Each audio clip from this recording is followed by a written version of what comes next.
in at least 4 states. And we have who may be most at risk. Still weeks away from normalcy, more evidence that the Biden administration is mobilizing more quickly on the nation's dire baby formula shortage, with new overseas shipments scheduled for tomorrow. President Biden goes off script when he says the U.S. would use our military to defend Taiwan in the event of an invasion from China, as he wraps up a trip to Asia while trying to also get India off Russian oil. It's Trump versus Pence and the Peach State primary as the former president and Veep choose opposing candidates in today's election. And we'll introduce you to the first graders who solved over 200,000 math problems. And guess what? They're not done yet. Early Today starts right now. It gives me anxiety about I'm really not good at math. Good morning, I'm Erin O'Hearn. Glad you're with us. I'm Frances Rivera. We begin with a Quad summit taking place right now in Asia. President Biden is meeting with the heads of state from Japan, Australia, and India. The White House is seeking to strengthen global trade alliances and supply chains. But much of the economic agenda has been overshadowed by President Biden's comments on Taiwan. Our Chris Pallone joins us now from D.C. And Chris, good morning. The White House was sent in a clarification mode over the answer there that the president gave over Taiwan. Yeah, good morning, Francis. And the president addressed this issue again today. China, of course, is looming large over the president's first trip to Asia. And President Biden drew lots of attention when he said the U.S. would intervene militarily if China were to invade Taiwan. The president used Russia as an example, saying China must see that Russia will pay a long-term price for invading Ukraine. The government of Taiwan welcomed President Biden's comments, but China, which claims Taiwan as part of its territory, said the U.S. should refrain from sending wrong signals. The White House says the president simply reiterated the U.S. commitment to provide Taiwan with the military means to defend itself.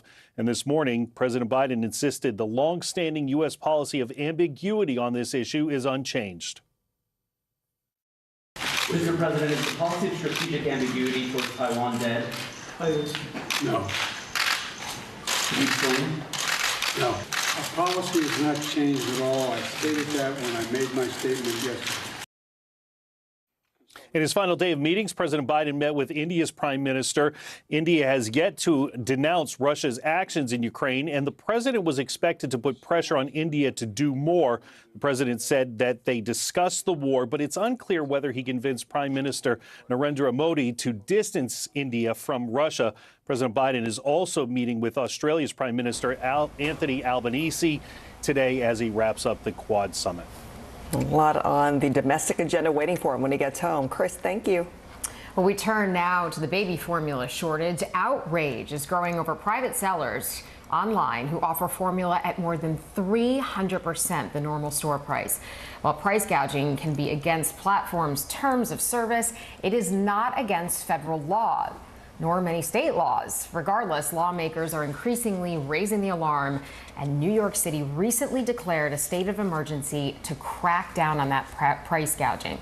Meanwhile, more formula is being imported from abroad, but it is far from enough to cover the demand. Jolene Kent reports. When the first emergency aircraft for Operation Fly Formula landed, it delivered a sign of hope alongside growing nationwide panic. Everything is empty. I don't know about y'all, but this is scary.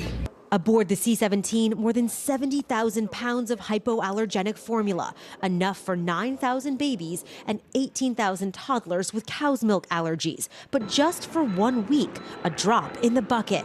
The formula will be sent out to families over the next 2 weeks through hospitals and pharmacies. Hi. In New Jersey, Isabella Gagliardi has been facing the shortage since January, before her son Thomas was even born. It was definitely a lot of relief where I was like, okay, something is happening here. But I think it was still really frustrating because we've been talking about this for a really long time. Families are demanding more answers from the White House. The vice president saying, our administration is working around the clock to ensure that there is enough safe baby formula available for all who need it. The White House also announcing that 2 major manufacturers have received Defense Production Act approval to purchase expedited ingredients and supplies to ramp up production. One of the manufacturers, Reckitt, which owns Mead Johnson, predicting to NBC News it will be producing 40% more formula in June. But supply chain experts say the Defense Production Act can only help so much. How much of a difference can this make in getting formula on shelves soon?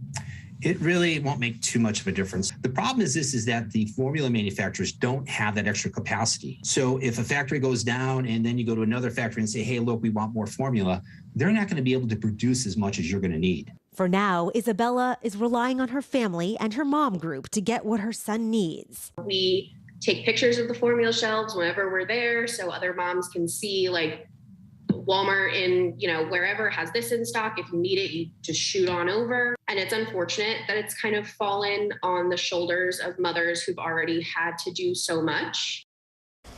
And our thanks to Jolynn Kent for that report. Now to breaking news. A new report claims carbon monoxide poisoning is the cause of death for the 3 Americans who died at a Bahamas resort earlier this month. That's according to the newspaper The Nassau Guardian. NBC News has not verified this report and has reached out to the authorities for comment. Michael Phillips, Robbie Phillips, and Vincent Chiarella were all found dead in their luxury villas at Sandals Resort. Vincent's wife, Donis, is recovering in a hospital in Miami. The victims' families are still waiting on the results of a private pathology test. As we still grapple with COVID, cases of monkeypox are increasing steadily across the globe. The U.S. currently only has 2 confirmed cases, but as a former FDA chief explained on CNBC, many domestic cases are likely just not discovered yet. But I suspect there's more cases that are going to emerge in the coming weeks as people start to present and as we go back and find out a lot of people were misdiagnosed. Now for the latest on the global health scare, here's Gabe Gutierrez. An unprecedented global spread of monkeypox has the CDC on alert. The agency saying it's confirmed 1 case in Massachusetts and suspects 4 other infections in New York City, Florida, and Utah. Over the weekend, President Biden weighed in. It is something that everybody should be concerned about. He walked back that comment during his trip overseas. And so I just don't think it rises to the level of the kind of concern that existed with COVID-19. Monkeypox is a rare but potentially serious viral illness usually found in West and Central Africa. But the World Health Organization has now identified around 200 confirmed or suspected monkeypox cases in 12 Western countries. Common symptoms include fever, aches, and rashes all over the body. It's rarely lethal. This disease has a death rate of less than 1%, and that's in countries with weaker healthcare systems. The CDC alerted gay and bisexual men that monkeypox appears to be spreading in that community globally.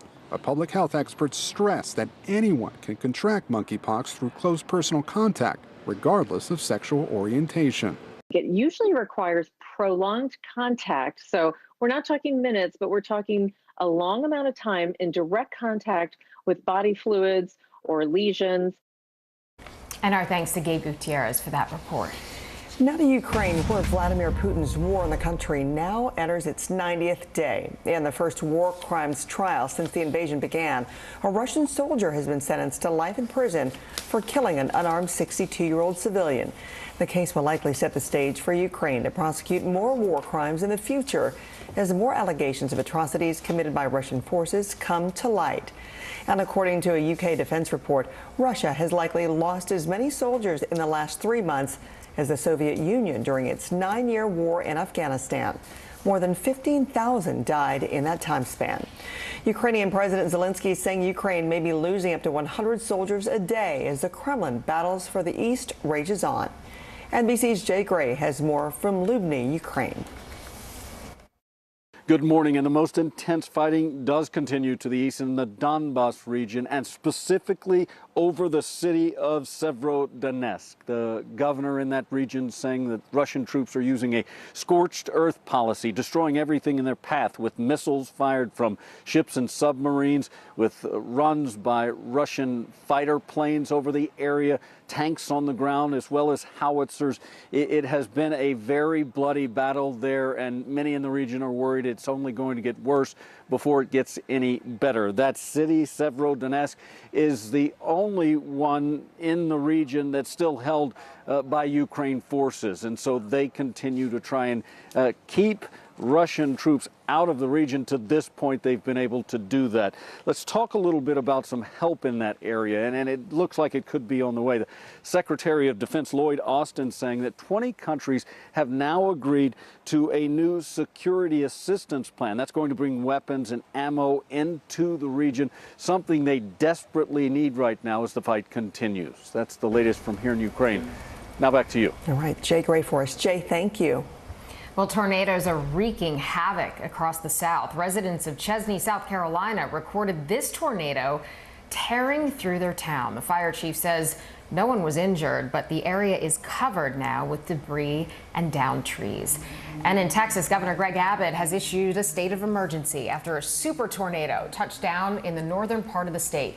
The National Weather Service is advising residents to take cover as the storm brings wind gusts of up to 70 miles per hour. Okay, so where's the threat now? Let's turn to NBC meteorologist Michelle Grossman for a look at your day ahead. Hi, Michelle. Good morning. Good morning to you both. And yeah, it was an active day yesterday. We remain active even at this hour. We're expecting more severe weather today. So this is what it looks like right now. Heavy rain falling through parts of the southern and central plains. Where you see the darker coloring, that's where we're seeing the heavier rain, especially near Lubbock, Texas. We do have a severe thunderstorm watch, and that's what we're going to see as we go throughout the day today. We're looking at a severe weather threat through the southern and central plains and looking at the chance for some flash flooding. So 15 million at risk, winds gusting to 60 miles per hour. Could see some large hail, also the chance for some tornadoes. Where you see the yellow, that is the likeliest areas for this severe weather. Also looking at very heavy rain today. That's a look at the big weather story of the day. Here's a closer look at your day ahead. All right, we're looking at below average temperatures in the Northeast, temperatures in the 60s, 66 in D.C. Could see some showers too. Looking at the chance for severe weather in the central and southern plains. That system is going to keep the temperatures down too. Dallas today, 80 degrees. All right, guys, we'll talk more about the temperatures because we're heating up in California, but most of us below average for this time of year. Back to you. We can feel for them. We just were there. We can. Thank you. Sure. In today's Quick Hits, in his first Instagram post in months, Ye teased a potential collaboration with McDonald's. The artist, formerly known as Kanye West, shared a picture of a redesigned burger package. No word yet on when that collab will hit restaurants. And Converse is out with a preview of its 2022 Pride collection of sneakers ahead of June. With some designs, Converse is letting customers create their own shoes with various flags that represent the LGBTQ community. And Bruce Springsteen and the E Street Band announces a 2023 world tour, their first in 6 years.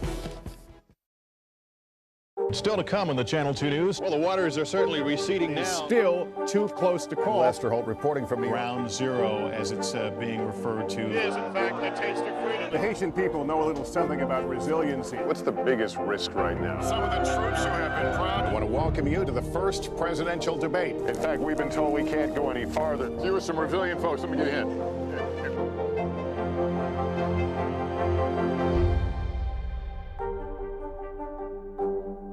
Women's basketball has been systematically held back. Our players and coaches have been harmed. After 49 years of Title IX, we still have work to do. In Their Court, a podcast from NBC News and NBC Sports that goes inside the issues of inequality in women's sports. Listen now.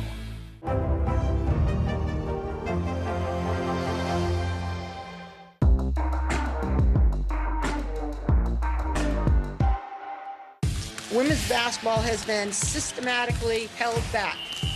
Our players and coaches have been harmed. After 49 years of Title IX, we still have work to do. In Their Court, a podcast from NBC News and NBC Sports that goes inside the issues of inequality in women's sports. Listen now.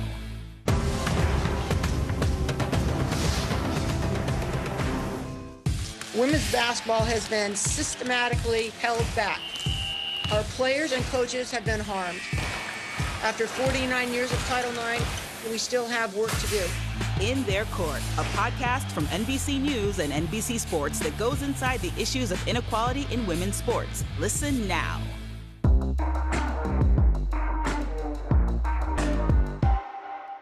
Top Story with Tom Llamas, weeknights at 7 on NBC News Now.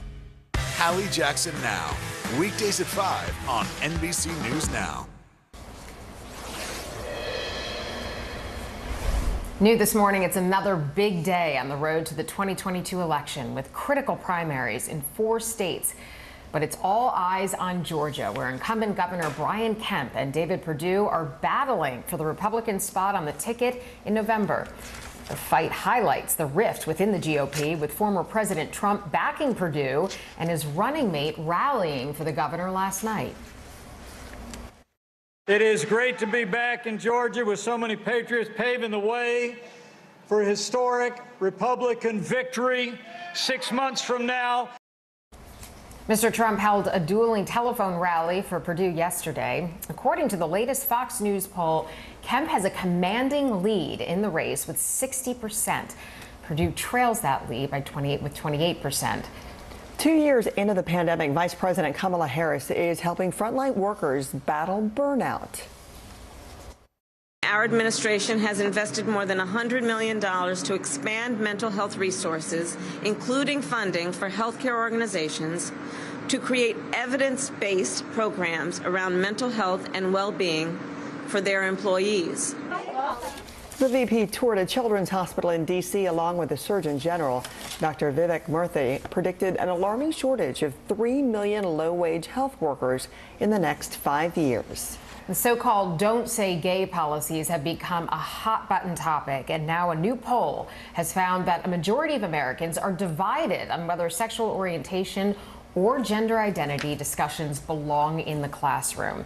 According to data from a recent Morning Consult poll, 41% of parents polled say they support the idea of teaching kindergarten through high school students about LGBTQ+ issues. That's compared to 44% who are opposed to such teachings. More than 1,100 people were surveyed. Still to come on early today, a fiery defense against book bans.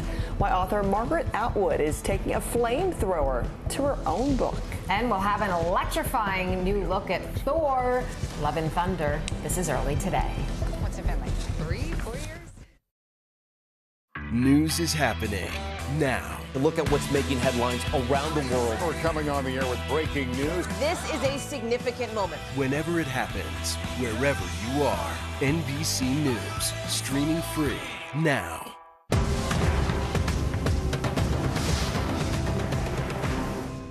To cover the news, you have to be in it. This is how so many towns and cities are protecting themselves. You can actually see they're pushing the gates open every night. It's your news playlist. Top Story with Tom Llamas, weeknights at 7 on NBC News Now. From Brooklyn, we're next to the subway station. The state's reservoirs are alarmingly low. War will pass them by.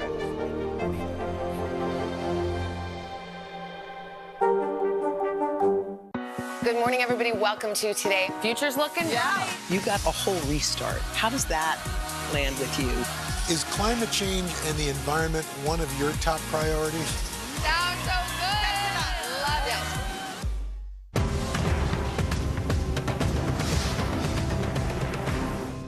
it. We're here to start conversations about the big things happening in our world, because it's not my job to tell you what to think. My job is to think about what you tell me. Now Tonight with Joshua Johnson, streaming weeknights at 8 on NBC News Now. Good morning, everybody. Welcome to Today. Future's looking bright. You got a whole restart. How does that land with you? Is climate change and the environment one of your top priorities? Sounds so good. Love it. News is happening now. Look at what's making headlines around the world. Right now on Morning News Now. We're coming on the air with breaking news. And this is a significant moment. Whenever it happens, wherever you are, NBC News, streaming free now. These days, it feels like the news never stops. So let's get into it. What's happening right now, what it all means for you for an hour every day. It can be hard to keep up, so let's get started together. Hallie Jackson Now, weekdays at 5 on NBC News Now. Women's basketball has been systematically held back. Our players and coaches have been harmed. After 49 years of Title IX, we still have work to do. In Their Court, a podcast from NBC News and NBC Sports that goes inside the issues of inequality in women's sports. Listen now.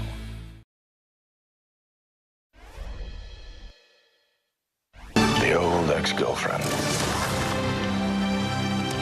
What's it been, like 3, 4 years? 8 years, 7 months and 6 days, give or take. Am I sensing feelings? Well, you're right. Thor has some competition from his ex-girlfriend this summer. Natalie Portman reprises her role of Jane Foster in the upcoming film, and Christian Bale makes his villainous debut in the Marvel multiverse.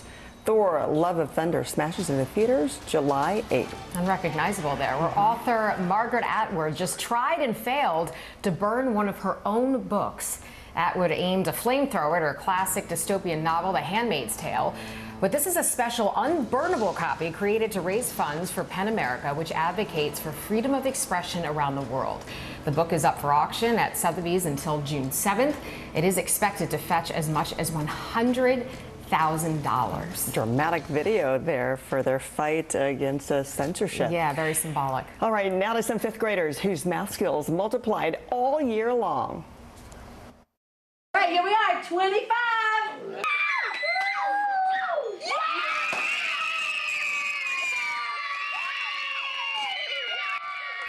How adorable were they? Diana Sandifer's class in Bluefield, West Virginia, they celebrated solving 200,000 math problems during the school year.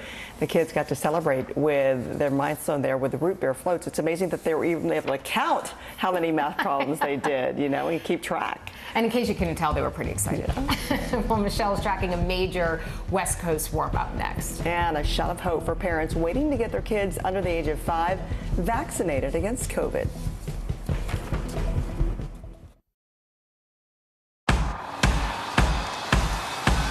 News is happening now. Look at what's making headlines around the world. Right now on Morning News Now. We're coming on the air with breaking news. And this is a significant moment. Whenever it happens, wherever you are, NBC News, streaming free now. To cover the news, you have to be in it. These are families trying to board those trains to Poland. I also want to get home. You'll get home. Every night, it's your news playlist. Top Story with Tom Llamas, weeknights at 7 on NBC News Now. Women's basketball has been systematically held back. Our players and coaches have been harmed. After 49 years of Title IX, we still have work to do. In Their Court, a podcast from NBC News and NBC Sports that goes inside the issues of inequality in women's sports. Listen now. Women's basketball has been systematically held back. After 49 years of Title IX, we still have work to do. In Their Court, a podcast from NBC News and NBC Sports that goes inside the issues of inequality in women's sports. Listen now. We'll meet Ukrainians who are defending their country one block at a time. When you were still in Kiev, could you hear the bombing? My name is Lester. Who's this? Sometimes the news can be difficult and overwhelming for kids to understand, so we've created a newscast just for them. We hope your family will watch Nightly News Kids Edition. Still to come on the Channel 2 News. Well, the waters are certainly receding now. Still too close to call. Lester Holt reporting from Ground Zero, as it's being referred to. It is, in fact, a taste of freedom. The Haitian people know a little something about resiliency. What's the biggest risk right now? Some of the troops who have been proud. I want to welcome you to the first presidential debate. In fact, we've been told we can't go any farther. You with some resilient folks, let me get in.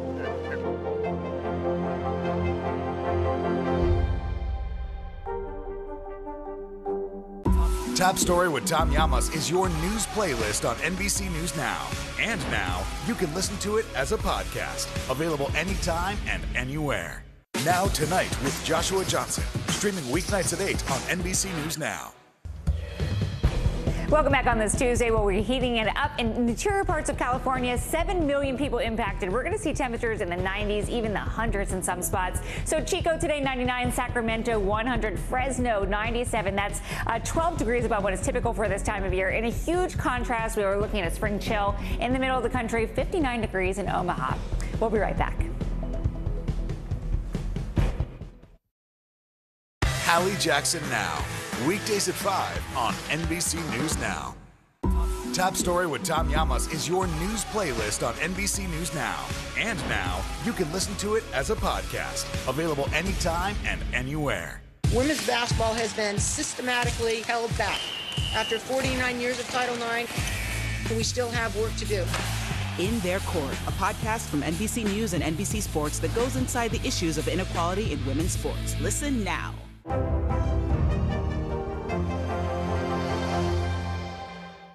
Women's basketball has been systematically held back.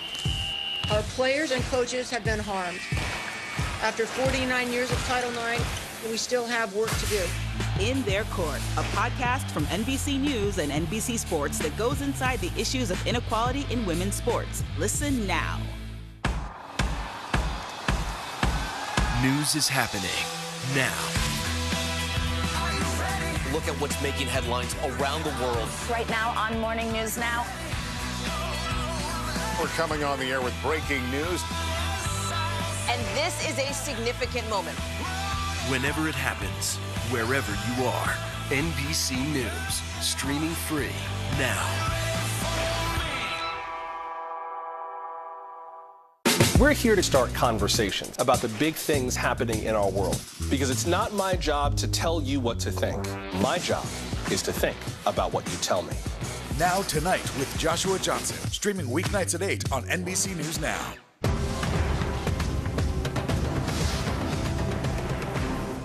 Now Tonight with Joshua Johnson, streaming weeknights at 8 on NBC News Now.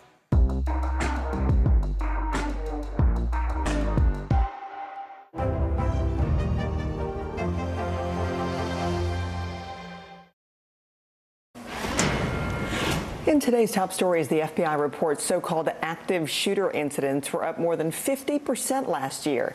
The agency defines an active shooter incident as one or more people using firearms to actively kill in a populated area. In 2021, 103 people were killed and 140 wounded in 30 U.S. states. All but one shooter was male. The deadliest shooting happened last year at a grocery store in Boulder, Colorado in March, where 10 people died. Well, there is good news on the COVID front for parents of young children. Pfizer has released preliminary clinical trial data showing that its 3-dose COVID vaccine is 80% effective in pediatric patients from 6 months to 5 years old. The company says the dosage is 1/10 the level used for adults and was well tolerated among some 1,600 children in that trial. Well, Pfizer expects to submit the data to the FDA later this week. Meanwhile, a surge in COVID cases is leading more schools to reinstate masks in the classroom. Public schools in Providence, Rhode Island, and Berkeley, California are actually bringing back the mandate, and it's really just weeks before schools are set to close for the summer. Some relief on Wall Street this morning as markets bounce back from last week's relentless sell-off. The Dow jumped over 600 points while the S&P was up nearly 2%. The Nasdaq also climbed 180 points. Futures are slightly down as investors look ahead to a speech from Fed Chair Jay Powell later today.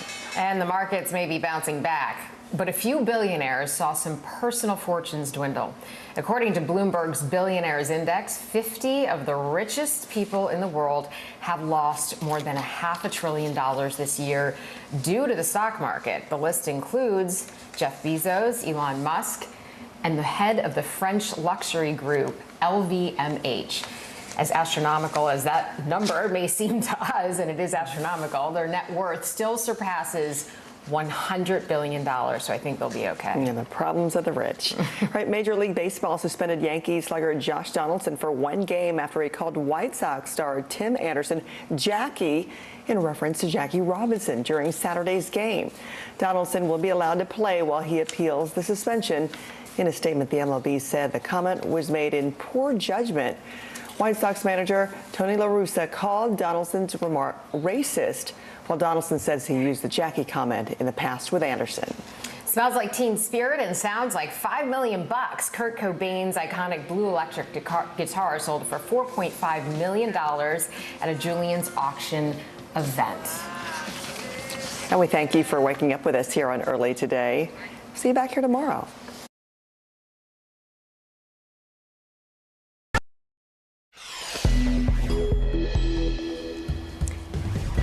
This morning, the CDC is sounding the alarm for gay and bisexual men as monkeypox spreads. But officials stress that anyone can contract it from close contact regardless of sexual orientation. New details ahead. A new military cargo plane with much needed baby formula will arrive in the U.S. tomorrow as our Jolene Kent follows the Biden administration's urgent attempts to solve this crisis. As we approach the Memorial Day weekend, more and more people are bracing for high gas prices. We found one place selling regular for almost $8 a gallon.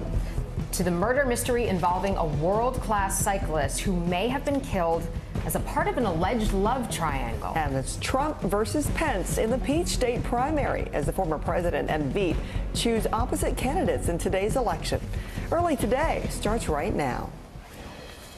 Good morning, I'm Erin O'Hearn. Glad you're with us. I'm Frances Rivera.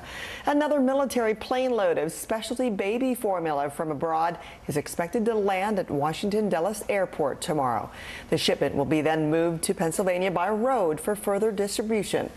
Meanwhile, outrage is growing over private sellers online who offer formula at more than 300% the normal store price.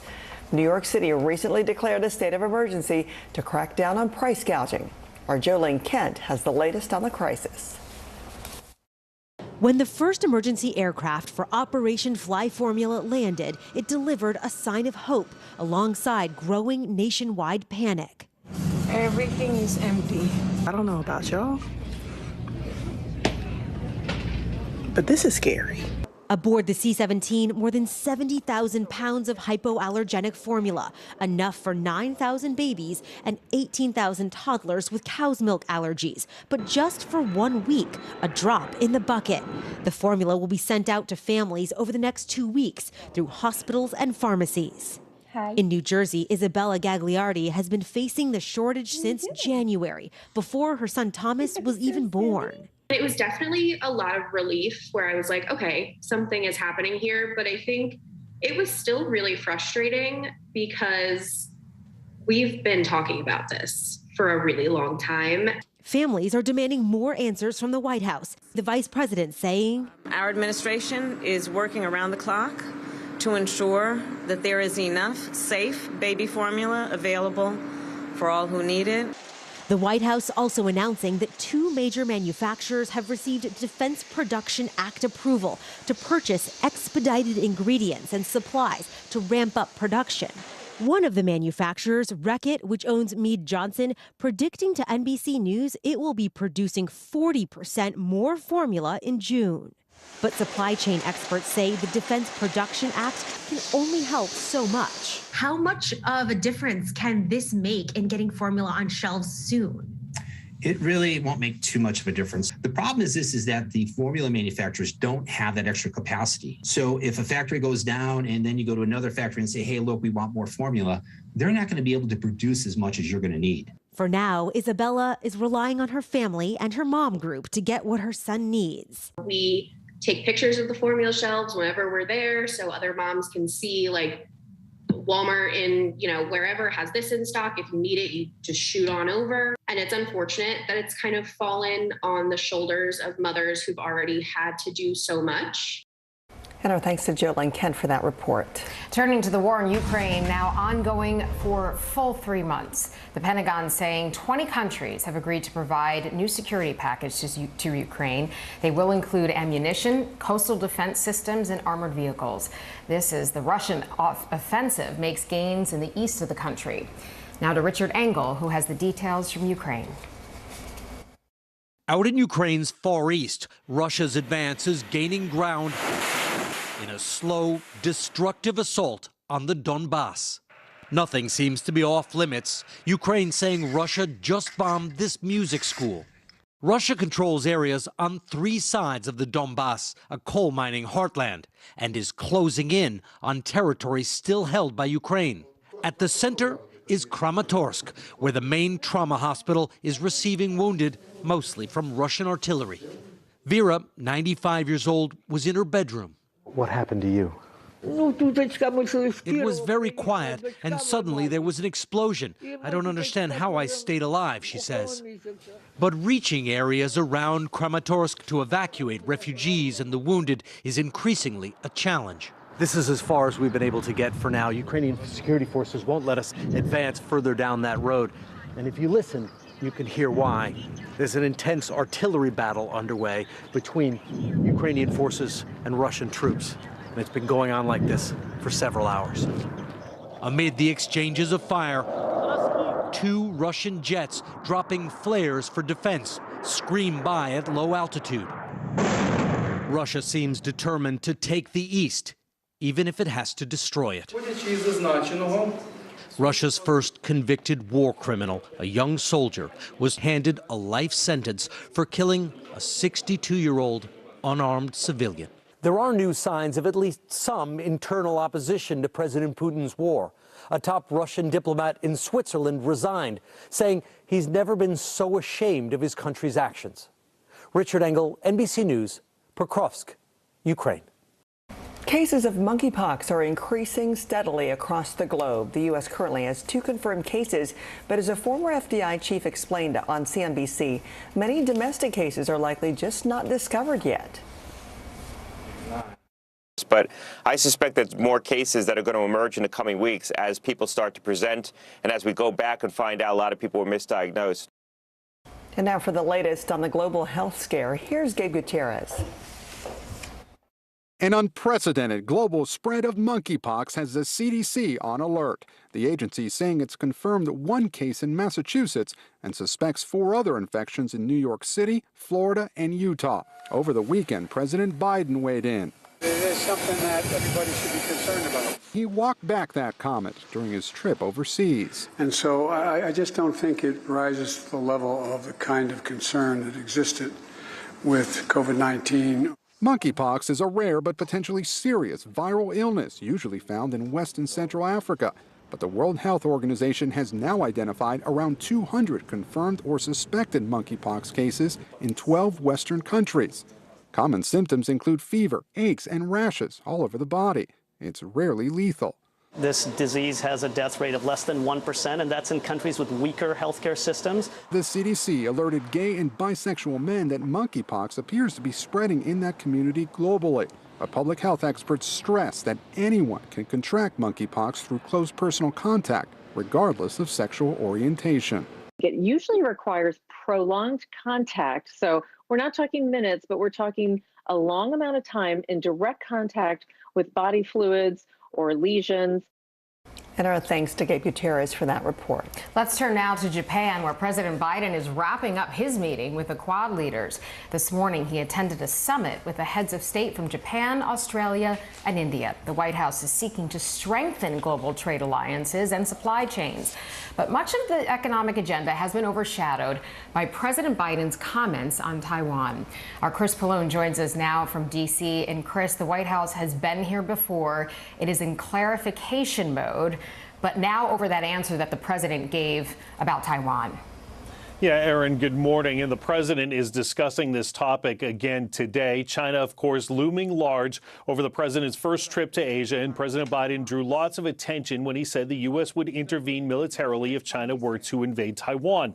The president used Russia as an example, saying China must see that Russia will pay a long-term price for invading Ukraine.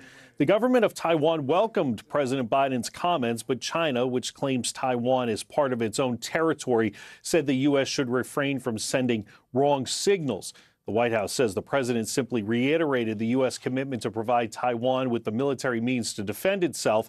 And this morning, President Biden insisted the longstanding U.S. policy of ambiguity on this issue is unchanged. Mr. President, is the policy of strategic ambiguity towards Taiwan dead? No. Can you explain? No. Our policy has not changed at all. I stated that when I made my statement yesterday. In his final day of meetings, President Biden met with India's prime minister. India has yet to denounce Russia's actions in Ukraine, and the president was expected to put pressure on India to do more. The president said that they discussed the war, but it's unclear whether he convinced Prime Minister Narendra Modi to distance India from Russia. President Biden is also meeting today with the newly sworn-in Prime Minister of Australia, Anthony Albanese, this morning. All right, Chris, we'll see how the impact of his trip plays out over the next few days. Thank you. So-called active shooter incidents increased by more than 50% last year, according to FBI statistics. In 2021, there were 61 incidents, up from 40 in 2020. In 2019, there were 30 cases. The FBI defines an active shooter incident as one or more people using firearms to actively kill in a populated area. The deadliest incident last year happened at a grocery store in Boulder, Colorado, where 10 people died. All but one shooter was male. All right, let's turn to your Tuesday weather, and NBC meteorologist Michelle Grossman is here. Good morning, Michelle. Good morning to you both. And we are looking at a really busy radar this morning. It was really busy yesterday, and we're going to see another day with the possibility of severe weather. So looking at radar right now, you can see some heavy rain falling. That's where we're seeing the darker colors. Also seeing some lightning, hearing some thunder, and that will be the trend throughout the day. So a severe threat for 15 million today. Winds gusting to 60 miles per hour. Could see some large hail. Also the chance of a few tornadoes. Likely a spot where you see the yellow. That includes you, Lubbock, Dallas, also into Waco. Now we're also looking at the threat for some really heavy rain. This is a slow moving storm, so it's dropping a lot of rain at least through Wednesday. And we're looking at locally 5 inches or more. Where you see the darker colors here, that's where we're looking at that heavy rain. As a result, we do have some flood alerts, a flood watch. That's where you see the green flash flood warnings. That's what we're going to see popping in and out throughout the day because we're seeing those repeated rounds of heavy rain. That's a look at the big weather story of the day. Here's a closer look at your day ahead. All right, it's a nice day for most of us in the Northeast. We're looking at temperatures below normal, but really pleasant. Could see some rain in Richmond, also D.C. Severe weather likely in parts of Texas, Oklahoma, and even into Kansas. 80 degrees in Dallas today. All right, guys, we'll talk more about the temperatures really warming up in some parts of California, but also looking at a really big cool down in the middle of the country. Okay, some of us trading places when it comes to those temperatures. Michelle, thank you. Sure. Still ahead, the stunning new details surrounding the mysterious death of 3 Americans at a resort in the Bahamas. And an alleged love triangle murder. Police issue an arrest warrant in the death of an elite cyclist.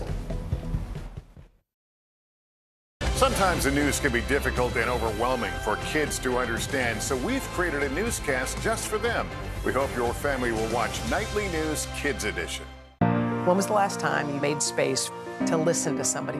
We are meeting people one after the next who've made profound changes. I think you're going to be blown away by the life lessons. Join Hoda Kotb for her podcast, Making Space. Listen now. Women's basketball has been systematically held back. After 49 years of Title IX, we still have work to do. In Their Court, a podcast from NBC News and NBC Sports that goes inside the issues of inequality in women's sports. Listen now. We'll meet Ukrainians who are defending their country one block at a time. When you were still in Kiev, could you hear the bombing? My name is Lester. Who's this? Now Tonight with Joshua Johnson, streaming weeknights at 8 on NBC News Now. Look at what's making headlines around the world. We begin with breaking news. The attacks from Russia are coming in from every angle. Live from Ukraine, where a fierce battle is raging on. We've heard a number of explosions. Russia is picking off Ukraine's military facility. This factory has gone from making kitchen pots to lethal items that'll ruin tires, ruin the bottom of the car. This is what it looks and feels like to try to escape Ukraine. I don't want to say goodbye.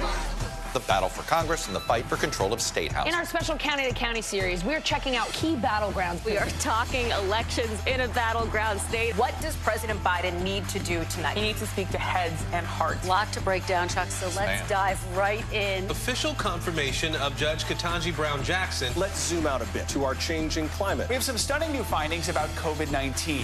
A lot to talk about as we continue our rolling coverage. We're coming on the air with the news NBC Scoop. Bringing the news to you is not only a job, it's an honor. Leading the news, police are searching for a murder suspect who they say killed an elite cyclist after she became romantically involved with her boyfriend. NBC's Morgan Chesky has the story.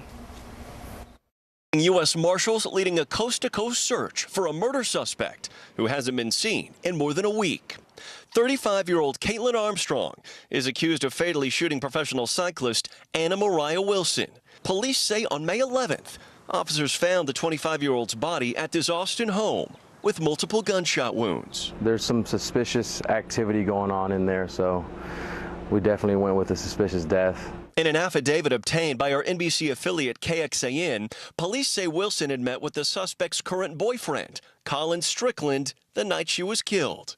The two, both pro cyclists, who Strickland said briefly dated last fall, went swimming and to dinner before Strickland dropped Wilson off at the home where she was later found dead. Detectives say 1 minute after Wilson arrived, security footage shows an SUV similar to Caitlin Armstrong's appearing to pull up outside. When officers confronted Armstrong with video evidence, she provided no explanation and continued to remain very still and guarded. Police later told her she was free to go. In a statement, Wilson's family says they are devastated by the loss of our beautiful daughter and sister. I don't think anyone would have anything bad to say about her. As police enlist the help of the U.S. Marshals to assist with finding Wilson's suspected killer, investigators say an anonymous tipster they call credible told them Armstrong discovered Strickland, her boyfriend, was having a romantic relationship with Wilson. The tipster telling police Armstrong became furious and was shaking with anger and wanted to kill her. Wilson's family says at the time of her death, she was not in a romantic relationship with anyone. It is all Mariah Wilson. Known best as Mo, Wilson had been a rising talent in the gravel cycling circuit, a combination of mountain and road biking. I really put a really hard effort in at the end. Now, as investigators piece together what may have led to Wilson's death, the search is intensifying for the missing suspected murderer. Our thanks to Morgan Chesky for that report. And still to come, soaring gas prices has wallets running on fumes, where a gallon of regular unleaded will run you nearly $8, and that's just ahead of the holiday weekend. And a snap decision why the Snapchat parent company is slowing down hiring. When was the last time you made space to listen to somebody? What I learned from a very young age is radical love, radical forgiveness. We are meeting people one after the next who have made profound changes. It showed a lot of personal strength for me. Why am I trying to make other people happy over myself? So many life lessons that are going on in these conversations. We're watching a transformation. Join Hoda Kotb for her podcast, Making Space. Listen now. Still to come on the Channel 2 News. Well, the waters are certainly receding now. Still too close to call. Lester Holt reporting from Ground Zero, as it's being referred to. It is, in fact, a taste of freedom. The Haitian people know a little something about resiliency. What's the biggest risk right now? Some of the troops who have been proud. I want to welcome you to the first presidential debate. In fact, we've been told we can't go any farther. You with some resilient folks. Let me get a hint.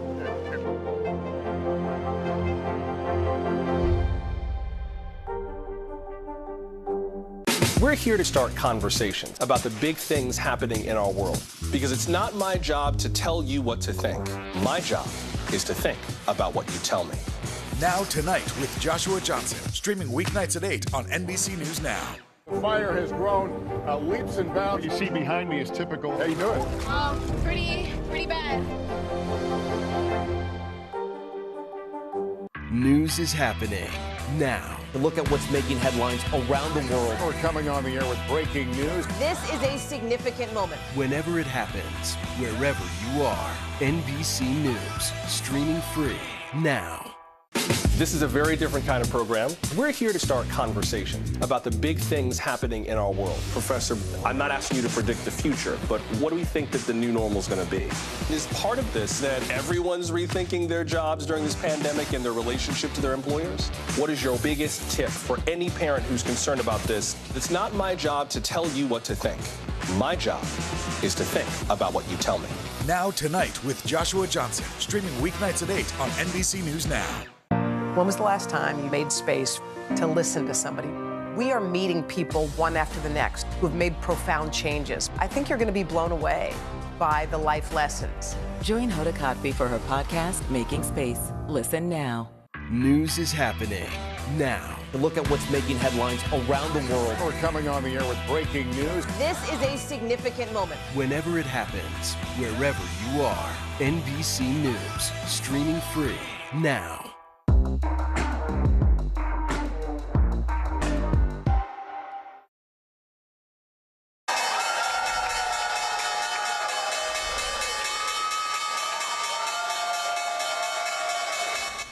That cheering indicates a bit of relief on Wall Street as markets bounce back from last week's relentless sell-off. The Dow jumped over 600 points while the S&P was up nearly 2%. The Nasdaq also climbed 180 points. Futures are slightly down, though, as investors look ahead to a speech from Fed Chair Jay Powell later today. Now to some disturbing news for drivers ahead of this Memorial Day weekend where millions will hit the road. Plus, some dicey news out of Snap. Let's bring in CNBC's Juliana Tettelbaum. Always good to see you, Juliana. Good morning. Let's talk first about those gas prices as people prepare for Memorial Day weekend. And good morning. Thank you for having me. Gas prices are reaching new records daily. And in some parts of the country, the pain is more severe than others. In California, at least 9 stations are now seeing gas prices higher than the federal minimum wage. Now, bear in mind, California's minimum wage is much higher than the federal one, but still drivers are facing a huge crunch at the pump. So gas prices more than $7.25 at a lot of stations around Los Angeles and other parts of California. And this comes as millions of Americans take to the roads this weekend. In stock market news, you mentioned the relief that we saw on Wall Street yesterday. It was a very strong day on Wall Street, but sentiment changed after hours. And a lot of this came on the back of Snap. Snap delivered a pretty disappointing update for investors. Snap warned that it will miss its revenue and earnings targets this quarter, and the shares plunged 30% after hours. The social media company said that they are also going to slow hiring this year as they try to manage expenses. And in terms of what's driving the pressure, rising inflation, supply chain shortages, a lot of the same we've heard from other companies. And this warning has weighed on the other tech giants as well. Yeah, what a trickle down to the social media world, too. That's right. We have our kids on that all the time. Juliana, thank you. Well, coming up next, Michelle's got your Tuesday forecast. And Trump's pitted against Pence in a peach state. The dueling rallies ahead of today's primary. The fire has grown leaps and bounds. You see behind me is typical. How you doing? Pretty bad. We're here to start conversations about the big things happening in our world. Because it's not my job to tell you what to think. My job is to think about what you tell me. Now Tonight with Joshua Johnson, streaming weeknights at 8 on NBC News Now.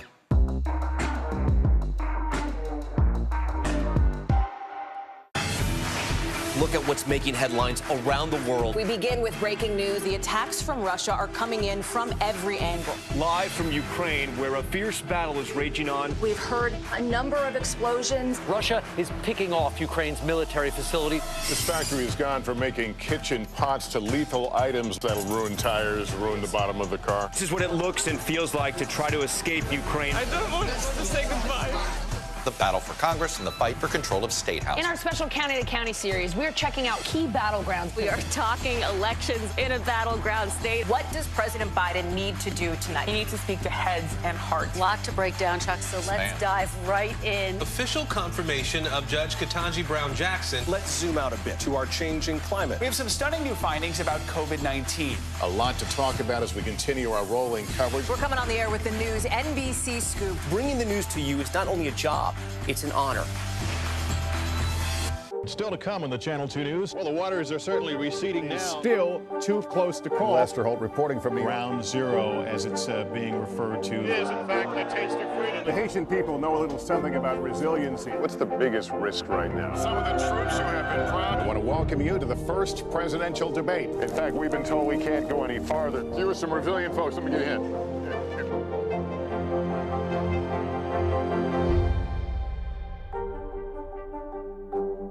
To cover the news, you have to be in it. These are families trying to board those trains to Poland. I also want to get home. You'll get home. Every night, it's your news playlist. Top Story with Tom Llamas, weeknights at 7 on NBC News Now. Good morning, everybody. Welcome to Today. Future's looking bright. You got a whole restart. How does that land with you? Is climate change and the environment one of your top priorities? Sounds so good. Love it. Welcome back on this Tuesday. Well, parts of California heating up today. 7 million people impacted from Chico to Bakersfield, where we're looking at temperatures into the 100s in some spots. So Chico today, 99. Sacramento, 100. Fresno, that 97. That's 12 degrees above what is typical for this time of year. And a huge contrast. We're below normal in the middle of the country. Back to you guys. Right. Thank you, Michelle. Up next, San Francisco Pride hits a speed bump after a controversial ban on police uniforms.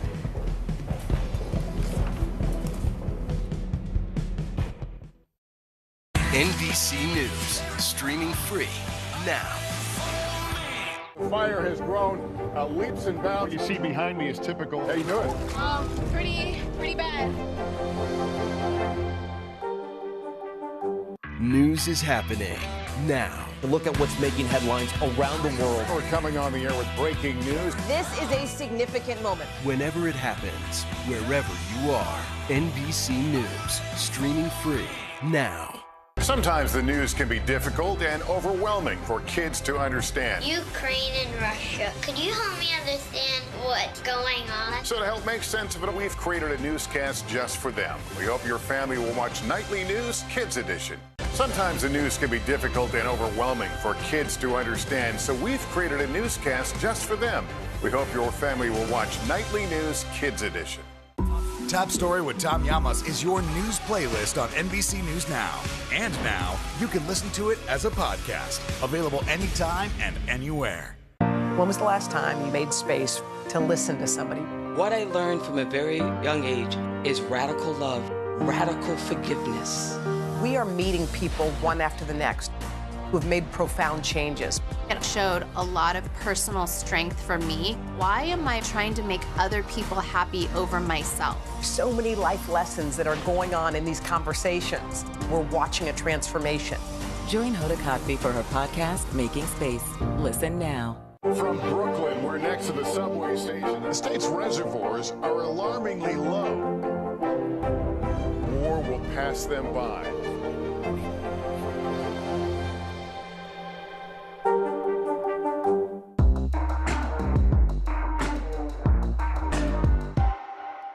Top Story with Tom Llamas. Weeknights at 7 on NBC News Now. In today's top stories, a new report claims carbon monoxide poisoning is the cause of death for the 3 Americans who died at a Bahamas resort earlier this month. That's according to the newspaper, the Nassau Guardian. NBC News has not verified this report and has reached out to the authorities for comment. Michael and Robbie Phillips and Vincent Chiarella were all found dead in their luxury villas at Sandals Resort. Vincent's wife, Donis, is recovering in a hospital in Miami. The victims' families are still waiting on the results of a private pathology test. It is another big day on the road to the 2022 election with critical primaries in 4 states. But it is all eyes on Georgia, where incumbent Governor Brian Kemp and David Perdue are battling for the Republican spot on the ticket in November. The fight highlights the rift within the GOP. Former President Trump held a telephone rally for Perdue last night, while his own running mate, Mike Pence, stumped for the governor. According to the latest Fox News poll, Kemp has a commanding lead in the race with 60%, and Perdue trails with 28%. 2 years into the pandemic, Vice President Kamala Harris is helping frontline workers battle burnout. Our administration has invested more than $100 million to expand mental health resources, including funding for healthcare organizations, to create evidence-based programs around mental health and well-being for their employees. The VP toured a children's hospital in D.C. along with the Surgeon General. Dr. Vivek Murthy predicted an alarming shortage of 3 million low-wage health workers in the next 5 years. A pride controversy is brewing in San Francisco between first responders and the city's Pride Board, who back in 2020 banned LGBTQ+ members of law enforcement from walking in the parade in uniform due to historic tensions between the LGBTQ+ community and law enforcement. Well, the city's police officer, Pride Alliance, blasted the board's decision, calling it a step, quote, back in the closet. San Francisco's mayor says she will not attend this year's Pride Parade if the board doesn't reverse the decision. The city's fire department, which isn't banned, says it will also not be marching. That's in solidarity with the police. Time Magazine's 100 Most Influential list is sharing the biggest game changers of 2022. Groundbreaking artists like Marvel stars Simu Liu and Academy Award winner Ariana DeBose were recognized. Apple CEO Tim Cook was named as a Titan of 2022, and Mary J. Blige was commended as an icon. And in the midst of war, Ukrainian President Volodymyr Zelensky was honored as an influential leader. Well deserved. We thank you for starting your morning with Early Today. I'm Frances Rivera. And I'm Erin O'Hearn. Have a great Tuesday and stay safe out there. We'll see you here tomorrow.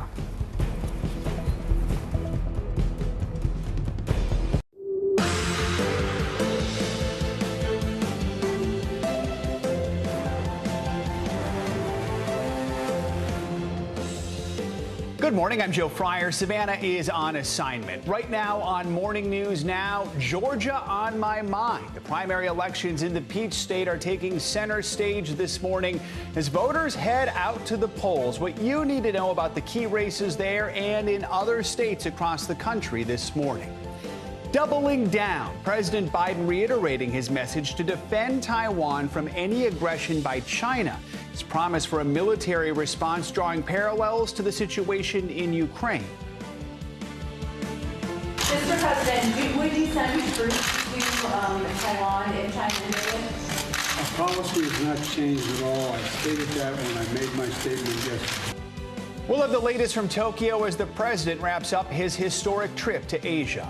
All-out assault. Russia's attacks across eastern Ukraine reaching violent new levels this morning, while President Zelensky warns the hardest days of the war are still ahead. And reunited at last, we'll bring you the remarkable story of a rescue mission following the end of the Vietnam War and the survivors' journey to reconnect with the man who saved them more than 50 years later. Good to have you with us on this Tuesday morning. We're going to begin this morning with the busy slate of primary elections. Voters in 4 states are heading to the polls to pick party nominees for key governor, Senate, and congressional races this fall. But the focus is really on Georgia, a new battleground that could determine control of Congress. The state continues to draw the ire of former President Trump after election officials there, all Republicans, refused to overturn the results of the 2020 presidential election. Now some of those key GOP figures are on the ballot facing Trump-backed challengers. We're covering it all this morning with NBC News senior political editor Mark Murray and correspondent Ellison Barber, who's at a polling location in Atlanta. Good morning to both of you. Ellison, let's start with you, and let's start with the Georgia race for Senate. You've been following the Republican Herschel Walker, the Heisman Trophy winner. He has a commanding lead in the polls. What should we know about his campaign and then a potential showdown with Democratic incumbent Reverend Raphael Warnock this fall? Yeah, I mean, after today, once we have definitively confirmed who the nominees are going to be on each side, it's expected to, of course, be Herschel Walker on the Republican side and incumbent Senator Raphael Warnock on the Democratic side. But this is a race that will very likely determine who controls the United States Senate. Let's look at some of the polls to start off, because most of the action here has been on the Republican side. The Republican primary is crowded, but that being said, Herschel Walker really does have a commanding lead. His closest challenger in the latest poll is trailing by more than 50 points. At a rally in Athens last night, Walker focused a lot of his speech on his personal story and criticizing President Joe Biden and his administration's policies, from actions at the U.S.-Mexico border to economic actions related to inflation and prices that we're seeing at the gas pump. Interestingly, though, as he spoke last night, he never mentioned Senator Raphael Warnock by name. He talked a lot, focused on kind of general Republican issues. We hear Republican candidates in national elections often talk about his anti-abortion stance, his support for police, his support for the military, and he also talked a little bit more about his personal story, specifically mental health issues that he's dealt with the past. Listen to some of what we heard him talk about last night. I started looking at what they were doing to this country, trying to get your kids to hate themselves because of the color of their skin. You know, you can't do it. Telling kids because you're black, somebody taking advantage of you. They're gonna ask me why I'm running, because I'm sick and tired of this.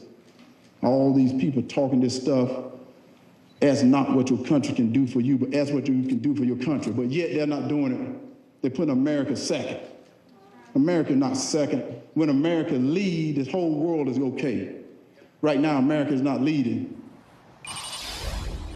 So he's alluding there to critical race theory and the debate over that. He is endorsed by former President Donald Trump, and that's actually who encouraged him to run. A lot of the things he talked about seem to mirror some of the talking points, if you will, that we've heard from the president as well. Joe. So, Mark, in the wake of 2020, Georgia was one of the states to pass restrictive voting laws after the election, which some fear will suppress turnout. This is the first real test of those new rules. What are you going to be watching for? So far, Joe, early vote turnout has really skyrocketed from what we saw in 2018. And so early on, it does seem that the participation has really increased. But we're going to watch today on how people do on the day of primary vote, if there are long lines, problems with voter access. And it is important to remember that a primary electorate turnout is much different than in a general election. Fewer people participate in primaries than they do come the general election. But as you did mention, this is at least a first test of how people might be able to cast ballots and their access after those voter restrictions. And one of the races we're also watching, Ellison, the Georgia race for governor. Former Vice President Mike Pence was in the Peach State yesterday. He's rallying support for the incumbent. That's Brian Kemp, who is leading in the polls. This is Pence's latest break from Trump, who's endorsing the former Senator David Perdue. What more should we know about this race? Yeah, I mean, you look at this race, and it was something that a few months ago felt like it was going to be a whole lot closer than it turned out to be. According to the Real Clear Politics average, Kemp has steadily expanded his lead in the polls. He's now at 56%, with Perdue at 34%. As you said, former President Trump was actually part of a tele-rally last night with former Senator David Perdue around the exact same time that you have former Vice President Mike Pence holding a rally, standing alongside Kemp. This is a big deal, this endorsement, this divide, if you will, because on Pence's side, it's hard to see that rally last night, his support of Kemp, as anything other than a blatant act of political defiance against his former boss. And for a lot of people, they're looking at that and saying, hey, Pence has some different individual political aspirations moving forward, and that may be part of why we're seeing this split here. And Mark, real quickly, we have primaries also in Alabama, Arkansas, and Texas today. What are you keeping an eye on?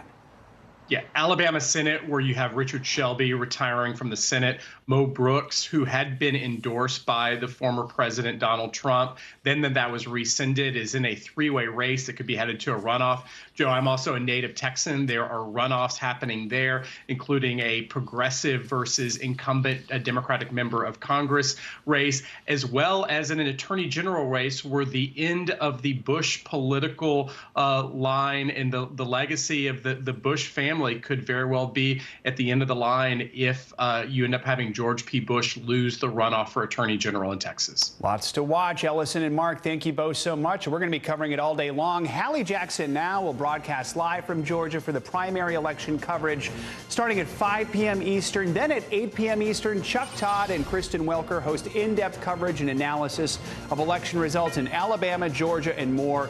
You can watch the Meet the Press Election Night special tonight, all right here on NBC News Now. President Biden is heading back to Washington this morning after wrapping up a summit in Tokyo. He met earlier today with world leaders of the so-called Quad nations, Japan, India, and Australia. This was the president's first trip to Asia since becoming commander-in-chief. NBC News White House correspondent Carol Lee joins us now from Tokyo as this trip winds down. Carol, good morning. So the president's comments on defending Taiwan if China invaded made headlines yesterday and really hung over this summit. Give us a recap of the final day of the trip and what was on the agenda. Sure, Joe. Well, he had that meeting with the Quad, and then he did individual meetings with the Prime Minister of India and Australia. And then but hanging over this, as you said, were his comments on Taiwan. And so the president was peppered with questions about that and tried to clarify and say that the U.S. policy of leaving it sort of publicly unclear how the U.S. would respond if China were to invade Taiwan. That so-called strategic ambiguity. He's saying that is still U.S. policy, that nothing he said changes that. Take a listen. Mr. President, is the policy of strategic ambiguity towards Taiwan dead? No. Can you explain? No. Mr. President, would you send troops to Taiwan if China invaded? Our policy has not changed at all. I stated that when I made my statement yesterday. Now, the White House, from their perspective, they feel good about where they are right now in terms of how this is playing out. They feel like they're walking this line of saying something that's getting a lot of praise back at home from Republicans, but also pleasing Taiwan, while at the same time not really antagonizing China too much by saying that that policy still remains the same. Carol, the president also addressed the war in Ukraine, urging world leaders to step up more to try and stop Russian President Vladimir Putin's aggression in the country. Tell us more about that. What's he calling for? Well, one of his main messages, Joe, was that this is not just about Ukraine, that Ukraine is not about Europe, that Ukraine is more than just a concern for Europe, that it's a global concern, and it's a concern particularly for this region. And he also painted a rather stark picture of what's going on in the war in Ukraine. Take a listen to that. Among the closest we have on Earth. And today we also participate. We're navigating a dark hour in our shared history. The Russian brutal and unprovoked war against Ukraine has triggered a humanitarian catastrophe. This is more than just a European issue. It's a global issue. It appears to me that Putin is just trying to extinguish a culture. He's not even aiming at military targets anymore. He's taking out every school, every church. Now, one of the president's goals while here in Asia was to demonstrate that the unity that the U.S. and Europe have had in the face of Russia's aggression in Ukraine can also be applied here in the Indo-Pacific were China to ratchet up its tensions in the region. And Carol, now that the summit has concluded, what's next for these nations and for this alliance? Well, a couple things to look for, Joe. One is India. The president's meeting with the Indian prime minister was designed to try to get India to step off the sidelines and take a tougher stance against Russia. That's tricky because they import a lot of oil there. But the U.S. really wants that to happen. And so we'll see if anything comes out of that in the coming days. We also have the president's new economic framework for the region. There's a lot to play out still there. So a number of things still to go here and that the president and the administration have to follow up on. Carol Lee in Tokyo. Carol, thank you so much. Today marks 3 months since the start of the Ukraine war, and the conflict is showing no signs of easing up. Britain's latest intelligence report says that Russia is intensifying its assault on the Donbas and is targeting the last remaining Ukrainian-held towns in the region of Luhansk. In his latest address, President Zelensky accused Russia of, quote, organizing a massacre in the Donbas, which is now seeing the heaviest fighting in the country. NBC News senior national correspondent Jay Gray joins us now from central Ukraine. Jay, thanks for joining us. So what is the latest in the Donbas, and just how close is Russia to capturing the entire Luhansk region? Well, very close, Joe. And you're right. That Donbas region is seeing not only the most intense fighting right now, but of the entire campaign by Russia over the last 3 months here. Severe attacks to the area using missiles from boats and submarines, as well as runs by Russian jet fighters dropping bombs. You've got tanks on the ground, and you've got heavy artillery, howitzers being used. So it is a very intense, very bloody battle. In fact, one of the mayors in the region says that the Russian troops are using a scorched earth plan of attack and just destroying everything in their path. One of the key linchpin cities in that region is Severodonetsk. It's still held by Ukraine fighters who are withstanding attacks from 4 sides from Russian troops, but still maintaining control of that city. I think a lot of people look at that city as the one that is the major, the primary area of contesting right now. And Jay, I also want to ask you about Kharkiv, a major city where there appears to be new signs of things actually returning to normal. Authorities say they're planning to reopen the subway system. You might recall that's where so many people had actually been sheltering early on. Is there a sense that the worst is now over there in Kharkiv, or are there concerns that Russian forces could return? Well, it's amazing to see that. You're absolutely right. People had been seeking shelter and staying for weeks in those terminals, and now they are opening back up. No, that's a sense of pride for Ukraine and its army. They were able to push Russian troops out of the Kharkiv area, the second largest city in this country, and they do feel like they have it secure at this point. They are not concerned about troops making their way back in, though not letting their guard down. And Jay, here's an interesting development. Yesterday, a veteran Russian diplomat actually resigned over the war. He wrote a pretty scathing critique of his government's actions in his resignation letter. Walk us through what he said and the significance of this. I mean, could we actually see more people like him speak out? Boy, that would be something. He was a longtime diplomat working with the Foreign Affairs Department in Russia. His name, Boris Bondarev. And he really, as you talk about, Joe, didn't hold anything back, said that this war is all about, and I'm quoting here, warmongering, lies, and hatred. He said that he felt he had no other option but to step aside and step down from his post. Let's listen to what he had to say. I, as a Russian diplomat, can no longer be associated with this. Ukraine is a pivotal moment, because when there is no choice after that, there is only one choice: is to leave, to quit.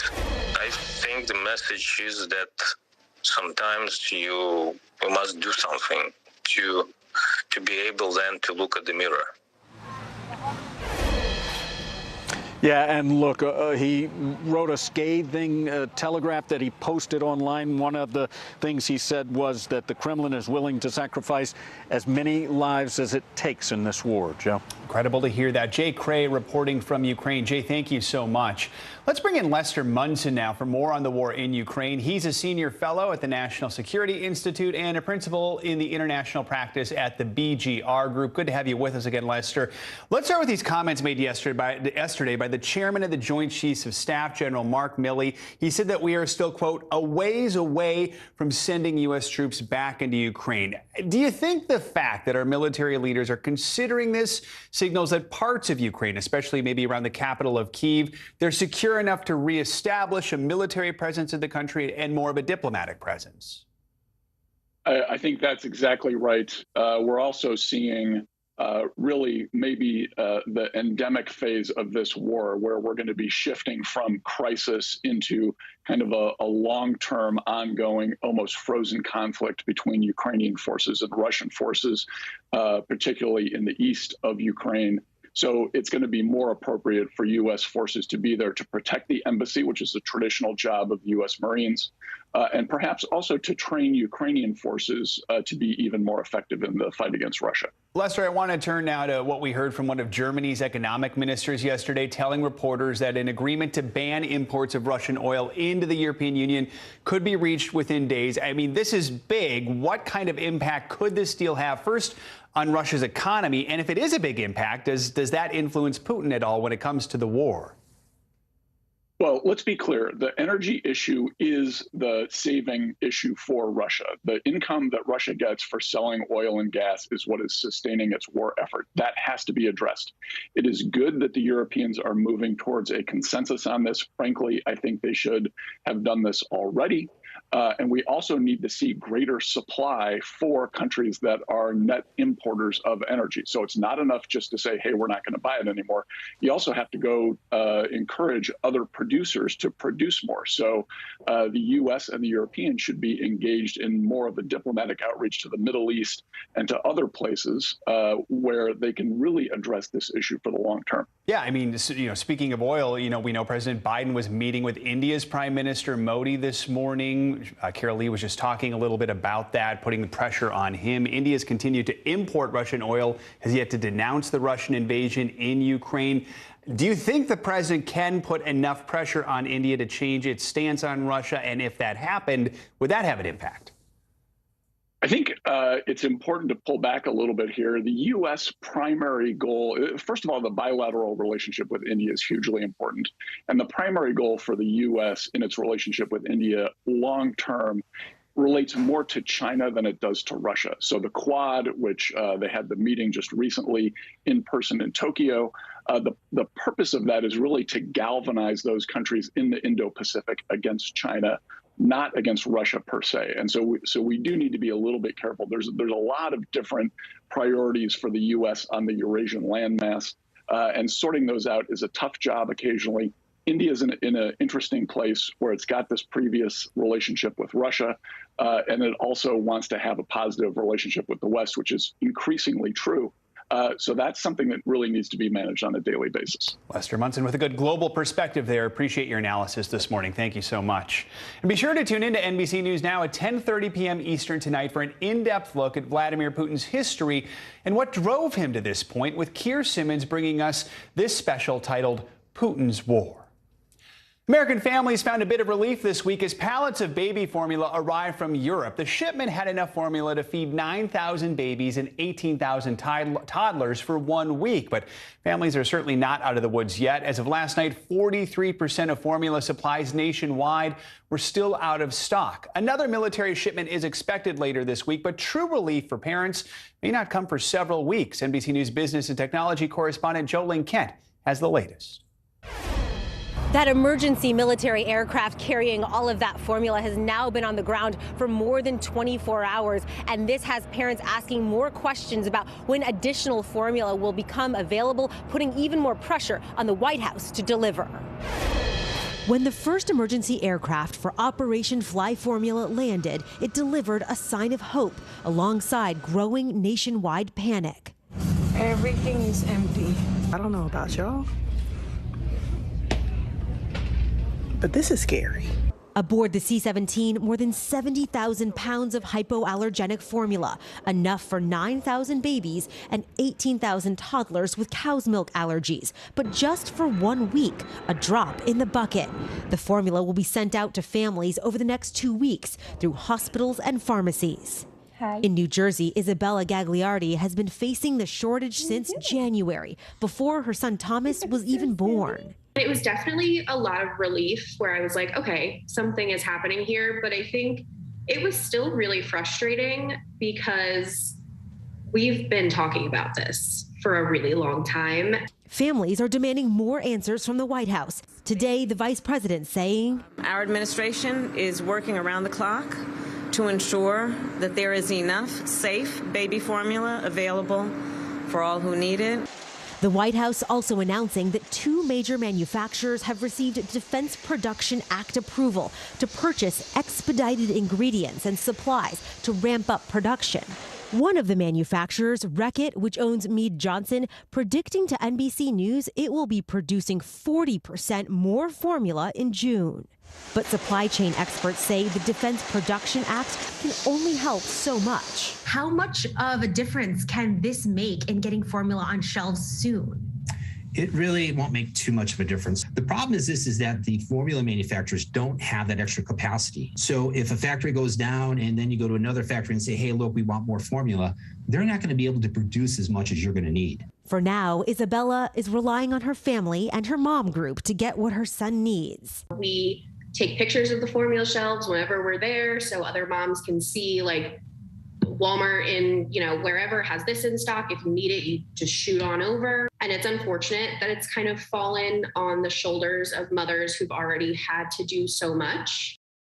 The big question right now is when more formula will become available on store shelves. And what we know so far is that second formula flight arrives in Virginia on Wednesday, but that's carrying additional hypoallergenic formula. We also know that the closed Abbott plant is supposed to reopen now within 7 days. And if that happens, that formula would hit store shelves, according to the company, in mid-July at the very earliest.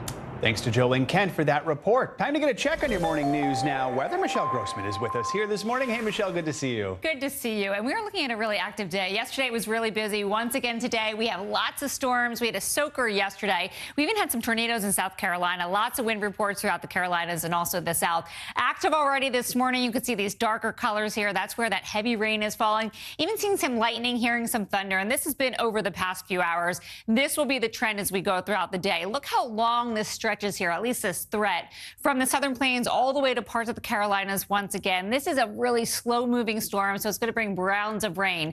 Where you see the yellow here, that is where we're most likely to see this severe weather. So 15 million people at risk.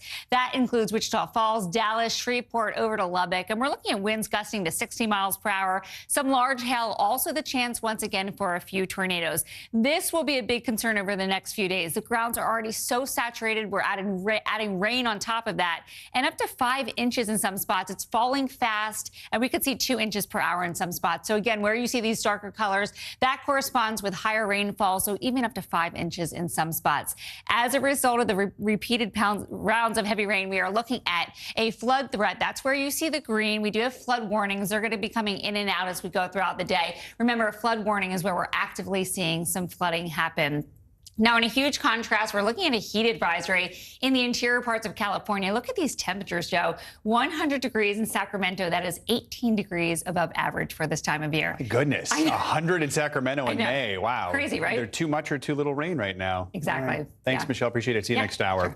Coming up, a new scathing report is slamming the country's largest Protestant denomination. Allegations of grooming and sexual abuse by clergy. And victims say when they went to leaders for help, they were stonewalled again and again. That story and more when Morning News Now continues. We'll meet Ukrainians who are defending their country one block at a time. When you were still in Kiev, could you hear the bombing? My name is Lester. Who's this? To cover the news, you have to be in it. These are families trying to board those trains to Poland. I also want to get home. You'll get home. Every night, it's your news playlist. Top Story with Tom Llamas. Weeknights at 7 on NBC News Now.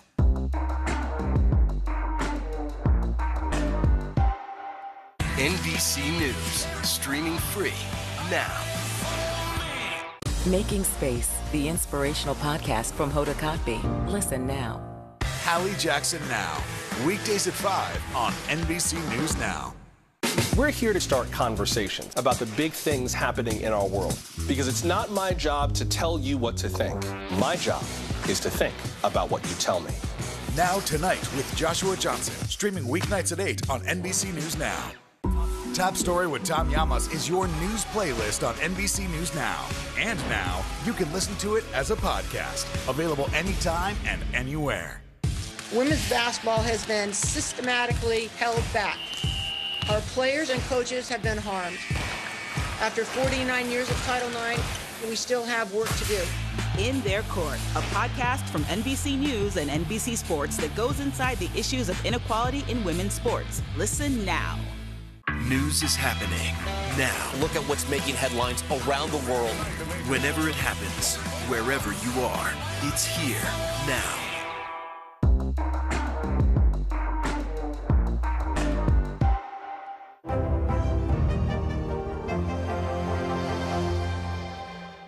Top Story with Tom Llamas. Weeknights at 7 on NBC News Now. An explosive new report is rocking the nation's largest Protestant denomination. In that report, leaders of the Southern Baptist Convention are found to have mishandled sexual abuse allegations over 2 decades. NBC News correspondent Ann Thompson has the story.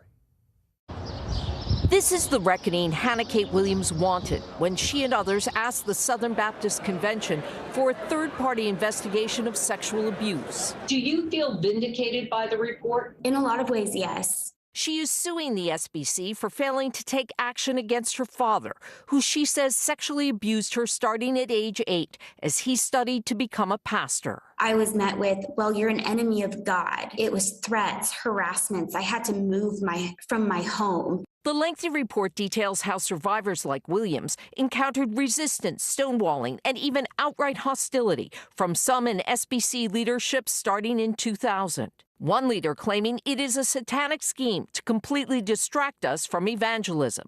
Yet investigators found one staffer compiled a secret list of accused abusers with hundreds of names. What does this do to the reputation of Southern Baptists?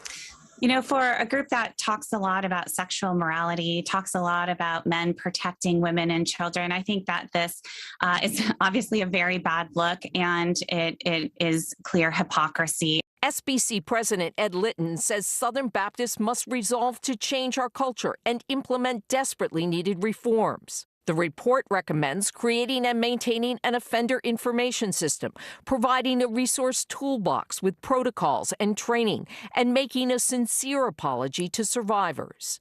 Healing won't come easy. Popular evangelist Beth Moore, who left the SBC last year, tweeting, "You have betrayed your women. It's too late to make it right with me. It's not too late to make it right with them." Ann Thompson, NBC News. At least 10 people were killed in a building collapse in southwest Iran, with many more feared trapped. NBC's Ali Arouzi joins us with that and more world headlines from London. Ali, good morning. Good morning, Joe. That's right. An unfinished 10-story building in southwest Iran collapsed, killing at least 10 people and injuring dozens more. Rescue teams worked through the night to pull out trapped survivors out of the remains of the building. Steel beams and concrete that fell from the building crushed cars on the streets below. Authorities have arrested about 10 people, from officials to contractors who were connected to the building. Every year, the rich and powerful gather in Davos for an economic forum, but this year a small handful of the wealthy who attended Davos are calling for higher taxes on the rich in order to tackle the cost of living crisis. The so-called millionaire protesters argued that the wealthy made so much money over the last 2 years, while so many other people across the globe struggled with finances. And finally, the Queen wasn't going to let her mobility issues stop her from attending her favorite flower show. The 96-year-old monarch, dressed in pink, showed up to the Chelsea flower show in a brand new custom-made golf cart to help her get around. A palace spokesman said that adjustments had been made for the Queen's comfort. And those are your headlines, Joe. We call it the Queen Mobile. All right, Ali, thank you so much. Appreciate it. The Queen Mobile. Coming up, a major spike in active shooter incidents. We're speaking with an expert to find out what's behind the rise and how to stop the violence. Plus, why overworking could actually be making us less productive. That's in our weekly mental health roundup. You're watching Morning News Now.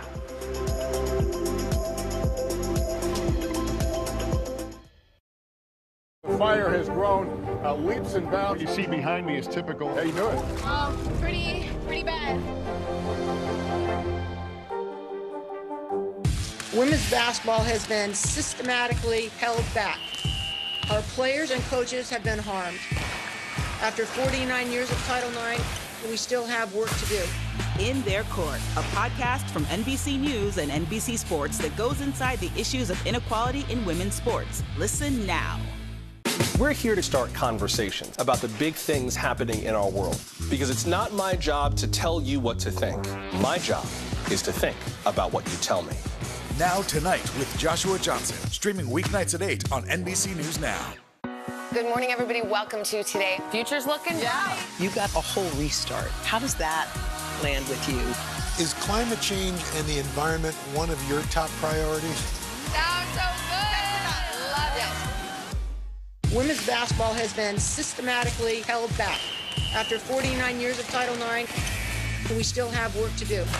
In Their Court, a podcast from NBC News and NBC Sports that goes inside the issues of inequality in women's sports. Listen now. Good morning, everybody. Welcome to Today. Future's looking bright. You got a whole restart. How does that land with you? Is climate change and the environment one of your top priorities? You know what? Our hearts are ready for something like this. It's a great workout. It's everything you need. What comes back together? Oh, I'm so happy. That's what it takes to set a record. So glad to see you. Now Tonight with Joshua Johnson, streaming weeknights at 8 on NBC News Now. Top Story with Tom Llamas, weeknights at 7 on NBC News Now. Now Tonight with Joshua Johnson, streaming weeknights at 8 on NBC News Now. In the aftermath of the deadly mass shooting in Buffalo, the FBI has released a new report that finds active shooter incidents are on the rise. Here are some of the numbers. In that report, in 2021, the number of active shooter incidents saw a 52% increase from 2020, with more people dying from these shootings. It's also a nearly 100% spike from what we saw in 2017. Let's bring in NBC News law enforcement analyst Cedric Alexander. Cedric, good to have you with us this morning. The first question I'm going to ask is the obvious one. Do we know why we are seeing such a big spike in active shooters? You know, the jury is still out on that. There's certainly a lot of social reasons we can somewhat speculate that's causing these types of violent acting out in our nation. A lot of it has been associated with mental health, and that may not necessarily be true, because many of those who have been involved in these high number of active shooters, over 690 last year alone, are people who had very clear thought processes. They planned their attack oftentimes, understanding and knowing what targets they were going to hit, and calculated it oftentimes as well. So there could be a variety of reasons. Some of it could be associated with mental health, which is oftentimes maybe very hard to track, particularly if someone is disturbed or depressed or under some type of medical care that may not be known to others. And this notion as well, too, that if people weren't able to go and buy guns, we wouldn't see so many attacks. But the point of the matter is that there are so many weapons on the street, particularly even high capacity weapons that are out there, that you don't necessarily have to go to a gun store. You can make these purchases. Many of them are stolen from homes and vehicles and et cetera. So there's still a real, very undetermined one idea as to why we're seeing this influx, but we're certainly seeing people under a great deal of much more distress than we ever had. This report also observed an emerging trend, something called roving active shooters. That means shooters who open fire in multiple locations. What more should we know about this? Do we know why we are seeing this change in pattern? Well, you know, here again, it's very, very early to tell. And until significant research has been put into place to give us some ideas to the reasons for this, here's the one thing that we can do. We can make note of the fact that there are rovers that are out there who are moving around from place to place, causing this type of violence. We have to look at the circumstances of each one of these shootings. Was it gang related? But anytime you have 4 or more individuals shot and killed, excluding the shooter, him or herself, it is defined as a mass casualty. But here again, I think we have so much more to learn. But for the general public, we must stay aware. We must stay alert. People still need to exercise their freedom, go about their way. But being alert and staying alert and being able to take yourself to safety when need be is very, very important as we see this uptick in violence. Cedric, in the wake of the recent mass shooting in Buffalo just over a week ago, President Biden once again called for stricter gun control laws. We know that's an uphill battle in Congress. And as you just mentioned, a lot of the guns are already out there. So in your mind, what needs to be done at the federal level, the state level, and local levels to try and stop or at least slow down this violence? Well, something that truly needs to happen. The music needs to change. Every time we have one of these incidents, we can't continue to go back to there needs to be some level of interaction in our gun laws, because that never comes about. America is still waiting on that. What does that look like? We know that there's a great deal of politics involved, and we know that many gun owners out there who believe in their Second Amendment right are good people. So it's a complicated situation. But the point of it is we can't continue to say the same thing over and over again. At every level of government, federal level, state level, and at the local level, we have to do everything that they can. But understanding at the local level, they don't have the same level of power and control as at the federal level. So really, our federal elected officials are really going to have to find a way to come together and really confront and deal with this ever-emerging issue that is damaging the lives of American people every day. This is serious business that's got to be dealt with at a federal level and state level. Cedric Alexander, as always, we appreciate your expertise and analysis. Thanks for joining us this morning. Thank you for having me. Time for this week's mental health check-in. We're digging deeper into why overworking is actually making us less productive, plus how to overcome FOMO, the fear of missing out. And as always, we just want to take this moment to pause, take a deep breath, and reflect on our emotional well-being. And to help us do that, let's bring in Dr. Erica Edwards. She's the chair of psychiatry at Sibley Memorial Hospital and assistant professor of psychiatry at Johns Hopkins Medicine. Dr. Richards, good morning to you. So many of us feel like we should be doing something all the time and that we're not doing enough if we don't feel overwhelmed. I know I feel that way a lot. So it turns out overworking, well, it actually makes us not as productive. Why is that the case? What more can you tell us about that? So this is part of a series focused on work-life balance with that key question, exactly. Do you feel like you're not doing enough unless you're overwhelmed? So anyone that has a to-do list knows that as it grows, it gets harder to get started on even item number one on that list. So in the workplace, this manifests as productivity paralysis. When this occurs, it's really hard to get things done. And what happens is your workday becomes longer. You go into the weekends to get things done. You skip lunch breaks. You work later. But what we know is that a rested worker is a better worker. So in the UK, there's a movement called the 4-Day Week campaign, where they're fighting for decreased duration of the work week with about a 32-hour max, without any changes in pay, to try to increase productivity within that time frame. 4-day work week, that would be absolutely amazing. All right, Dr. Richards, let's turn to social media, which many people are on 7 days a week. There's that feeling of missing out when we see other people posting pictures and they're having fun. So how do we overcome that fear of missing out, or as it's known, how do we overcome FOMO? FOMO, always a good discussion. So at the heart of this topic is comparing ourselves and our experiences to others. And for a second, let's talk about what's good about doing that. You know, we learn from examples from others. It's how we adapt, it's how we go, it's how we grow, it's how we move forward, not only as an individual, but as a society. But FOMO, that missing out, that fear of missing out on happiness, things that may increase our happiness, is really what that discussion comes to be. And what we know is that there's really three concepts to remember to prevent this. Number one, there's an article that talks about practicing abundance mindset, essentially telling yourself that just because someone else has blessings, just because someone else is having fun, it doesn't mean that there will be less available opportunities for you.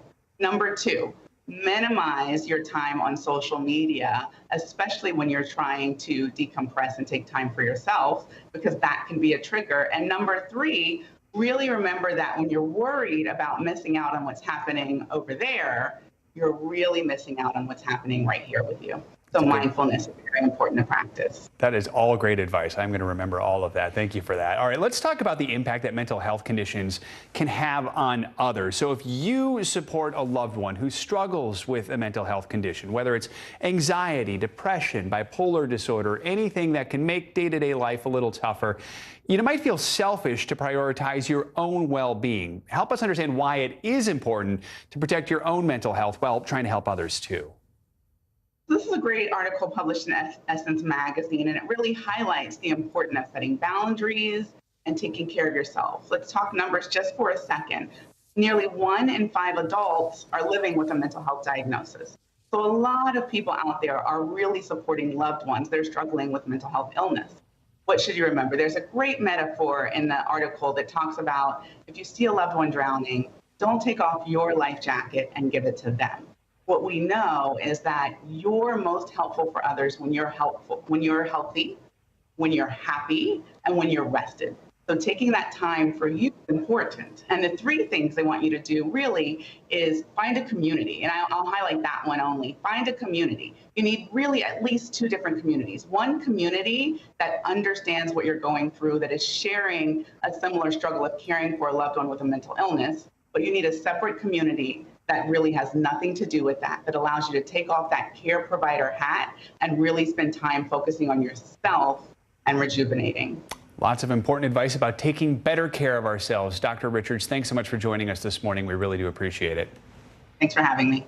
We've got some promising news this morning about the rollout of COVID vaccines for children under 5. The FDA announced that it will consider Pfizer's and Moderna's vaccine applications for this age group at a meeting on June 15th. Pfizer says 3 small doses of its vaccine offer strong protection for children younger than 5, while Moderna reported that 2 doses of its vaccine are effective. For more on this, let's bring in Dr. Bio Winchell, Regional Clinical Director of Carbon Health and St. Mary's Hospital. Doctor, good to have you with us. So what are the next steps now to get these vaccines approved, and when might these families who've been waiting so long for this might actually be able to get their youngest kids these shots? So this is wonderful news. We know that they're going to meet in around June 15th. So we're hopeful that at the end of the month or maybe July that we can see, as a parent myself of 2 young children, that this vaccine will be available so we can start really protecting everybody, from the coronavirus. Why is there then a difference in dosage between Pfizer and Moderna's vaccines? What should parents consider when they're deciding which one to give their kids, if they do have the option, I guess, depending on what supply their doctors have? So the difference is based on data. So for Pfizer, they found that having a 3-dose regimen and really having a lower microgram of 3 micrograms was really effective. Now for Moderna, they found that a 25 microgram, so one quarter of the adult dose, was the best protection for little ones. And so that's why you see a difference. But as a mom and a doctor, picking a vaccine to protect your child, whatever one is available, is the best choice because we know it can reduce hospitalization and possible death. So as a parent, I really recommend just getting the first vaccine that is available. I bet a lot of kids will be wanting the one that involves getting a needle twice as opposed to 3 times, but that'll be up to the parents and the doctors to try and figure that one out. Let's turn to Pfizer's COVID antiviral drug, Paxlovid. Several patients who've taken it say they're experiencing rebounding symptoms after initially feeling better. Put this into perspective for us. How often is this actually happening in the grand scope? And then in general, are relapsing COVID symptoms common? So this is happening very rarely, and we know it's about 2% that it's for its occurrence. However, when you get COVID, it is likely to have this kind of ebb and flow where you're feeling better and then your symptoms start to kind of go downward. So it's really important to focus on that this medication can still prevent hospitalization and possible death. So although we are seeing this kind of rebound presentation, it's providing a level of protection against hospitalization and possibly worser symptoms. So that's the key thing to focus on. Dr. BCW, Dr. Bio Winchell, thanks so much for joining us this morning. We do appreciate it. Thank you for having me. Coming up, a blockbuster summer travel season is about to kick off this Memorial Day weekend, and with it, unfortunately, will come those sky-high prices no matter which way you move around the country or the world. Our Carrie Sanders is with us after the break on what you can do to try and stay sane on that getaway.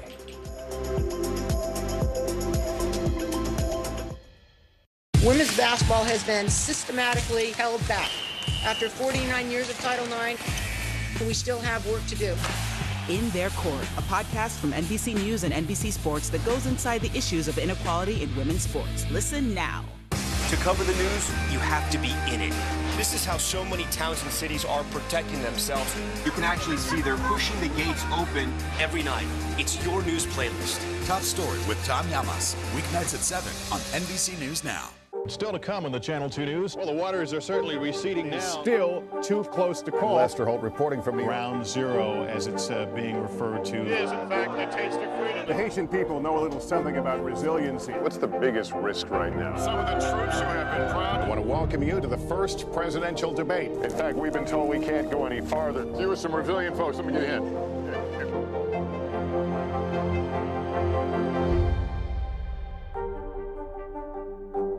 NBC News, streaming free now. To cover the news, you have to be in it. This is how so many towns and cities are protecting themselves. You can actually see they're pushing the gates open every night. It's your news playlist. Top Story with Tom Llamas, weeknights at 7 on NBC News Now. Good morning, everybody. Welcome to Today. Future's looking bright. You got a whole restart. How does that land with you? Is climate change and the environment one of your top priorities? You know what? Our hearts are ready for something like this. Come on. It's a great workout. It's everything you need. What comes back together? Oh, I'm so happy. And me. That's what it takes to set a record. So glad to see you.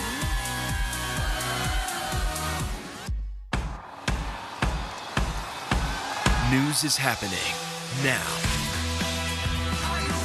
Look at what's making headlines around the world. Right now on Morning News Now. We're coming on the air with breaking news. And this is a significant moment. Whenever it happens, wherever you are, NBC News, streaming free now. These days, it feels like the news never stops. So let's get into it. What's happening right now, what it all means for you for an hour every day. It can be hard to keep up, so let's get started together. Hallie Jackson Now, weekdays at 5 on NBC News Now.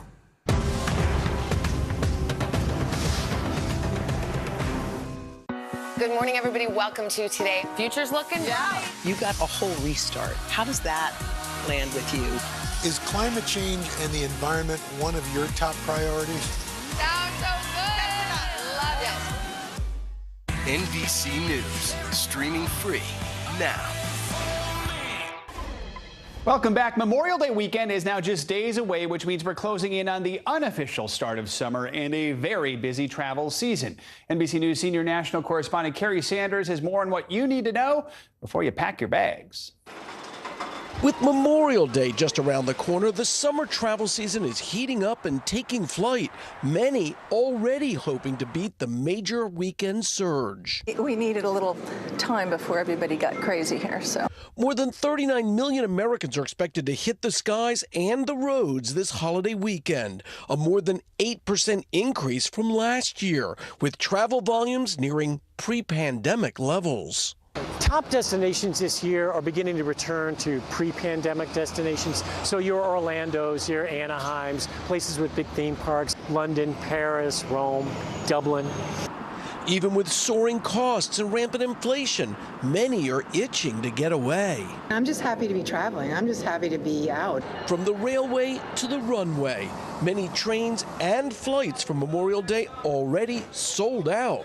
Nationwide, 2.5 million passengers are expected to fly each day this holiday weekend. You're heading to the airport this weekend. Thursday and Friday mornings are going to be the busiest days. But the real rush will be on the roads, even as gas prices continue to climb, with the national average now at $4.60 a gallon. Many Americans are still choosing to fill up and drive to their destinations. To avoid that potential bumper-to-bumper traffic, experts say to plan ahead and get out the door early. Don't travel during peak hours on Thursday and Friday afternoon, where traffic from coast to coast, including in New York, Houston, and Los Angeles, is expected to increase dramatically. Meantime, for so many others across the country, $5.61 a gallon for ethanol free. Horrible. Too much for gas. It's too much. I can't travel. The unrelenting pain at the pump is forcing them to slam the brakes. Alan Lipschutz has been driving his RV for months. The price to fill a single tank, a wallet-busting $400, and he only gets about 8 miles to the gallon. Luckily, he's found a way to enjoy the holiday weekend without breaking the bank. We call this a staycation. You're how close to your house? 5 miles. Oh, so you're really close. We're really close. Walking distance, jogging distance. But it's still a vacation. Still a vacation. Thanks to Kerry Sanders for that report. Shares of Snapchat plummeted after a dismal note to employees from the social media giant's CEO. CNBC's Silvana Henao joins us with that and more financial headlines. Hey, Silvana. Hey, Joe. Yeah, so shares of Snap are tumbling after the company slashed its profit forecast, saying the economy has worsened faster than expected in just the past month. When Snap reported earnings back in April, it projected sales would grow as much as 25% this quarter. In a memo to employees, CEO Evan Spiegel says Snap will slow hiring and evaluate the rest of this year's budget to find potential cuts. Other social media and tech stocks such as Meta, Pinterest, and Alphabet are also falling. Airbnb is shutting down all listings and experiences in China at the end of July. The vacation rental company making the announcement in a post on its official WeChat account today. The news was first reported by CNBC yesterday. Airbnb says Chinese users will still be able to book listings outside the country. Airbnb joins a list of foreign companies that have pulled out of China after running into stiff local competition and regulatory issues. TikTok announcing a new program to let viewers subscribe to specific live streamers they want to support. Live subscription gives fans access to perks such as exclusive chats and badges that set them apart from non-subscribers. The program is launching in beta format on Thursday. Packages will reportedly start at $4.99 a month. Another thing to sign up for. All right, Silvana. Exactly. Thank you so much. You got it. Coming up, Inspiring America, a reunion decades in the making. The uplifting story of a sailor, Vietnam refugees, and the single act of kindness that changed all of their lives forever. That's next. Women's basketball has been systematically held back. Our players and coaches have been harmed. After 49 years of Title IX, we still have work to do. In Their Court, a podcast from NBC News and NBC Sports that goes inside the issues of inequality in women's sports. Listen now. News is happening now. Look at what's making headlines around the world. Whenever it happens, wherever you are, it's here now. To cover the news, you have to be in it. This is how so many towns and cities are protecting themselves. You can actually see they're pushing the gates open every night. It's your news playlist. Top Story with Tom Yamas, weeknights at 7 on NBC News Now. We'll meet Ukrainians who are defending their country one block at a time. When you were still in Kiev, could you hear the bombing? My name is Lester. Who's this? Women's basketball has been systematically held back. Our players and coaches have been harmed. After 49 years of Title IX, we still have work to do. In Their Court, a podcast from NBC News and NBC Sports that goes inside the issues of inequality in women's sports. Listen now. When was the last time you made space to listen to somebody? We are meeting people one after the next who've made profound changes. I think you're going to be blown away by the life lessons. Join Hoda Kotb for her podcast, Making Space. Listen now.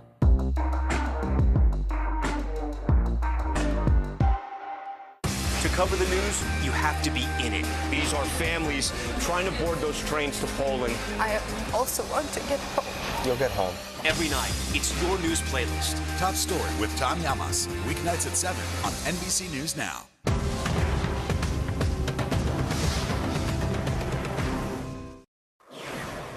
Here's a question. When did you last use a payphone? Well, New York City just took out its last remaining public payphone.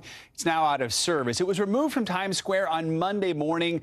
The city started replacing public phones with kiosks for Wi-Fi and phone charging in 2015 after cell phones made them rather obsolete. Commissioner Matthew Frazier said in a press release, just like we transitioned from the horse and buggy to the automobile and from the automobile to the airplane, the digital evolution has progressed. The last phone standing has a new home at the Museum of the City of New York as a piece of history. As we continue to celebrate Asian American and Pacific Islander Heritage Month, we want to bring you a story of bravery and bonding that began on the perilous seas after the fall of Saigon. But it doesn't end there. NBC's Vicki Nguyen brings us a story that's inspiring America. Lisa Dam reuniting with the man she last saw when she was 19 years old. Then, as now, she credits him with saving her life. You did it. Without you, we would not have been here. You're here. That's the main thing. That's all we ask for. Yeah. In 1978, Lisa and 50 other Vietnamese refugees were fleeing communism after the fall of Saigon. But they got lost in the South China Sea, 33 adults and 18 children, adrift on this fishing boat, low on fuel and hope.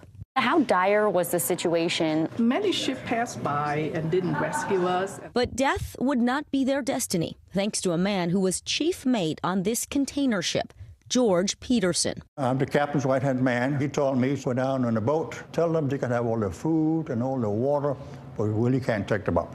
But George insisted on bringing them all on board, prepared to accept any consequences. What made you think we can't just give them food and water? We need to rescue them. Any human being can see that if somebody needs help, you give them help. Armstrong, now an attorney for the city of Los Angeles, and his brother Van were 4 and 9 at the time.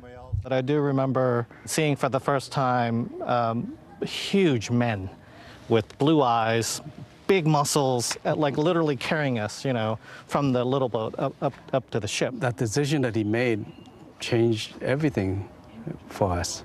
For years, George tried to find the 51 refugees. The breakthrough? A neighbor saw this photo and found one person on the list of names George kept. It was Min Win, the first refugee to reconnect with George back in 2018. Many of them, like Lon Trong, wanting to make him proud. I became a social worker. I want to give back to the community to help other people like George has inspired me to do. Now 88, George is still hoping to find the 23 people he has yet to reunite with. That's your dad. Isn't that crazy? Until then, gratitude. You were the right person in the right place in the right time. Thank you. And unending love. Vicki Nguyen, NBC News, Palm Springs, California. Here's hoping there are many more reunions in the future. Our thanks to Vicki for that report. That does it for this hour of Morning News Now. The news continues right now.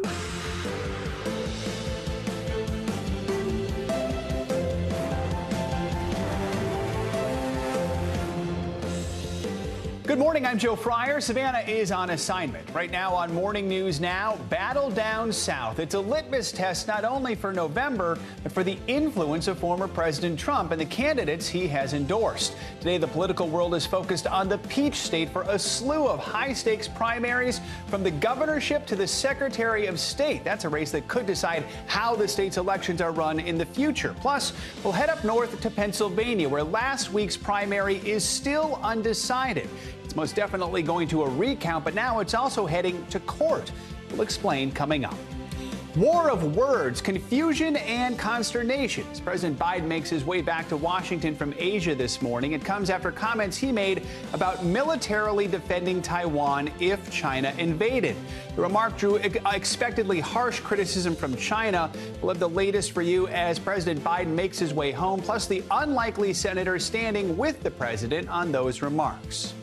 Precautionary measures, a handful of concerning monkeypox cases across the nation, now prompting top U.S. officials to take action. What you need to know this morning about the vaccine being brought out to stunt the spread. Plus, Summer of Cruise, just days before the highly anticipated release of Top Gun Maverick. We've got ourselves another Tom treat released to the world. Our first look at the latest Mission Impossible film, teasing Tom Cruise's most death-defying stunts yet. You're going to hear plenty about him in the days to come. We're going to begin this morning with those key primary elections with major implications for the midterm elections this fall. In Georgia, the high-stakes Republican race for governor pits the power of former President Trump against his own vice president, Mike Pence, who's openly campaigning against the Trump-backed candidate. To help us understand all of this, let's bring in NBC News correspondent Blaine Alexander with the latest from Georgia. Well, this is already a record-breaking election here in the state of Georgia. Early voting numbers are higher than any the state has ever seen, but it's also a referendum for someone who is not on the ballot, former President Donald Trump, a test of his political power as some Republicans are lining up against him. In Georgia, it's the Election Day face-off between a former president and his vice president, though neither of them are on the ballot. Former Vice President Mike Pence throwing his support behind Georgia Governor Brian Kemp, the very candidate his former boss is trying to unseat. You will send a deafening message all across America that the Republican Party is the party of the future. It is the clearest sign yet that Pence is breaking from former President Trump, who blames Georgia's governor for his 2020 election defeat. Brian Kemp is a turncoat, he's a coward, and he's a complete and total disaster. Instead, Trump has handpicked former Georgia Senator David Perdue to take on Kemp. Monday, the former president had this to say about his one-time VP. Well, I'm very disappointed in Mike, as a lot of people are. Now, with the battle lines drawn, it could be a preview of the 2024 Republican presidential race. If the election were today for president, Trump or Pence, who would you go for? I'm going to have to go for Pence as well. I think character says a lot. In midterms across the country, former President Trump has not shied away from using his influence in the political ring, setting up a major test of his power as kingmaker. The results are a mixed bag. In Georgia, a recent poll shows Perdue trailing by more than 30 points. On the Democratic side, nominee Stacey Abrams drawing Republican criticism over the weekend for these remarks. I'm tired of hearing about being the best state in the country to do business when we are the worst state in the country to live. When you're number 48 for mental health, when you're number 1 for maternal mortality, when you have an incarceration rate that's on the rise and wages that are on the decline. Perdue criticized those remarks, but then courted controversy of his own with this statement, criticized by many as racist. When she told black farmers, you don't need to be on the farm, and she told black workers in hospitality and all this, you don't need to be, she is demeaning her own race when it comes to that. This is also turning out to be a referendum on the big lie. It's something that Trump-backed candidates have tried to make a central issue in their campaign, but we're also seeing more establishment Republicans lining up against that. In fact, we've seen big names come here to campaign for Governor Brian Kemp. In fact, the Republican Governors Association spent $5 million to back Kemp in this race. In Atlanta, Blaine Alexander, NBC News. Thank you, Blaine. A week has passed since the Pennsylvania primary, and we're still not any closer to determining a winner in the Republican race for Senate. The latest tally shows TV doctor Mehmet Oz with a razor-thin lead of just under 1,000 votes over his rival, David McCormick. Counties in Pennsylvania have until 5 p.m. Eastern to submit their unofficial results to the Secretary of State. NBC News correspondent Dasha Burns joins us now from Philadelphia with the latest on the race. Dasha, good morning. So where do we stand right now, 1 week after this primary? We know David McCormick's campaign took some action yesterday. What can you tell us about that? Yeah, Joe, bear with me here. More twists and turns in this race that has still not come to any sort of conclusion. There was a court decision, a Third Circuit court decision on Friday about an election in 2021 that could have an impact on this race. The court ruled that undated ballots where voters neglected to put a date on the envelope, could be counted in a November 2021 race. Now, what does that mean for this election? Well, the McCormick campaign says it means that undated ballots in this race, those mail-ins where voters didn't put a date, should be counted. The Oz campaign is arguing the opposite. Now the McCormick campaign has filed a lawsuit to compel counties to, in fact, count those ballots. What will that mean? How many of those ballots are out there? We still don't know those exact numbers or how much it could impact the ultimate outcome, but we know that this race is incredibly close, less than 1,000 votes separating the two candidates. So there is a world in which this lawsuit and this fight over what to do with these ballots could impact the outcome here, Joe. Okay, so we were just talking about former President Trump and his influence. We know that he endorsed Dr. Oz earlier in this campaign. Where does the Pennsylvania GOP stand in the race? Are they favoring one candidate over another at this point, or just sitting back and waiting to see who actually wins?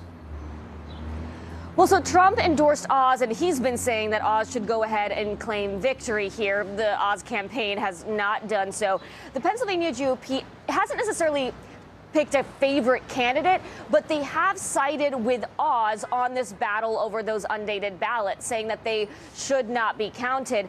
The RNC did the same, actually. Their chair, Ronna McDaniels, was on Fox News over the weekend saying that these ballots shouldn't be counted. Overall, the Republican Party seems to be pushing for leaving those ballots out, tossing them and not counting those votes, Joe. All right, so let's talk about the process. What are the next steps once the counties do submit those results to the state? Are we expecting we'll get those numbers soon, or will we have the recount first, considering the margin right now? So here's where we're at. By 5 p.m. today, counties have to submit their unofficial results to the Department of State. Then tomorrow, we will have a very clear picture of just how close this race is and whether or not there will be a recount. Most likely there will be. So tomorrow, the candidate who is trailing has the option to decline the recount, to say, let's just call it now. It's probably not going to happen, considering how much money both of these campaigns have poured into this, how hard both campaigns are fighting. On Thursday, the Secretary of State will order a recount. And from there, June 1st is the latest that a recount can start. Once the recount starts, they have 5 days to wrap the whole thing up. So we're looking at June 7th at the latest that we should have an outcome here. Hopefully, for all our sakes, it's sooner than that. But that is the absolute deadline, Joe. Or another curveball be thrown, and who knows how long this is going to go for. So, That's all right. right. Dasha Burns, thank you for breaking it all down. We appreciate it. Hallie Jackson now is going to broadcast live from Georgia for the primary election coverage starting at 5 p.m. Eastern tonight. Hopefully that one won't have a weeks-long recount. And 8 p.m. Eastern tonight, Chuck Todd and Kristen Welker are going to host in-depth coverage and analysis of election results in Alabama, Georgia, and more. You can watch the Meet the Press Election Night special tonight. All of that right here on NBC News Now. President Biden is heading home this morning after wrapping up his first visit to Asia since taking office. The trip made headlines for the president's controversial comments about Taiwan, which have inflamed tensions between the U.S. and China. NBC News Chief White House correspondent Peter Alexander has more. Hey, Joe, good morning to you. President Biden's declaration here that the U.S. would intervene militarily if China tried to take Taiwan by force certainly sounded like a dramatic break from U.S. policy. It also happened to distract from his goal of strengthening economic relationships with allies and partners here. It's at least the third time in the last year that President Biden has said something similar about Taiwan, each time leading the White House to clean it up. Today, the president tried to set the record straight. President Biden now en route back to Washington, but here in Asia, leaving behind more confusion than clarity. Just a day after forcefully stating that the U.S. would defend Taiwan militarily if China invaded the self-governed island, where the long-standing U.S. policy has been strategic ambiguity, being deliberately vague about what the U.S. would do. President Biden overnight at a summit with allies in the region, insisting his policy toward Taiwan had not changed. Policy of strategic ambiguity toward Taiwan dead? No. Asked whether he would send U.S. troops to Taiwan if China invaded. Our policy has not changed at all. I stated that when I made my statement yesterday. In that statement Monday, President Biden argued China must see Russia pay a long-term price for invading Ukraine, suggesting that the U.S. could go further to defend Taiwan than it has in Ukraine. But the idea that it can be taken by force, just taken by force, is just not appropriate. It's a burden that is even stronger. The president's combative comments immediately ricocheting around the world, leading the White House to quickly clarify. Less clear whether the president's words were by design or by mistake. China fiercely responding, those who play with fire will certainly burn themselves. But Taiwan expressed its gratitude to the president, as did one of his most vocal critics, Republican Lindsey Graham, calling President Biden's pledge to defend Taiwan the right thing to say and the right thing to do.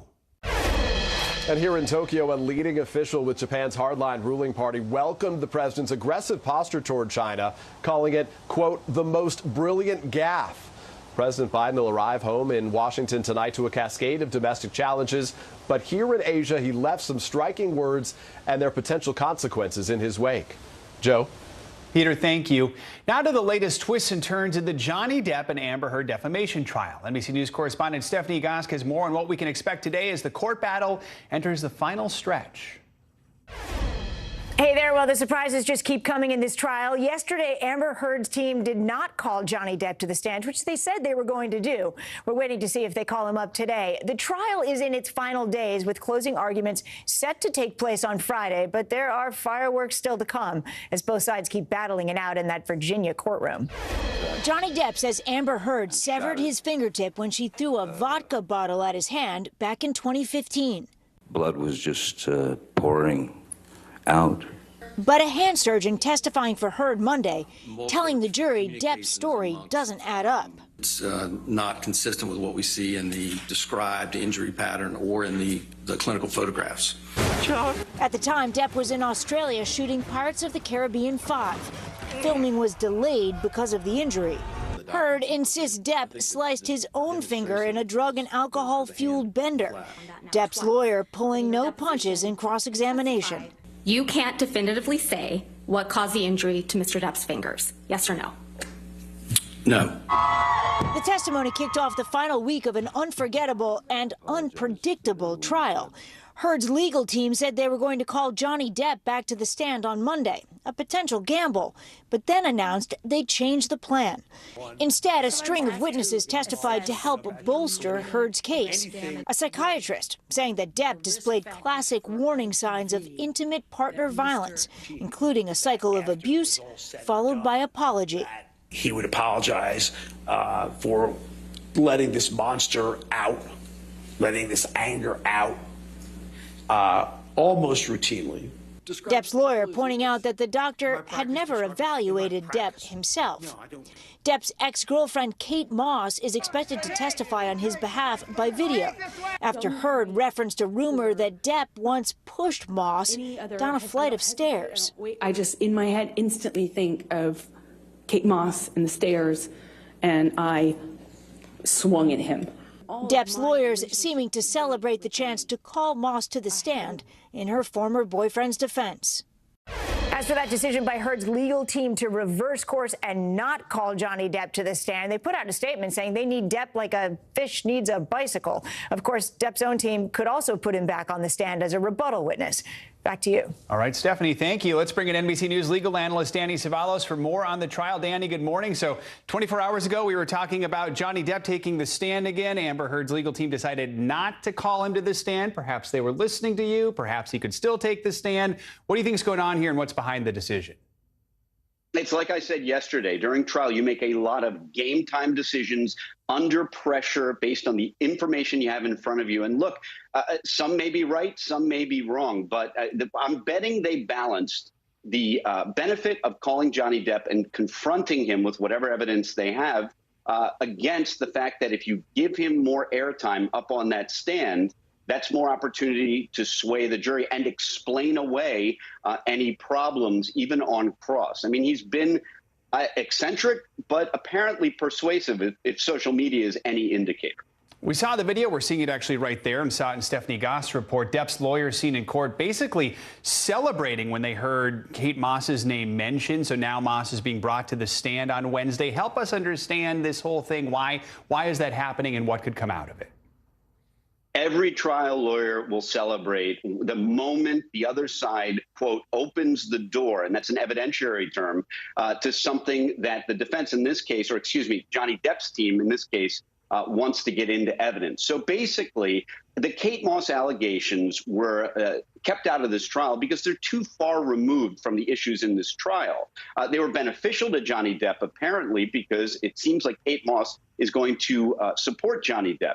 But, and this is a great lesson for witnesses, Amber Heard inadvertently stepped on a landmine when she seemingly just casually mentioned Kate Moss. But by saying those two words, they have a massive ripple effect, because now Johnny Depp, under the rules of evidence, can call evidence or bring in evidence to impeach that statement. So essentially, Amber Heard testified that, oh, I heard about this Kate Moss thing, and that implied that Johnny Depp was abusive. So now Johnny Depp gets to rebut that by calling Kate Moss herself. And based on the celebration, they're pretty confident that Kate Moss will testify in Johnny Depp's favor. So all this centers around these competing lawsuits. Depp is suing for $50 million. Heard counter-suing for $100 million in this defamation suit. Both have said they were abused by the other. Is it possible that neither of them wins their each respective suits?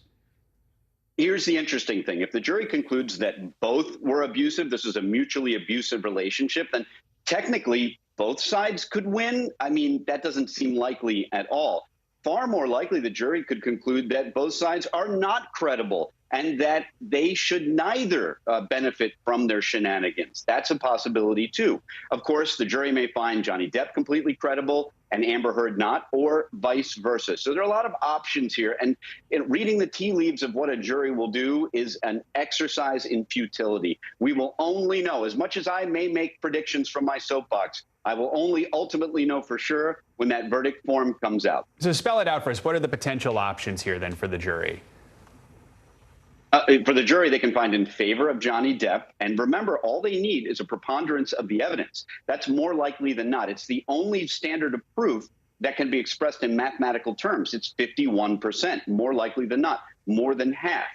They could also find for Amber Heard. But the jury verdict form is going to start with the plaintiff And since that's who they heard from first, there's always that psychological advantage that they may end up finding in favor of Johnny Depp, being that he has been the plaintiff in the driver's seat the whole time, psychologically speaking, for this jury. Danny Ceballos, thank you so much as always. Appreciate it. Now to the suspected murder of a pro cyclist in Austin, Texas. Investigators are looking into the possibility that jealousy may have been the motive in the killing of rising cyclist Mariah Wilson. NBC News correspondent Morgan Chesky joins us now from Austin with the latest. Morgan, good morning. Yeah, Joe, good morning. And right now, authorities staying very tight-lipped about the ongoing search for 35-year-old Caitlin Armstrong. But police are saying it appears Armstrong made prior claims about wanting to kill 25-year-old professional cyclist Anna Mariah Wilson, who may have been involved in a love triangle with Armstrong's boyfriend. This morning, U.S. Marshals are actively searching for Caitlin Armstrong. The 35-year-old's accused of murdering professional cyclist Mariah Wilson, who had a prior relationship with her boyfriend. Police say Armstrong has not been seen in nearly 2 weeks and has even disappeared online, deleting her social media profiles just days after the murder. Will you advise EMS and fire to come to the alley, please? On May 11th, the 25-year-old Wilson was fatally shot at this house in Austin. Police say neighbors heard someone running out of the home. My dad was in the garage when he thinks he heard the person who did it flee on their bike. Police later found Wilson's bike down the street, concealed in thick bamboo.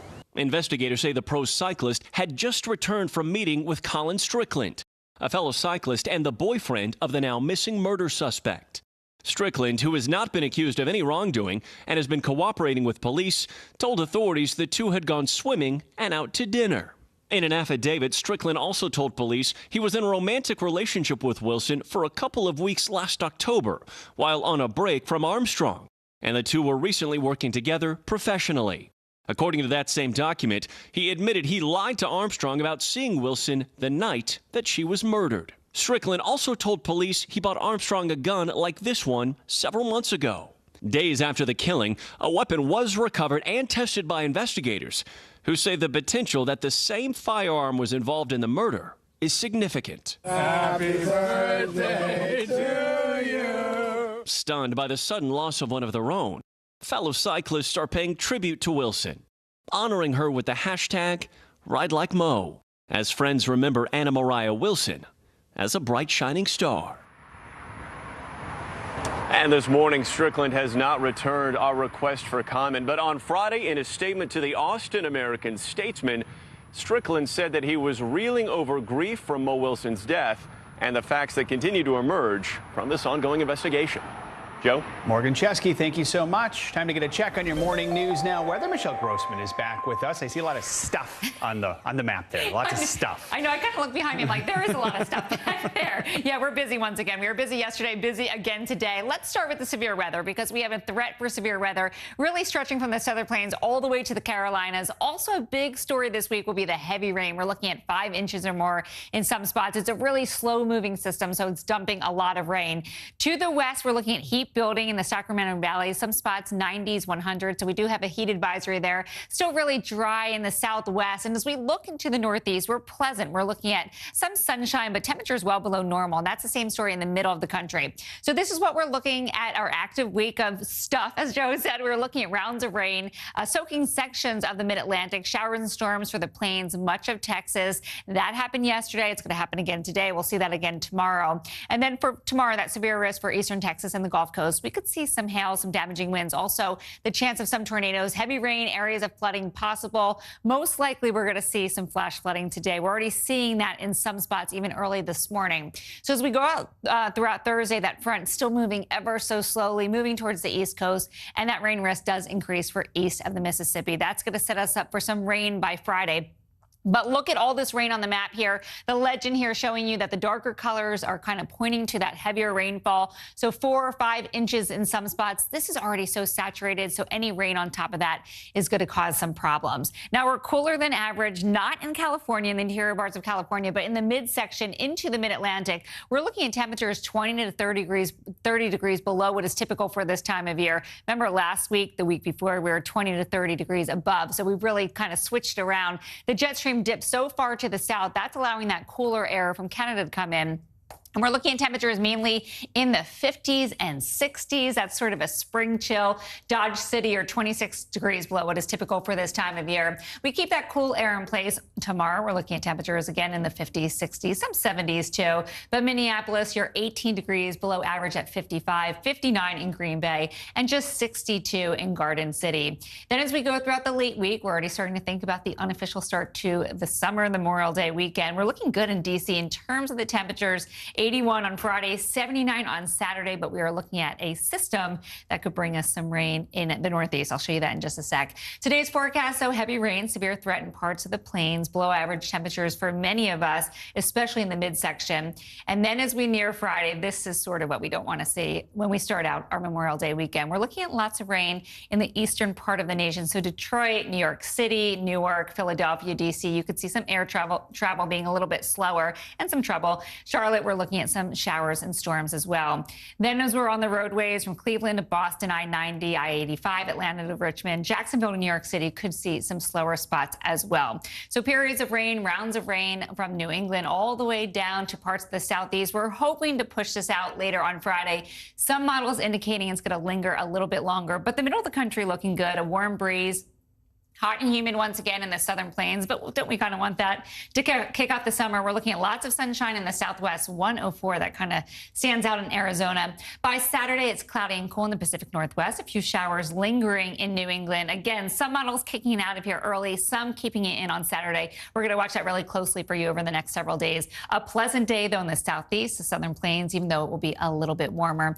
And then, Joe, by Sunday, sunny and nice in parts of the mid-Atlantic to the southeast. Dry and warm still, so we're looking at fire danger continuing in the southwest, and a few spots for showers on Sunday in the Great Lakes and upper Midwest. So hopefully less stuff by the holiday weekend. Let's hope. Yeah, all right. Knock on plexiglass. Whatever this is. Yeah. All right. Thank you, Michelle. Appreciate it. All right, coming up, it is now 3 months since the war in Ukraine began, but the conflict is showing no signs of slowing down. We're in eastern Ukraine as Russia pushes for full control of the Donbass. That's next. From Brooklyn, we're next to the subway station. The state's reservoirs are alarmingly low. War will pass them by.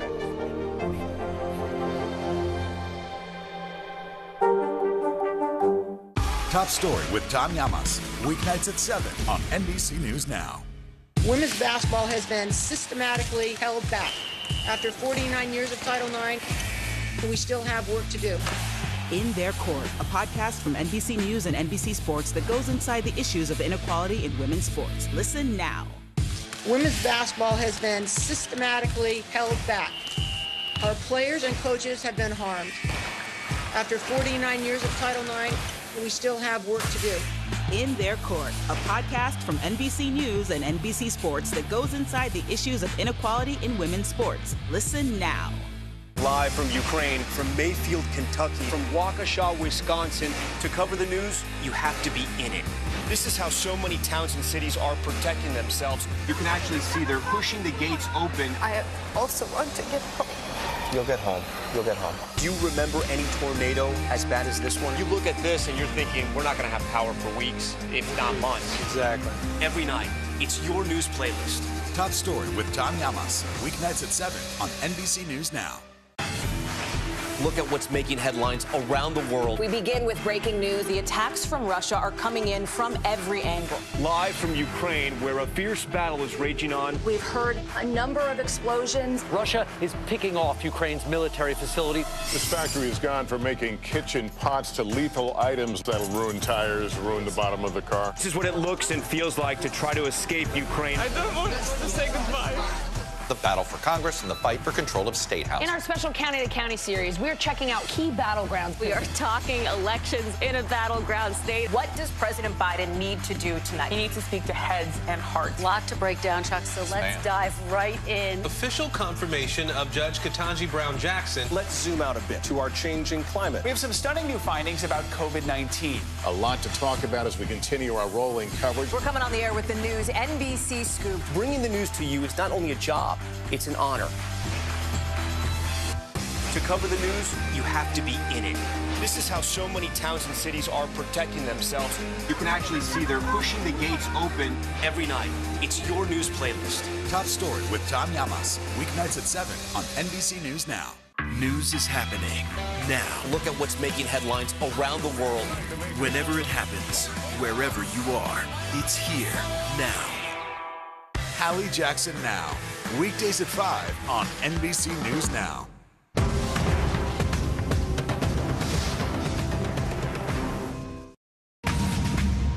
As the war in Ukraine now enters its 4th month, the battle for the Donbas region is only getting fiercer. NBC News chief foreign correspondent Richard Engel has the latest from eastern Ukraine.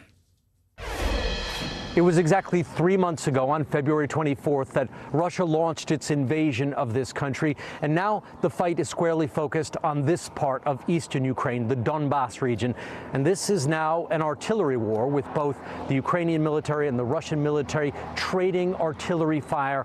And in this region, over the last several days, Russian forces have been making slow and very devastating advances. And it's working like this. Just up the road where I am right now, Russian forces yesterday took over about half of a village. They are now fighting to take control of that entire village. And if they are able to take it over, they could then advance their artillery, put this region where I'm standing right now within artillery range, and several other large Ukrainian-held towns also within artillery range. And that is something that the Ukrainian military is trying to prevent, trying to push the Russians back further and further so that their artillery cannot rain down on civilian populations and on military targets.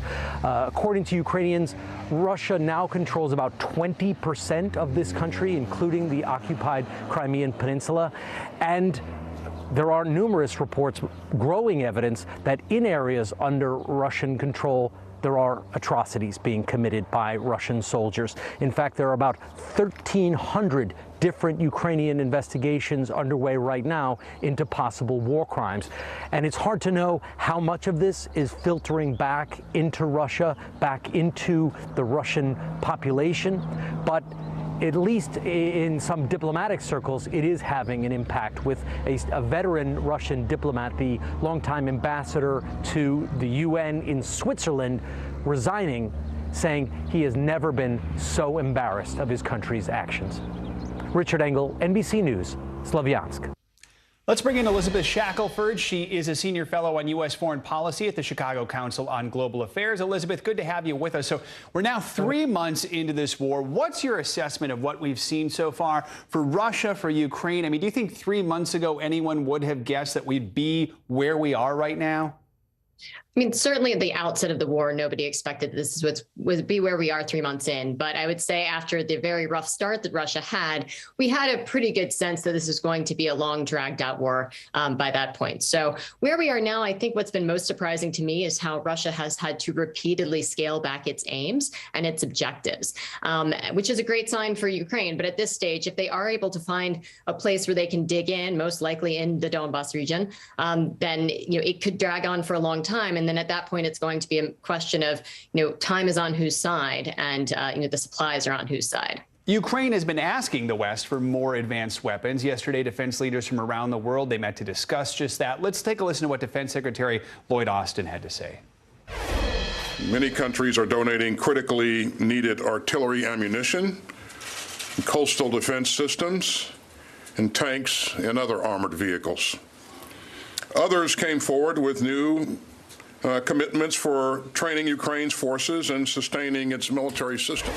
I'm especially grateful to Denmark, which announced today that it will provide a Harpoon launcher and missiles to help Ukraine defend its coast.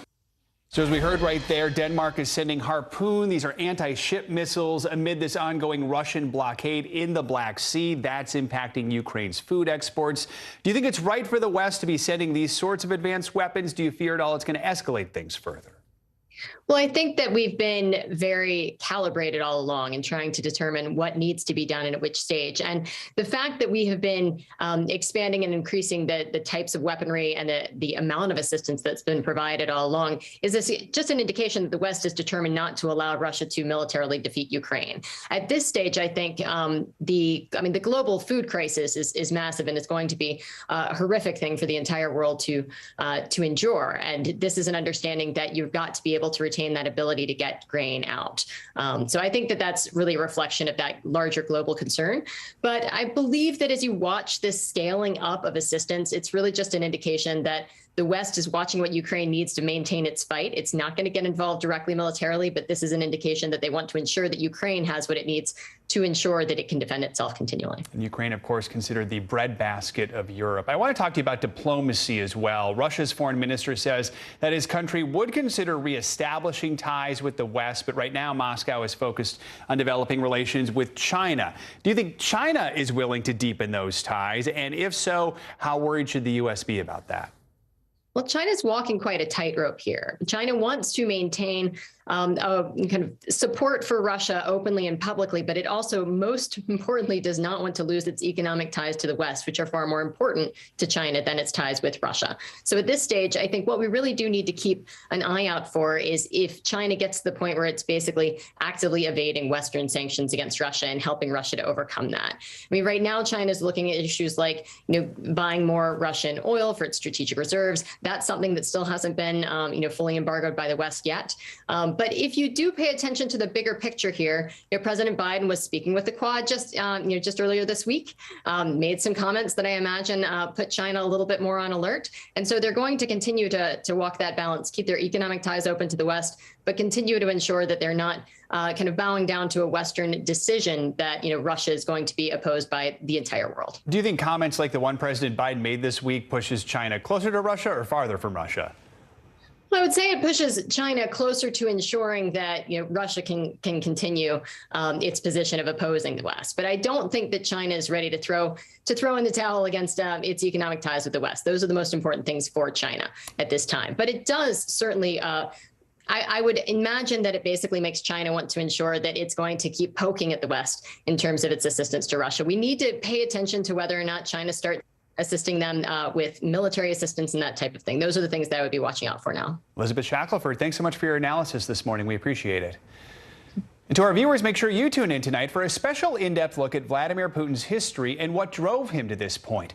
NBC's Keir Simmons brings us Putin's war at 10:30 p.m. Eastern Time right here on NBC News Now. Coming up here on Morning News Now, the slow spread of monkeypox is now drawing action from top U.S. health officials. We'll tell you all about what you need to know about the vaccine that's now being released by the CDC to help try and stop the spread. Next. Still to come on the Channel 2 News. Well, the waters are certainly receding now. Still too close to call. Lester Holt reporting from the Ground Zero, as it's being referred to. It is, in fact, the taste of freedom. The Haitian people know a little something about resiliency. What's the biggest risk right now? Some of the troops who have been proud. I want to welcome you to the first presidential debate. In fact, we've been told we can't go any farther. You with some resilient folks. Let me get a hint.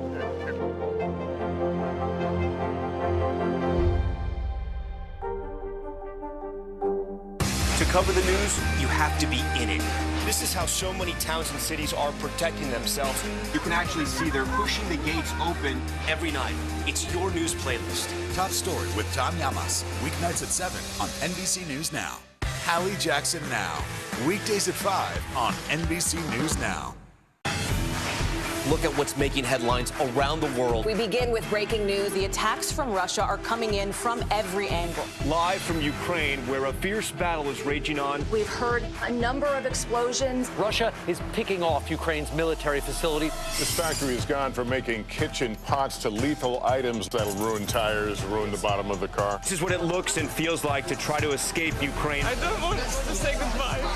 the battle for Congress and the fight for control of State House. In our special County to County series, we're checking out key battlegrounds. We are talking elections in a battleground state. What does President Biden need to do tonight? He needs to speak to heads and hearts. A lot to break down, Chuck, so let's dive right in. Official confirmation of Judge Ketanji Brown Jackson. Let's zoom out a bit to our changing climate. We have some stunning new findings about COVID-19. A lot to talk about as we continue our rolling coverage. We're coming on the air with the news NBC Scoop. Bringing the news to you is not only a job, it's an honor. Making Space, the inspirational podcast from Hoda Kotb. Listen now.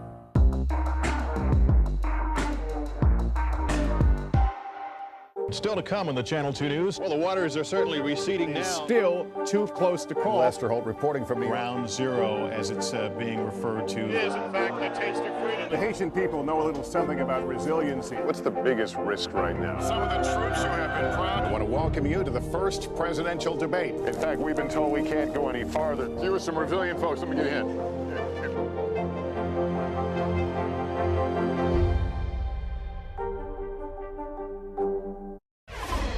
We're back with the latest on the growing concerns surrounding the monkeypox virus. The U.S. is releasing doses of the monkeypox vaccine from its national stockpile as it tries to contain a global outbreak of this rare disease. NBC News national correspondent Gabe Gutierrez has been following this story and has the latest. Gabe, good morning. Joe, good morning. 2 adults in Salt Lake County are among the latest people suspected of coming down with monkeypox. The 2 had recently traveled to Europe. Public health officials are watching this closely, but stress this is not as contagious as COVID. The CDC expects to receive additional samples today from possible monkeypox cases across the country. The agency saying it has confirmed 1 case in Massachusetts. There are other suspected infections in New York City, Florida, Utah, and Washington State. Monkeypox is a rare but potentially serious viral illness usually found in West and Central Africa. The World Health Organization has now identified around 200 confirmed or suspected monkeypox cases in 12 Western countries. Common symptoms include fever, aches, and rashes all over the body. The CDC says monkeypox likely spreads between humans through large respiratory droplets that only travel up to a few feet, requiring prolonged face-to-face contact. It can also spread through bodily fluids, lesions, and contaminated clothes or bedding. Dr. Kurt Zaske had monkeypox in 2003 during the first U.S. outbreak. The veterinarian says he came into contact with an infected prairie dog. Well, I probably was sick for about 5 days, and within about 2 days of antibiotic, I started feeling quite well. Right now, there are 2 vaccines available. One is specifically for monkeypox, the other an older vaccine for smallpox. The CDC is releasing some vaccines from the national stockpile. For the general public, this is not something of grave concern. An advisor to the WHO telling the Associated Press the leading theory to explain the current spread of the disease appears to be transmission among gay and bisexual men at 2 raves held in Spain and Belgium. The CDC is now urging the LGBT community to be on alert. Still, public health experts stress anyone can get it, regardless of sexual orientation. The company that makes a specific monkeypox vaccine says the U.S. currently has access to 1.4 million doses. Joe. All right, Gabe, thank you so much. Let's bring in Dr. Sabrina Asumu now for more on the monkeypox outbreak. She's an infectious disease physician at Boston Medical Center and an endowed professor of medicine at Boston University. Doctor, good to have you with us. So walk us through what people need to know about monkeypox. How contagious is it? How serious can the symptoms be if you do get it? So first of all, I think it's really important to underscore that people should not panic. They should be vigilant but not panic. In terms of symptoms, headache, fatigue, and that pretty distinctive rash that you've seen, kind of looking like pustules, as sort of some of the lesions that you should think about.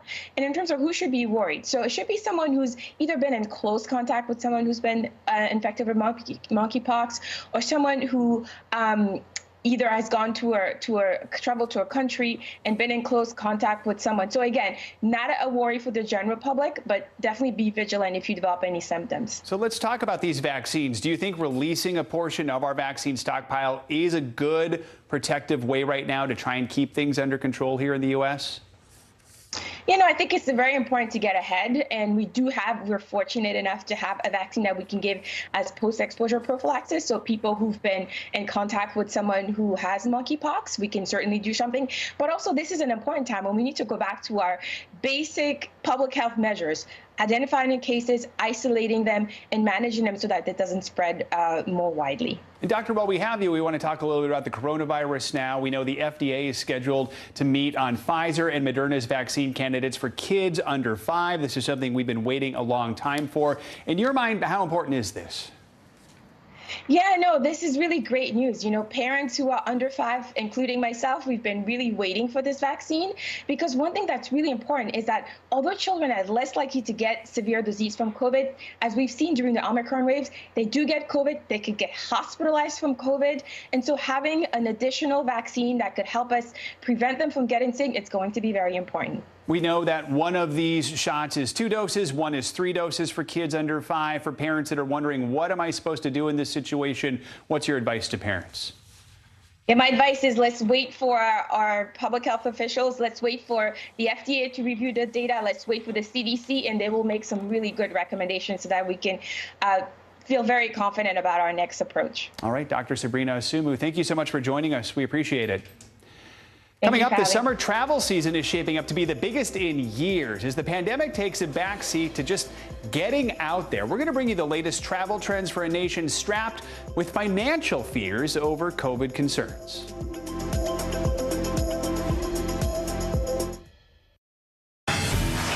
Look at what's making headlines around the world. We begin with breaking news. The attacks from Russia are coming in from every angle. Live from Ukraine, where a fierce battle is raging on. We've heard a number of explosions. Russia is picking off Ukraine's military facility. This factory has gone from making kitchen pots to lethal items that'll ruin tires, ruin the bottom of the car. This is what it looks and feels like to try to escape Ukraine. I don't want us to say goodbye. The battle for Congress and the fight for control of State House. In our special County to County series, we're checking out key battlegrounds. We are talking elections in a battleground state. What does President Biden need to do tonight? He needs to speak to heads and hearts. A lot to break down, Chuck, so let's dive right in. Official confirmation of Judge Ketanji Brown Jackson. Let's zoom out a bit to our changing climate. We have some stunning new findings about COVID-19. A lot to talk about as we continue our rolling coverage. We're coming on the air with the news NBC Scoop. Bringing the news to you is not only a job, it's an honor. To cover the news, you have to be in it. This is how so many towns and cities are protecting themselves. You can actually see they're pushing the gates open every night. It's your news playlist. Top Story with Tom Llamas, weeknights at 7 on NBC News Now. Now Tonight with Joshua Johnson, streaming weeknights at 8 on NBC News Now. News is happening now. Look at what's making headlines around the world. We're coming on the air with breaking news. This is a significant moment. Whenever it happens, wherever you are, NBC News, streaming free now. Women's basketball has been systematically held back. After 49 years of Title IX, we still have work to do. In Their Court, a podcast from NBC News and NBC Sports that goes inside the issues of inequality in women's sports. Listen now. NBC News, streaming free now. From Brooklyn, we're next to the subway station. The state's reservoirs are alarmingly low. War will pass them by.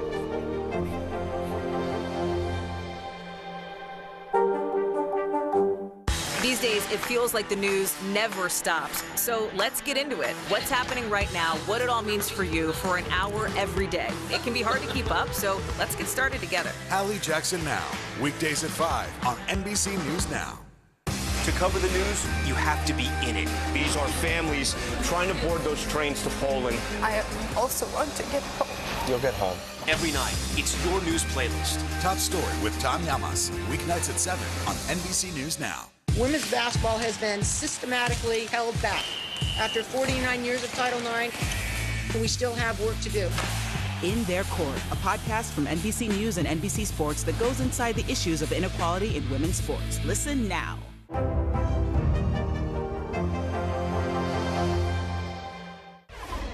In an interview this month with Time Magazine, Airbnb co-founder and CEO Brian Chesky declared the office as we know it is over. Chesky announced late last month his employees can live and work anywhere they're most productive. Most companies have not gone that far, but there's no doubt 2 years of a pandemic have changed the way employees look at how and where they work. So what will a return to the office look like? NBC News correspondent Jesse Kirsch has the story.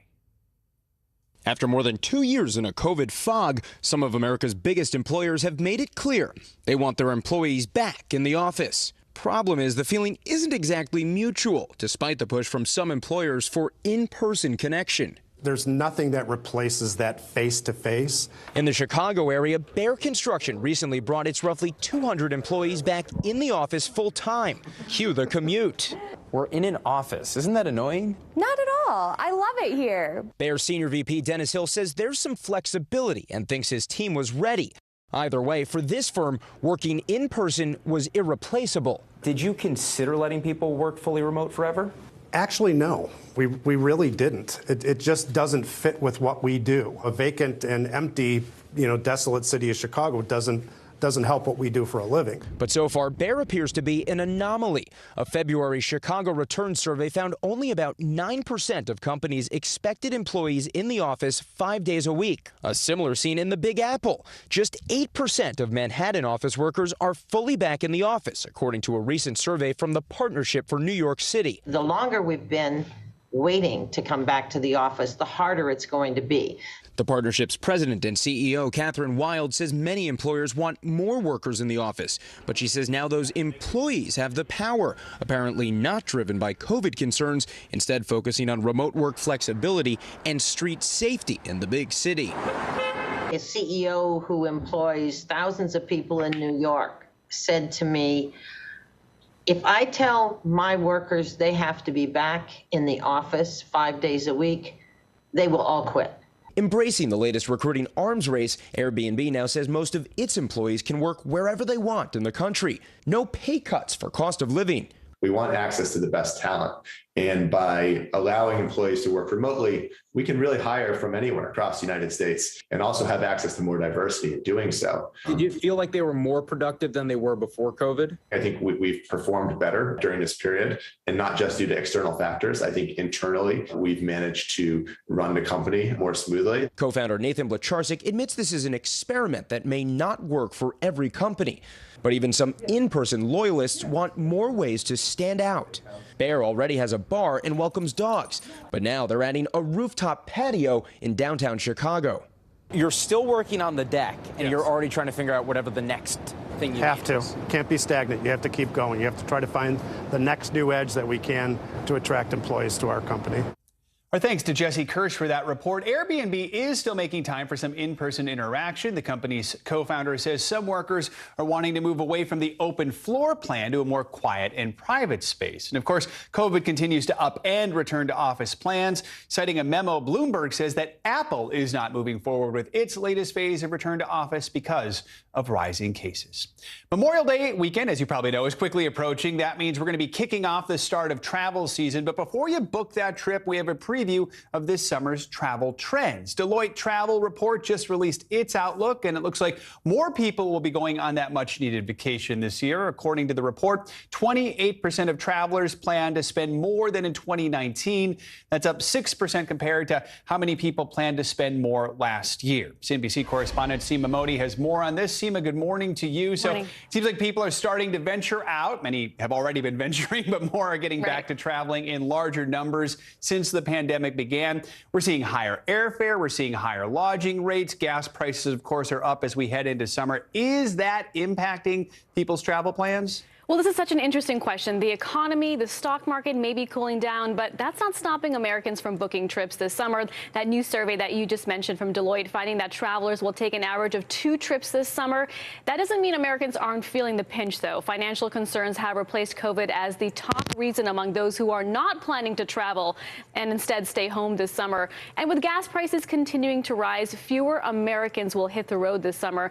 62% will drive for at least one part of their trip. That's down from 76% in 2021. And nearly half are driving shorter distances. So there are ways where higher gas prices are starting to impact people's plans. So it's not just high prices. We know COVID is a factor in some people deciding whether they're going to go on a vacation, or some people just saying we're going to skip it altogether. That's exactly right. Financial concerns have replaced COVID as the #1 concern, but people are still keeping health top of mind. One way you're starting to see this play out is in international travel, which has become significantly more convenient over the past year, right? Only 1 in 8 Americans plan to go abroad this summer as COVID-19 requirements remain unpredictable. And that's one thing that the travel companies have been pushing the administration on, which is the removal of the pre-departure testing to get back in the U.S. as other countries like the UK have removed that requirement. So we are watching that very closely to see if the Biden administration lifts that pre-departure testing. Yeah, it's easy to get to other countries, but getting back in, you got to make sure to still schedule that test, which a lot of people are surprised about. Okay, so let's talk about lodging. I'm a hotel guy. I guess I might be old-fashioned or old school. We're starting to see a lot of travelers actually skipping hotels, and they're opting to travel in groups or stay in private vacation rentals.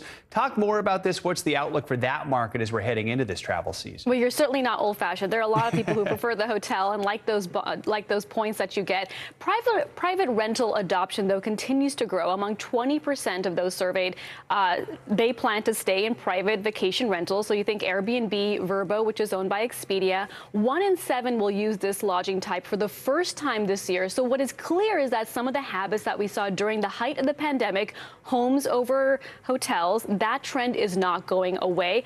We did just interview the CEO of Marriott, Tony Capuano, here on CBC from Davos this morning, who says that bookings still remain very strong. So I think what you're going to start to see is just both segments of travel do well this summer. But if we start to see more people opt for homes, that could be an interesting trend because we were expecting the reverse to play out as we emerge from this pandemic. All right. It's good to know I'm not old-fashioned. Thank you for that, Seema. I appreciate it. Definitely not. Thanks for joining us. Coming up, strap in because the summer of cruise is about to take off. Just as Top Gun Maverick is set to take flight this weekend, we finally got a first look at Tom Cruise's other box office beast, the latest Mission Impossible film. All that's next.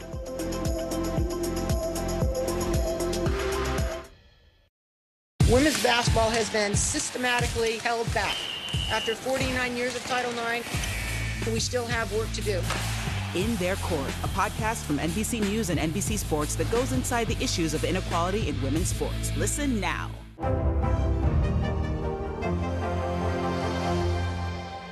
Women's basketball has been systematically held back.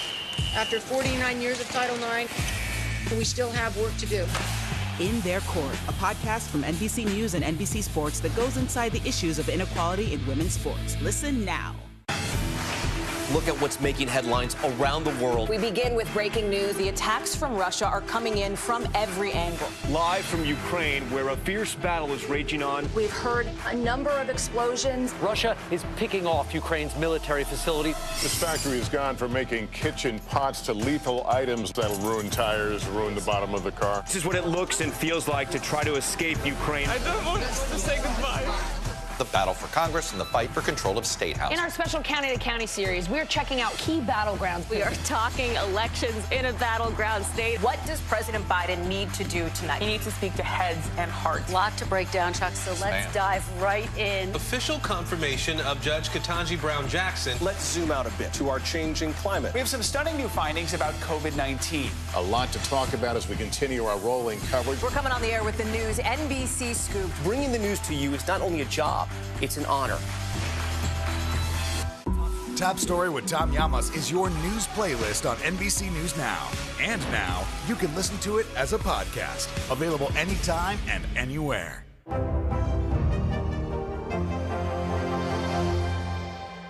NBC News, streaming free now. Now Tonight with Joshua Johnson. Streaming weeknights at 8 on NBC News Now. Look at what's making headlines around the world. We begin with breaking news. The attacks from Russia are coming in from every angle. Live from Ukraine, where a fierce battle is raging on. We've heard a number of explosions. Russia is picking off Ukraine's military facilities. This factory has gone from making kitchen pots to lethal items that'll ruin tires, ruin the bottom of the car. This is what it looks and feels like to try to escape Ukraine. I don't want to say goodbye. the battle for Congress and the fight for control of state houses. In our special County to County series, we're checking out key battlegrounds. We are talking elections in a battleground state. What does President Biden need to do tonight? He needs to speak to heads and hearts. A lot to break down, Chuck, so let's dive right in. Official confirmation of Judge Ketanji Brown Jackson. Let's zoom out a bit to our changing climate. We have some stunning new findings about COVID-19. A lot to talk about as we continue our rolling coverage. We're coming on the air with the news NBC Scoop. Bringing the news to you is not only a job, it's an honor. Women's basketball has been systematically held back. After 49 years of Title IX, we still have work to do. In Their Court, a podcast from NBC News and NBC Sports that goes inside the issues of inequality in women's sports. Listen now. Women's basketball has been systematically held back. After 49 years of Title IX, we still have work to do. In Their Court, a podcast from NBC News and NBC Sports that goes inside the issues of inequality in women's sports. Listen now. News is happening now. Look at what's making headlines around the world. Right now on Morning News Now. We're coming on the air with breaking news. And this is a significant moment. Whenever it happens, wherever you are, NBC News, streaming free now.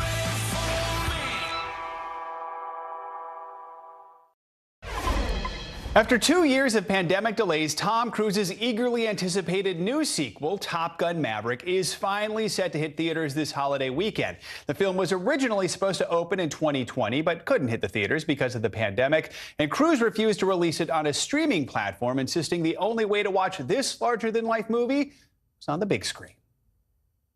Here we go. Aviator shades on, famous smile in place. After all these years, Tom Cruise is back in the danger zone. Good morning, aviators.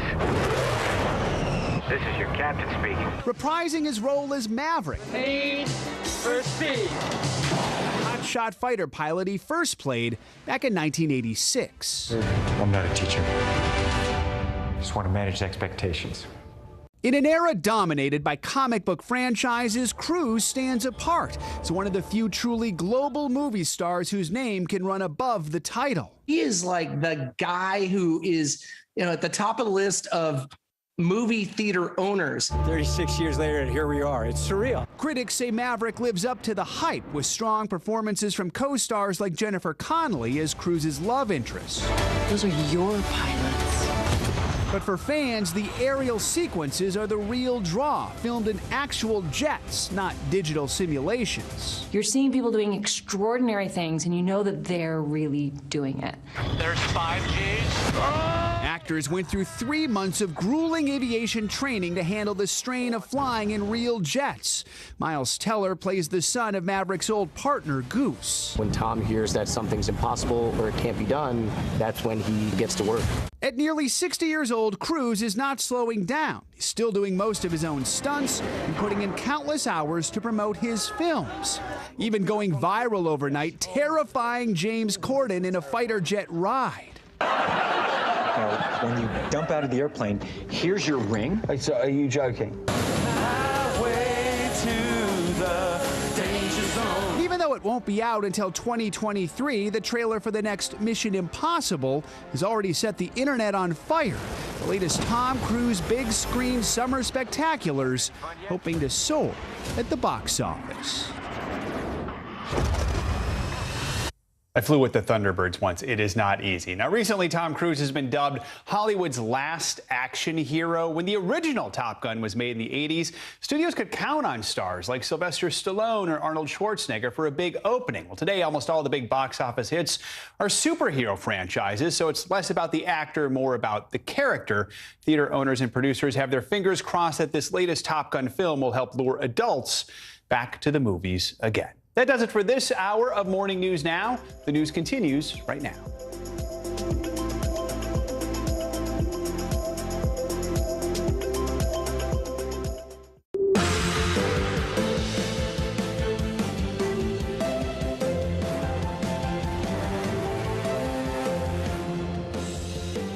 Good morning, I'm Joe Fryer. Savannah is on assignment. Right now on Morning News Now, Georgia on my mind. The primary elections in the Peach State are taking center stage this morning as voters head out to the polls. What you need to know about the key races there and in other states across the country this morning.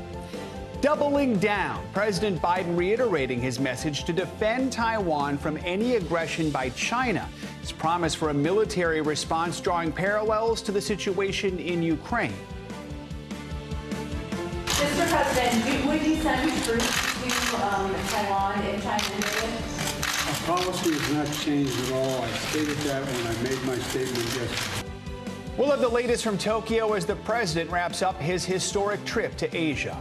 All-out assault. Russia's attacks across eastern Ukraine reaching violent new levels this morning, while President Zelensky warns the hardest days of the war are still ahead. And reunited at last, we'll bring you the remarkable story of a rescue mission following the end of the Vietnam War and the survivors' journey to reconnect with the man who saved them more than 50 years later.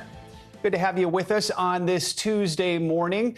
We're going to begin this morning with the busy slate of primary elections. Voters in 4 states are heading to the polls to pick party nominees for key governor, Senate, and congressional races this fall. But the focus is really on Georgia, a new battleground that could determine control of Congress. The state continues to draw the ire of former President Trump after election officials there, all Republicans, refused to overturn the results of the 2020 presidential election. Now some of those key GOP figures are on the ballot facing Trump-backed challengers. We're covering it all this morning with NBC News senior political editor Mark Murray and correspondent Ellison Barber, who's at a polling location in Atlanta. Good morning to both of you. Ellison, let's start with you, and let's start with the Georgia race for Senate. You've been following the Republican Herschel Walker, the Heisman Trophy winner. He has a commanding lead in the polls. What should we know about his campaign and then a potential showdown with Democratic incumbent Reverend Raphael Warnock this fall? Yeah, I mean, after today, once we have definitively confirmed who the nominees are going to be on each side, it's expected to, of course, be Herschel Walker on the Republican side and incumbent Senator Raphael Warnock on the Democratic side. But this is a race that will very likely determine who controls the United States Senate. Let's look at some of the polls to start off, because most of the action here has been on the Republican side. The Republican primary is crowded, but that being said, Herschel Walker really does have a commanding lead. His closest challenger in the latest poll is trailing by more than 50 points. At a rally in Athens last night, Walker focused a lot of his speech on his personal story and criticizing President Joe Biden and his administration's policies, from actions at the U.S.-Mexico border to economic actions related to inflation and prices that we're seeing at the gas pump. Interestingly, though, as he spoke last night, he never mentioned Senator Raphael Warnock by name. He talked a lot, focused on kind of general Republican issues. We hear Republican candidates in national elections often talk about his anti-abortion stance, his support for police, his support for the military, and he also talked a little bit more about his personal story, specifically mental health issues that he's dealt with the past. Listen to some of what we heard him talk about last night. I started looking at what they were doing to this country, trying to get your kids to hate themselves because of the color of their skin. You know, you can't do it. Telling kids because you're black, somebody's taking advantage of you. They're gonna ask me why I'm running, because I'm sick and tired of this. All these people talking this stuff as not what your country can do for you, but as what you can do for your country. But yet they're not doing it. They're putting America second. America not second. When America leads, this whole world is okay. Right now, America is not leading. So he's alluding there to critical race theory and the debate over that. He is endorsed by former President Donald Trump, and that's actually who encouraged him to run. A lot of the things he talked about seem to mirror some of the talking points, if you will, that we've heard from the president as well. Joe. So, Mark, in the wake of 2020, Georgia was one of the states to pass restrictive voting laws after the election, which some fear will suppress turnout. This is the first real test of those new rules. What are you going to be watching for? So far, Joe, early vote turnout has really skyrocketed from what we saw in 2018. And so early on, it does seem that the participation has really increased. But we're going to watch today on how people do on the day of primary vote, if there are long lines, problems with voter access. And it is important to remember that a primary electorate turnout is much different than in a general election. Fewer people participate in primaries than they do come the general election. But as you did mention, this is at least a first test of how people might be able to cast ballots and their access after those voter restrictions. And one of the races we're also watching, Ellison, the Georgia race for governor. Former Vice President Mike Pence was in the Peach State yesterday. He's rallying support for the incumbent. That's Brian Kemp, who is leading in the polls. This is Pence's latest break from Trump, who's endorsing the former Senator David Perdue. What more should we know about this race? Yeah, I mean, you look at this race, and it was something that a few months ago felt like it was going to be a whole lot closer than it turned out to be. According to the Real Clear Politics average, Kemp has steadily expanded his lead in the polls. He's now at 56%, with Perdue at 34%.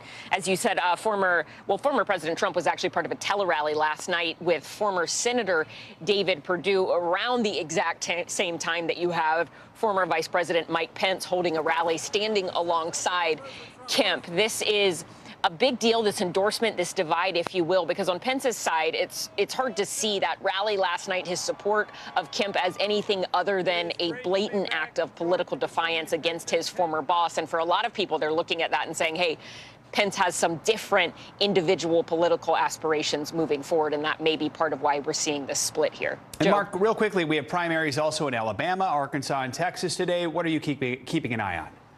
Yeah, Alabama Senate, where you have Richard Shelby retiring from the Senate, Mo Brooks, who had been endorsed by the former president Donald Trump, then that was rescinded, is in a three-way race that could be headed to a runoff.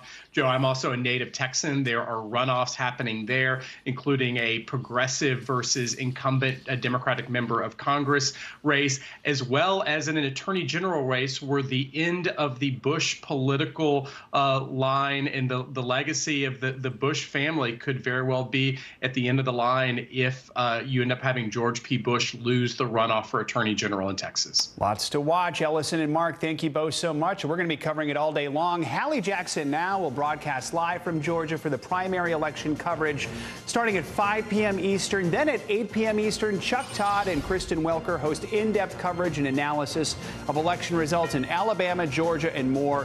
You can watch the Meet the Press Election Night special tonight, all right here on NBC News Now. President Biden is heading back to Washington this morning after wrapping up a summit in Tokyo. He met earlier today with world leaders of the so-called Quad nations, Japan, India, and Australia. This was the president's first trip to Asia since becoming commander-in-chief. NBC News White House correspondent Carol Lee joins us now from Tokyo as this trip winds down. Carol, good morning. So the president's comments on defending Taiwan if China invaded made headlines yesterday and really hung over this summit. Give us a recap of the final day of the trip and what was on the agenda. Sure, Joe. Well, he had that meeting with the Quad, and then he did individual meetings with the Prime Minister of India and Australia. And then but hanging over this, as you said, were his comments on Taiwan. And so the president was peppered with questions about that and tried to clarify and say that the U.S. policy of leaving it sort of publicly unclear how the U.S. would respond if China were to invade Taiwan, that so-called strategic ambiguity. He's saying that is still U.S. policy, that nothing he said changes that. Take a listen. Mr. President, is the policy of strategic ambiguity towards Taiwan dead? No. Can you explain? No. Mr. President, would you send troops to Taiwan if China invaded? Our policy has not changed at all. I stated that when I made my statement yesterday. Now, the White House, from their perspective, they feel good about where they are right now in terms of how this is playing out. They feel like they're walking this line of saying something that's getting a lot of praise back at home from Republicans, but also pleasing Taiwan, while at the same time not really antagonizing China too much by saying that policy still remains the same. Carol, the president also addressed the war in Ukraine, urging world leaders to step up more to try and stop Russian President Vladimir Putin's aggression in the country. Tell us more about that. What's he calling for? Well, one of his main messages, Joe, was that this is not just about Ukraine, that Ukraine is not about Europe, that Ukraine is more than just a concern for Europe, that it's a global concern, and it's a concern particularly for this region. And he also painted a rather stark picture of what's going on in the war in Ukraine. Take a listen to that. Among the closest we have on Earth. And today we also participate. We're navigating a dark hour in our shared history. The Russian brutal and unprovoked war against Ukraine has triggered a humanitarian catastrophe. This is more than just a European issue. It's a global issue. It appears to me that Putin is just trying to extinguish a culture. He's not even aiming at military targets anymore. He's taking out every school, every church. Now, one of the president's goals while here in Asia was to demonstrate that the unity that the U.S. and Europe have had in the face of Russia's aggression in Ukraine can also be applied here in the Indo-Pacific were China to ratchet up its tensions in the region. And Carol, now that the summit has concluded, what's next for these nations and for this alliance? Well, a couple things to look for, Joe. One is India. The president's meeting with the Indian prime minister was designed to try to get India to step off the sidelines and take a tougher stance against Russia. That's tricky because they import a lot of oil there. But the U.S. really wants that to happen, and so we'll see if anything comes out of that in the coming days. We also have the president's new economic framework for the region. There's a lot to play out still there. So a number of things still to go here, and that the president and the administration have to follow up on. Carol Lee in Tokyo. Carol, thank you so much. Today marks 3 months since the start of the Ukraine war, and the conflict is showing no signs of easing up. Britain's latest intelligence report says that Russia is intensifying its assault on the Donbass and is targeting the last remaining Ukrainian-held towns in the region of Luhansk. In his latest address, President Zelensky accused Russia of, quote, organizing a massacre in the Donbass, which is now seeing the heaviest fighting in the country. NBC News senior national correspondent Jay Gray joins us now from central Ukraine. Jay, thanks for joining us. So what is the latest in the Donbass, and just how close is Russia to capturing the entire Luhansk region? Well, very close, Joe, and you're right. That Donbass region is seeing not only the most intense fighting right now, but of the entire campaign by Russia over the last 3 months here. Severe attacks to the area using missiles from boats and submarines, as well as runs by Russian jet fighters dropping bombs. You've got tanks on the ground, and you've got heavy artillery, howitzers being used. So it is a very intense, very bloody battle. In fact, one of the mayors in the region says that the Russian troops are using a scorched earth plan of attack and just destroying everything in their path. One of the key linchpin cities in that region is Severodonetsk. It's still held by Ukraine fighters who are withstanding attacks from 4 sides from Russian troops, but still maintaining control of that city. I think a lot of people look at that city as the one that is the major, the primary area of contesting right now. And Jay, I also want to ask you about Kharkiv, a major city where there appears to be new signs of things actually returning to normal. Authorities say they're planning to reopen the subway system. You might recall that's where so many people had actually been sheltering early on. Is there a sense that the worst is now over there in Kharkiv, or are there concerns that Russian forces could return? Well, it's amazing to see that. You're absolutely right. People had been seeking shelter and staying for weeks in those terminals, and now they are opening back up. No, that's a sense of pride for Ukraine and its army. They were able to push Russian troops out of the Kharkiv area, the second largest city in this country, and they do feel like they have it secure at this point. They are not concerned about troops making their way back in, though not letting their guard down. And Jay, here's an interesting development. Yesterday, a veteran Russian diplomat actually resigned over the war. He wrote a pretty scathing critique of his government's actions in his resignation letter. Walk us through what he said and the significance of this. I mean, could we actually see more people like him speak out? Boy, that would be something. He was a longtime diplomat working with the Foreign Affairs Department in Russia. His name, Boris Bondarev. And he really, as you talk about, Joe, didn't hold anything back, said that this war is all about, and I'm quoting here, warmongering, lies, and hatred. He said that he felt he had no other option but to step aside and step down from his post. Let's listen to what he had to say. I, as a Russian diplomat, can no longer be associated with this. Ukraine is a pivotal moment, because when there is no choice after that, there is only one choice: is to leave, to quit. I think the message is that sometimes you must do something to be able then to look at the mirror. Yeah, and look, he wrote a scathing telegraph that he posted online. One of the things he said was that the Kremlin is willing to sacrifice as many lives as it takes in this war. Joe. Incredible to hear that. Jay Cray reporting from Ukraine. Jay, thank you so much. Let's bring in Lester Munson now for more on the war in Ukraine. He's a senior fellow at the National Security Institute and a principal in the international practice at the BGR Group. Good to have you with us again, Lester. Let's start with these comments made yesterday by the chairman of the Joint Chiefs of Staff, General Mark Milley. He said that we are still, quote, a ways away from sending U.S. troops back into Ukraine. Do you think the fact that our military leaders are considering this signals that parts of Ukraine, especially maybe around the capital of Kyiv, they're secure enough to reestablish a military presence in the country and more of a diplomatic presence? I think that's exactly right. We're also seeing really maybe the endemic phase of this war, where we're going to be shifting from crisis into kind of a long-term, ongoing, almost frozen conflict between Ukrainian forces and Russian forces, particularly in the east of Ukraine.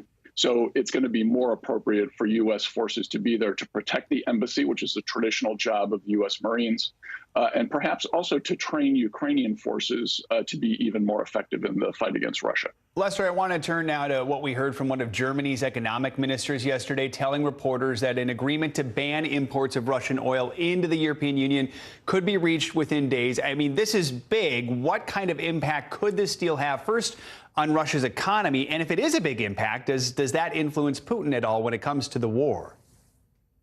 Well, let's be clear. The energy issue is the saving issue for Russia. The income that Russia gets for selling oil and gas is what is sustaining its war effort. That has to be addressed. It is good that the Europeans are moving towards a consensus on this. Frankly, I think they should have done this already. And we also need to see greater supply for countries that are net importers of energy. So it's not enough just to say, hey, we're not going to buy it anymore. You also have to go encourage other producers to produce more. So the U.S. and the Europeans should be engaged in more of a diplomatic outreach to the Middle East and to other places where they can really address this issue for the long term. Yeah, I mean, speaking of oil, we know President Biden was meeting with India's Prime Minister Modi this morning. Carol Lee was just talking a little bit about that, putting the pressure on him. India's continued to import Russian oil, has yet to denounce the Russian invasion in Ukraine.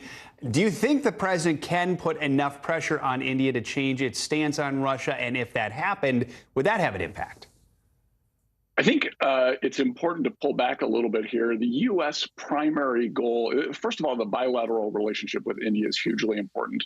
And the primary goal for the U.S. in its relationship with India long term relates more to China than it does to Russia. So the Quad, which they had the meeting just recently in person in Tokyo, the purpose of that is really to galvanize those countries in the Indo-Pacific against China, not against Russia per se. And so we do need to be a little bit careful. There's a lot of different priorities for the U.S. on the Eurasian landmass, and sorting those out is a tough job occasionally. India's in an interesting place where it's got this previous relationship with Russia, and it also wants to have a positive relationship with the West, which is increasingly true. So that's something that really needs to be managed on a daily basis. Lester Munson with a good global perspective there. Appreciate your analysis this morning. Thank you so much. And be sure to tune in to NBC News Now at 10:30 p.m. Eastern tonight for an in-depth look at Vladimir Putin's history and what drove him to this point, with Keir Simmons bringing us this special titled Putin's War.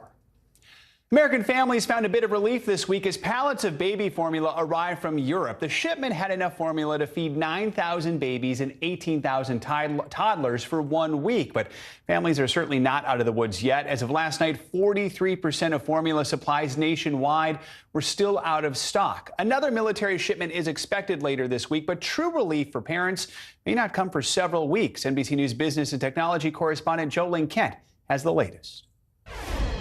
That emergency military aircraft carrying all of that formula has now been on the ground for more than 24 hours. And this has parents asking more questions about when additional formula will become available, putting even more pressure on the White House to deliver. When the first emergency aircraft for Operation Fly Formula landed, it delivered a sign of hope alongside growing nationwide panic. Everything is empty. I don't know about y'all, but this is scary. Aboard the C-17, more than 70,000 pounds of hypoallergenic formula, enough for 9,000 babies and 18,000 toddlers with cow's milk allergies. But just for 1 week, a drop in the bucket. The formula will be sent out to families over the next 2 weeks through hospitals and pharmacies. In New Jersey, Isabella Gagliardi has been facing the shortage since January, before her son Thomas was even born. It was definitely a lot of relief where I was like, okay, something is happening here. But I think it was still really frustrating because we've been talking about this for a really long time. Families are demanding more answers from the White House. Today, the vice president saying, Our administration is working around the clock to ensure that there is enough safe baby formula available for all who need it. The White House also announcing that 2 major manufacturers have received Defense Production Act approval to purchase expedited ingredients and supplies to ramp up production. One of the manufacturers, Reckitt, which owns Mead Johnson, predicting to NBC News it will be producing 40% more formula in June. But supply chain experts say the Defense Production Act can only help so much. How much of a difference can this make in getting formula on shelves soon? It really won't make too much of a difference. The problem is that the formula manufacturers don't have that extra capacity. So if a factory goes down and then you go to another factory and say, hey, look, we want more formula, they're not going to be able to produce as much as you're going to need. For now, Isabella is relying on her family and her mom group to get what her son needs. We take pictures of the formula shelves whenever we're there so other moms can see, like, Walmart in, wherever has this in stock. If you need it, you just shoot on over. And it's unfortunate that it's kind of fallen on the shoulders of mothers who've already had to do so much.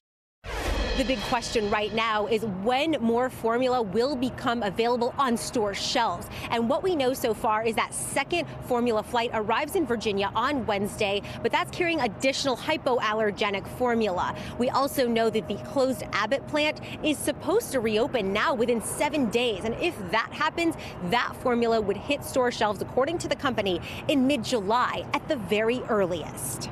Thanks to Jolene Kent for that report. Time to get a check on your morning news now. Weather Michelle Grossman is with us here this morning. Hey, Michelle, good to see you. Good to see you. And we were looking at a really active day. Yesterday was really busy. Once again today, we have lots of storms. We had a soaker yesterday. We even had some tornadoes in South Carolina. Lots of wind reports throughout the Carolinas and also the South. Active already this morning. You can see these darker colors here. That's where that heavy rain is falling. Even seeing some lightning, hearing some thunder. And this has been over the past few hours. This will be the trend as we go throughout the day. Look how long this stretches here, at least this threat, from the southern plains all the way to parts of the Carolinas once again. This is a really slow-moving storm, so it's going to bring browns of rain.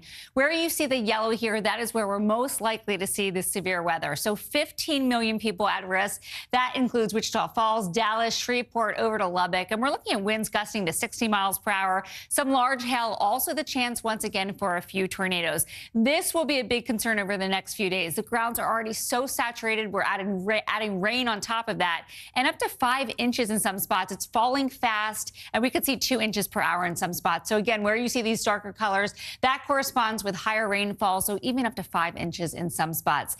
As a result of the repeated rounds of heavy rain, we are looking at a flood threat. That's where you see the green. We do have flood warnings. They're going to be coming in and out as we go throughout the day. Remember, a flood warning is where we're actively seeing some flooding happen. Now, in a huge contrast, we're looking at a heat advisory in the interior parts of California. Look at these temperatures, Joe. 100 degrees in Sacramento. That is 18 degrees above average for this time of year. My goodness, 100 in Sacramento in May. Wow. Crazy, right? Either too much or too little rain right now. Exactly. Right. Thanks, Michelle. Appreciate it. See you next hour. Coming up, a new scathing report is slamming the country's largest Protestant denomination. Allegations of grooming and sexual abuse by clergy. And victims say when they went to leaders for help, they were stonewalled again and again. That story and more when Morning News Now continues.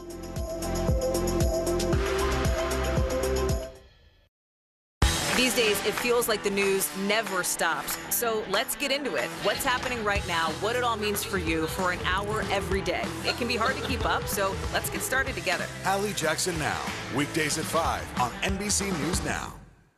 Women's basketball has been systematically held back.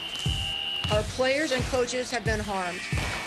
After 49 years of Title IX, we still have work to do. In Their Court, a podcast from NBC News and NBC Sports that goes inside the issues of inequality in women's sports. Listen now. Now Tonight with Joshua Johnson, streaming weeknights at 8 on NBC News Now.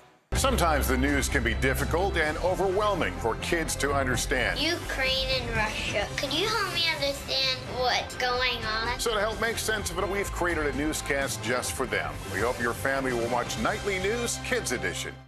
Good morning, everybody. Welcome to Today. Future's looking bright.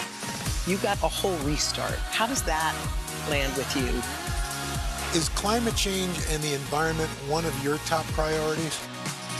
You know what? Our hearts are ready for something like this. Come on. It's a great workout. It's everything you need. Look who's back together. Oh, I'm so happy. And me. That's what it takes to set a record. So glad to see you.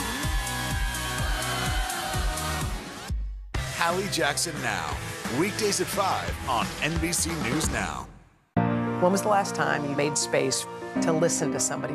We are meeting people one after the next who have made profound changes. I think you're going to be blown away by the life lessons. Join Hoda Kotb for her podcast, Making Space. Listen now. Now Tonight with Joshua Johnson, streaming weeknights at 8 on NBC News Now. To cover the news, you have to be in it. These are families trying to board those trains to Poland. I also want to get home. You'll get home. Every night, it's your news playlist. Top Story with Tom Llamas, weeknights at 7 on NBC News Now. This is a very different kind of program. We're here to start conversation about the big things happening in our world. Professor, I'm not asking you to predict the future, but what do we think that the new normal is going to be? Is part of this that everyone's rethinking their jobs during this pandemic and their relationship to their employers? What is your biggest tip for any parent who's concerned about this? It's not my job to tell you what to think. My job is to think about what you tell me. Now Tonight with Joshua Johnson, streaming weeknights at 8 on NBC News Now.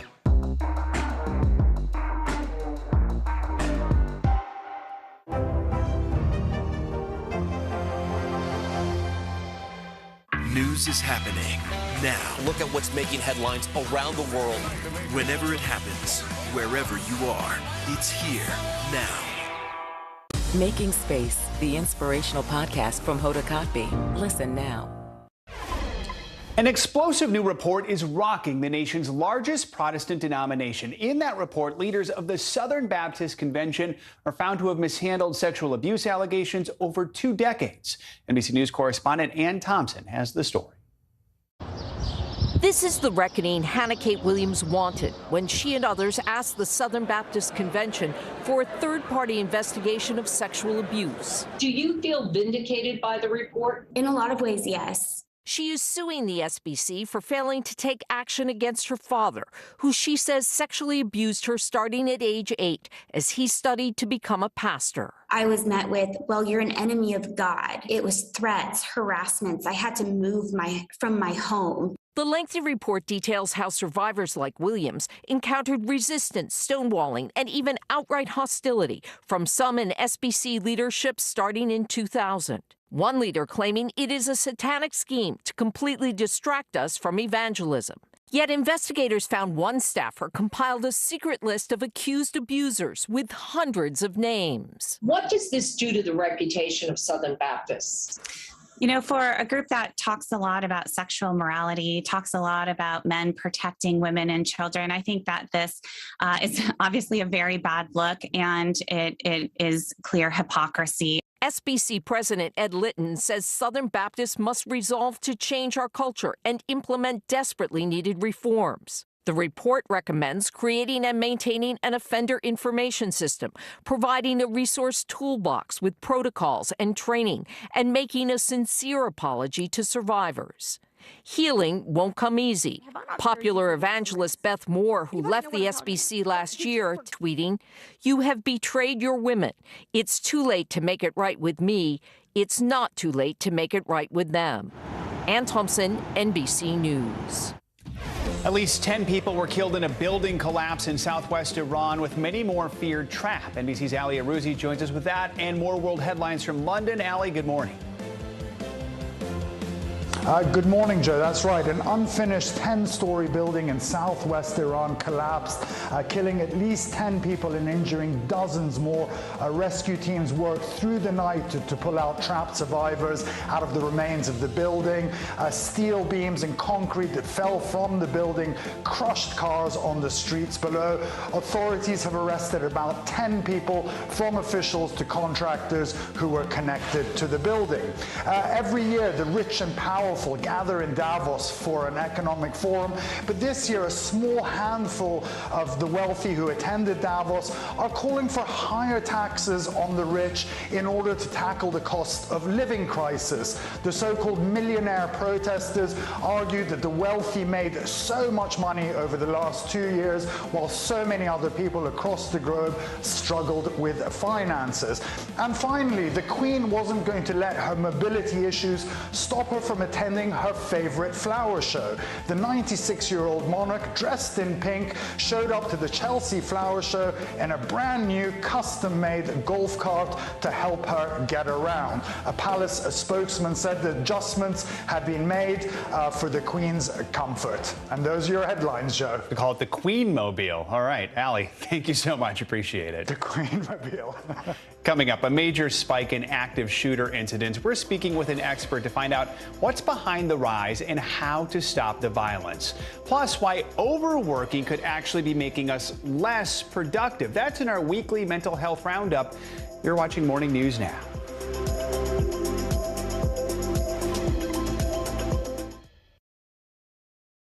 We're here to start conversations about the big things happening in our world, because it's not my job to tell you what to think.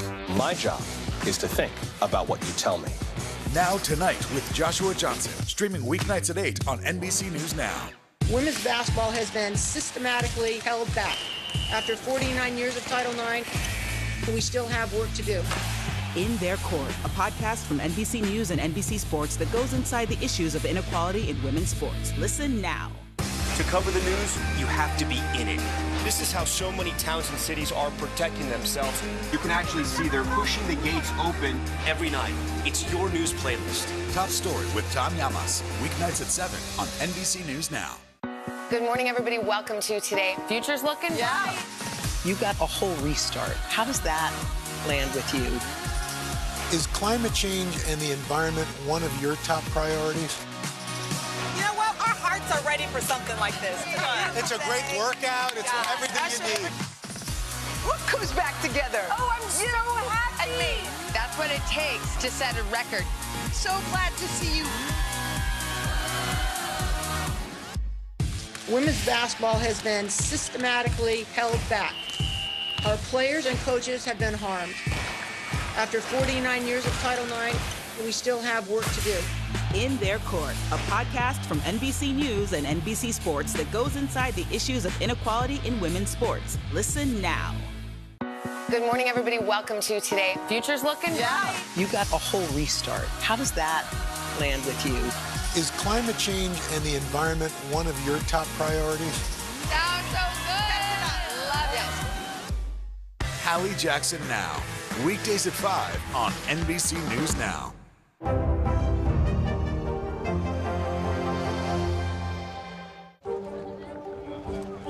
Let's go. This is a critical choke point for this fire.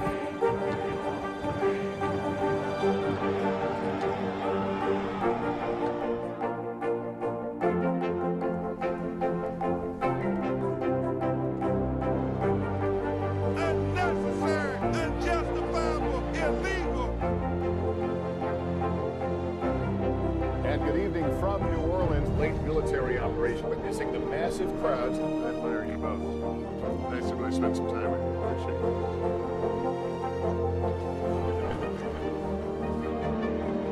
At any moment now.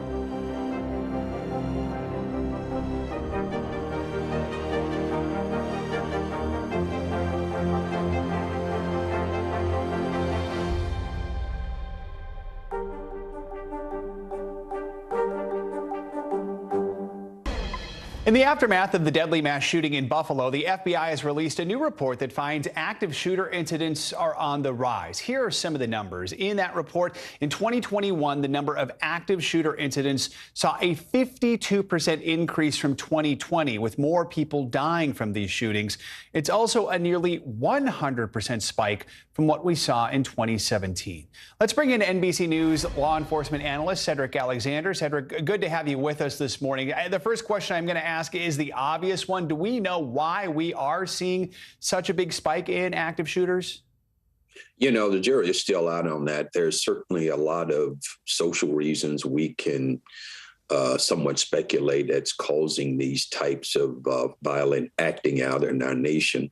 A lot of it has been associated with mental health, and that may not necessarily be true, because many of those who have been involved in these high number of active shooters, over 690 last year alone, are people who had very clear thought processes. They planned their attack oftentimes, understanding and knowing what targets they were going to hit, and calculated it oftentimes as well. So there could be a variety of reasons. Some of it could be associated with mental health, which is oftentimes maybe very hard to track, particularly if someone is disturbed or depressed or under some type of medical care that may not be known to others. And this notion as well, too, that if people weren't able to go and buy guns, we wouldn't see so many attacks. But the point of the matter is that there are so many weapons on the street, particularly even high capacity weapons that are out there, that you don't necessarily have to go to a gun store. You can make these purchases. Many of them are stolen from homes and vehicles and et cetera. So there's still a real, very undetermined one idea as to why we're seeing this influx, but we're certainly seeing people under a great deal of much more distress than we ever had. This report also observed an emerging trend, something called roving active shooters. That means shooters who open fire in multiple locations. What more should we know about this? Do we know why we are seeing this change in pattern? Well, you know, here again, it's very, very early to tell. And until significant research has been put into place to give us some ideas to the reasons for this, here's the one thing that we can do. We can make note of the fact that there are rovers that are out there who are moving around from place to place, causing this type of violence. We have to look at the circumstances of each one of these shootings. Was it gang related? But anytime you have 4 or more individuals shot and killed, excluding the shooter, him or herself, it is defined as a mass casualty. But here again, I think we have so much more to learn. But for the general public, we must stay aware. We must stay alert. People still need to exercise their freedom, go about their way. But being alert and staying alert and being able to take yourself to safety when need be is very, very important as we see this uptick in violence. Cedric, in the wake of the recent mass shooting in Buffalo just over a week ago, President Biden once again called for stricter gun control laws. We know that's an uphill battle in Congress. And as you just mentioned, a lot of the guns are already out there. So in your mind, what needs to be done at the federal level, the state level, and local levels to try and stop or at least slow down this violence? Well, something that truly needs to happen. The music needs to change. Every time we have one of these incidents, we can't continue to go back to there needs to be some level of interaction in our gun laws, because that never comes about. America is still waiting on that. What does that look like? We know that there's a great deal of politics involved, and we know that many gun owners out there who believe in their Second Amendment right are good people.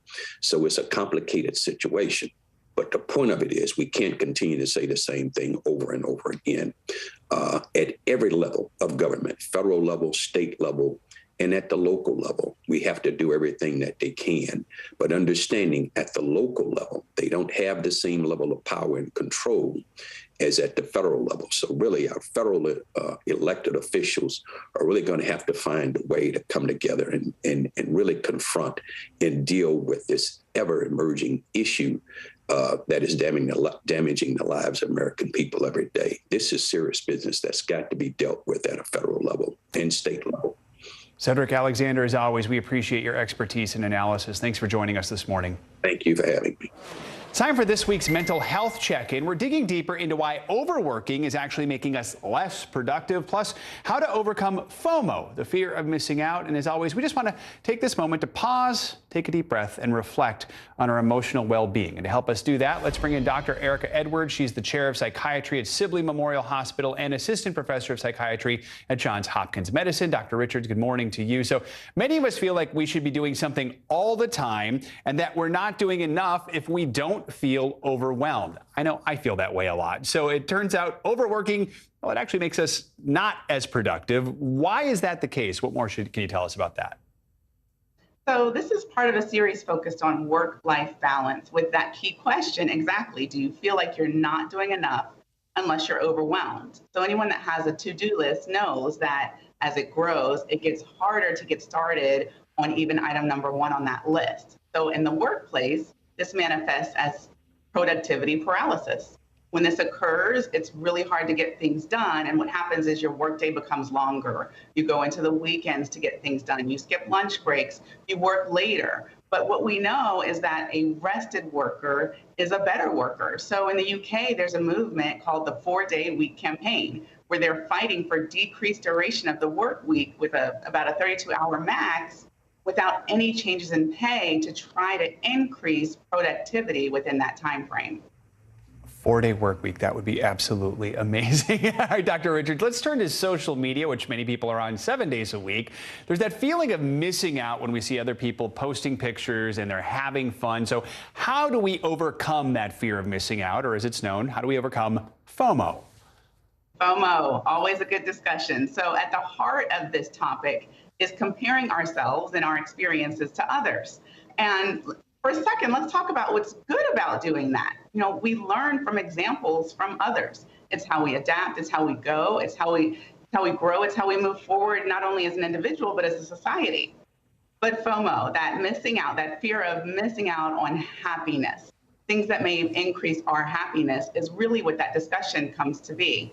And what we know is that there's really 3 concepts to remember to prevent this. Number 1, there's an article that talks about practicing abundance mindset, essentially telling yourself that just because someone else has blessings, just because someone else is having fun, it doesn't mean that there will be less available opportunities for you. Number 2, minimize your time on social media, especially when you're trying to decompress and take time for yourself, because that can be a trigger. And number 3, really remember that when you're worried about missing out on what's happening over there, you're really missing out on what's happening right here with you. So mindfulness is very important to practice. That is all great advice. I'm going to remember all of that. Thank you for that. All right, let's talk about the impact that mental health conditions can have on others. So if you support a loved one who struggles with a mental health condition, whether it's anxiety, depression, bipolar disorder, anything that can make day-to-day life a little tougher, you might feel selfish to prioritize your own well-being. Help us understand why it is important to protect your own mental health while trying to help others too. This is a great article published in Essence magazine, and it really highlights the importance of setting boundaries and taking care of yourself. Let's talk numbers just for a second.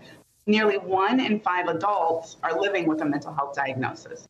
So a lot of people out there are really supporting loved ones that are struggling with mental health illness. What should you remember? There's a great metaphor in the article that talks about if you see a loved one drowning, don't take off your life jacket and give it to them. What we know is that you're most helpful for others when you're healthy, when you're happy, and when you're rested. So taking that time for you is important. And the 3 things they want you to do really is find a community. And I'll highlight that one only. Find a community. You need really at least 2 different communities. One community that understands what you're going through, that is sharing a similar struggle of caring for a loved one with a mental illness. But you need a separate community that really has nothing to do with that allows you to take off that care provider hat and really spend time focusing on yourself and rejuvenating.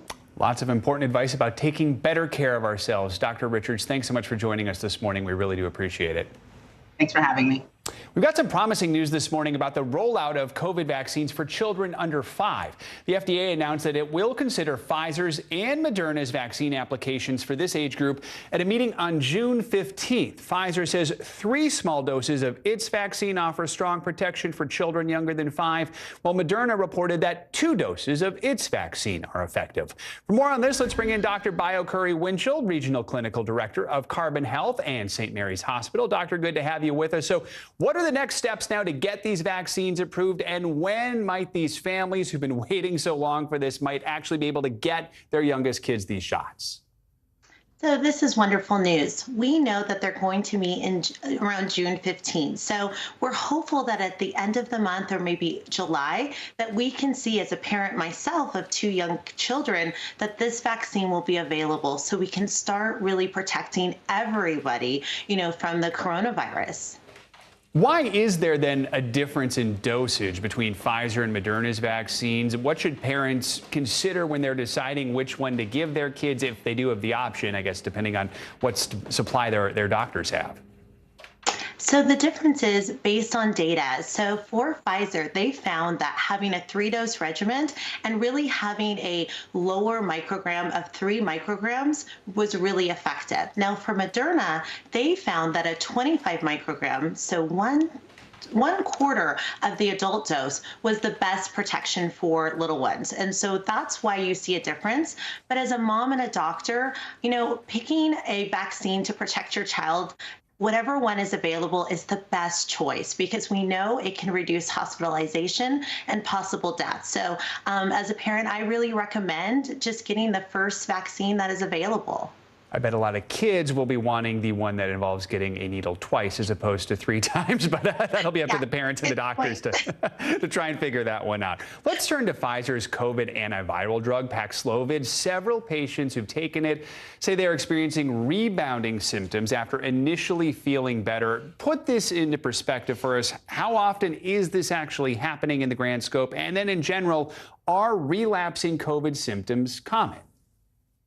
So this is happening very rarely, and we know it's about 2% that it's for its occurrence. However, when you get COVID, it is likely to have this kind of ebb and flow where you're feeling better, and then your symptoms start to kind of go downward. So it's really important to focus on that this medication can still prevent hospitalization and possible death. So although we are seeing this kind of rebound presentation, it's providing a level of protection against hospitalization and possibly worser symptoms. So that's the key thing to focus on.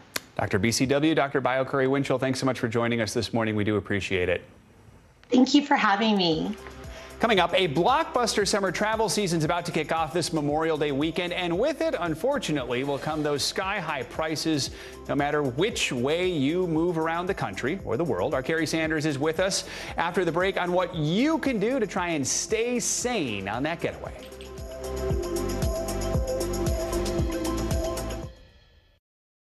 Making Space, the inspirational podcast from Hoda Kotb. Listen now.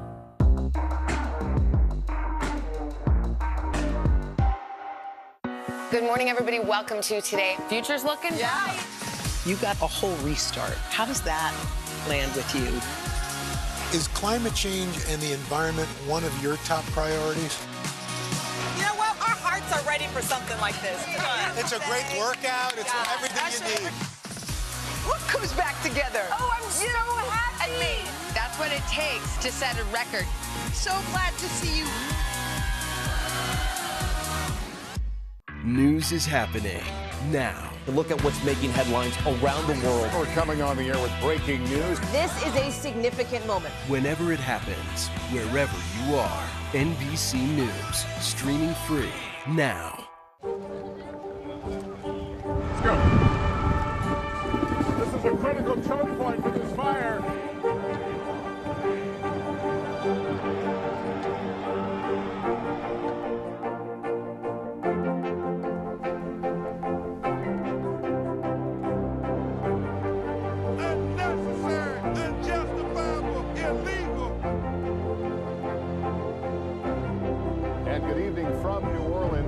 military operation witnessing the massive crowds. I admire you both. Nice to really spend some time with you. Appreciate it.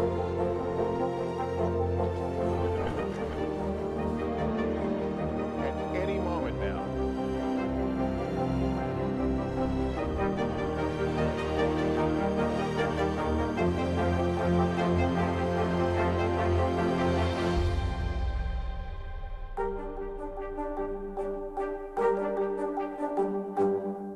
Top Story with Tom Llamas, weeknights at 7 on NBC News Now. Let's go. This is a critical choke point for this fire.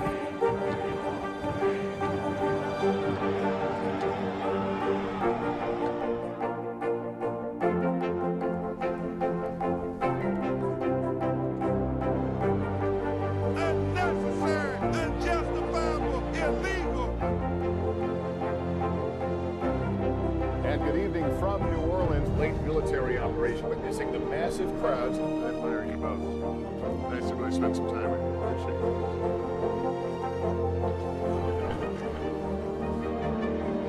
At any moment now.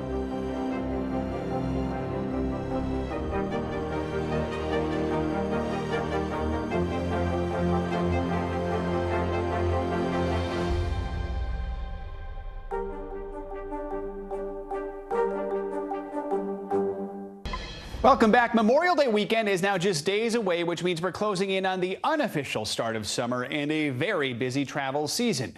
NBC News senior national correspondent Kerry Sanders has more on what you need to know before you pack your bags.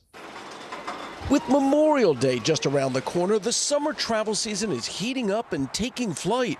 Many already hoping to beat the major weekend surge. We needed a little time before everybody got crazy here, so. More than 39 million Americans are expected to hit the skies and the roads this holiday weekend, a more than 8% increase from last year, with travel volumes nearing pre-pandemic levels. Top destinations this year are beginning to return to pre-pandemic destinations. So your Orlandos, your Anaheims, places with big theme parks, London, Paris, Rome, Dublin.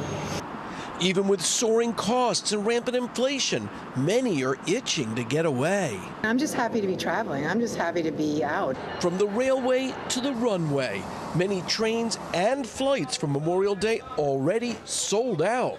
Nationwide, 2.5 million passengers are expected to fly each day this holiday weekend. You're heading to the airport this weekend. Thursday and Friday mornings are going to be the busiest days.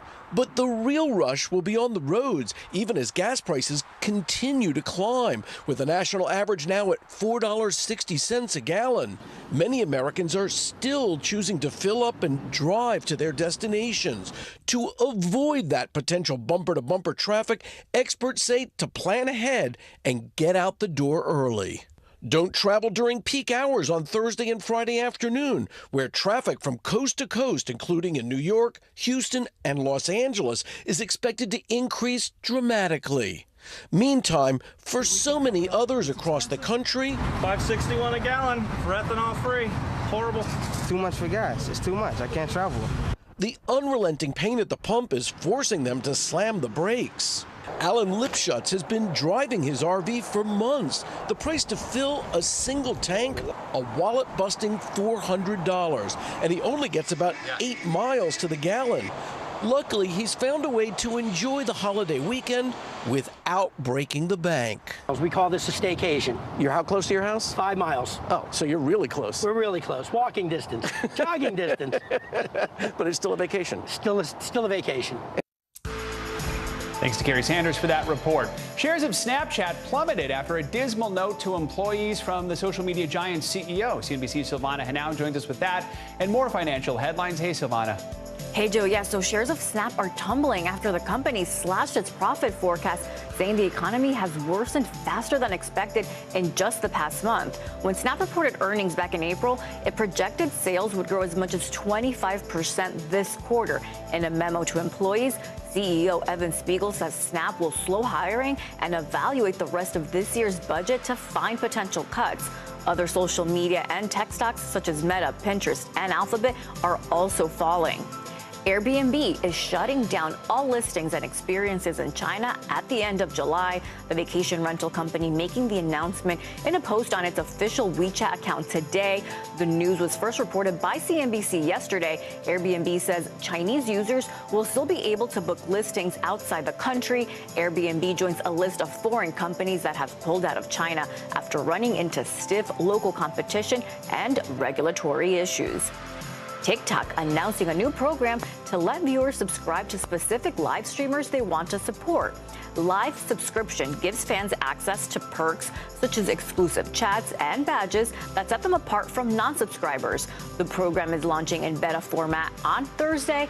Packages will reportedly start at $4.99 a month.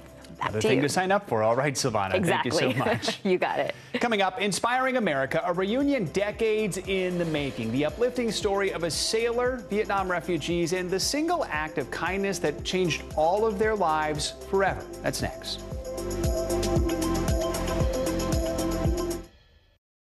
Now Tonight with Joshua Johnson, streaming weeknights at 8 on NBC News Now. Women's basketball has been systematically held back. Our players and coaches have been harmed. After 49 years of Title IX, we still have work to do. In Their Court, a podcast from NBC News and NBC Sports that goes inside the issues of inequality in women's sports. Listen. Women's basketball has been systematically held back. After 49 years of Title IX, we still have work to do. In Their Court, a podcast from NBC News and NBC Sports that goes inside the issues of inequality in women's sports. Listen now. Look at what's making headlines around the world. We begin with breaking news. The attacks from Russia are coming in from every angle. Live from Ukraine, where a fierce battle is raging on. We've heard a number of explosions. Russia is picking off Ukraine's military facilities. This factory has gone from making kitchen pots to lethal items that'll ruin tires, ruin the bottom of the car. This is what it looks and feels like to try to escape Ukraine. I don't want to say goodbye. The battle for Congress and the fight for control of State House. In our special County to County series, we're checking out key battlegrounds. We are talking elections in a battleground state. What does President Biden need to do tonight? He needs to speak to heads and hearts. A lot to break down, Chuck, so let's dive right in. Official confirmation of Judge Ketanji Brown Jackson. Let's zoom out a bit to our changing climate. We have some stunning new findings about COVID-19. A lot to talk about as we continue our rolling coverage. We're coming on the air with the news NBC Scoop. Bringing the news to you is not only a job, it's an honor. These days, it feels like the news never stops. So let's get into it. What's happening right now, what it all means for you for an hour every day. It can be hard to keep up, so let's get started together. Hallie Jackson Now, weekdays at 5 on NBC News Now.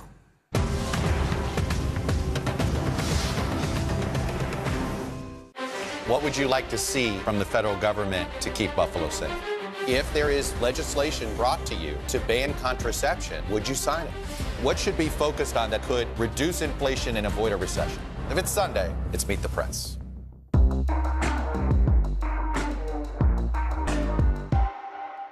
Top Story with Tom Llamas, weeknights at 7 on NBC News Now. Here's a question. When did you last use a payphone? Well, New York City just took out its last remaining public payphone. It's now out of service. It was removed from Times Square on Monday morning. The city started replacing public phones with kiosks for Wi-Fi and phone charging in 2015 after cell phones made them rather obsolete. Commissioner Matthew Frazier said in a press release, just like we transitioned from the horse and buggy to the automobile and from the automobile to the airplane, the digital evolution has progressed. The last phone standing has a new home at the Museum of the City of New York as a piece of history. As we continue to celebrate Asian American and Pacific Islander Heritage Month, we want to bring you a story of bravery and bonding that began on the perilous seas after the fall of Saigon. But it doesn't end there. NBC's Vicki Nguyen brings us a story that's inspiring America. Lisa Dam reuniting with the man she last saw when she was 19 years old.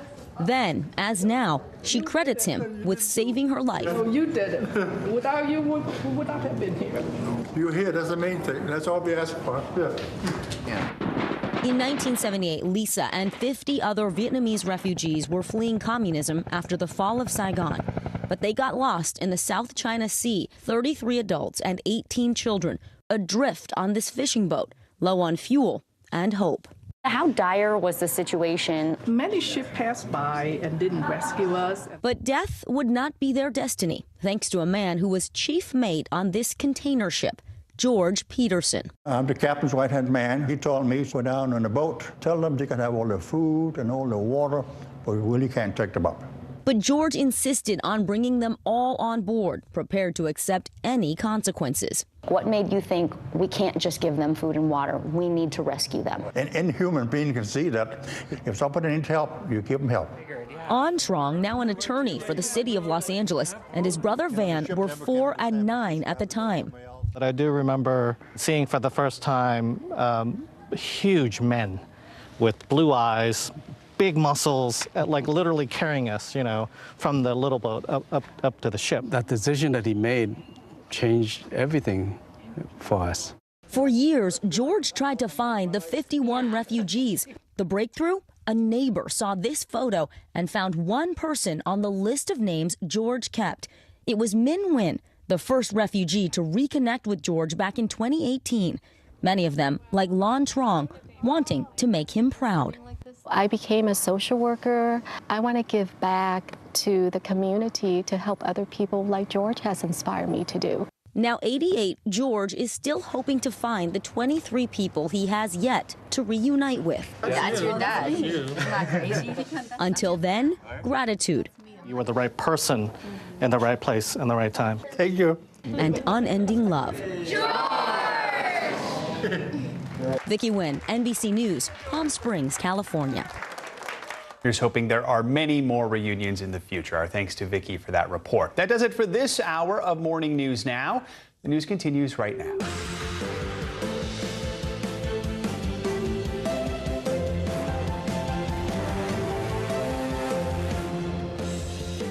Good morning, I'm Joe Fryer. Savannah is on assignment. Right now on Morning News Now, battle down south. It's a litmus test not only for November, but for the influence of former President Trump and the candidates he has endorsed. Today, the political world is focused on the Peach State for a slew of high-stakes primaries, from the governorship to the Secretary of State. That's a race that could decide how the state's elections are run in the future. Plus, we'll head up north to Pennsylvania, where last week's primary is still undecided.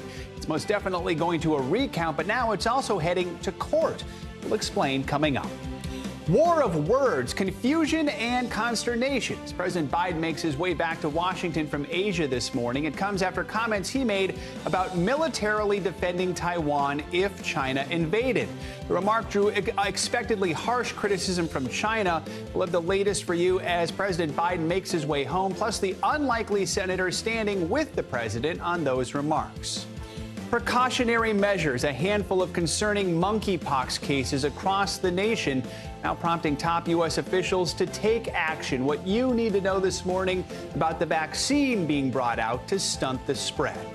Plus, Summer of Cruise, just days before the highly anticipated release of Top Gun Maverick, we've got ourselves another Tom treat released to the world. Our first look at the latest Mission Impossible film, teasing Tom Cruise's most death-defying stunts yet. You're going to hear plenty about him in the days to come. We're going to begin this morning with those key primary elections with major implications for the midterm elections this fall.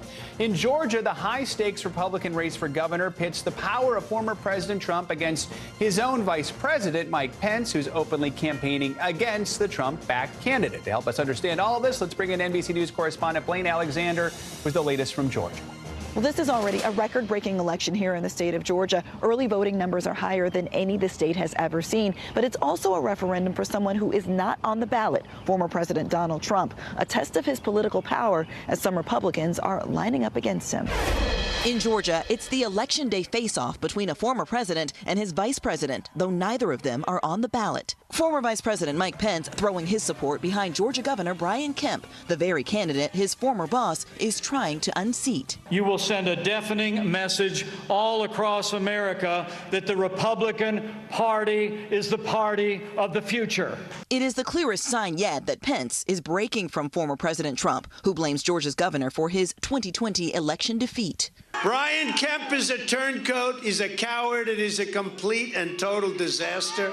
Instead, Trump has handpicked former Georgia Senator David Perdue to take on Kemp. Monday, the former president had this to say about his one-time VP. Well, I'm very disappointed in Mike, as a lot of people are. Now, with the battle lines drawn, it could be a preview of the 2024 Republican presidential race. If the election were today for president, Trump or Pence, who would you go for? I would have to go for Pence as well. I think character says a lot. In midterms across the country, former President Trump has not shied away from using his influence in the political ring, setting up a major test of his power as kingmaker. The results are a mixed bag. In Georgia, a recent poll shows Perdue trailing by more than 30 points.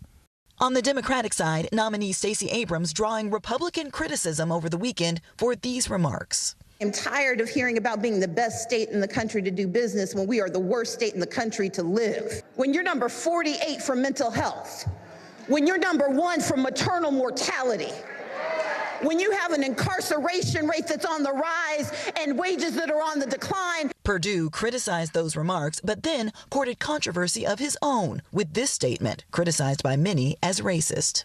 When she told black farmers, you don't need to be on the farm, and she told black workers in hospitality and all this, you don't need to be, she is demeaning her own race when it comes to that. This is also turning out to be a referendum on the big lie. It's something that Trump-backed candidates have tried to make a central issue in their campaign, but we're also seeing more establishment Republicans lining up against that. In fact, we've seen big names come here to campaign for Governor Brian Kemp. In fact, the Republican Governors Association spent $5 million to back Kemp in this race. In Atlanta, Blaine Alexander, NBC News. Thank you, Blaine. A week has passed since the Pennsylvania primary, and we're still not any closer to determining a winner in the Republican race for Senate. The latest tally shows TV doctor Mehmet Oz with a razor-thin lead of just under 1,000 votes over his rival, David McCormick. Counties in Pennsylvania have until 5 p.m. Eastern to submit their unofficial results to the Secretary of State. NBC News correspondent Dasha Burns joins us now from Philadelphia with the latest on the race. Dasha, good morning. So where do we stand right now, 1 week after this primary? We know David McCormick's campaign took some action yesterday. What can you tell us about that? Yeah, Joe, bear with me here. More twists and turns in this race that has still not come to any sort of conclusion.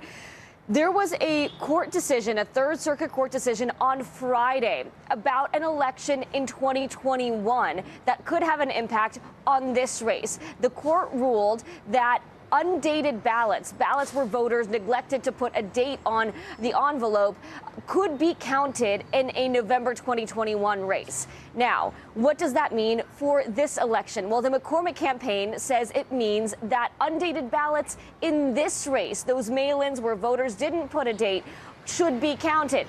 The Oz campaign is arguing the opposite. Now the McCormick campaign has filed a lawsuit to compel counties to, in fact, count those ballots. What will that mean? How many of those ballots are out there? We still don't know those exact numbers or how much it could impact the ultimate outcome, but we know that this race is incredibly close, less than 1,000 votes separating the two candidates. So there is a world in which this lawsuit and this fight over what to do with these ballots could impact the outcome here, Joe. Okay, so we were just talking about former President Trump and his influence. We know that he endorsed Dr. Oz earlier in this campaign. Where does the Pennsylvania GOP stand in the race? Are they favoring one candidate over another at this point, or just sitting back and waiting to see who actually wins? Well, so Trump endorsed Oz, and he's been saying that Oz should go ahead and claim victory here. The Oz campaign has not done so. The Pennsylvania GOP hasn't necessarily picked a favorite candidate, but they have sided with Oz on this battle over those undated ballots, saying that they should not be counted. The RNC did the same, actually. Their chair, Ronna McDaniels, was on Fox News over the weekend saying that these ballots shouldn't be counted. Overall, the Republican Party seems to be pushing for leaving those ballots out, tossing them and not counting those votes, Joe. All right, so let's talk about the process. What are the next steps once the counties do submit those results to the state? Are we expecting we'll get those numbers soon, or will we have the recount first, considering the margin right now? So here's where we're at. By 5 p.m. today, counties have to submit their unofficial results to the Department of State. Then tomorrow, we will have a very clear picture of just how close this race is and whether or not there will be a recount. Most likely there will be. So tomorrow, the candidate who is trailing has the option to decline the recount, to say, let's just call it now. It's probably not going to happen, considering how much money both of these campaigns have poured into this, how hard both campaigns are fighting. On Thursday, the Secretary of State will order a recount. And from there, June 1st is the latest that a recount can start. Once the recount starts, they have 5 days to wrap the whole thing up. So we're looking at June 7th at the latest that we should have an outcome here. Hopefully, for all our sakes, it's sooner than that. But that is the absolute deadline, Joe. Or another curveball be thrown, and who knows how long this is going to go for. So, That's all right. Dasha Burns, thank you for breaking it all down. We appreciate it. Hallie Jackson now is going to broadcast live from Georgia for the primary election coverage starting at 5 p.m. Eastern tonight. Hopefully that one won't have a weeks-long recount. And 8 p.m. Eastern tonight, Chuck Todd and Kristen Welker are going to host in-depth coverage and analysis of election results in Alabama, Georgia, and more. You can watch the Meet the Press Election Night special tonight. All of that right here on NBC News Now. President Biden is heading home this morning after wrapping up his first visit to Asia since taking office. The trip made headlines for the president's controversial comments about Taiwan, which have inflamed tensions between the U.S. and China. NBC News Chief White House correspondent Peter Alexander has more. Hey, Joe, good morning to you. President Biden's declaration here that the U.S. would intervene militarily if China tried to take Taiwan by force certainly sounded like a dramatic break from U.S. policy. It also happened to distract from his goal of strengthening economic relationships with allies and partners here. It's at least the third time in the last year that President Biden has said something similar about Taiwan, each time leading the White House to clean it up. Today, the president tried to set the record straight. President Biden now en route back to Washington, but here in Asia, leaving behind more confusion than clarity. Just a day after forcefully stating that the U.S. would defend Taiwan militarily if China invaded the self-governed island, where the long-standing U.S. policy has been strategic ambiguity, being deliberately vague about what the U.S. would do. President Biden overnight at a summit with allies in the region, insisting his policy toward Taiwan had not changed. Policy strategic ambiguity toward Taiwan dead?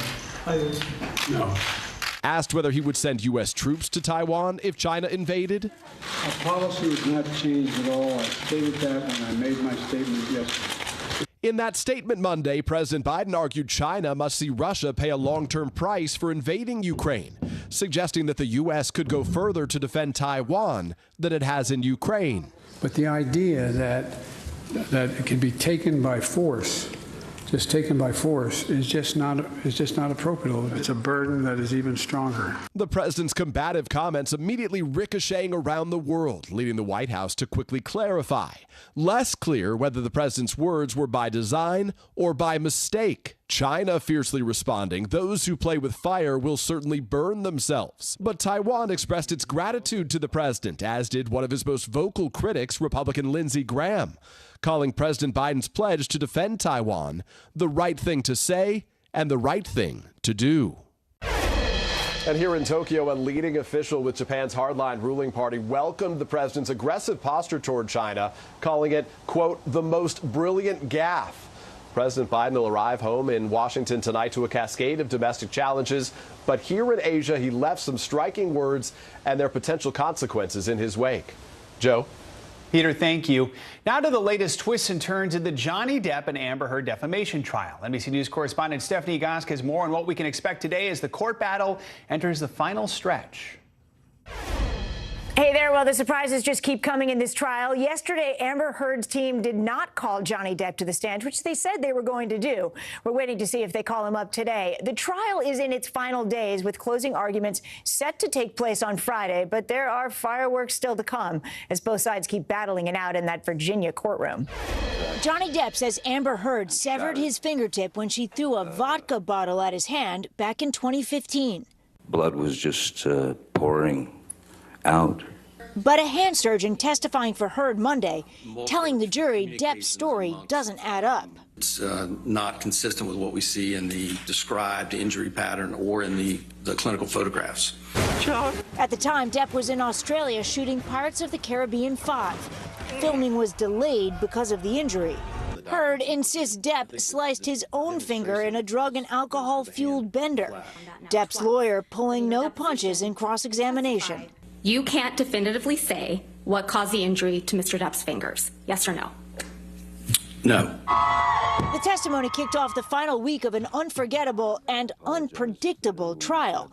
Heard's legal team said they were going to call Johnny Depp back to the stand on Monday, a potential gamble, but then announced they'd changed the plan. Instead, a string of witnesses testified to help bolster Heard's case. A psychiatrist saying that Depp displayed classic warning signs of intimate partner violence, including a cycle of abuse followed by apology. He would apologize for letting this monster out, letting this anger out, almost routinely. Depp's lawyer pointing out that the doctor had never evaluated Depp himself. Depp's ex-girlfriend Kate Moss is expected to testify on his behalf by video after Heard referenced a rumor that Depp once pushed Moss down a flight of stairs. I just, in my head, instantly think of Kate Moss and the stairs, and I swung at him.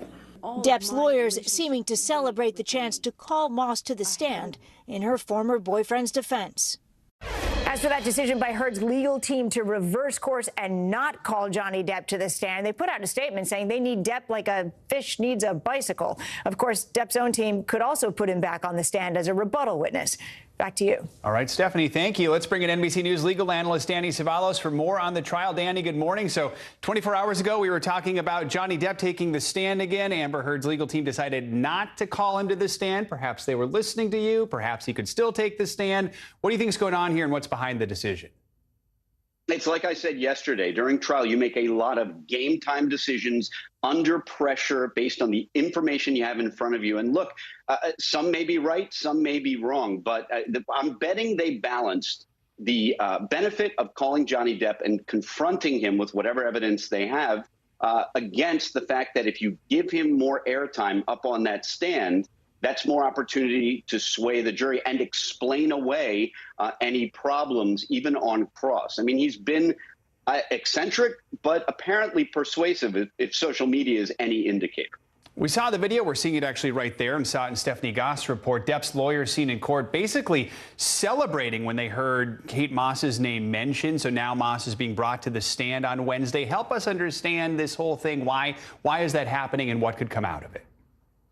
Every trial lawyer will celebrate the moment the other side, quote, opens the door, and that's an evidentiary term, to something that the defense in this case, or excuse me, Johnny Depp's team in this case, wants to get into evidence. So basically, the Kate Moss allegations were kept out of this trial because they're too far removed from the issues in this trial. They were beneficial to Johnny Depp, apparently, because it seems like Kate Moss is going to support Johnny Depp.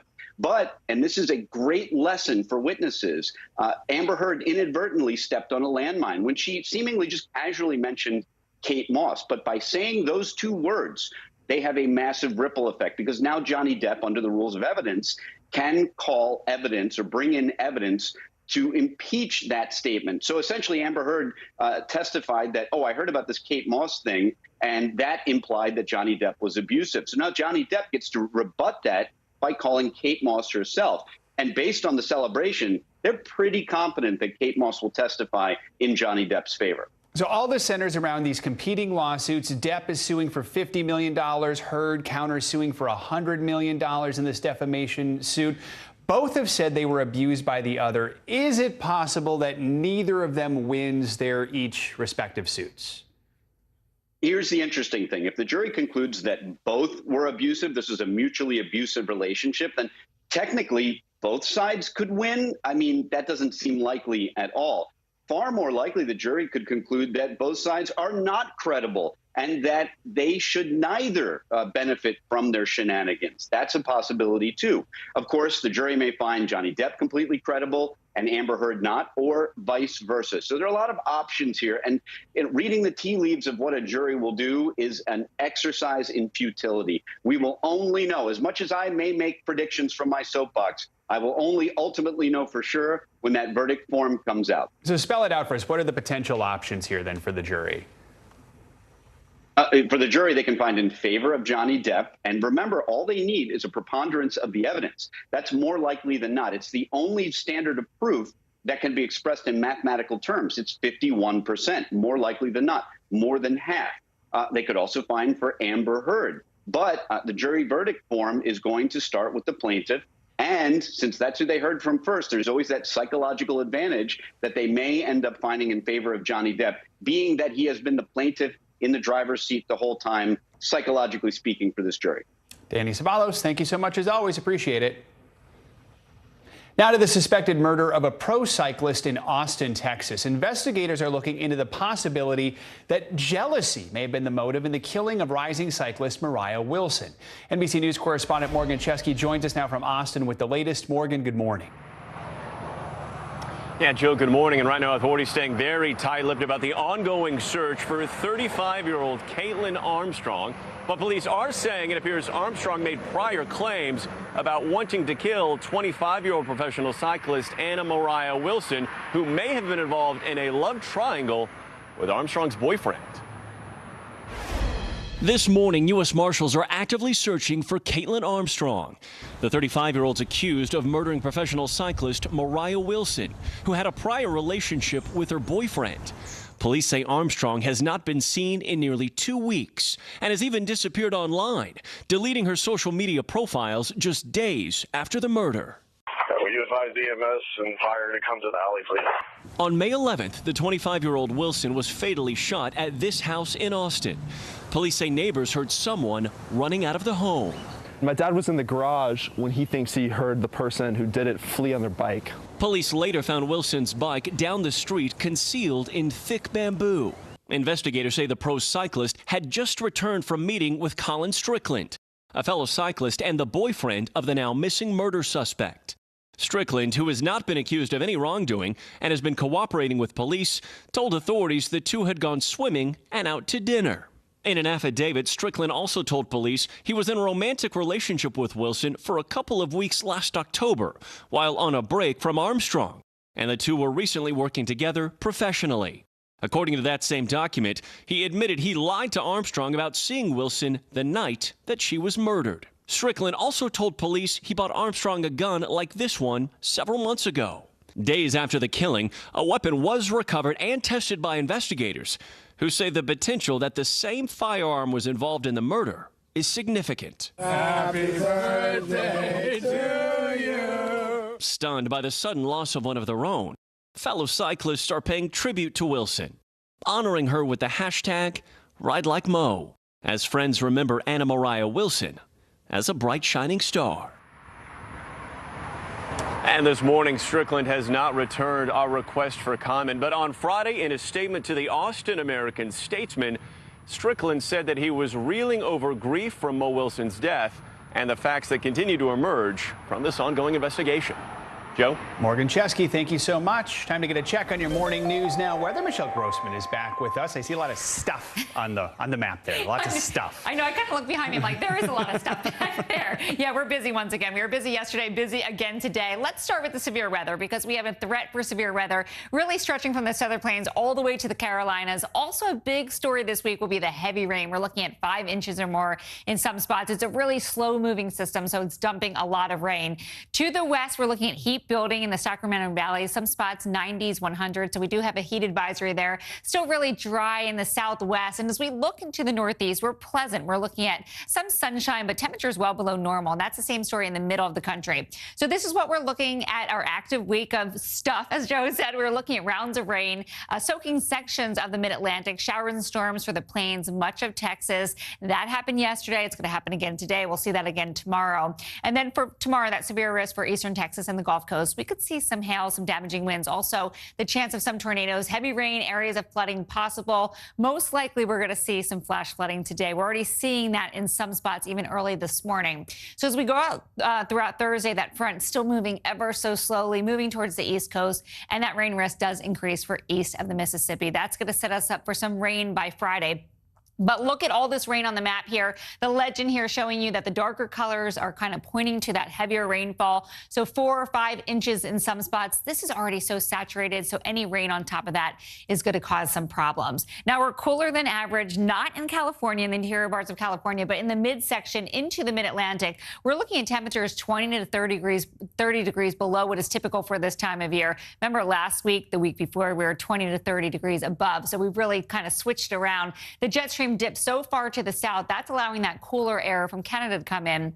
And we're looking at temperatures mainly in the 50s and 60s. That's sort of a spring chill. Dodge City are 26 degrees below what is typical for this time of year. We keep that cool air in place. Tomorrow, we're looking at temperatures again in the 50s, 60s, some 70s too. But Minneapolis, you're 18 degrees below average at 55, 59 in Green Bay, and just 62 in Garden City. Then as we go throughout the late week, we're already starting to think about the unofficial start to the summer Memorial Day weekend. We're looking good in D.C. in terms of the temperatures. 81 on Friday, 79 on Saturday, but we are looking at a system that could bring us some rain in the Northeast. I'll show you that in just a sec. Today's forecast, though, heavy rain, severe threat in parts of the plains, below average temperatures for many of us, especially in the midsection. And then as we near Friday, this is sort of what we don't want to see when we start out our Memorial Day weekend. We're looking at lots of rain in the eastern part of the nation. So Detroit, New York City, Newark, Philadelphia, D.C., you could see some air travel being a little bit slower and some trouble. Charlotte, we're looking at some showers and storms as well. Then as we're on the roadways from Cleveland to Boston, I-90, I-85, Atlanta to Richmond, Jacksonville to New York City could see some slower spots as well. So periods of rain, rounds of rain from New England all the way down to parts of the southeast. We're hoping to push this out later on Friday. Some models indicating it's going to linger a little bit longer, but the middle of the country looking good. A warm breeze. Hot and humid once again in the southern plains, but don't we kind of want that? To kick off the summer, we're looking at lots of sunshine in the southwest, 104. That kind of stands out in Arizona. By Saturday, it's cloudy and cool in the Pacific Northwest. A few showers lingering in New England. Again, some models kicking it out of here early, some keeping it in on Saturday. We're going to watch that really closely for you over the next several days. A pleasant day, though, in the southeast, the southern plains, even though it will be a little bit warmer. And then, Joe, by Sunday, sunny and nice in parts of the mid-Atlantic to the southeast. Dry and warm still, so we're looking at fire danger continuing in the southwest, and a few spots for showers on Sunday in the Great Lakes and upper Midwest. So hopefully less stuff by the holiday weekend. Let's hope. Yeah, All right. Knock on plexiglass. Whatever this is. Yeah. All right. Thank you, Michelle. Appreciate it. All right, coming up, it is now 3 months since the war in Ukraine began, but the conflict is showing no signs of slowing down. We're in eastern Ukraine as Russia pushes for full control of the Donbass. That's next.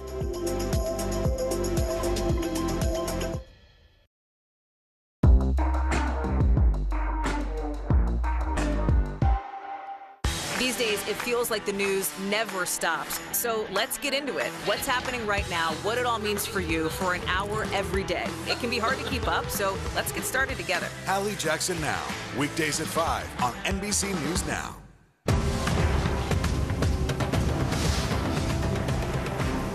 The fire has grown leaps and bounds. What you see behind me is typical. How you doing? Pretty bad. What would you like to see from the federal government to keep Buffalo safe?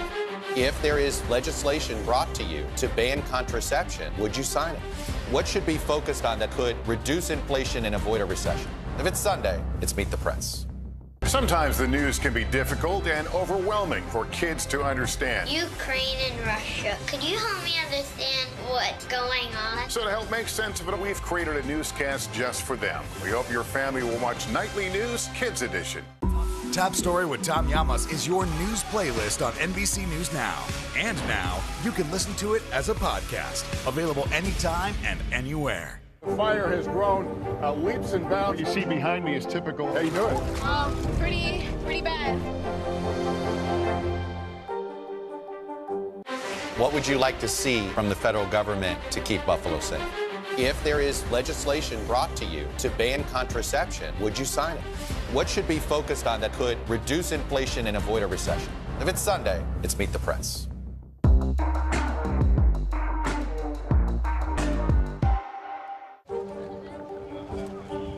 go. This is a critical choke point for this fire.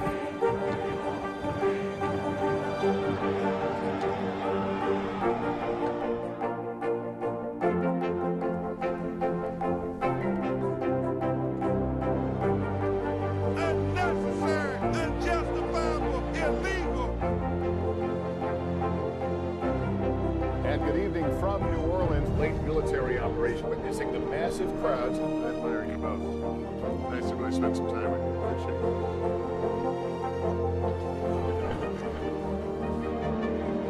At any moment now.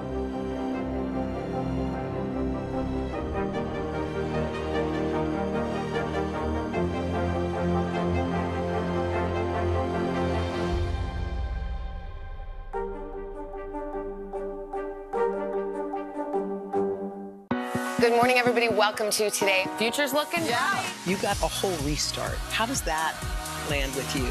Is climate change and the environment one of your top priorities? Sounds so good. Love it. As the war in Ukraine now enters its fourth month, the battle for the Donbas region is only getting fiercer. NBC News chief foreign correspondent Richard Engel has the latest from eastern Ukraine. It was exactly 3 months ago, on February 24th, that Russia launched its invasion of this country. And now the fight is squarely focused on this part of eastern Ukraine, the Donbas region. And this is now an artillery war with both the Ukrainian military and the Russian military trading artillery fire. And in this region, over the last several days, Russian forces have been making slow and very devastating advances. And it's working like this. Just up the road where I am right now, Russian forces yesterday took over about half of a village. They are now fighting to take control of that entire village. And if they are able to take it over, they could then advance their artillery, put this region where I'm standing right now within artillery range, and several other large Ukrainian-held towns also within artillery range. And that is something that the Ukrainian military is trying to prevent, trying to push the Russians back further and further so that their artillery cannot rain down on civilian populations and on military targets. According to Ukrainians, Russia now controls about 20% of this country, including the occupied Crimean Peninsula. And there are numerous reports, growing evidence, that in areas under Russian control, there are atrocities being committed by Russian soldiers. In fact, there are about 1,300 different Ukrainian investigations underway right now into possible war crimes.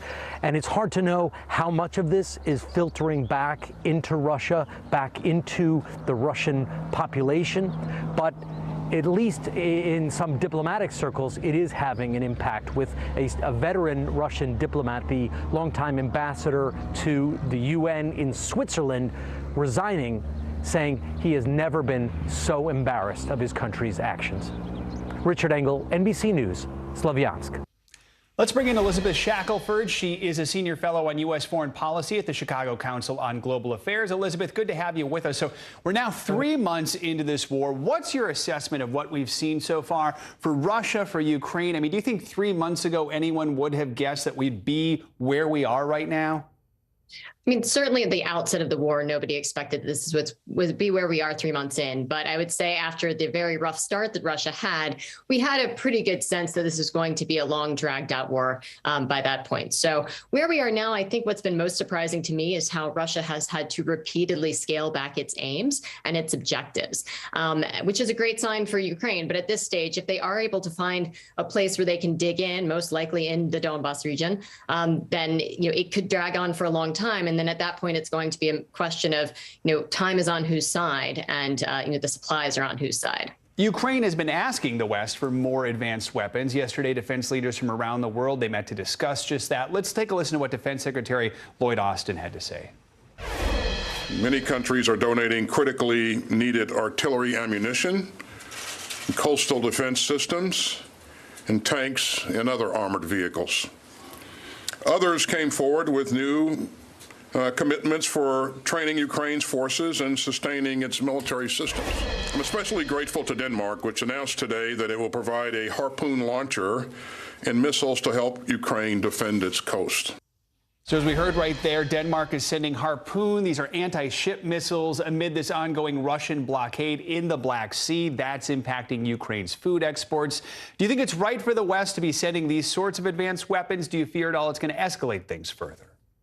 Well, I think that we've been very calibrated all along in trying to determine what needs to be done and at which stage. And the fact that we have been expanding and increasing the types of weaponry and the amount of assistance that's been provided all along is just an indication that the West is determined not to allow Russia to militarily defeat Ukraine. At this stage, I think the global food crisis is massive, and it's going to be a horrific thing for the entire world to endure. And this is an understanding that you've got to be able to retain that ability to get grain out. So I think that that's really a reflection of that larger global concern.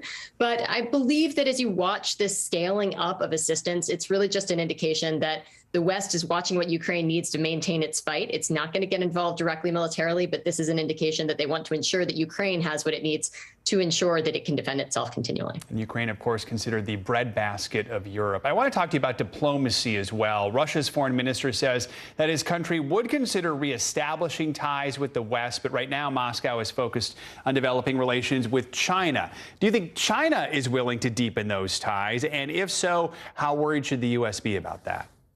Well, China's walking quite a tightrope here. China wants to maintain a kind of support for Russia openly and publicly, but it also, most importantly, does not want to lose its economic ties to the West, which are far more important to China than its ties with Russia. So at this stage, I think what we really do need to keep an eye out for is if China gets to the point where it's basically actively evading Western sanctions against Russia and helping Russia to overcome that. I mean, right now, China's looking at issues like, buying more Russian oil for its strategic reserves. That's something that still hasn't been, fully embargoed by the West yet. But if you do pay attention to the bigger picture here, President Biden was speaking with the Quad just earlier this week, made some comments that I imagine put China a little bit more on alert. And so they're going to continue to walk that balance, keep their economic ties open to the West, but continue to ensure that they're not kind of bowing down to a Western decision that, Russia is going to be opposed by the entire world. Do you think comments like the one President Biden made this week pushes China closer to Russia or farther from Russia? I would say it pushes China closer to ensuring that Russia can continue its position of opposing the West. But I don't think that China is ready to throw in the towel against its economic ties with the West. Those are the most important things for China at this time. But it does certainly. I would imagine that it basically makes China want to ensure that it's going to keep poking at the West in terms of its assistance to Russia. We need to pay attention to whether or not China starts assisting them with military assistance and that type of thing. Those are the things that I would be watching out for now. Elizabeth Shackelford, thanks so much for your analysis this morning. We appreciate it. And to our viewers, make sure you tune in tonight for a special in-depth look at Vladimir Putin's history and what drove him to this point. NBC's Keir Simmons brings us Putin's war at 10:30 p.m. Eastern Time right here on NBC News Now. Coming up here on Morning News Now, the slow spread of monkeypox is now drawing action from top U.S. health officials. We'll tell you all about what you need to know about the vaccine that's now being released by the CDC to help try and stop the spread next.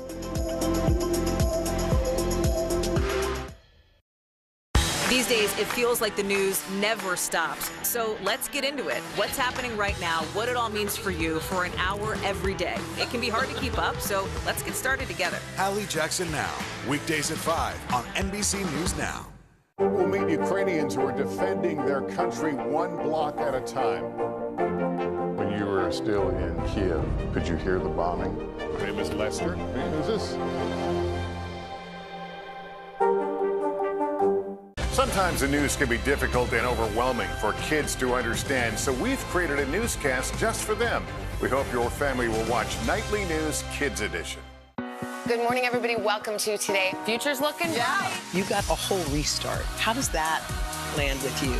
Is climate change and the environment one of your top priorities? Sounds so good. Love it. Sometimes the news can be difficult and overwhelming for kids to understand, so we've created a newscast just for them.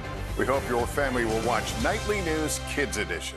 Sometimes the news can be difficult and overwhelming for kids to understand. Ukraine and Russia. Could you help me understand what's going on? So to help make sense of it, we've created a newscast just for them. We hope your family will watch Nightly News Kids Edition. From Brooklyn, we're next to the subway station. The state's reservoirs are alarmingly low. War will pass them by.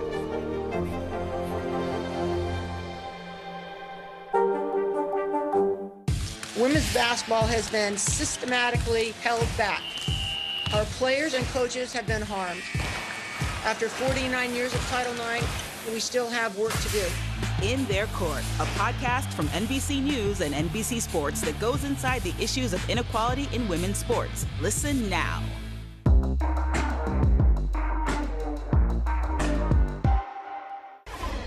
We're back with the latest on the growing concerns surrounding the monkeypox virus. The U.S. is releasing doses of the monkeypox vaccine from its national stockpile as it tries to contain a global outbreak of this rare disease. NBC News national correspondent Gabe Gutierrez has been following this story and has the latest. Gabe, good morning. Joe, good morning. 2 adults in Salt Lake County are among the latest people suspected of coming down with monkeypox. The 2 had recently traveled to Europe. Public health officials are watching this closely, but stress this is not as contagious as COVID. The CDC expects to receive additional samples today from possible monkeypox cases across the country. The agency saying it has confirmed 1 case in Massachusetts. There are other suspected infections in New York City, Florida, Utah, and Washington State. Monkeypox is a rare but potentially serious viral illness usually found in West and Central Africa. The World Health Organization has now identified around 200 confirmed or suspected monkeypox cases in 12 Western countries. Common symptoms include fever, aches, and rashes all over the body. The CDC says monkeypox likely spreads between humans through large respiratory droplets that only travel up to a few feet, requiring prolonged face-to-face contact. It can also spread through bodily fluids, lesions, and contaminated clothes or bedding. Dr. Kurt Zasky had monkeypox in 2003 during the first U.S. outbreak. The veterinarian says he came into contact with an infected prairie dog. Well, I probably was sick for about 5 days, and within about 2 days of antibiotic, I started feeling quite well. Right now, there are 2 vaccines available. One is specifically for monkeypox, the other an older vaccine for smallpox. The CDC is releasing some vaccines from the national stockpile. For the general public, this is not something of grave concern. An advisor to the WHO telling the Associated Press the leading theory to explain the current spread of the disease appears to be transmission among gay and bisexual men at 2 raves held in Spain and Belgium. The CDC is now urging the LGBT community to be on alert. Still, public health experts stress anyone can get it, regardless of sexual orientation. The company that makes a specific monkeypox vaccine says the U.S. currently has access to 1.4 million doses. Joe? All right, Gabe, thank you so much.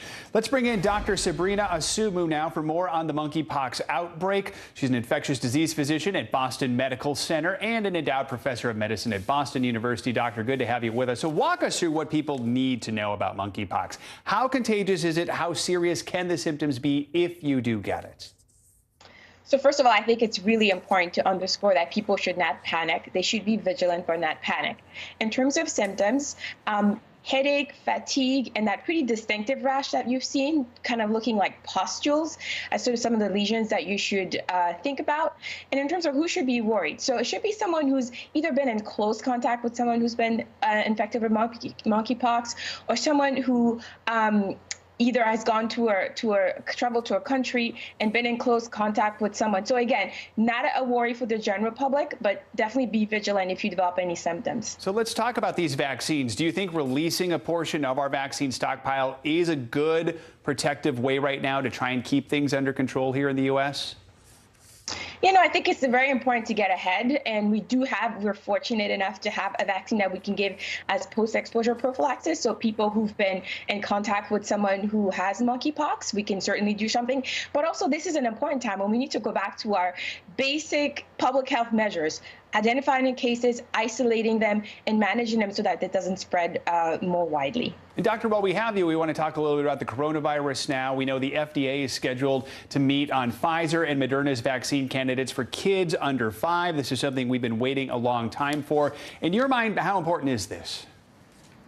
Yeah, no, this is really great news. Parents who are under 5, including myself, we've been really waiting for this vaccine, because one thing that's really important is that although children are less likely to get severe disease from COVID, as we've seen during the Omicron waves, they do get COVID, they could get hospitalized from COVID. And so having an additional vaccine that could help us prevent them from getting sick, it's going to be very important. We know that one of these shots is 2 doses, one is 3 doses for kids under 5. For parents that are wondering, what am I supposed to do in this situation? What's your advice to parents? Yeah, my advice is let's wait for our public health officials. Let's wait for the FDA to review the data. Let's wait for the CDC, and they will make some really good recommendations so that we can feel very confident about our next approach. All right, Dr. Sabrina Asumu, thank you so much for joining us. We appreciate it. Coming up, the summer travel season is shaping up to be the biggest in years as the pandemic takes a backseat to just getting out there. We're going to bring you the latest travel trends for a nation strapped with financial fears over COVID concerns.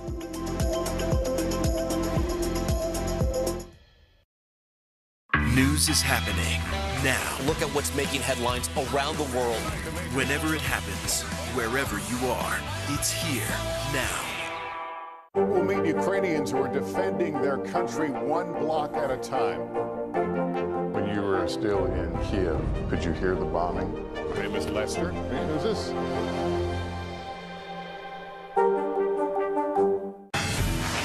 Look at what's making headlines around the world. We begin with breaking news. The attacks from Russia are coming in from every angle. Live from Ukraine, where a fierce battle is raging on. We've heard a number of explosions. Russia is picking off Ukraine's military facility. This factory has gone from making kitchen pots to lethal items that'll ruin tires, ruin the bottom of the car. This is what it looks and feels like to try to escape Ukraine. I don't want us to say goodbye.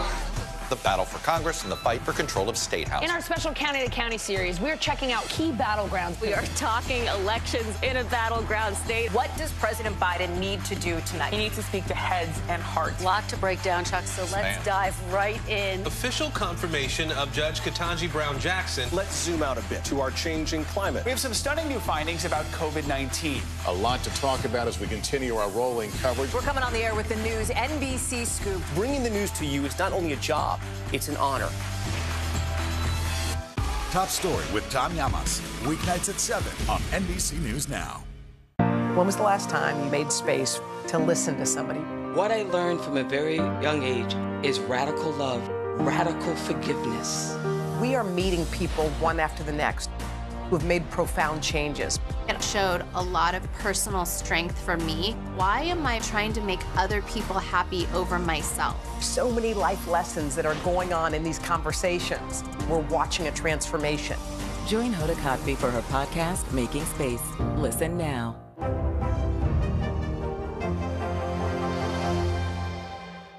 We're here to start conversations about the big things happening in our world, because it's not my job to tell you what to think.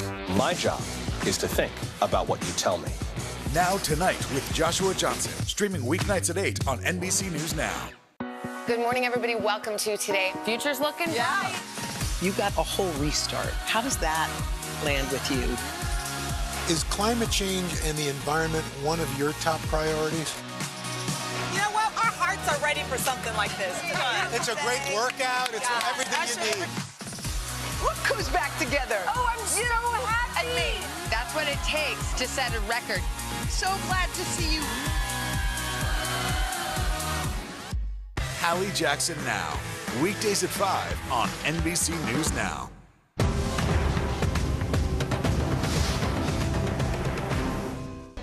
In an interview this month with Time Magazine, Airbnb co-founder and CEO Brian Chesky declared the office as we know it is over. Chesky announced late last month his employees can live and work anywhere they're most productive. Most companies have not gone that far, but there's no doubt 2 years of a pandemic have changed the way employees look at how and where they work. So what will a return to the office look like? NBC News correspondent Jesse Kirsch has the story. After more than 2 years in a COVID fog, some of America's biggest employers have made it clear they want their employees back in the office. Problem is, the feeling isn't exactly mutual, despite the push from some employers for in-person connection. There's nothing that replaces that face-to-face. In the Chicago area, Bear Construction recently brought its roughly 200 employees back in the office full-time. Cue the commute. We're in an office. Isn't that annoying? Not at all. I love it here. Bear Senior VP Dennis Hill says there's some flexibility and thinks his team was ready. Either way, for this firm, working in person was irreplaceable. Did you consider letting people work fully remote forever? Actually, no. We really didn't. It just doesn't fit with what we do. A vacant and empty, desolate city of Chicago doesn't help what we do for a living. But so far, Bear appears to be an anomaly. A February Chicago return survey found only about 9% of companies expected employees in the office 5 days a week. A similar scene in the Big Apple. Just 8% of Manhattan office workers are fully back in the office, according to a recent survey from the Partnership for New York City. The longer we've been waiting to come back to the office, the harder it's going to be. The partnership's president and CEO, Catherine Wild, says many employers want more workers in the office. But she says now those employees have the power, apparently not driven by COVID concerns, instead focusing on remote work flexibility and street safety in the big city. A CEO who employs thousands of people in New York said to me, if I tell my workers they have to be back in the office 5 days a week, they will all quit. Embracing the latest recruiting arms race, Airbnb now says most of its employees can work wherever they want in the country. No pay cuts for cost of living. We want access to the best talent. And by allowing employees to work remotely, we can really hire from anywhere across the United States and also have access to more diversity in doing so. Did you feel like they were more productive than they were before COVID? I think we've performed better during this period, and not just due to external factors. I think internally, we've managed to run the company more smoothly. Co-founder Nathan Blacharczyk admits this is an experiment that may not work for every company. But even some in-person loyalists want more ways to stand out. Bear already has a bar and welcomes dogs, but now they're adding a rooftop patio in downtown Chicago. You're still working on the deck, and You're already trying to figure out whatever the next thing you have to. Can't be stagnant. You have to keep going. You have to try to find the next new edge that we can to attract employees to our company. Our thanks to Jesse Kirsch for that report. Airbnb is still making time for some in-person interaction. The company's co-founder says some workers are wanting to move away from the open floor plan to a more quiet and private space. And of course, COVID continues to upend return to office plans. Citing a memo, Bloomberg says that Apple is not moving forward with its latest phase of return to office because of rising cases. Memorial Day weekend, as you probably know, is quickly approaching. That means we're going to be kicking off the start of travel season. But before you book that trip, we have a preview of this summer's travel trends. Deloitte Travel Report just released its outlook, and it looks like more people will be going on that much-needed vacation this year. According to the report, 28% of travelers plan to spend more than in 2019.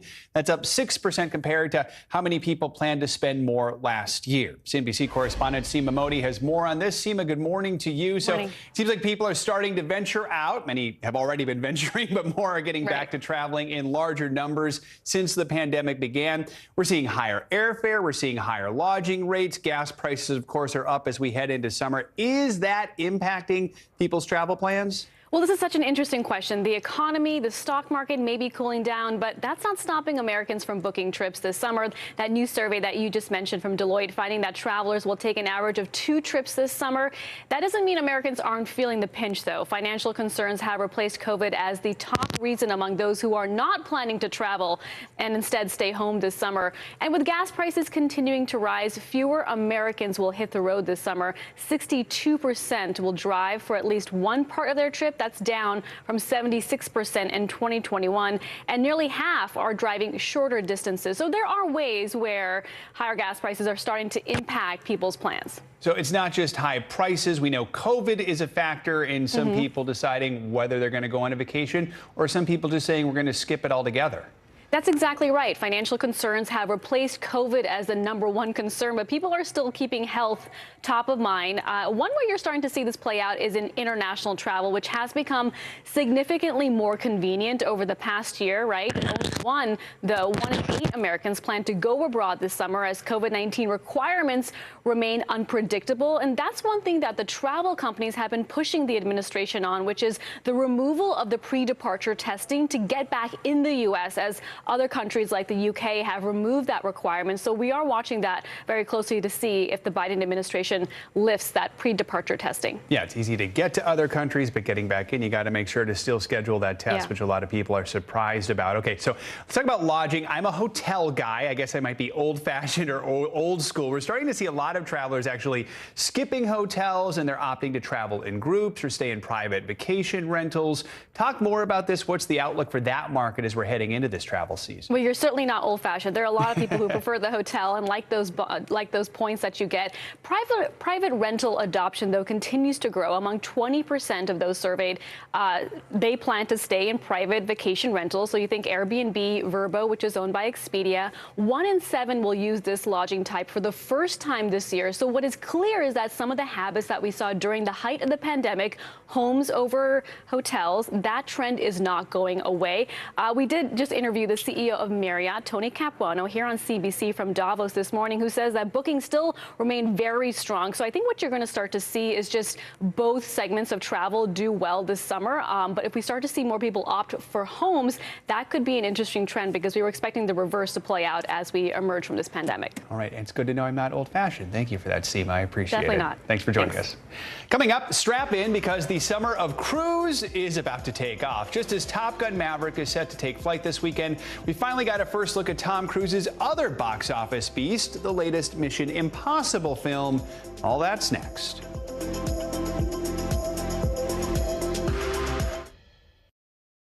Women's basketball has been systematically held back. After 49 years of Title IX, we still have work to do. In Their Court, a podcast from NBC News and NBC Sports that goes inside the issues of inequality in women's sports. Listen now. News is happening now. Look at what's making headlines around the world. Right now on Morning News Now. We're coming on the air with breaking news. And this is a significant moment. Whenever it happens, wherever you are, NBC News, streaming free now. Making Space, the inspirational podcast from Hoda Kotb. Listen now.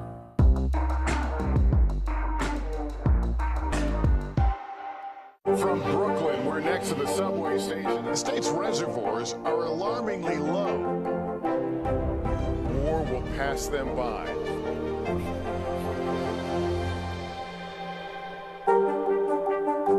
Women's basketball has been systematically held back.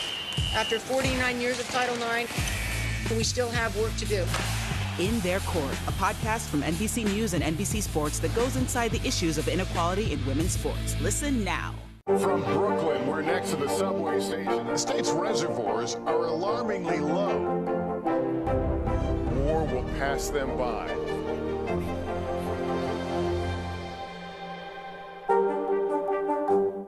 We're here to start conversations about the big things happening in our world, because it's not my job to tell you what to think. My job is to think about what you tell me.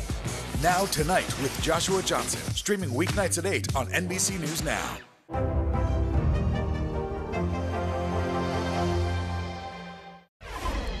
After 2 years of pandemic delays, Tom Cruise's eagerly anticipated new sequel, Top Gun Maverick, is finally set to hit theaters this holiday weekend. The film was originally supposed to open in 2020, but couldn't hit the theaters because of the pandemic, and Cruise refused to release it on a streaming platform, insisting the only way to watch this larger-than-life movie was on the big screen.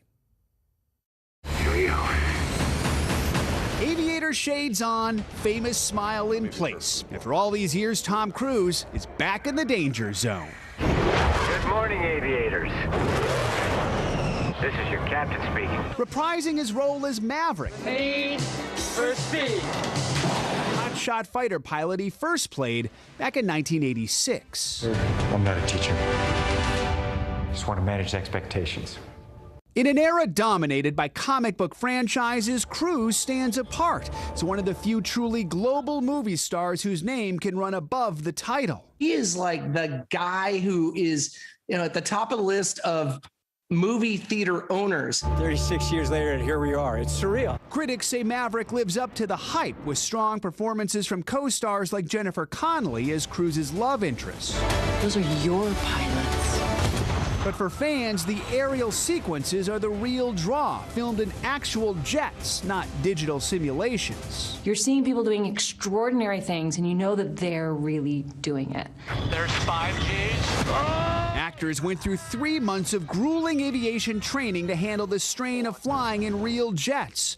Miles Teller plays the son of Maverick's old partner, Goose. When Tom hears that something's impossible or it can't be done, that's when he gets to work. At nearly 60 years old, Cruise is not slowing down. He's still doing most of his own stunts and putting in countless hours to promote his films. Even going viral overnight, terrifying James Corden in a fighter jet ride. When you dump out of the airplane, here's your ring. So are you joking? Even though it won't be out until 2023, the trailer for the next Mission Impossible has already set the internet on fire. The latest Tom Cruise big screen summer spectaculars hoping to soar at the box office.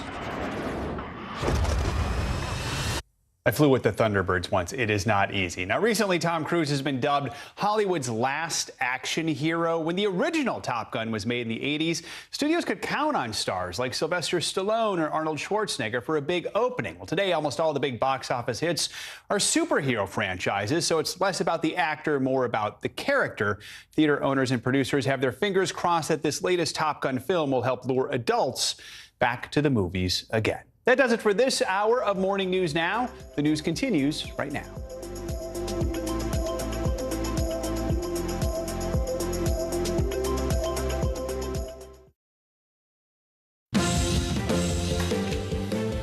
Happening right now, Decision Day. Voters in 5 states headed to the polls to cast their ballots, and primary day. The race is all but certain to have a major impact on the November midterms. Hunger crisis. European leaders accusing Russia of deliberately provoking a food shortage. The targets Moscow is hitting and the impact it's having on civilians. Battling monkeypox. The U.S. pulling vaccine doses out of its national stockpile to help fight the global outbreak. The new cases health officials are now tracking here in the U.S. And get out of here. Millions of Americans are preparing to take off for the unofficial start of summer. What to expect as the Memorial Day weekend travel surge gets underway.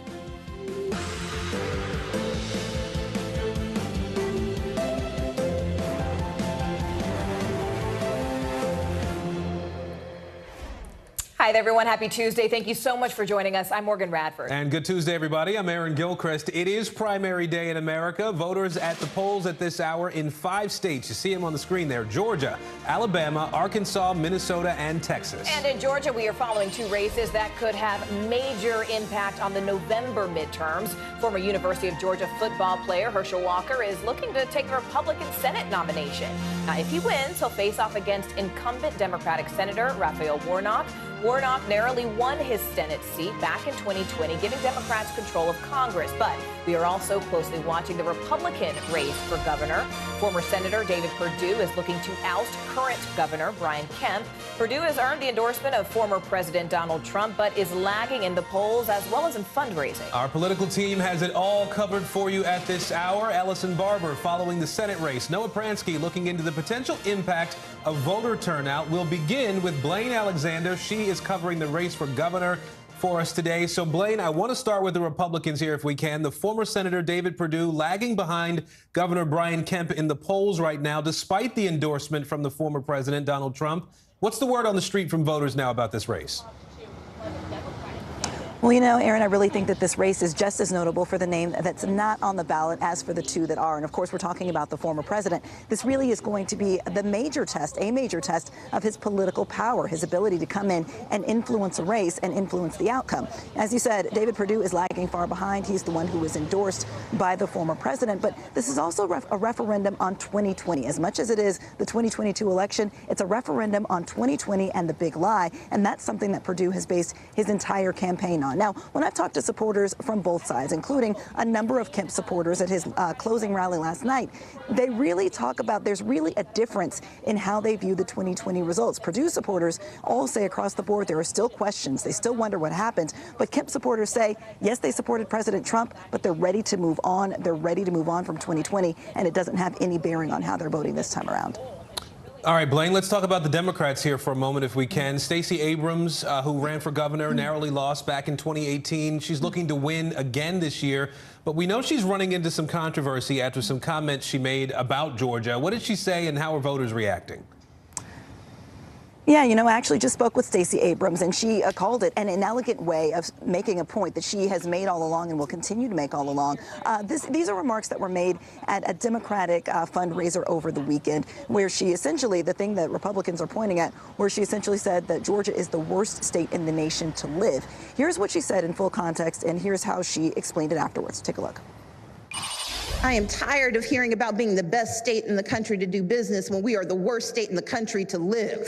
When you're number 48 for mental health, when you're number 1 for maternal mortality, when you have an incarceration rate that's on the rise and wages that are on the decline, then you're not the number 1 place to live. So, Aaron, as you can imagine, Republicans immediately seized on that, including Governor Brian Kemp. He put out a tweet essentially saying that he believes Georgia is the best state to live and the best state to work. It's something that we heard repeatedly at his closing rally last night. But again, Stacey Abrams doubled down not only on social media and kind of fleshing out those stats, but she did say just now that she says that it underscores the point that she's been making all along, that Brian Kemp doesn't care about all people here in Georgia. Aaron. All right, Blaine Alexander in Atlanta. I know it's been a long morning for you, Blaine. We appreciate it. Thanks. Let's also bring in NBC News correspondent Ellison Barber. She's been following the Georgia Senate primary. Ellison, of course, let's go ahead and start with former University of Georgia football player Herschel Walker. He's leading in the polls right now, but can you talk to us specifically about how he got to this point?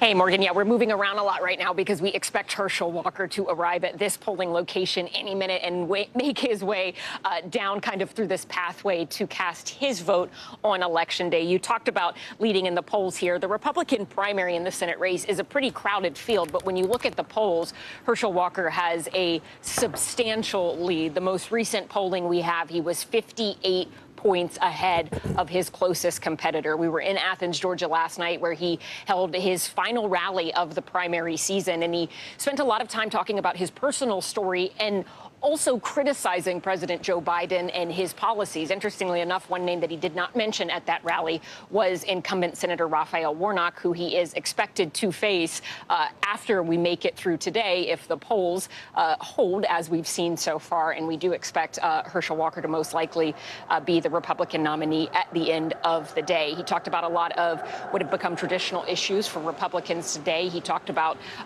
supporting police, supporting law enforcement, his opposition to abortion, and he told a lot of his personal story. Remember, he played football at UGA, so Athens was a bit of a homecoming for him, and that's where they wrapped up their campaign. We expect him to vote this morning, and we're hoping that we can talk to him a little bit after. He was endorsed by former President Donald Trump, and that's someone who encouraged him to run in the gubernatorial race. As we've heard from Blaine's reporting, obviously that has become a bit of a proxy political battle between former President Donald Trump and the vice president. Morgan? But let's also be clear, Raphael Warnock, also has deep roots there in Georgia. And I know that he's lagging behind the polls, but I mean, has his campaign really said anything yet in terms of how he's preparing for a possible matchup with Walker?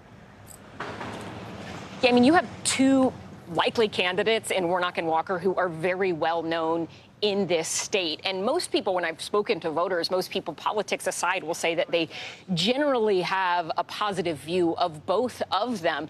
Senator Warnock hasn't spent a whole lot of time campaigning thus far. He really doesn't have a viable primary challenger. He and his team have said that they have been focused on governing in Washington, not necessarily campaigning at this point. But we did hear him speak this weekend at a fundraising gala in Gwinnett County, and we got a little sense of probably some of the issues that he will focus on and campaign on as we head to November. A big thing he talked about were abortion rights. He supports a woman's right to choose and said it is a healthcare issue and that there is not enough room for the federal government in the doctor's office with women. But this is going to be a really interesting race because both people have incredibly good name recognition here. And you look at some of the local polling. Our affiliate WXIA had a recent poll doing a hypothetical matchup between Herschel Walker and Raphael Warnock.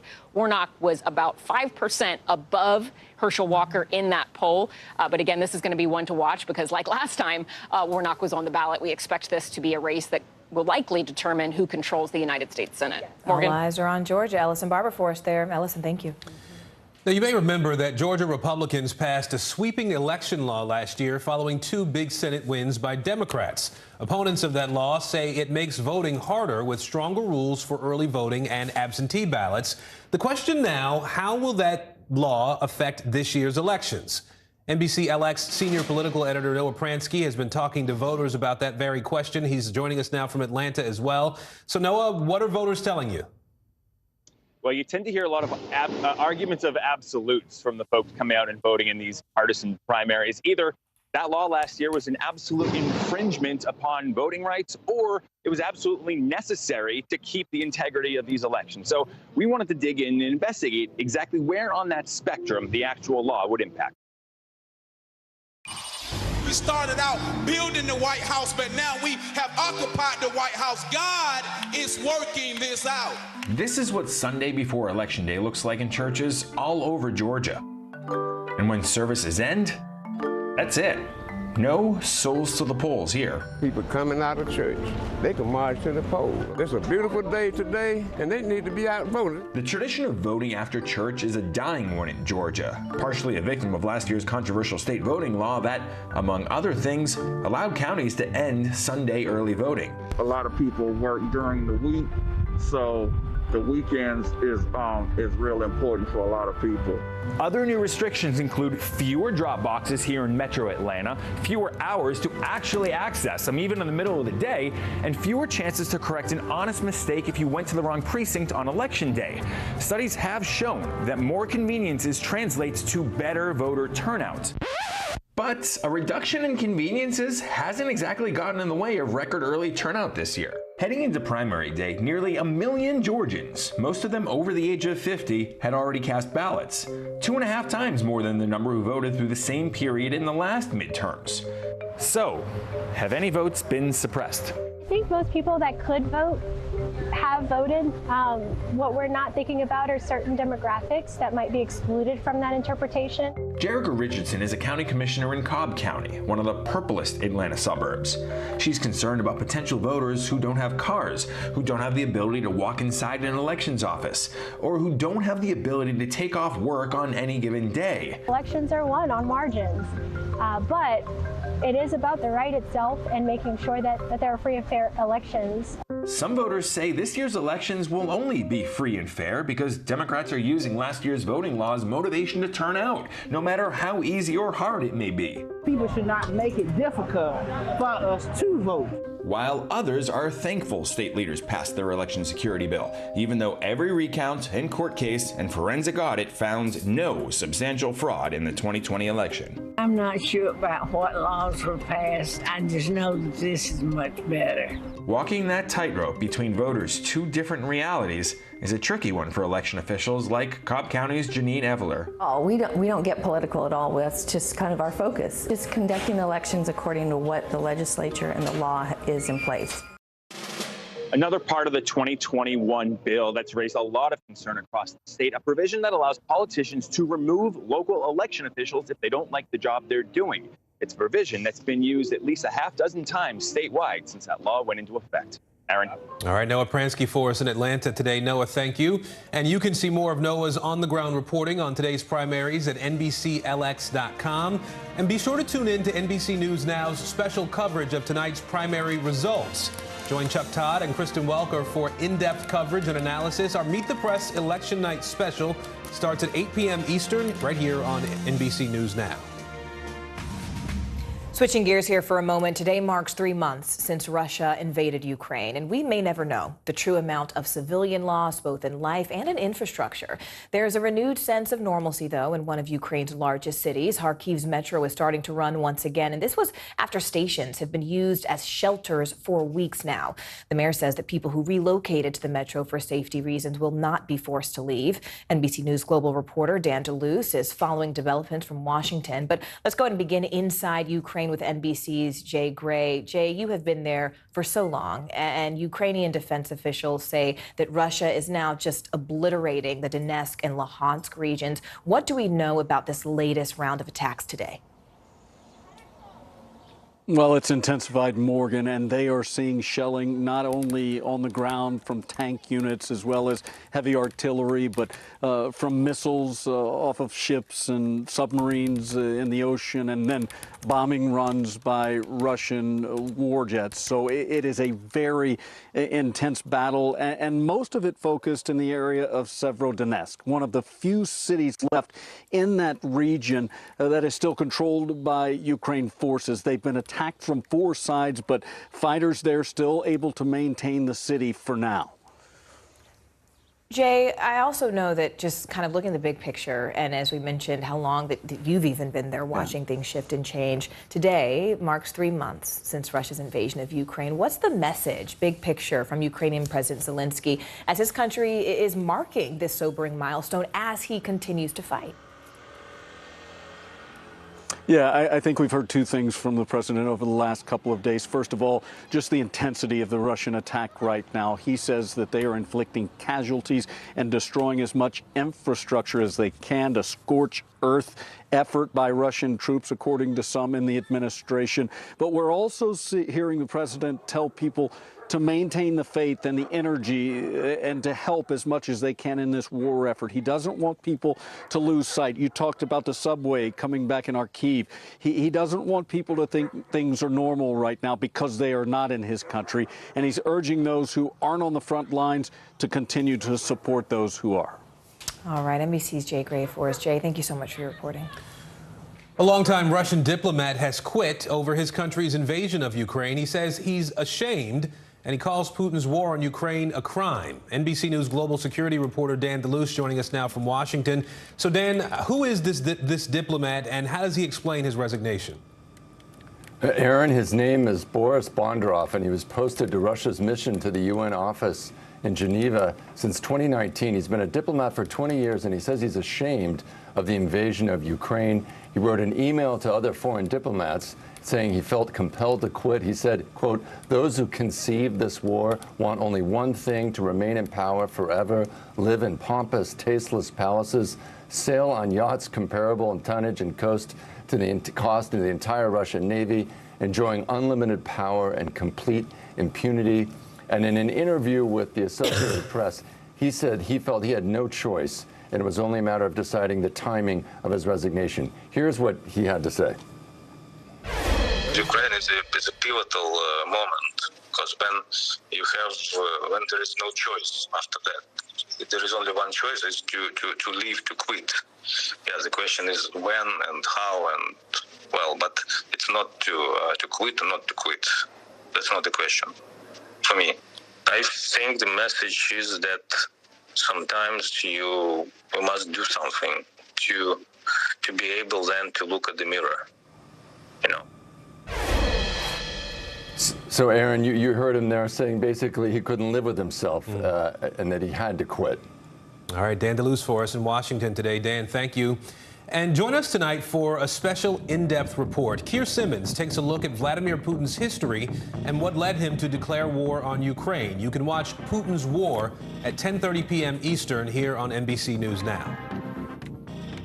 And stateside President Biden is headed back to Washington following a high-stakes summit in Japan. Biden met with leaders of Japan, Australia, and India in Tokyo today. And looming over that meeting is Biden's recent comments that the U.S. would send military force to defend Taiwan if, in fact, they were invaded by China. NBC News correspondent Josh Letterman joins us now from Washington.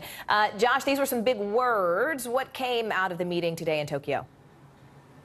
Well, Morgan, President Biden closed his trip to Japan, still trying to clean up those comments about Taiwan that really took so many by surprise when he at first, when asked whether the U.S. would intervene militarily to defend Taiwan if China were to make a move onto Taiwan, the president said yes. Now the president trying to make clear this is not a change in U.S. policy and that the strategic ambiguity that the U.S. has long held as its position to try to avoid either offending China or, of course, letting down its partner Taiwan, that policy is still in place. President Biden asked repeatedly about those comments as he closed out the trip. Here's what he had to say.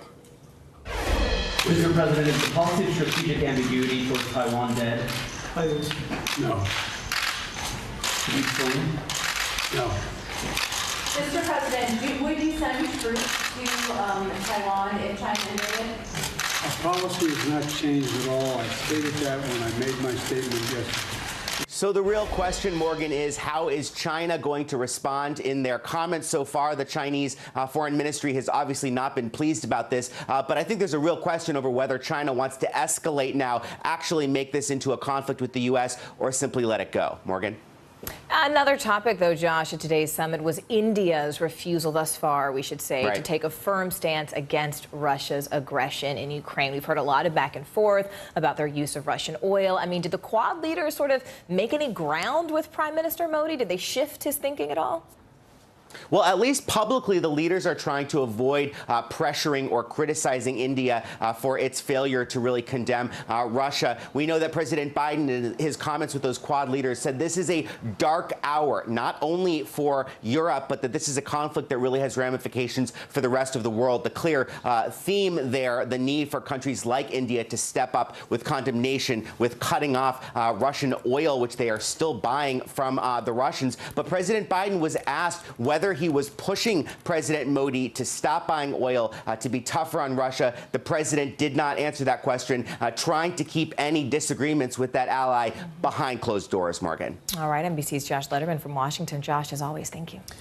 The U.S. government now tapping into the national stockpile of the monkeypox vaccine. That move coming as health officials look to contain a growing global outbreak of that rare disease, and there are more suspected cases popping up here in America. NBC News national correspondent Gabe Gutierrez has been tracking this story for us. He joins us now. Hi, Gabe. Hi, Aaron. Good morning. 2 adults from Salt Lake County are among the latest to be suspected of coming down with monkeypox. They recently traveled from Europe, and now public health experts are stressing, though, that this virus is not as contagious as COVID. The CDC expects to receive additional samples today from possible monkeypox cases across the country. The agency saying it has confirmed 1 case in Massachusetts. There are other suspected infections in New York City, Florida, Utah, and Washington State. Monkeypox is a rare but potentially serious viral illness usually found in West and Central Africa. The World Health Organization has now identified around 200 confirmed or suspected monkeypox cases in 12 Western countries. Common symptoms include fever, aches, and rashes all over the body.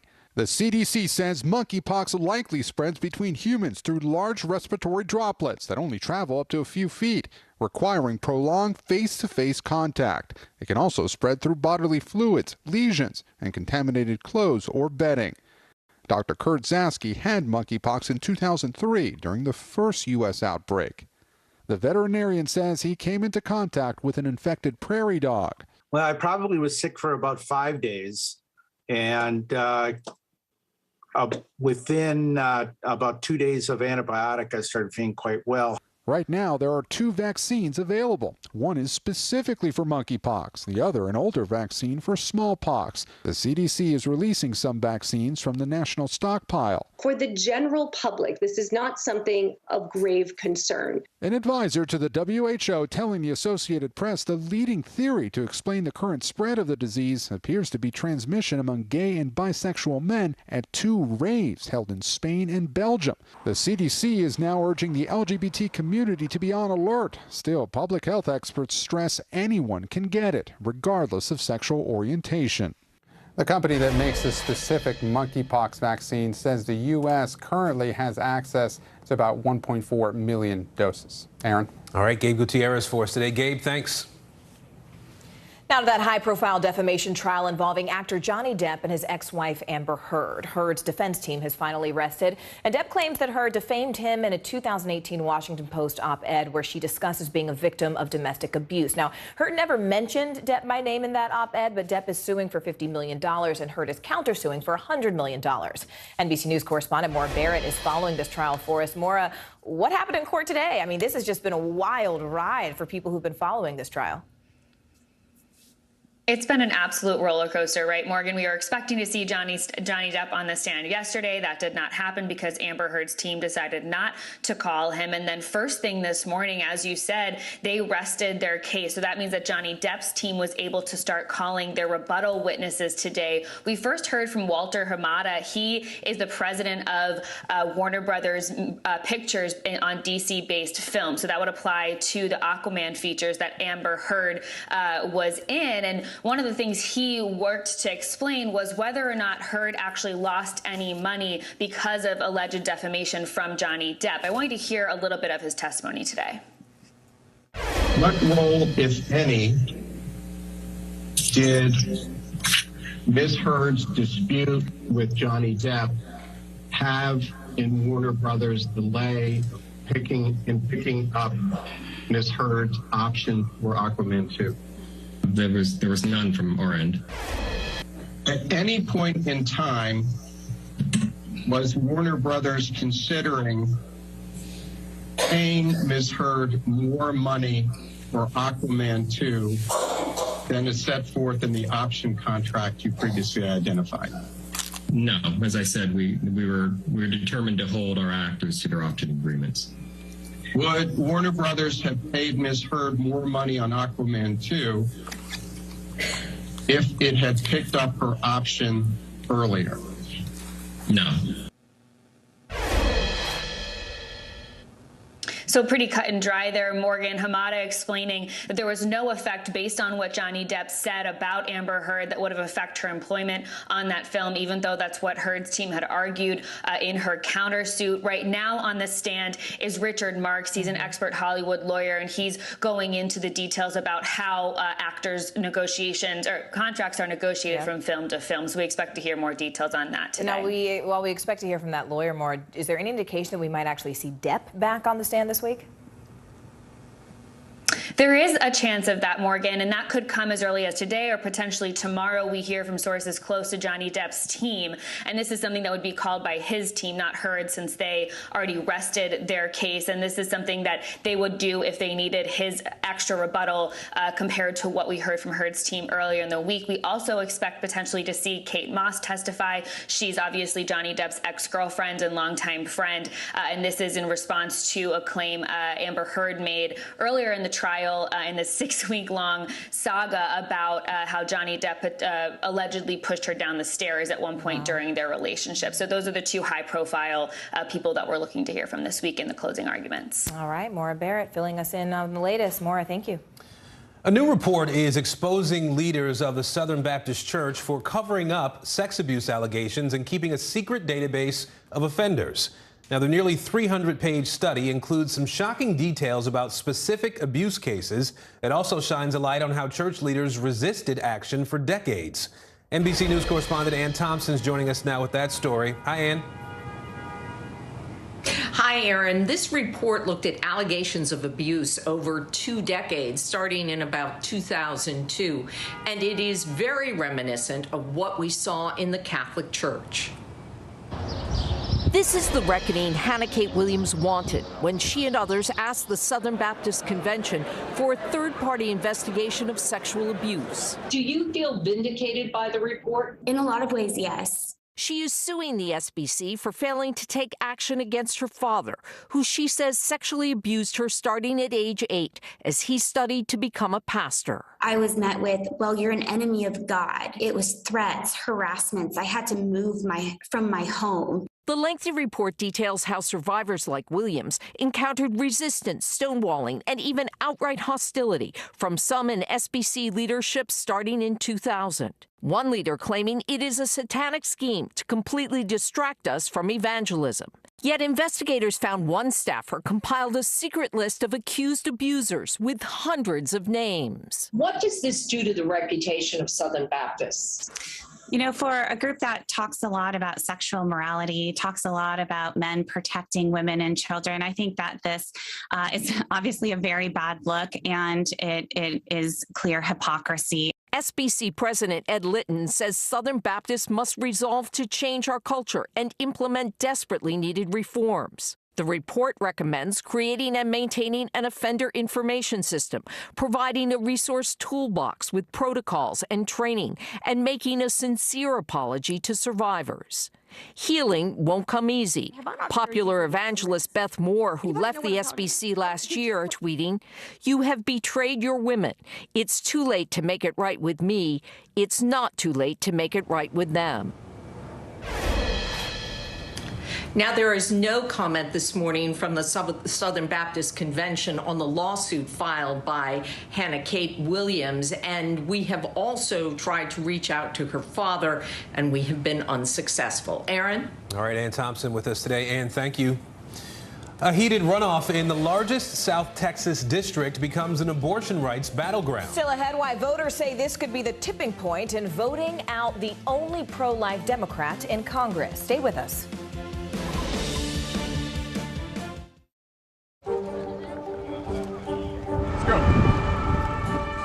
This is a critical choke point for this fire.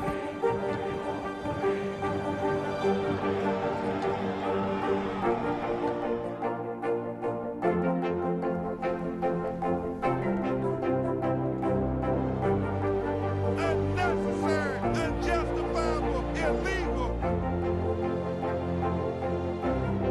And good evening from New Orleans. Late military operation witnessing the massive crowds. I admire you both. Nice to really spend some time with you. Appreciate it.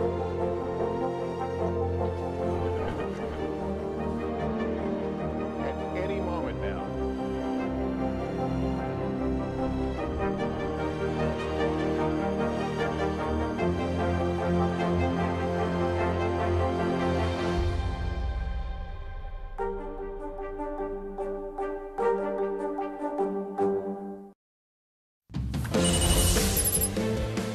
Making news right now, one person is dead and 3 others are hurt after falling 300 feet over a cliff in California. This happened in the Palos Verdes estates just before 5 a.m. yesterday. All 3 survivors were taken to the hospital. Officials call this area extremely dangerous. They say the cliffs are very slippery and they have loose soil. Investigators are trying to figure out why these people were there in the first place. People in South Carolina are cleaning up after severe storms last night. Take a look at this drone video. You can see downed trees and debris scattered for miles here. The National Weather Service confirmed at least 2 tornadoes touched down. Thousands were left without power because of heavy rain and strong wind.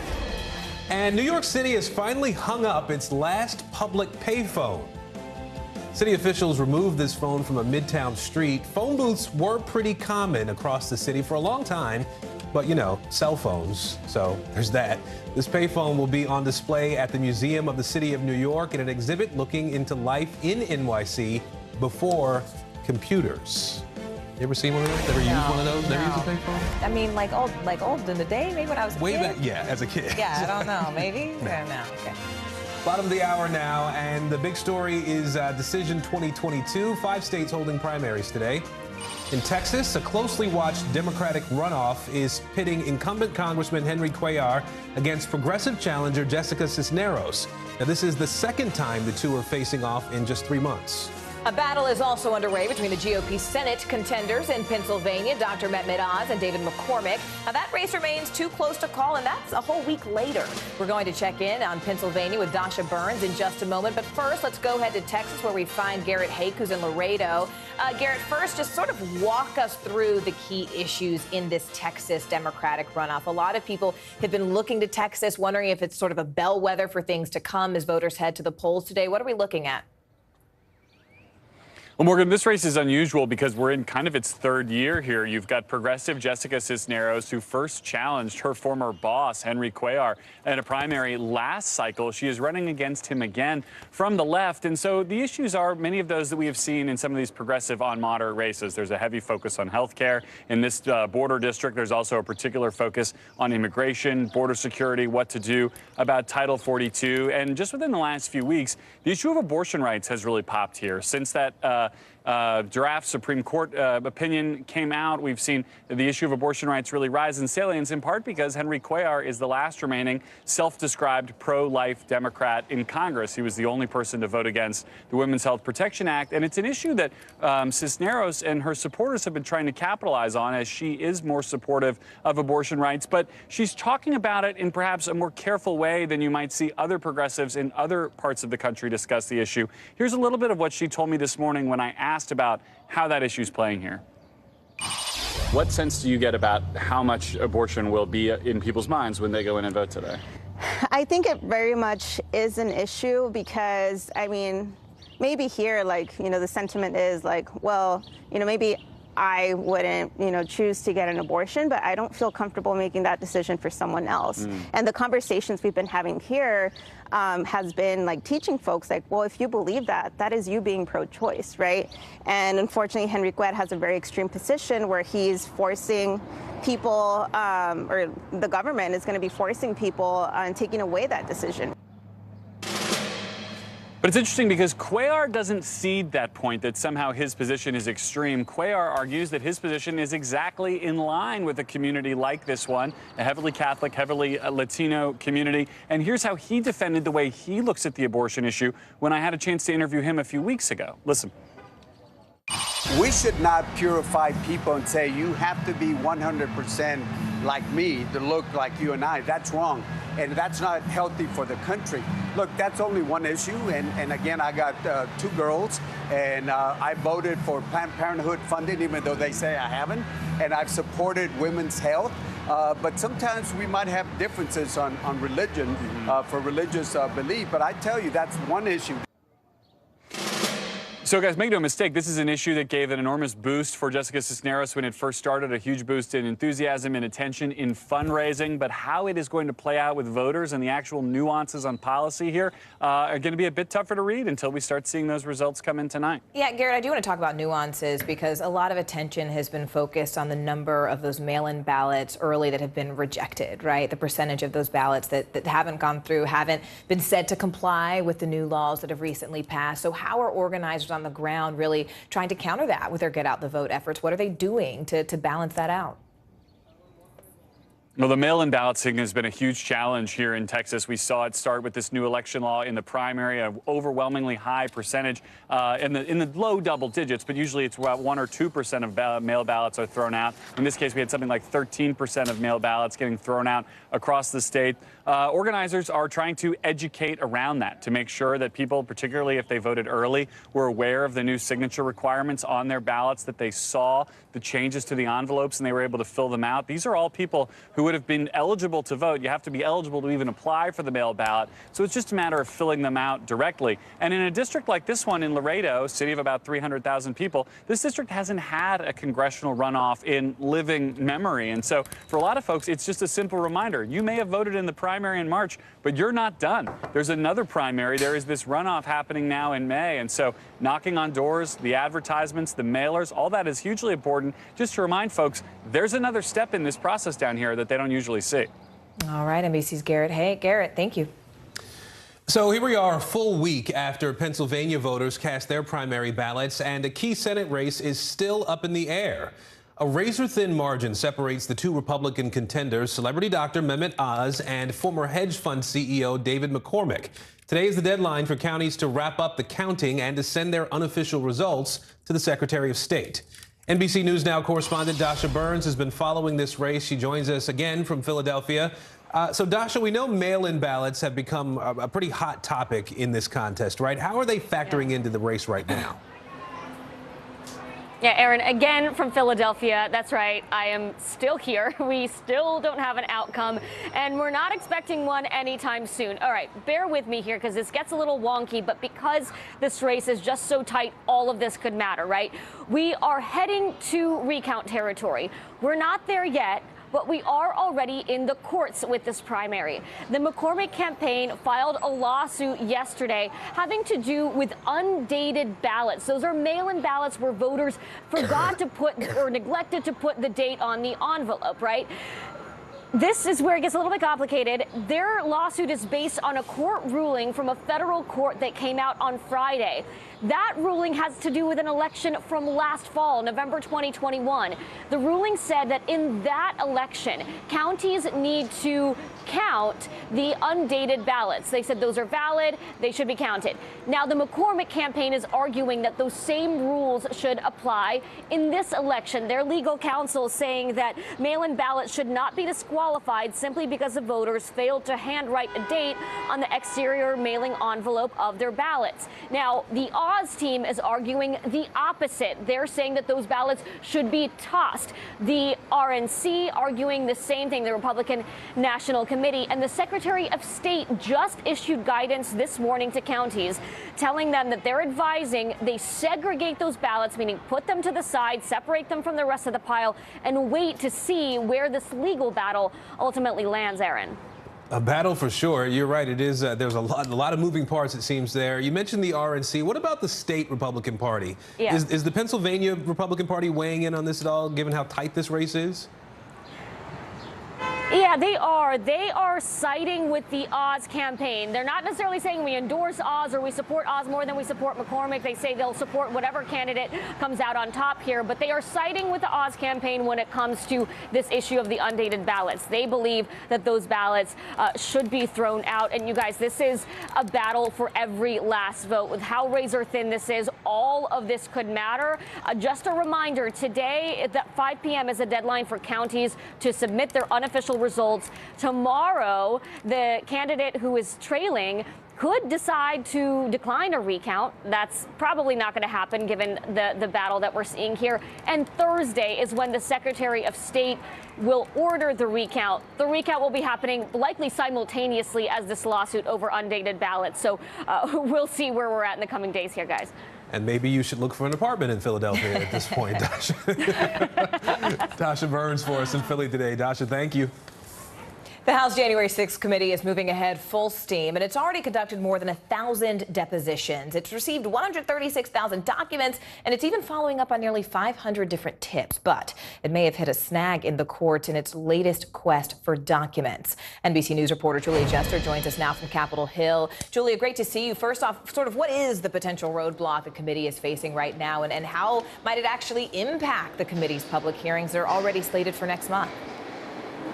Morgan, let me break this down for our viewers a bit. Back in March, the Republican National Committee sued Speaker Pelosi and members of the January 6th committee over a subpoena for Salesforce email fundraising information that the Trump campaign and the RNC sent to supporters, amplifying the claims that the 2020 election was stolen and urging their supporters to pressure Congress to keep Trump in power. The RNC later added Salesforce as a defendant to keep it from complying with that subpoena. Now, the RNC appealed an earlier judge's decision to allow the subpoena, and yesterday the January 6th committee hit a stroke of bad luck when a randomly selected draw of judges ended up picking the only 3 Trump appointees on the D.C. Circuit Court of Appeals. And so we should know shortly whether or not that subpoena will go into effect. The RNC is arguing that the committee is trying to access voter and donor personal information, while the committee says it's essential for their work to understand the messaging that led to rioters storming the Capitol. And so they're really under the wire here to get this data to paint a complete picture of their investigation, not only at those June hearings, as you mentioned, but before Congress could potentially turn Republican in November after the midterms. And Julia, I mean, what does this legal battle sort of tell us about the committee's race to complete this work, especially since Republicans are likely to disband it if, in fact, they win the House back in November? Absolutely, Morgan. It really illustrates just how delicate the committee is dancing between getting information through subpoenas and being so selective about what subpoenas that they're sending out. They're only sending subpoenas when they absolutely need testimony or information, and it underscores why they're not just sending subpoenas to any figure associated with or a name that's related to the Capitol riot. If they hit any more setbacks like this, it could delay their work, delay the investigation, and prevent them from really wrapping up this investigation before they could not have control of this committee anymore if Republicans disband it after the midterms. And so we'll see how this case goes, but it really shows why they're hesitant to subpoena, say, someone like President Trump, who's especially litigious and might hold them up in court battles. Morgan? All right, Julia Jester from Capitol Hill. Julia, thank you.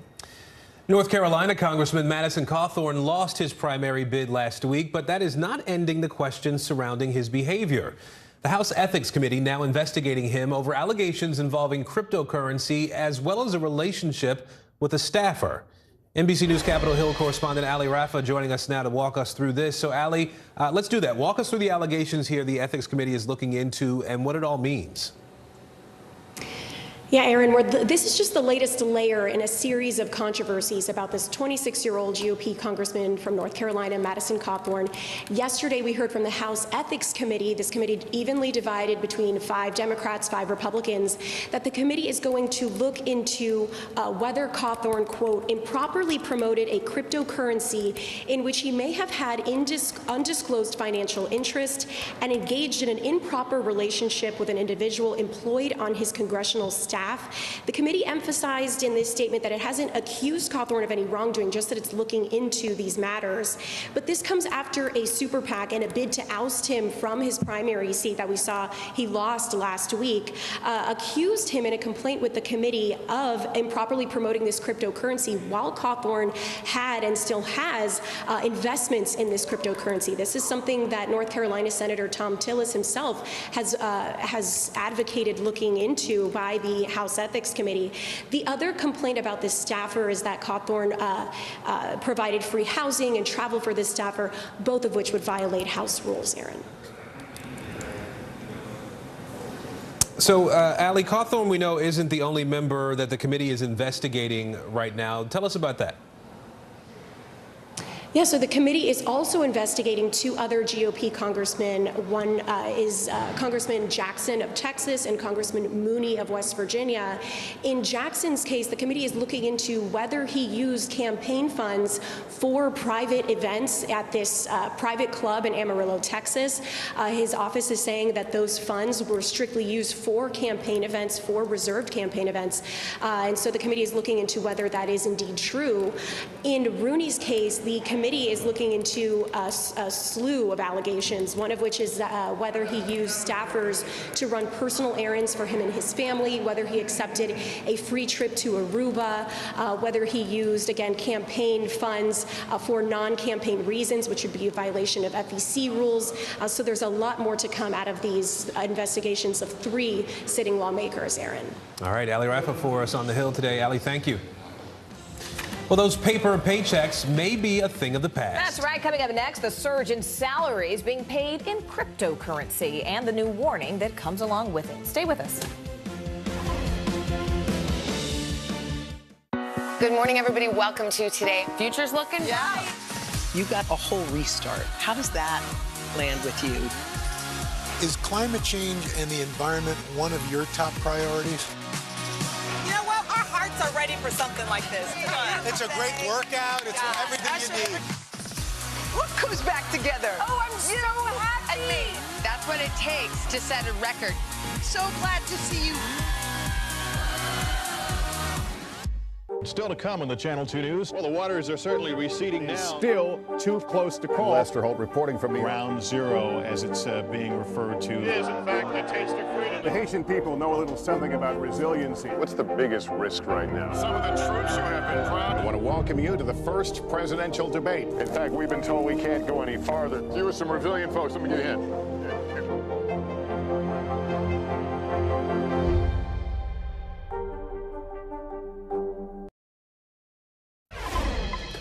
On the money this hour, Wall Street looking to extend its good fortune today. A rebound on Monday led to all three major indices closing in the green. It's been a rough few months for the markets. We know that. Economists don't expect things to get better for a little while. Take a look at what we went through just last week. The Dow has tumbled over 1,000 points. The S&P and the Nasdaq are off about 4% or more. We turn to Wall Street, where stocks had their worst day in nearly 2 years yesterday. There was a huge sell-off after major retailers announced a drop in their profits. The market's tanking today. The Dow on pace for its biggest loss in 2 years. The Dow Transports Index, that economic bellwether, down nearly 7%, hitting its lowest levels of the year. Good for its worst day since June of 2020.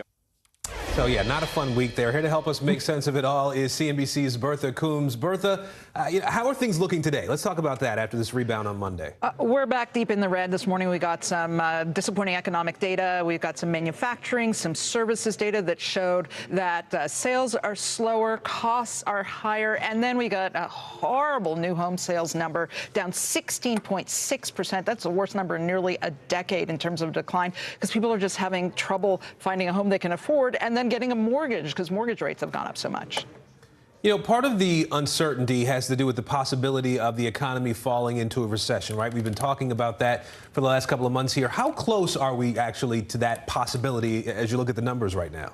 That is the big debate right now, Aaron. There are some folks who think that the economy is going to slow, but we may not fall into a recession. You know, yesterday we had the CEOs of Citi, JP Morgan, and Bank of America, all of them saying, look, the consumer, for the most part, is in fairly good shape. A lot of folks have banked a lot of money since all of that stimulus that we saw during the pandemic. So it's not going to be quite as bad if we do see a slowdown. But as you hear from more retailers, like this morning, Abercrombie and Fitch, that missed on its earnings and sales. You know, we worry about starting to see some more pink slips in the near future. All right, Bertha Coombs for us at CNBC today. Bertha, thank you. You're welcome. The mayhem in markets extends to the digital world as well. In fact, in just the past 6 months, cryptocurrencies have lost nearly $2 trillion in market value. And still, they're increasingly becoming a part of everyday life for many Americans. CNBC's Sharon Epperson spoke with one woman who's going all in on the crypto craze. Alyssa Howell joined a crypto wallet company last fall that pays all of its employees in Bitcoin.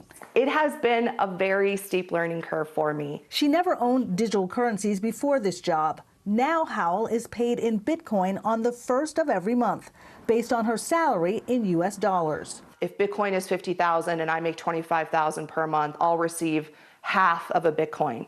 Now, on the first, our company sets the price. So at a certain time on the first of every month, they'll say, this is the exchange rate for Bitcoin. Employees can then convert their crypto paychecks back into dollars, with the company covering the conversion fee. But this single mother of two has gone all in with crypto. You read it. While she exchanges Bitcoin for dollars to pay day-to-day expenses, she found a lender who would accept Bitcoin for a mortgage and keeps 10% of her Bitcoin pay for retirement savings. I'm long-term cryptocurrency, so I'm not watching the volatility on the day-to-day. I'm here for the next 5 years, the next decade, the next 2 decades. That's where I really see the opportunity. Howell has worked for the firm Exodus for about 7 months. The company's CEO, JP Richardson, says paying employees in Bitcoin is a way to help make virtual currencies more mainstream. I love telling people that only invest what you can afford to lose, because this market still is early. Even though we believe in the future of this market, early days, it's still volatile. You know, the price goes up and down, up and down. Bitcoin has been a roller coaster for investors, the price reaching an all-time high above $68,000 last November, but losing half its value since then. Financial advisors caution investors to balance their crypto investments with other financial goals and not to get in over their heads. Before investing in crypto, ask yourself, do you have sufficient emergency savings, disability and life insurance? Are you saving enough for retirement? Also, consider your cash flow. Take a breath before pressing that buy button and potentially consulting with an advisor to say, is this the right thing for me? Keep in mind, there are also fees involved with exchanging Bitcoin for dollars and tax implications to consider as well. Also, managing your finances using crypto does not offer many consumer protections or government oversight. Memorial Day weekend travel is expected to hit near pre-pandemic levels. After the break, what you can do to keep costs down as we're paying more for just about everything. We'll meet Ukrainians who are defending their country one block at a time. When you were still in Kiev, could you hear the bombing? My name is Lester. Who's this? From Brooklyn, we're next to the subway station. The state's reservoirs are alarmingly low. War will pass them by.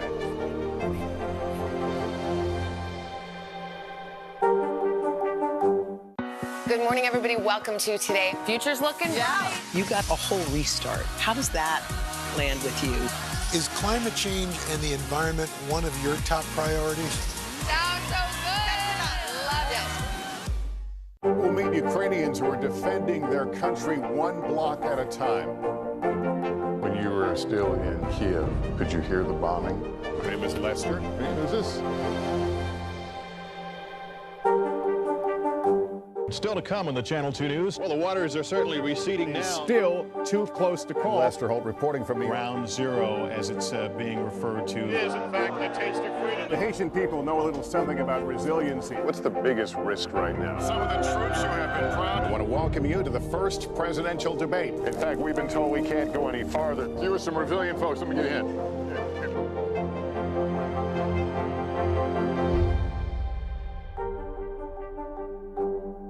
Good morning, everybody. Welcome to Today. Futures looking bright. You got a whole restart. How does that land with you? Is climate change and the environment one of your top priorities? You know what? Our hearts are ready for something like this. Come on. It's a great workout. It's everything you need. Look who's back together. Oh, I'm so happy. And me. That's what it takes to set a record. So glad to see you.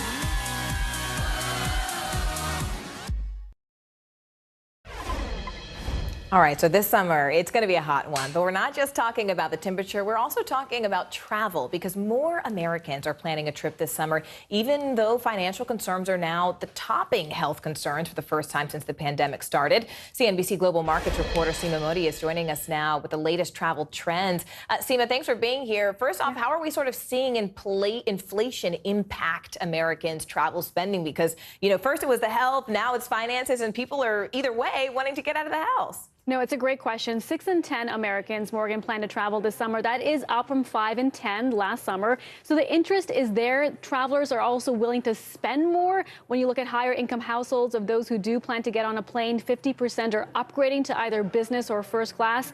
But one way inflation is impacting travel is with road trips. Fewer Americans will hit the road this summer. About 62% will drive for at least one part of their trip. Wow. That is down from 76% in 2021, and nearly half are driving shorter distances.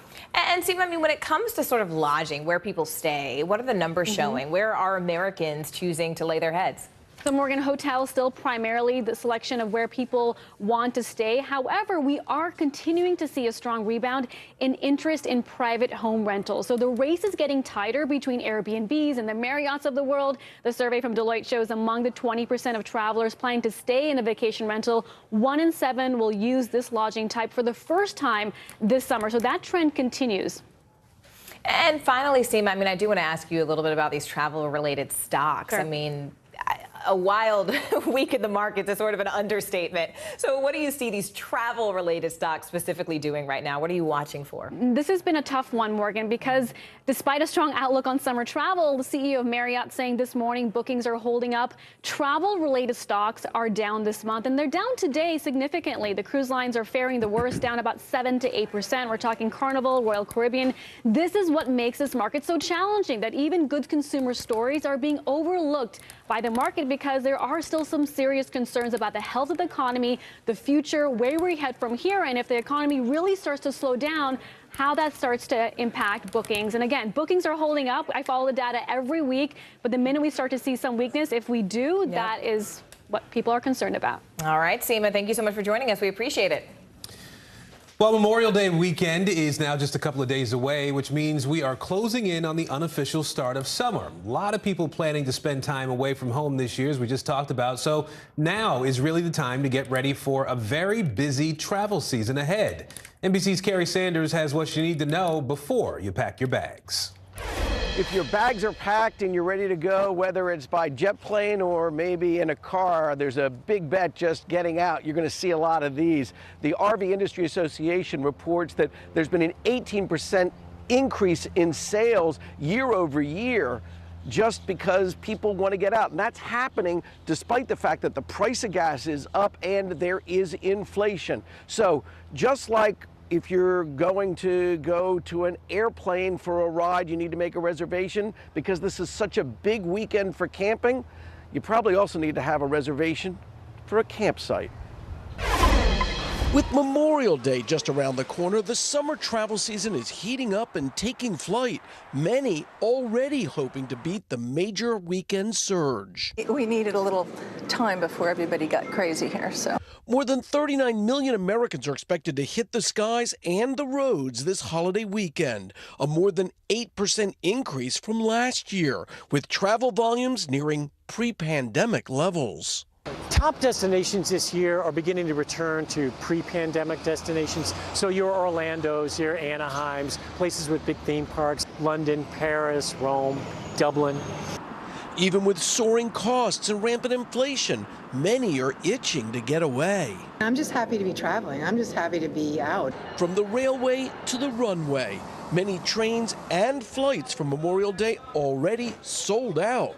Nationwide, 2.5 million passengers are expected to fly each day this holiday weekend. You're heading to the airport this weekend. Thursday and Friday mornings are going to be the busiest days. But the real rush will be on the roads, even as gas prices continue to climb, with the national average now at $4.60 a gallon. Many Americans are still choosing to fill up and drive to their destinations. To avoid that potential bumper-to-bumper traffic, experts say to plan ahead and get out the door early. Don't travel during peak hours on Thursday and Friday afternoon, where traffic from coast to coast, including in New York, Houston, and Los Angeles, is expected to increase dramatically. Meantime, for so many others across the country, $5.61 a gallon for ethanol free. Horrible. Too much for gas. It's too much. I can't travel. The unrelenting pain at the pump is forcing them to slam the brakes. Alan Lipschutz has been driving his RV for months. The price to fill a single tank, a wallet-busting $400, and he only gets about 8 miles to the gallon. Luckily, he's found a way to enjoy the holiday weekend without breaking the bank. We call this a staycation. You're how close to your house? 5 miles. Oh, so you're really close. We're really close. Walking distance, jogging distance.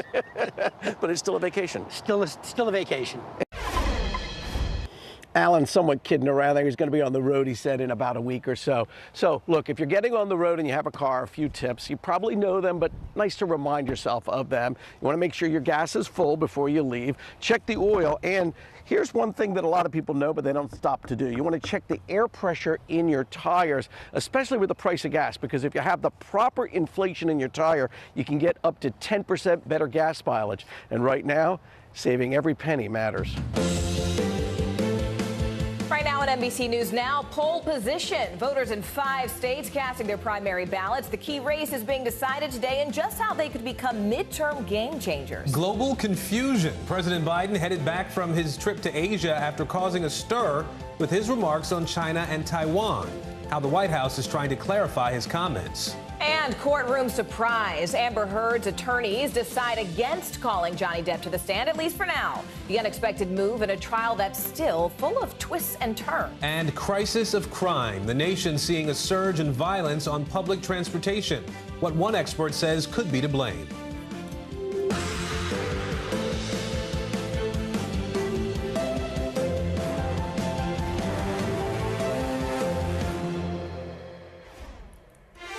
And good Tuesday, everybody. I'm Aaron Gilchrist. And I'm Morgan Radford. Thank you so much for joining us today. We begin this hour with Decision 2022 and the biggest primary day of the election season thus far. Voters are headed to the polls in 5 different states today. We're talking about Alabama, Arkansas, Texas, Minnesota, Georgia. And Georgia is where we're tracking 2 primary races with major implications for November and beyond. Republican Governor Brian Kemp looking to fend off a primary challenge by Trump-backed former Senator David Perdue. Also in Georgia, former college football legend Herschel Walker looking to secure the GOP nomination for Senate. He would go up against incumbent Democratic Senator Raphael Warnock. In Alabama, Republican Congressman Mo Brooks trying to convince voters there he is the most pro-Trump candidate in that state's Senate primary. Brooks won and then lost former President Trump's endorsement when he said it was time to move on from the 2020 election. Our senior political editor, Mark Murray, will crunch the numbers for us in just a moment. But let's go ahead and begin with NBC News correspondent Vaughn Hilliard. He is tracking the Republican Senate race in Alabama. Vaughn, first off, what makes this particular race in Alabama so significant? You know, Morgan, we have been talking now for a couple months about Donald Trump's influence in Republican politics here in 2022 as he looks toward his own potential 2024 presidential run here. And that's what brings us to Alabama, because 2 months ago, Mo Brooks, the congressman here from northern Alabama, he actually was unendorsed by the former president. But when you look at the polling, what has happened since then? Well, he's risen in the polls. And I think it's important when you look at the Alabama Senate race, you are looking at a likely runoff just 4 weeks from now. If one of these 3 candidates does not hit 50%, the top 2 will move on. And suddenly, that is where you are looking at Mo Brooks as potentially, despite that unendorsement by Donald Trump, moving on in this runoff here. And I actually, our producer colleague PJ Tobiah was talking with Mike Durant, one of those 3 candidates, who said that he would throw his support behind Mo Brooks if it is Brooks and Britt who move on to the runoff here, which makes this potential Alabama Senate race to replace retiring Senator Richard Shelby all the more intriguing. And Vaughn, I mean, the winning candidate, let's be clear, is going to replace retiring Senator Richard Shelby, and he's just one of many Republican senators leaving Washington this year. But talk to us, Vaughn, about the types of senators who are leaving and the types of candidates who are really fighting right now to take their place. Right. You look at not only in Ohio, Pennsylvania, you're looking at several states here where it's a different type of Republican that has the chance to come in here. You know, Mo Brooks was one of those who objected to the 2020 presidential election results. Richard Shelby, the retiring senator, did not. And we have gone from Ohio to Pennsylvania. We talked with West Virginia Congressman Alex Mooney here, who essentially have made the case that this is a Republican Party very much shaped here toward the future, and one that was, you know, I think Mo Brooks still calls himself MAGA Mo Brooks on the campaign side. That is the future that they envision here for the party. And as you see several of these retiring Republican senators, it becomes evident in, you know, not only here in Alabama, but if you look next door, Herschel Walker, a Republican football legend in Georgia, is looking to take down Raphael Warnock. You're looking at a potentially different Congress come 2023. All right, NBC's Vaughn Hilliard for us. Vaughn, thank you. I want to bring in NBC News senior political editor Mark Murray now in Washington. So, Mark, let's start with Georgia here if we can. There are 2 important races for governor, for senator there. Walk us through why these races are significant beyond Georgia. Well, it's, battleground Georgia, Aaron. And when it comes to the governor's race, Brian Kemp, the incumbent governor, has a comfortable lead in the polling over challenger David Perdue, despite Donald Trump's endorsement of Perdue. And notably, Aaron, there is a 50% threshold to avoid a runoff. And the polling that we've seen shows Kemp above 50%. We'll see if that still ends up holding. And then when it comes to the Senate contest, as Vaughn was just mentioning, the Raphael Warnock, Herschel Walker likely contest is going to be one of the top races we're going to be following that could end up determining control of the United States Senate, which is currently 50-50 with Democrats holding that tiebreaker with Vice President Kamala Harris. Yeah, Mark, I want to ask you about Texas, too. There is one Democratic House runoff that we're watching between Congressman Henry Cuellar and progressive challenger Jessica Cisneros. What do we need to know about that matchup? This is a race that it was super close, Aaron, when you had the original primary back in March. Cuellar almost was able to cross that threshold of getting more than 50%, but he did not end up getting this right now. This is a runoff contest, so it's a little bit different. Not everybody's voting in this race. We've seen Jessica Cisneros really play up her credentials as being a supporter of abortion rights after the leaked draft potential ruling overturning Roe v. Wade. We have seen Cuellar come back at her saying that she's soft on the border and on crime. So we'll have to wait how this shakes out. But this is yet one of these kind of progressive versus moderate races that Democrats are having throughout this primary season. All right, our senior political editor Mark Murray in D.C. for us. Mark, thanks. And NBC News Now will be live tonight as the results come in. Join Chuck Todd and Kristen Welker for primary coverage and analysis. Our Meet the Press Election Night special starts at 8 p.m. Eastern here on NBC News Now. President Biden is on his way home after his summit with leaders of the Quad, which is an informal security group including the U.S., Australia, India, and Japan. The Pacific powers met in Tokyo in an effort to counter Beijing's growing international ambitions. Hanging over the summit, though, was the president's comment that America would, in fact, defend Taiwan from China militarily. The president is returning just as business and political leaders are meeting at the World Economic Forum in Switzerland. They're discussing everything from the financial health of the global economy to, of course, Ukraine. We'll go to NBC's Keir Simmons in Davos in just a moment, but let's go ahead and begin with NBC News correspondent Josh Lederman, who's just outside the White House for us. Josh, tell us about the president's meeting with the Quad. I mean, has anything specific happened or come out of that meeting just yet?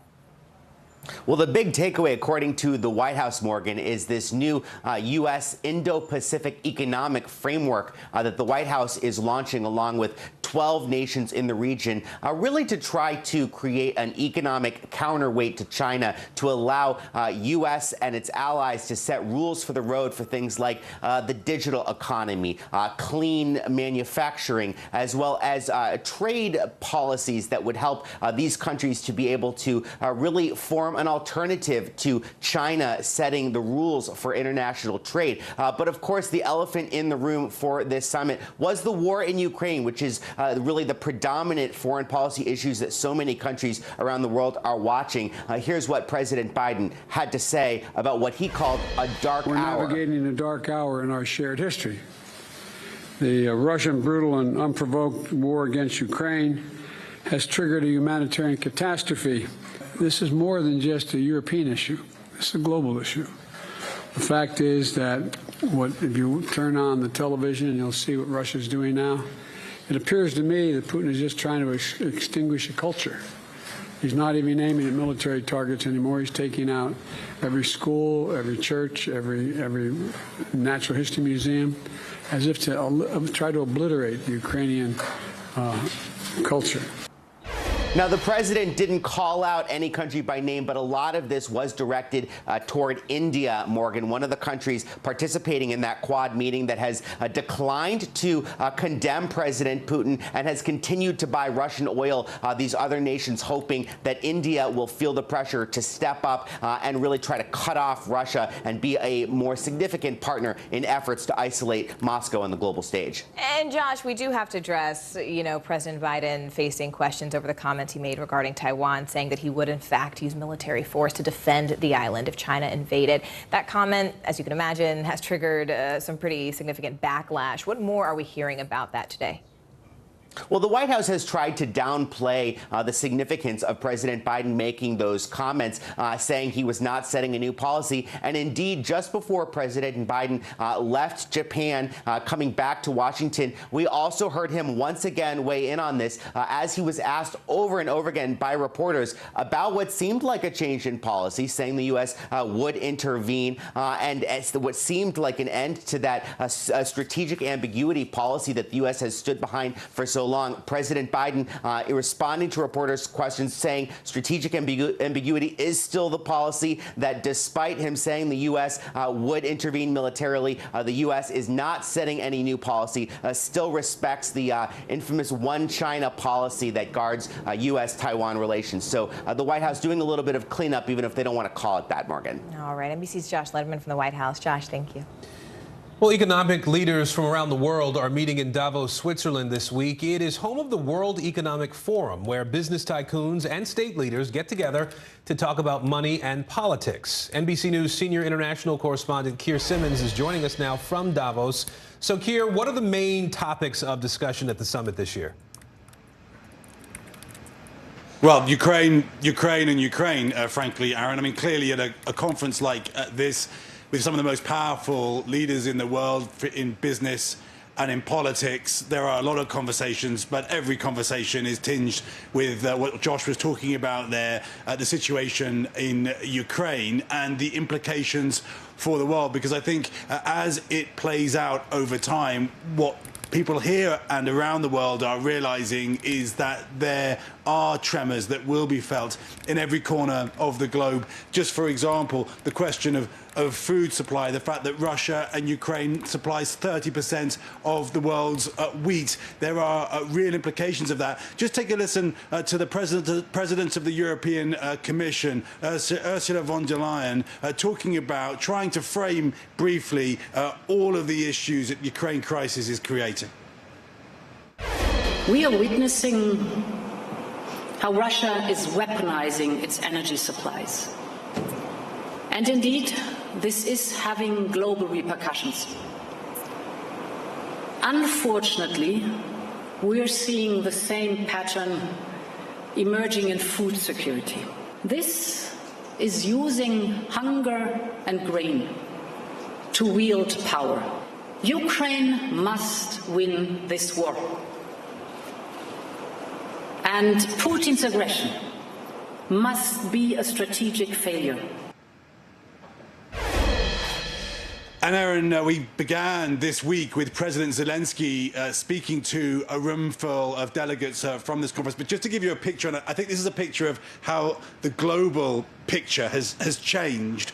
This conference, the World Economic Forum, used to be full of Russians, oligarchs and their entourage, spending money, mixing and networking.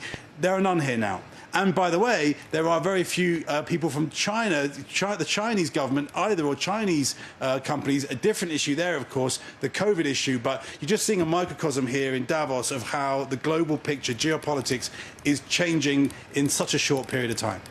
But, you know, Keir, aside from Ukraine and all that is connected to what's happening there, there are some people at this forum who are warning that the world economic outlook is not so good. What more are you hearing about that? Yeah, you know, actually, that is connected to Ukraine, too. I mean, just think about it. What we've had is the coronavirus pandemic, which we all know had a huge impact on so many of our businesses and the economic outlook. The world was just recovering from that. And then now you have the Ukraine crisis. There's a really interesting thing to think about in terms of the economics, Josh. This crisis isn't necessarily, in many cases, about people's spending power. Many Americans have still some spending power, although, of course, people are under more and more pressure because of inflation. This crisis is very much about supply. It's about the fact that COVID and now the war in Ukraine is impacting all kinds of supply, from food to tech. And because there's less supply, the prices are going up. That's feeding inflation. So there are these vicious circles happening in the economy.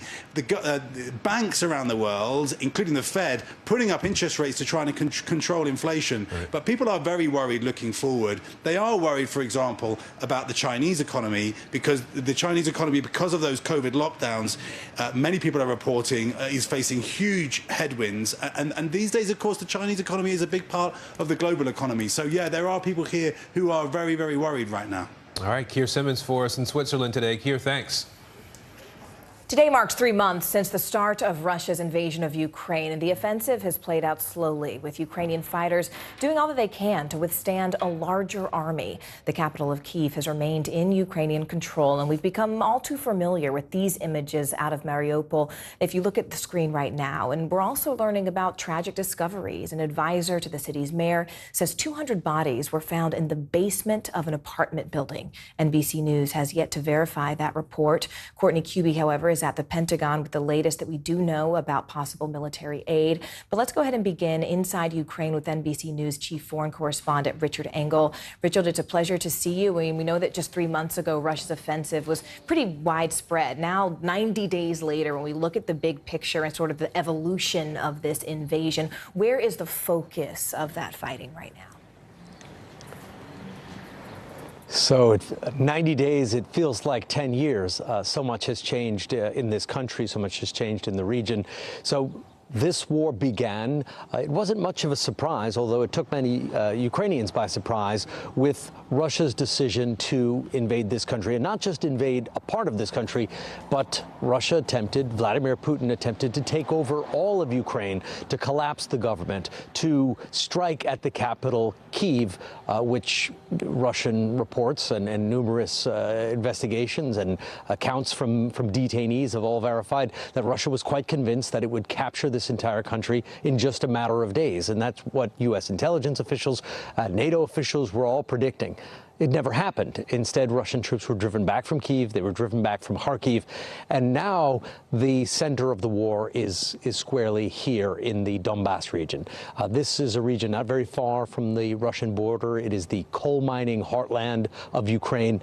And we are now in a much longer conflict, a much slower conflict, in many ways an even more destructive conflict, because this has become an artillery war, with Russia using its cannons, firing on towns and villages, often destroying them or destroying large parts of them, driving Ukrainian defenders out, and then moving the artillery forward into that new destroyed, captured town, and then using that as a base to launch more artillery attacks. So we are now in a artillery war, because the Ukrainians are also firing artillery back, but it is looking like it could be a very long campaign.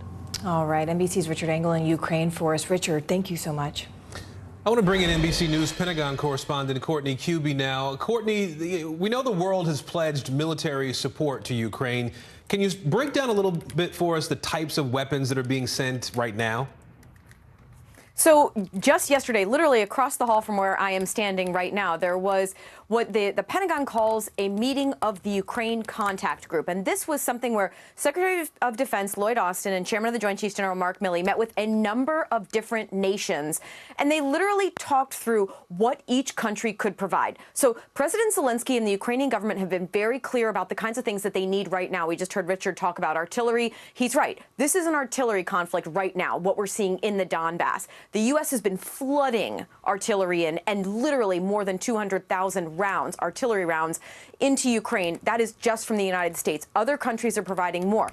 Ukraine has also talked, though, about needing anti-ship missiles and long-range fires. Well, one of those questions, one of those needs was addressed yesterday at this contact meeting. Denmark has now vowed to send a ground-based harpoon launcher. What that means, harpoons, which many of our viewers have probably heard of, these are ship-to-ship missiles, so fired from one ship at another. Well, Ukraine doesn't have the kinds of ships that are needed to launch harpoons. Denmark has figured out a way to take a harpoon launcher, take it from a ship, and mount it on land. So now one of these will be going to the Ukrainian shore so that they will be able to defend their coasts from Russian ships that are coming in. Denmark will also provide them with the missiles, the harpoons, to provide that. The one thing that still has not been provided that they're asking for is what the U.S. often calls an MLRS, a multi-launch rocket system. This is long-range fires. The U.S. has them in the form of a HIMAR. It's what they're called. At this point, no country has said that they will provide those. It's something that we will continue to watch from here, though, Aaron. All right, Courtney Kube with us from the Pentagon today. Courtney, thank you. Appreciate it. And be sure to join us here on NBC News Now tonight for a special report. Keir Simmons takes an in-depth look at Vladimir Putin's history and what drove him to this point. Watch Putin's War at 10:30 p.m. Eastern on NBC News Now. All right, so you may have heard about monkeypox. It's an outbreak that's growing by the day, and cases are now being confirmed in 16 different countries. As experts are working to learn more about this particular virus, there is a new theory about just how it is spreading. NBC News reporter Stephen Romo joins us now with the details. Stephen, great to see you. What do we know?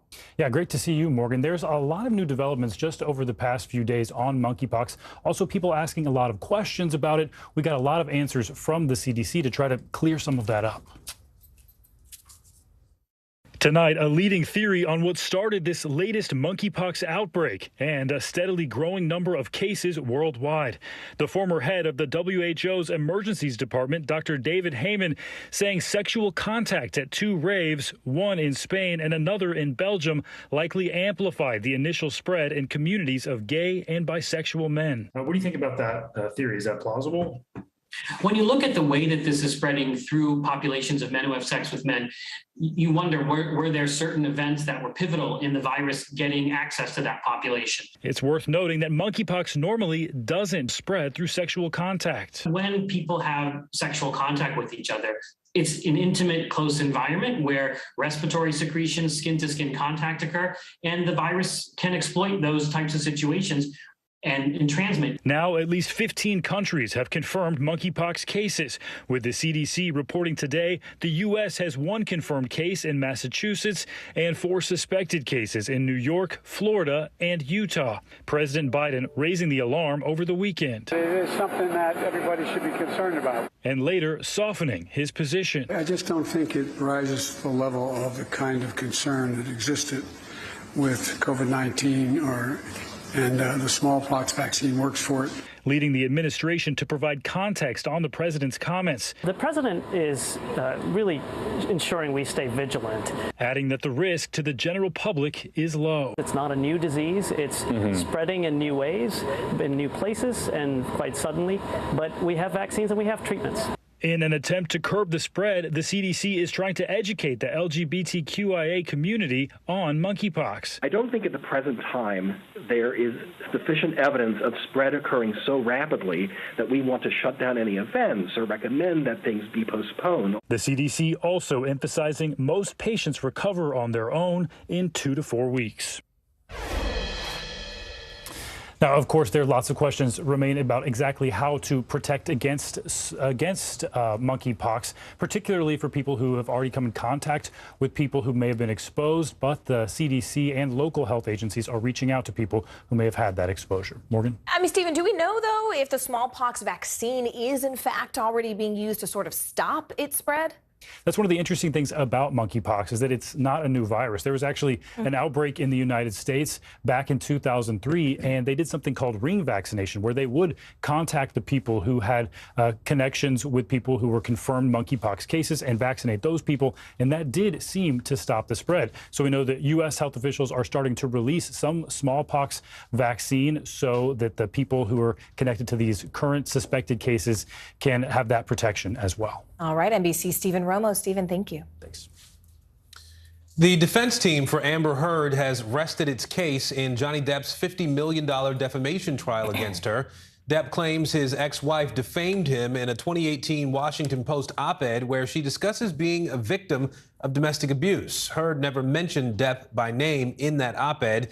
She is countersuing for $100 million. NBC News correspondent Maura Barrett is following the trial for us today. Maura, how did Amber Heard's attorneys wrap up their arguments?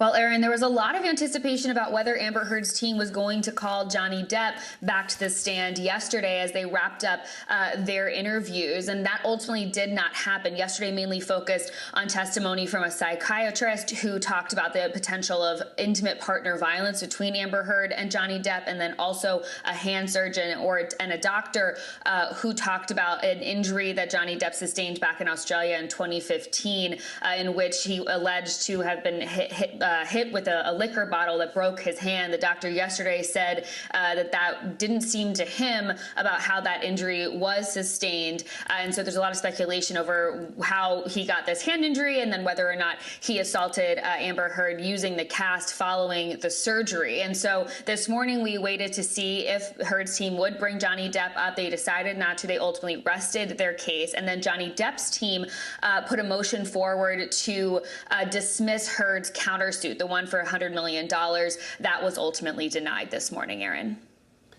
And more, we're also hearing new testimony about Johnny Depp's hand injury. What can you tell us about that? Well, today we heard directly from the doctor that treated Johnny Depp, who knew more of the details and about how the injury was sustained and what he did to treat it. I want you to hear directly of what he testified today. What was the state of Mr. Depp's hand immediately after that surgery? It was injured and had soft tissue loss and a fracture of his distal phalanx. How mobile was Mr. Depp's hand when it was in that cast? Well, he couldn't move his third and fourth fingers because of the bulkiness of the splint. Could Mr. Depp grab someone with that cast on his hand? He could attempt to grab someone. I don't know how successful he would be. He had his index finger free and his thumb free, but the other fingers were probably not being able to move. So the doctor here, just one of several rebuttal witnesses brought up by Johnny Depp's team. We also heard from an entertainment lawyer who talked about contract negotiations, whether Amber Heard actually did lose any work opportunities because of the alleged defamation. And then we also heard from an economic damages expert who said that Heard's claims of losing money and opportunities was, quote, not adequately supported and unreasonable. Aaron. All right, more Barrett, more thanks. The search is growing more urgent for a suspect in the murder of a pro cyclist in Austin, Texas. Investigators are searching for Caitlin Armstrong, who had a prior relationship with the boyfriend of rising cycling star Mariah Wilson. Officials are investigating whether jealousy may have been the motive for this attack. Here's NBC News correspondent Morgan Chesky. Yeah, right now authorities staying very tight-lipped about this ongoing search to try to track down Caitlin Armstrong. But authorities are saying that it appears the 35-year-old made prior claims about wanting to kill Wilson, who may have been involved in a love triangle with Armstrong's boyfriend. U.S. Marshals are actively searching for Caitlin Armstrong. The 35-year-old's accused of murdering professional cyclist Mariah Wilson, who had a prior relationship with her boyfriend. Police say Armstrong has not been seen in nearly 2 weeks and has even disappeared online, deleting her social media profiles just days after the murder. Will you advise EMS and fire to come to the alley, please? On May 11th, the 25-year-old Wilson was fatally shot at this house in Austin. Police say neighbors heard someone running out of the home. My dad was in the garage when he thinks he heard the person who did it flee on their bike. Police later found Wilson's bike down the street, concealed in thick bamboo. Investigators say the pro cyclist had just returned from meeting with Colin Strickland, a fellow cyclist and the boyfriend of the now missing murder suspect. Strickland, who has not been accused of any wrongdoing and has been cooperating with police, told authorities the two had gone swimming and out to dinner. In an affidavit, Strickland also told police he was in a romantic relationship with Wilson for a couple of weeks last October, while on a break from Armstrong, and the two were recently working together professionally. According to that same document, he admitted he lied to Armstrong about seeing Wilson the night that she was murdered. Strickland also told police he bought Armstrong a gun like this one several months ago. Days after the killing, a weapon was recovered and tested by investigators, who say the potential that the same firearm was involved in the murder is significant. Happy birthday to you. Stunned by the sudden loss of one of their own, fellow cyclists are paying tribute to Wilson, honoring her with the hashtag #RideLikeMo, as friends remember Anna Mariah Wilson as a bright shining star. And right now, Strickland has not returned our request for comment, but in a statement Friday to the Austin American-Statesman, he did say that he was reeling over the grief of Mo Wilson's death and the ongoing facts that have come out during this investigation. We'll send it back to you. The search intensifies for the suspect who shot and killed a man on a New York City subway. Coming up, what a man sitting just feet away on that same train is saying about this terrifying ordeal. Good morning, everybody. Welcome to Today. Future's looking bright. You got a whole restart. How does that land with you? Is climate change and the environment one of your top priorities? Sounds so good. Love it. Sometimes the news can be difficult and overwhelming for kids to understand. Ukraine and Russia. Could you help me understand what's going on? So to help make sense of it, we've created a newscast just for them. We hope your family will watch Nightly News Kids Edition. Good morning, everybody. Welcome to Today. Future's looking bright. You got a whole restart. How does that land with you? Is climate change and the environment one of your top priorities? Sounds so good. Love it. To cover the news, you have to be in it. This is how so many towns and cities are protecting themselves. You can actually see they're pushing the gates open every night. It's your news playlist. Top Story with Tom Llamas. Weeknights at 7 on NBC News Now. Making news right now, for the first time in 7 years, America is having a baby boom. The CDC reports a 1% increase in births from 2020 to 2021, and that's a total of about 3.6 million newborns. Births had been decreasing by 2% annually, and the report suggests that the pandemic actually put a pause on people having babies and that this rise might be a rebound. Meanwhile, Yankees star Josh Donaldson will not be on the field for tonight's game. The MLB suspended him for making inappropriate references to Jackie Robinson. Donaldson called the White Sox's Tim Anderson Jackie 2 times during Saturday's game. Anderson is black. Donaldson is white. In addition to the suspension, Donaldson also has to pay a fine, though he is appealing both. And a motel in Indiana is capitalizing on its newfound notoriety. Room 150 at Motel 41 was a hideout for capital murder suspect Casey White and former corrections officer Vicky White, while the two were on the run for 11 days. The motel reports there is now a waiting list to stay in that particular room. It's drawing a higher price, too. Bottom of the hour now, and the big story is Decision 2022. 5 states are holding primaries today. That's right. In Arkansas, Sarah Huckabee Sanders is running for governor with former President Trump's endorsement. She's facing a single opponent in the state's GOP primary today. Meanwhile, incumbent Republican Senator John Boozman, also endorsed by Trump, is up against a slate of challengers as he tries to hold on to a seat in Arkansas. And in Georgia, there's drama unfolding over comments made by Democratic gubernatorial nominee Stacey Abrams, and a heated GOP primary race is playing out as well. We're going to talk about Georgia with Alex Seitzwald in just a moment. Let's begin, though, with Bridget Bowman, deputy editor with NBC News Political Unit. Bridget, one person who is not running in Arkansas is Asa Hutchinson. Last term as governor there, we know. He's a longtime Republican figure in that state, though. What's been his role in these races so far? Yeah, that's right. So he's endorsed Sarah Huckabee Sanders to succeed him as governor. His PAC has donated to Senator Boozman's campaign, his reelection campaign. But aside from that, we haven't really seen too much of him. He has not been featured in either of these candidates' ads. Instead, these primaries, like many other primaries we're watching across the country, have become contests over who is the strongest ally to former President Donald Trump. If you just look at these candidates' closing ads, both Huckabee Sanders and Boozman feature their endorsements from President Trump in these ads as well. It's very clear that Trump is still very much the leader of the Republican Party. Just look at our latest NBC News poll, which was released earlier this month. It saw that 55% of Republican primary voters believe the party should continue to be led by former President Trump. It also found that 62% of Republicans were more likely to support a candidate who has been endorsed by the former president. So, Bridget, what might this signal, if anything, about Hutchinson's political ambitions? So Governor Hutchinson has actually been pretty open that he's considering a run for the White House in 2024. He said as recently as this month that that is on the table, that he is testing the waters to do that. He's also started to set himself up as sort of distancing himself from former President Trump. He said last week the party should de-link itself from the former president. He said the party needs to be about the future and not about the last election. And there may be some signs that President Trump's grip on the party is loosening a little bit.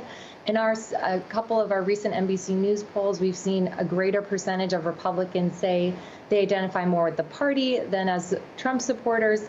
But still, the fact that we've seen all of these primaries really be a contest over who is the strongest supporter of President Trump, Aaron, that's really a sign that he is very much still the leader of this party. All right, Bridget Bowman with us today. Bridget, thanks.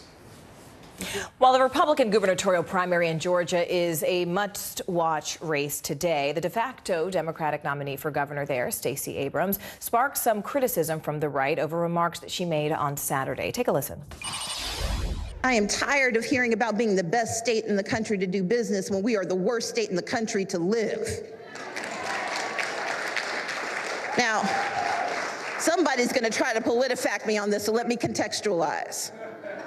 When you're number 48 for mental health, when you're number 1 for maternal mortality, when you have an incarceration rate that's on the rise and wages that are on the decline, then you're not the number 1 place to live. NBC News senior digital politics reporter Alex Seitzwald joins us now. Alex, of course, this showdown in Georgia is dominating our news cycle. How are Abrams' Republican rivals responding to these comments? I mean, she contextualized it. She explained what she meant. She talked about the impact of mortality rates on women there. She explained it, but what are they sort of picking apart about that? How is that reaction resonating? Yeah, Morgan, Republicans are roasting Stacey Abrams over these comments. She was responding to Governor Brian Kemp, who she ran against in 2018 and might run against again in November, who has really been touting the state of Georgia's economy. Unemployment is low, lots of businesses are coming. And she's saying, you know, that's all fine, but what about all these other metrics? But the words that she used are certainly raising some eyebrows. Stephen Miller, Donald Trump's former speechwriter, called it perhaps the worst campaign slogan of all time. And take a listen at what David Perdue, the other Republican running for governor, had to say about it. Did y'all see what Stacey said this weekend? Said that Georgia's the worst place in the country to live. Hey, she ain't from here. Let her go back where she came from. She doesn't like it here. The only thing she wants is to be president of the United States. She doesn't care about the people of Georgia. That's clear. You know, when we saw in 18 what she did and what she said, oh, we're going to have a blue wave, we're going to do it with documented and undocumented workers. You know, I don't think a lot of people in Georgia understood it. When she told black farmers, you don't need to be on the farm, and she told black workers in hospitality and all this, you don't need to be, she is demeaning her own race when it comes to that. So that last comment there from David Perdue, demeaning her own race, is particularly getting attention and actually overshadowing Abrams' own comments, with lots of people, including the New York Times, calling it overtly racist. It is an odd note, to say the least, for David Perdue to potentially be ending his campaign on. Observers have noted he ended his last campaign by talking about Kamala Harris, calling her Kamalama Lama, making fun of her name, and now telling her, you know, to kind of go back to where she came from. To be clear, she was born in Wisconsin, raised in Mississippi, went to high school in Georgia, went to college in Georgia, has lived in Georgia her entire adult life. So she is a Georgia resident, and you know, you might disagree with what she has to say about the state, but she has grounds to stand on. I do want to make two things clear. Contextually and historically speaking, when you tell black people to go where they come from, that is a racist dog whistle. I don't even think that it can be subvertive in any way. It is an overt comment of racism, and saying someone is demeaning their race is, of course, a racist comment. And I think we should be clear about how we characterize those things, as always. Alex Seitzwald, thank you so much for that reporting. Thanks, Morgan. Stay with us. NBC News throughout the day for complete primary coverage. Our Hallie Jackson is in Georgia, covering all the twists and turns and the key races there. Do not miss Hallie Jackson Now, coming up at 5 p.m. Eastern here on NBC News Now. And we're following some breaking news now. NBC News has just confirmed reports of a foiled plot by an alleged ISIS operative to assassinate former President George W. Bush. I want to get right to NBC News national security correspondent Ken Delaney, who's been tracking this from D.C. for us. So, Ken, what do we know? Well, Aaron, this involves an Iraqi man who is in the country, is in Columbus, Ohio, and has claimed asylum. He came on the FBI's radar because they thought he was running a human smuggling operation. It's important to stress that The FBI was inside this alleged plot right from the beginning. They had human sources. The document that we're looking at is actually a warrant related to a cell phone owned by this target. His name is Shihad Ahmed Shihad. But according to this document, this man was attempting to smuggle 4 Iraqis inside the United States who would help him murder former President George W. Bush. And at one point, the document says Shihad actually traveled to Texas and went to the address of the former president and took some cell phone video. But again, the FBI was monitoring this the entire time. This document actually was inadvertently unsealed. It became briefly public. It's now been sealed again. So there's some suggestion there that that this was an ongoing FBI investigation. They weren't ready to make this public because there's a lot of evidence inside this document that this was a human smuggling operation designed to bring former ISIS members into the country. At least that's what this person was claiming to these informants. And there was even a claim in this document that one former ISIS member had actually already been smuggled into the United States. So a fairly alarming claim there. But in terms of any danger to the former president, it's pretty clear there wasn't any because the FBI was on top of this. But whether or not this foiled the part of the FBI investigation, Aaron, remains to be seen. Ken, I want to jump in here for a minute while we have you and talk about the Department of Justice here. The agency is issuing new guidance to federal law enforcement agents on the use of force specifically, and that memo details new limits on when deadly force is warranted and can in fact be used. Can you walk us through that? Yeah, that's right, Morgan. So this is the first revision to the DOJ use of force policy since 2004. And essentially, it uses language that seeks to restrain the use of deadly force. It says that the department's policy is to value and preserve human life, and that officers should only use force that is objectively reasonable to effectively gain control of an incident while protecting the safety of the officers and others. It adds that officers may only use force when no reasonably effective, safe, and feasible alternative appears to exist, and may only use the level of force that a reasonable officer on the scene would use under the same or similar circumstances. It also talks about the duty of other officers to intervene when they believe excessive force is being used. There's some modest changes in language here, but they add up to a difference in emphasis, Morgan, that many observers are saying is very important. And Ken, finally, I mean, why did the DOJ sort of decide to issue these new guidelines now? What is behind the timing? Well, clearly, it's in response to a series of incidents, including the murder of George Floyd. But there's been a number of other incidents of questionable use of force by police, and the DOJ wanted to clarify the circumstances in which deadly force is authorized, and perhaps put some limits or some tweaking of the guidelines to make it clear that it's only authorized in the most extreme circumstances, Morgan. All right, Ken Delaney in Forest. Ken, as always, thank you so much. A murder suspect on the run, keeping New Yorkers on edge. New details on the deadly shooting inside a city subway station and how the crime in the system is on the rise. Coming up.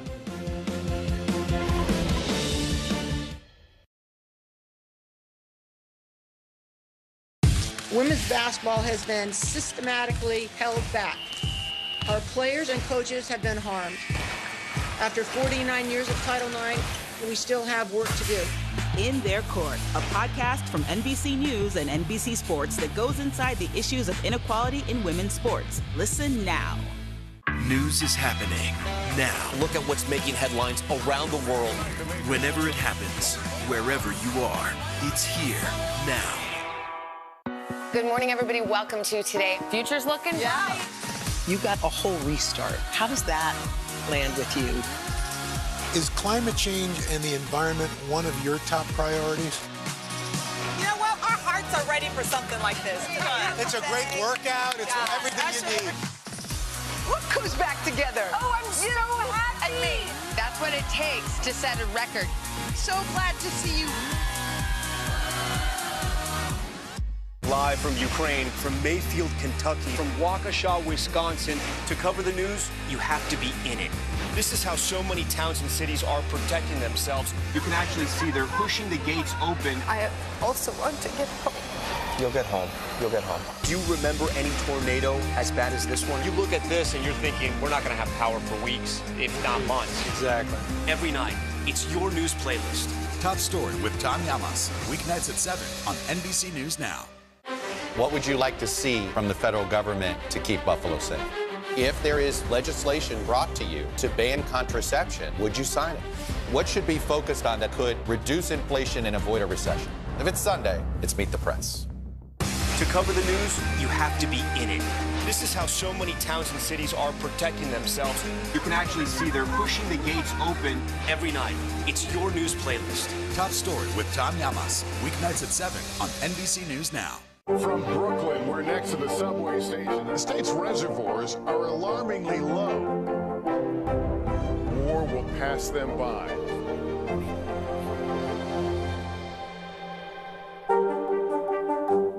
These days, it feels like the news never stops. So let's get into it. What's happening right now, what it all means for you for an hour every day. It can be hard to keep up, so let's get started together. Hallie Jackson Now, weekdays at 5 on NBC News Now.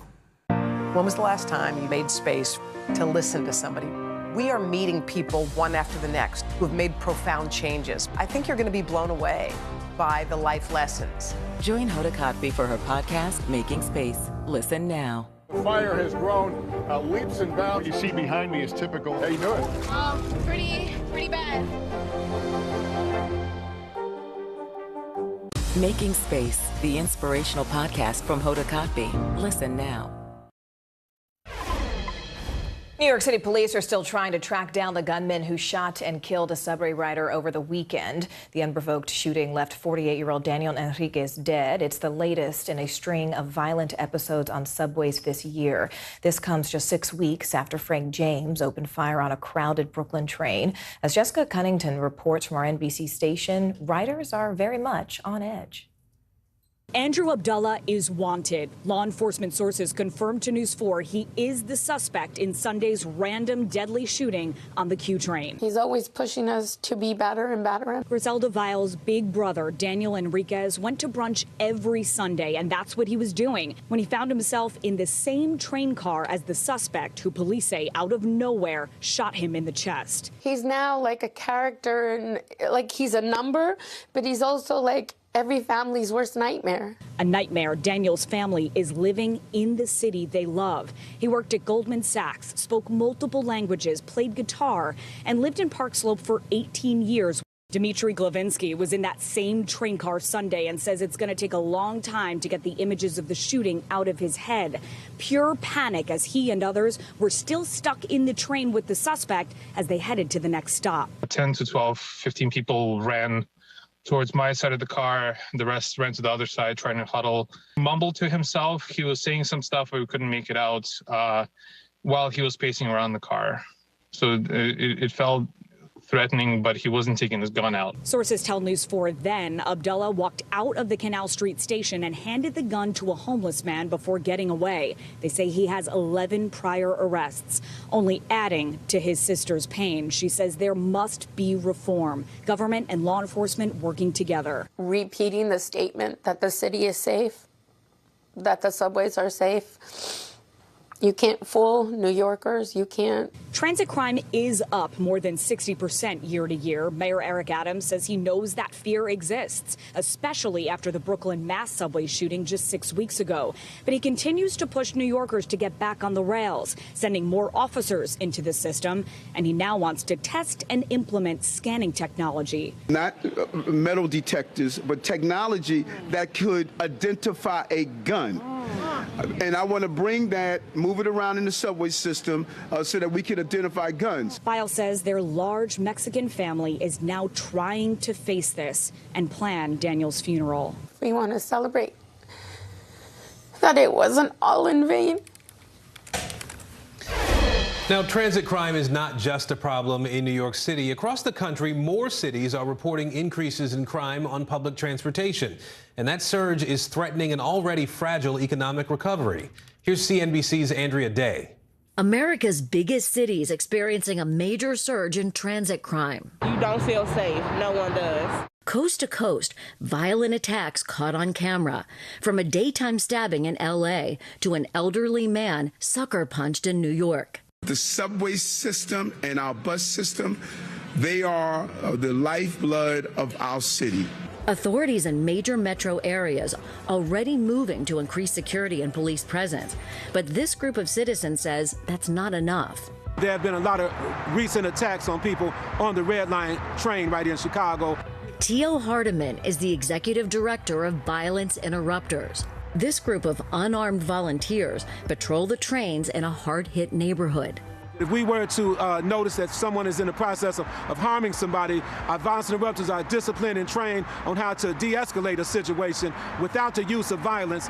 We have a relationship with a lot of these young guys on the trains, so we plan to just talk to them and talk them down and get them the services that they need. Here in Chicago, reported transit crime now up 44% compared with 2021. In Atlanta, it's up 26%.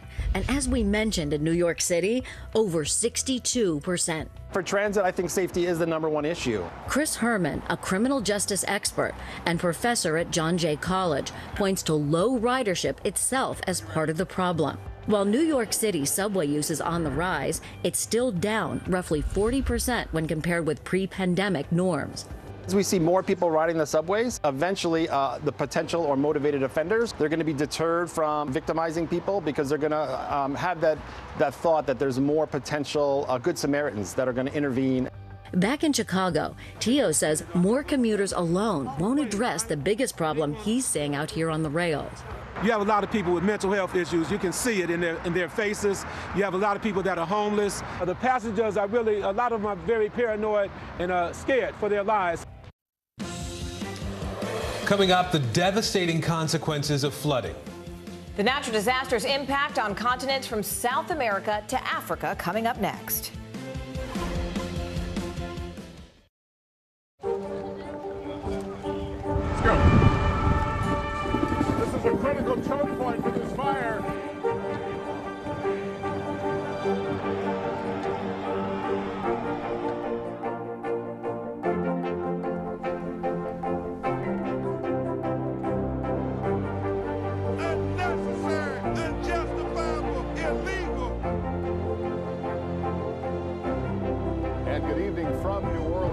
Military operation, witnessing the massive crowds. That's what Eric about. Nice to really spend some time with you. Appreciate it.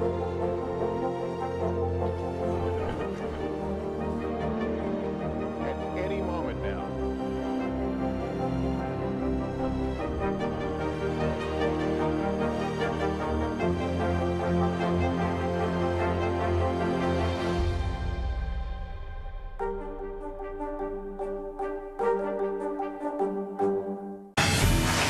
Look at what's making headlines around the world. We begin with breaking news. The attacks from Russia are coming in from every angle. Live from Ukraine, where a fierce battle is raging on. We've heard a number of explosions. Russia is picking off Ukraine's military facility. This factory has gone from making kitchen pots to lethal items that'll ruin tires, ruin the bottom of the car. This is what it looks and feels like to try to escape Ukraine. I don't want us to say goodbye.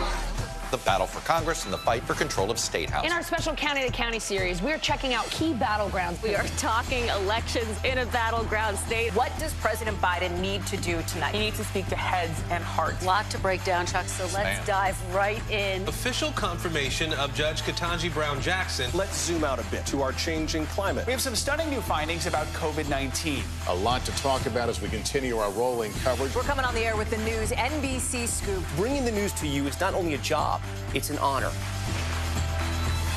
Still to come on the Channel 2 News. Well, the waters are certainly receding now. Still too close to call. Lester Holt reporting from the Ground Zero, as it's being referred to. It is, in fact, the taste of freedom. The Haitian people know a little something about resiliency. What's the biggest risk right now? Some of the troops who have been proud. I want to welcome you to the first presidential debate. In fact, we've been told we can't go any farther. You with some resilient folks. Let me get a hint.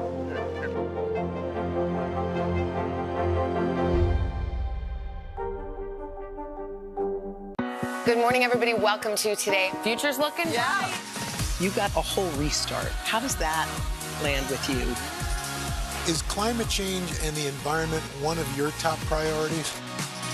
You know what? Our hearts athletes are ready for something like this. Come on. It's a great workout. It's everything you need. Look who's back together. Oh, I'm so happy. That's what it takes to set a record. So glad to see you.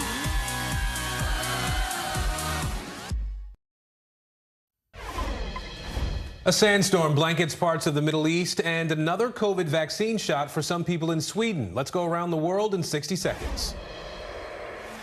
Iran, where at least 11 people have been killed in a building collapse in the southwestern city of Abadan. As many as 50 people were still trapped under the rubble as of this morning.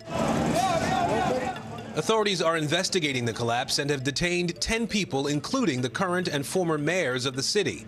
Critics are accusing the city of having insufficient safety standards for its buildings. Iraq, where a sandstorm blanketed the city of Baghdad. Dust covered roads, presenting dangerous driving conditions, and hospitals filled up with Iraqis struggling to breathe. Kuwait, Iran, and Syria are also affected by the sandstorm. And Sweden, where the government is recommending a 5th COVID vaccine dose for pregnant women and anyone 65 or older. The 5th dose will become available to Swedes who qualify on September 1st. Government officials are warning that the pandemic is not over. They expect another surge in the fall and winter. And that's the world now. We're also following a deadly wave of flooding that has ravaged parts of India, Brazil, and South Africa. In fact, it's killed dozens and displaced thousands, showing no continent is safe from the most common type of natural disaster.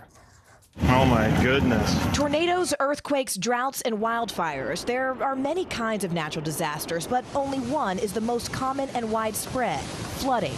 It kills an average of 88 Americans a year, but is by no means an American problem. In Brazil, flooding is devastating livelihoods. Farmers in the northern state of Amazonas have seen their crops drenched, their livestock drowned. We've been having these floods now constantly. Last year, I planted and lost. This year, I planted and lost again. According to the Brazilian government, more than 290,000 people have been affected by this year's floods. Brazilians are desperate for government intervention. We only have losses and losses and losses without any resources, without any government help. There is no way to survive. South Africa also feeling the effects of flooding. More than 300 people have been evacuated from their homes in the KwaZulu-Natal region this weekend. Flooding, mudslides, and heavy rain even washed away part of this road. Homes have been destroyed. And this comes just weeks after severe flooding in April killed 400 people and displaced 40,000 more. In India, more than 500 people spent the night in temporary tents and huts. The water level has been increasing, and that's why we're taking shelter on the roadside. Pre-monsoon rains flooded the northeastern state of Assam in recent days. The local government has set up temporary housing for those most impacted. But many worry the problems could get worse because monsoon season is rapidly closing in. Experts warn climate change is making the world's flooding problems worse. And if recent trends continue, scenes like these may become even more common and perhaps more tragic. Well, finally this hour, as we mark Asian American and Pacific Islander Heritage Month, we want to bring you a story of bravery and bonding. That's right. After the fall of Saigon, a group of Vietnamese refugees was rescued at sea by an AUS container ship. Well, now, more than 40 years later, they've reunited with the very man who saved their lives. Here's NBC's Vicki Nguyen. Lisa Dam reuniting with the man she last saw when she was 19 years old. Then, as now, she credits him with saving her life. You did it. Without you, we would not have been here. You're here. That's the main thing. That's all we ask for. Yeah. In 1978, Lisa and 50 other Vietnamese refugees were fleeing communism after the fall of Saigon. But they got lost in the South China Sea, 33 adults and 18 children, adrift on this fishing boat, low on fuel and hope. How dire was the situation? Many ships passed by and didn't rescue us. But death would not be their destiny, thanks to a man who was chief mate on this container ship, George Peterson. I'm the captain's right-hand man. He told me to go down on the boat, tell them they can have all the food and all the water, but we really can't take them up.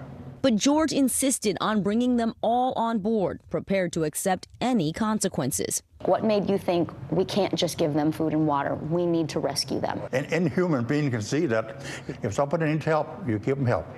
Armstrong, now an attorney for the city of Los Angeles, and his brother Van were 4 and 9 at the time. But I do remember seeing for the first time huge men with blue eyes, big muscles, like literally carrying us, from the little boat up to the ship. That decision that he made changed everything for us.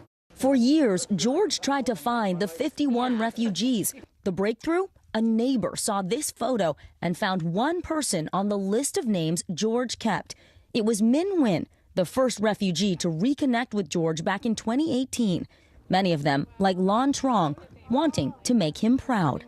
I became a social worker. I want to give back to the community to help other people like George has inspired me to do. Now 88, George is still hoping to find the 23 people he has yet to reunite with. That's your dad. Until then, gratitude. You were the right person in the right place and the right time. Thank you. And unending love. Vicki Nguyen, NBC News, Palm Springs, California. Now, you can see much more on this emotional reunion that's been decades in the making now. Just go to NBCnews.com/nightlyfilms. Thank you so much for being with us this hour. I'm Morgan Radford. And I'm Aaron Gilchrist. The news continues right now.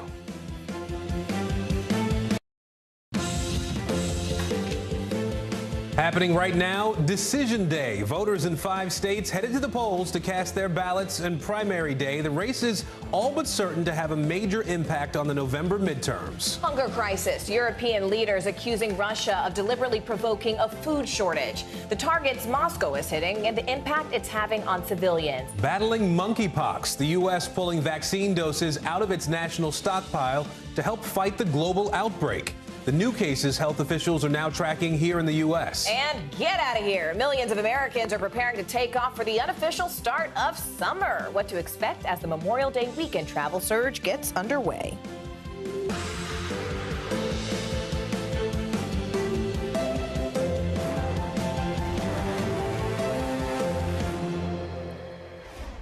Hi there, everyone. Happy Tuesday. Thank you so much for joining us. I'm Morgan Radford. And good Tuesday, everybody. I'm Aaron Gilchrist. It is primary day in America. Voters at the polls at this hour in 5 states. You see them on the screen there. Georgia, Alabama, Arkansas, Minnesota, and Texas. And in Georgia, we are following 2 races that could have major impact on the November midterms. Former University of Georgia football player Herschel Walker is looking to take the Republican Senate nomination.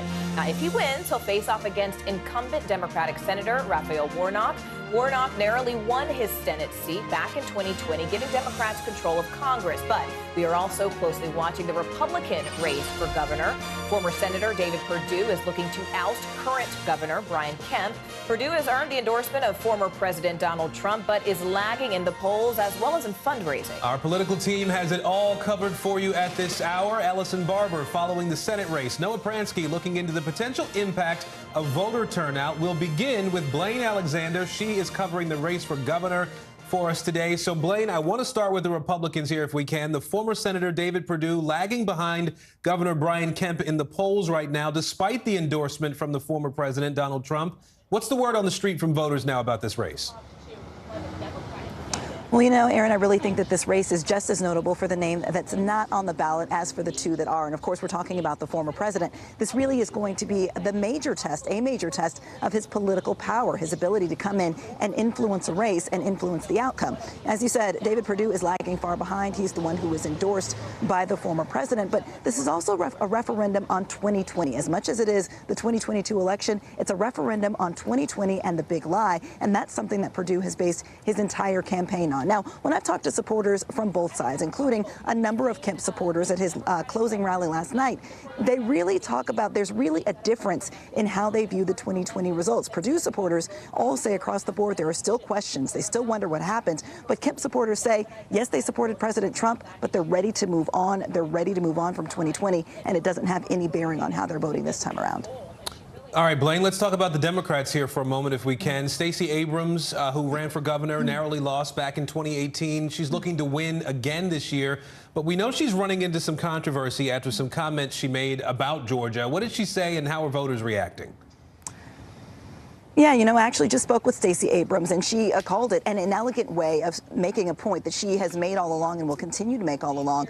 These are remarks that were made at a Democratic fundraiser over the weekend, where she essentially, the thing that Republicans are pointing at, where she essentially said that Georgia is the worst state in the nation to live. Here's what she said in full context, and here's how she explained it afterwards. Take a look. I am tired of hearing about being the best state in the country to do business when we are the worst state in the country to live. When you're number 48 for mental health, when you're number 1 for maternal mortality, when you have an incarceration rate that's on the rise and wages that are on the decline, then you're not the number 1 place to live. So, Aaron, as you can imagine, Republicans immediately seized on that, including Governor Brian Kemp.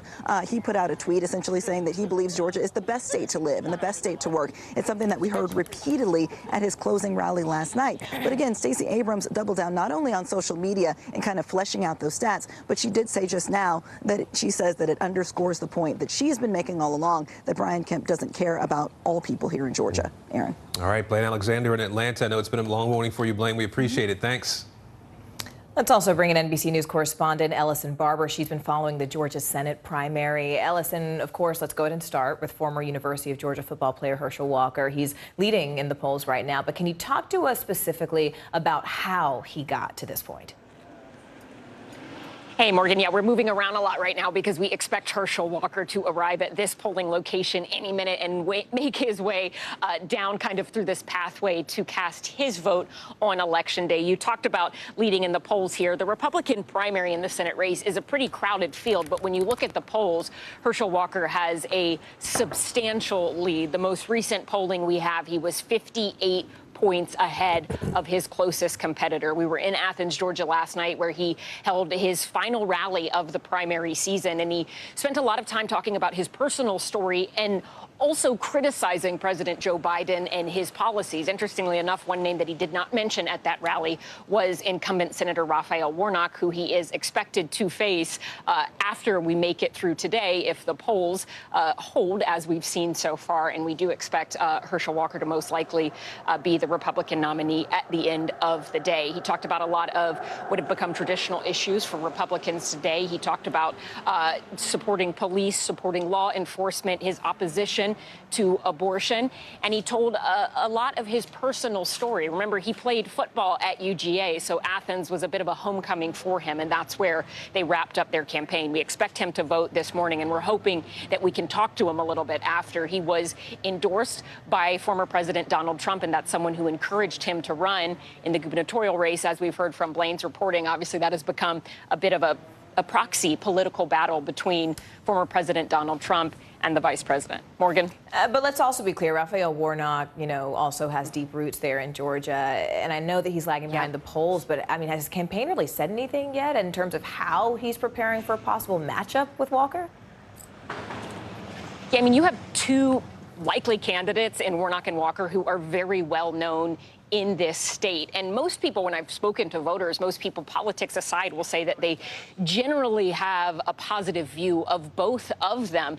Senator Warnock hasn't spent a whole lot of time campaigning thus far. He really doesn't have a viable primary challenger. He and his team have said that they have been focused on governing in Washington, not necessarily campaigning at this point. But we did hear him speak this weekend at a fundraising gala in Gwinnett County, and we got a little sense of probably some of the issues that he will focus on and campaign on as we head to November. A big thing he talked about were abortion rights. He supports a woman's right to choose and said it is a healthcare issue and that there is not enough room for the federal government in the doctor's office with women. But this is going to be a really interesting race because both people have incredibly good name recognition here. And you look at some of the local polling. Our affiliate WXIA had a recent poll doing a hypothetical matchup between Herschel Walker and Raphael Warnock.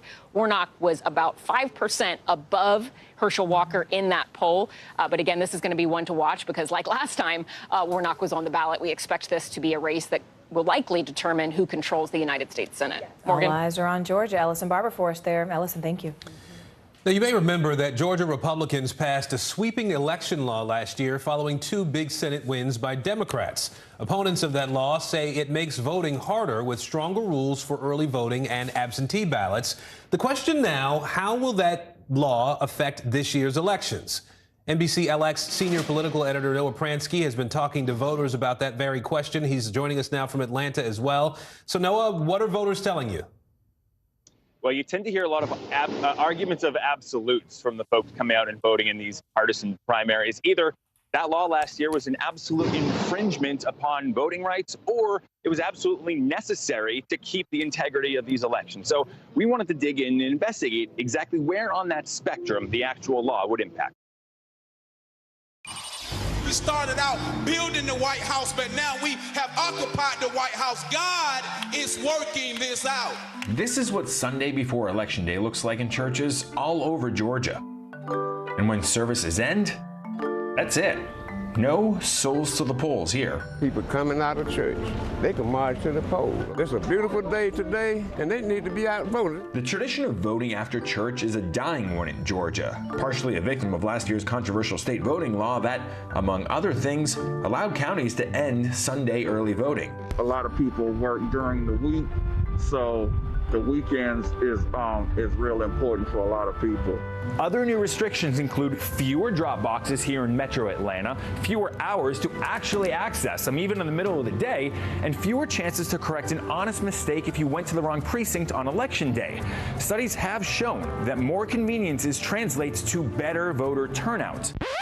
But a reduction in conveniences hasn't exactly gotten in the way of record early turnout this year. Heading into primary day, nearly 1 million Georgians, most of them over the age of 50, had already cast ballots, 2.5 times more than the number who voted through the same period in the last midterms. So, have any votes been suppressed? I think most people that could vote have voted. What we're not thinking about are certain demographics that might be excluded from that interpretation. Jerica Richardson is a county commissioner in Cobb County, one of the purplest Atlanta suburbs.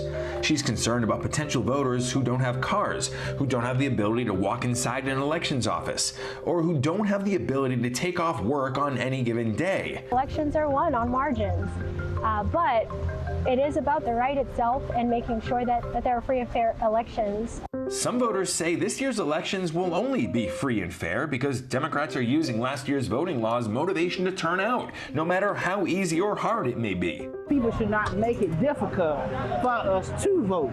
While others are thankful state leaders passed their election security bill, even though every recount and court case and forensic audit found no substantial fraud in the 2020 election. I'm not sure about what laws were passed. I just know that this is much better. Walking that tightrope between voters' two different realities is a tricky one for election officials like Cobb County's Janine Eveler. Oh, we don't get political at all. That's just kind of our focus. Just conducting elections according to what the legislature and the law is in place.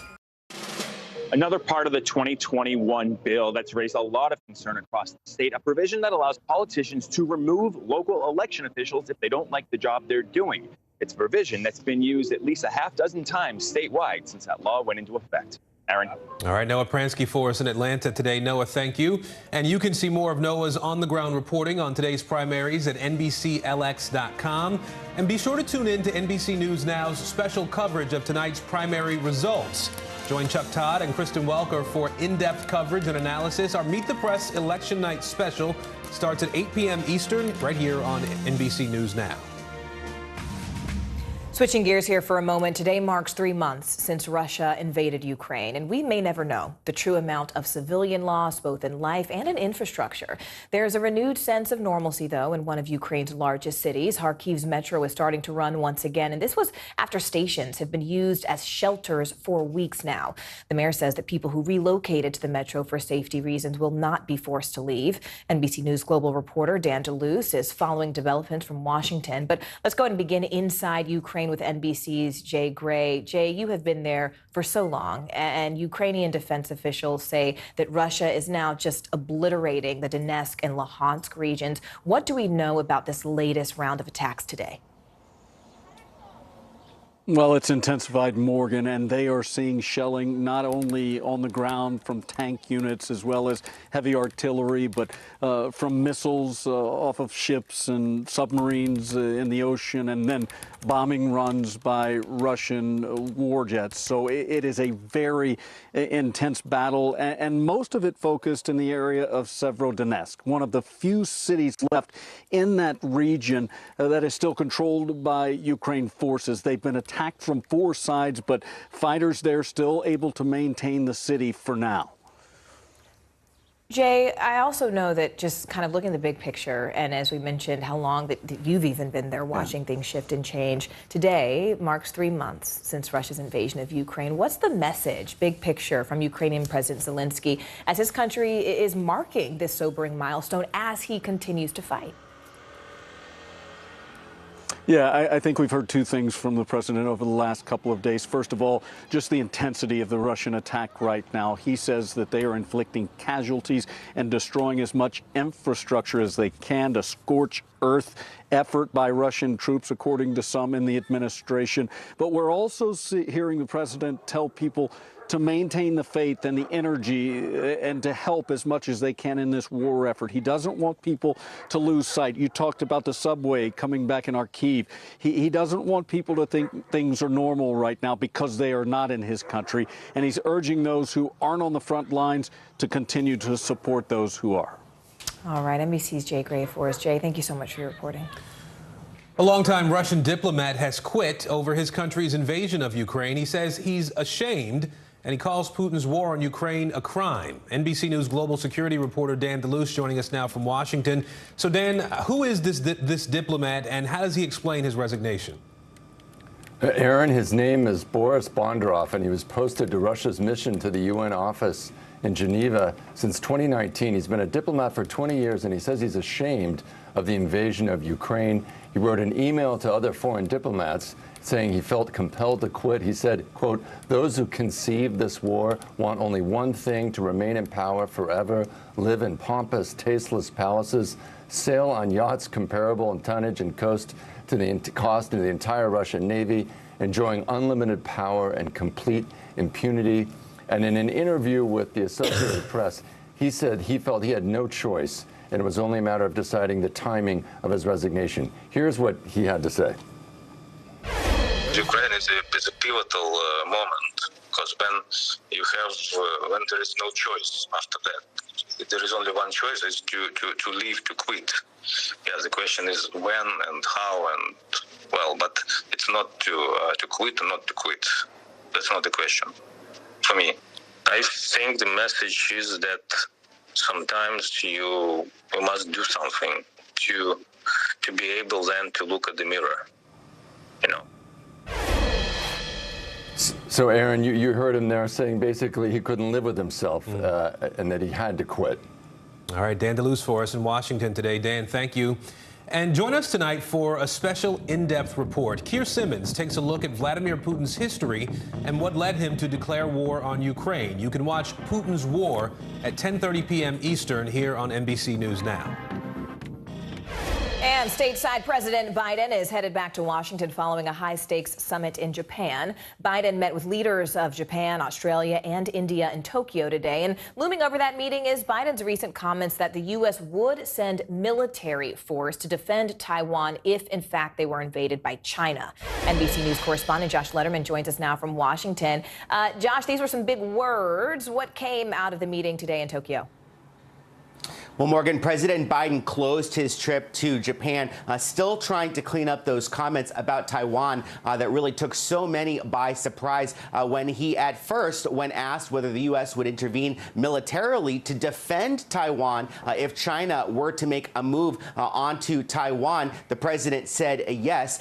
Now the president trying to make clear this is not a change in U.S. policy and that the strategic ambiguity that the U.S. has long held as its position to try to avoid either offending China or, of course, letting down its partner Taiwan, that policy is still in place. President Biden asked repeatedly about those comments as he closed out the trip. Here's what he had to say. Mr. President, is the policy of strategic ambiguity towards Taiwan dead? No. Can you explain? No. Mr. President, would you send troops to Taiwan if China invaded? Our policy has not changed at all. I stated that when I made my statement yesterday. So the real question, Morgan, is how is China going to respond in their comments so far? The Chinese Foreign Ministry has obviously not been pleased about this, but I think there's a real question over whether China wants to escalate now, actually make this into a conflict with the U.S., or simply let it go. Morgan?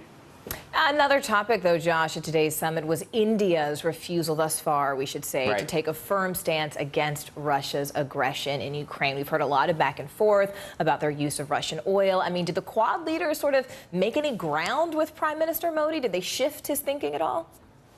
Well, at least publicly, the leaders are trying to avoid pressuring or criticizing India for its failure to really condemn Russia. We know that President Biden, in his comments with those Quad leaders, said this is a dark hour, not only for Europe, but that this is a conflict that really has ramifications for the rest of the world. The clear theme there, the need for countries like India to step up with condemnation, with cutting off Russian oil, which they are still buying from the Russians. But President Biden was asked whether he was pushing President Modi to stop buying oil, to be tougher on Russia. The president did not answer that question, trying to keep any disagreements with that ally behind closed doors, Morgan. All right, NBC's Josh Letterman from Washington. Josh, as always, thank you. The U.S. government now tapping into the national stockpile of the monkeypox vaccine. That move coming as health officials look to contain a growing global outbreak of that rare disease, and there are more suspected cases popping up here in America. NBC News national correspondent Gabe Gutierrez has been tracking this story for us. He joins us now. Hi, Gabe. Hi, Aaron. Good morning. 2 adults from Salt Lake County are among the latest to be suspected of coming down with monkeypox. They recently traveled from Europe, and now public health experts are stressing, though, that this virus is not as contagious as COVID. The CDC expects to receive additional samples today from possible monkeypox cases across the country. The agency saying it has confirmed 1 case in Massachusetts. There are other suspected infections in New York City, Florida, Utah, and Washington State. Monkeypox is a rare but potentially serious viral illness usually found in West and Central Africa. The World Health Organization has now identified around 200 confirmed or suspected monkeypox cases in 12 Western countries. Common symptoms include fever, aches, and rashes all over the body. The CDC says monkeypox likely spreads between humans through large respiratory droplets that only travel up to a few feet, requiring prolonged face-to-face contact. It can also spread through bodily fluids, lesions, and contaminated clothes or bedding. Dr. Kurt Zasky had monkeypox in 2003 during the first U.S. outbreak. The veterinarian says he came into contact with an infected prairie dog. Well, I probably was sick for about 5 days, and within about 2 days of antibiotic, I started feeling quite well. Right now, there are 2 vaccines available. One is specifically for monkeypox, the other an older vaccine for smallpox. The CDC is releasing some vaccines from the national stockpile. For the general public, this is not something of grave concern. An advisor to the WHO telling the Associated Press the leading theory to explain the current spread of the disease appears to be transmission among gay and bisexual men at 2 raves held in Spain and Belgium. The CDC is now urging the LGBT community to be on alert. Still, public health experts stress anyone can get it, regardless of sexual orientation. The company that makes the specific monkeypox vaccine says the U.S. currently has access to about 1.4 million doses. Aaron? All right, Gabe Gutierrez for us today. Gabe, thanks. Now to that high-profile defamation trial involving actor Johnny Depp and his ex-wife Amber Heard. Heard's defense team has finally rested, and Depp claims that Heard defamed him in a 2018 Washington Post op-ed where she discusses being a victim of domestic abuse. Now, Heard never mentioned Depp by name in that op-ed, but Depp is suing for $50 million, and Heard is countersuing for $100 million. NBC News correspondent Maura Barrett is following this trial for us. Maura, what happened in court today? I mean, this has just been a wild ride for people who've been following this trial. It's been an absolute roller coaster, right, Morgan? We were expecting to see Johnny Depp on the stand yesterday. That did not happen because Amber Heard's team decided not to call him. And then first thing this morning, as you said, they rested their case. So that means that Johnny Depp's team was able to start calling their rebuttal witnesses today. We first heard from Walter Hamada. He is the president of Warner Brothers Pictures on DC-based film. So that would apply to the Aquaman features that Amber Heard was in. And one of the things he worked to explain was whether or not Heard actually lost any money because of alleged defamation from Johnny Depp. I want you to hear a little bit of his testimony today. What role, if any, did Ms. Heard's dispute with Johnny Depp have in Warner Brothers' delay picking up Ms. Heard's option for Aquaman 2? There was none from our end. At any point in time, was Warner Brothers considering paying Ms. Heard more money for Aquaman 2 than is set forth in the option contract you previously identified? No, as I said, we were determined to hold our actors to their option agreements. Would Warner Brothers have paid Ms. Heard more money on Aquaman 2 if it had picked up her option earlier? No. So pretty cut and dry there. Morgan Hamada explaining that there was no effect based on what Johnny Depp said about Amber Heard that would have affected her employment on that film, even though that's what Heard's team had argued in her countersuit. Right now on the stand is Richard Marks. He's an expert Hollywood lawyer, and he's going into the details about how actors' negotiations or contracts are negotiated from film to film. So we expect to hear more details on that today. Now, while we expect to hear from that lawyer more, is there any indication that we might actually see Depp back on the stand this week? There is a chance of that, Morgan, and that could come as early as today or potentially tomorrow. We hear from sources close to Johnny Depp's team, and this is something that would be called by his team, not Heard, since they already rested their case. And this is something that they would do if they needed his extra rebuttal compared to what we heard from Heard's team earlier in the week. We also expect potentially to see Kate Moss testify. She's obviously Johnny Depp's ex-girlfriend and longtime friend, and this is in response to a claim Amber Heard made earlier in the trial in the 6-week-long saga about how Johnny Depp allegedly pushed her down the stairs at one point during their relationship. So those are the two high-profile people that we're looking to hear from this week in the closing arguments. All right, Maura Barrett filling us in on the latest. Maura, thank you. A new report is exposing leaders of the Southern Baptist Church for covering up sex abuse allegations and keeping a secret database of offenders.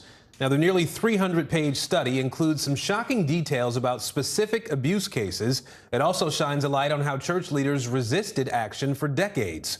NBC News correspondent Ann Thompson is joining us now with that story. Hi, Ann. Hi, Aaron. This report looked at allegations of abuse over 2 decades, starting in about 2002, and it is very reminiscent of what we saw in the Catholic Church.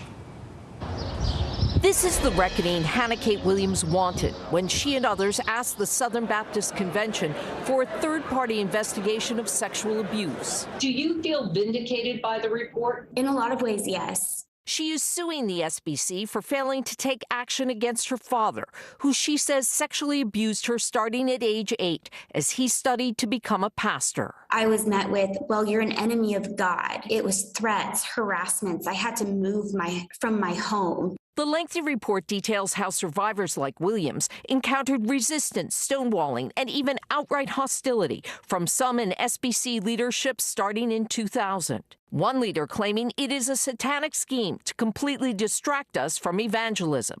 Yet investigators found one staffer compiled a secret list of accused abusers with hundreds of names. What does this do to the reputation of Southern Baptists? You know, for a group that talks a lot about sexual morality, talks a lot about men protecting women and children, I think that this is obviously a very bad look, and it is clear hypocrisy. SBC President Ed Litton says Southern Baptists must resolve to change our culture and implement desperately needed reforms. The report recommends creating and maintaining an offender information system, providing a resource toolbox with protocols and training, and making a sincere apology to survivors. Healing won't come easy. Popular evangelist Beth Moore, who left the SBC last year, tweeting, "You have betrayed your women. It's too late to make it right with me. It's not too late to make it right with them." Now, there is no comment this morning from the Southern Baptist Convention on the lawsuit filed by Hannah Kate Williams, and we have also tried to reach out to her father, and we have been unsuccessful. Aaron? All right, Ann Thompson with us today. Ann, thank you. A heated runoff in the largest South Texas district becomes an abortion rights battleground. Still ahead, why voters say this could be the tipping point in voting out the only pro-life Democrat in Congress. Stay with us. These days, it feels like the news never stops. So let's get into it. What's happening right now, what it all means for you for an hour every day. It can be hard to keep up, so let's get started together. Hallie Jackson Now, weekdays at 5 on NBC News Now. The fire has grown leaps and bounds. You see behind me is typical. How you doing? Pretty bad. When was the last time you made space to listen to somebody? What I learned from a very young age is radical love, radical forgiveness.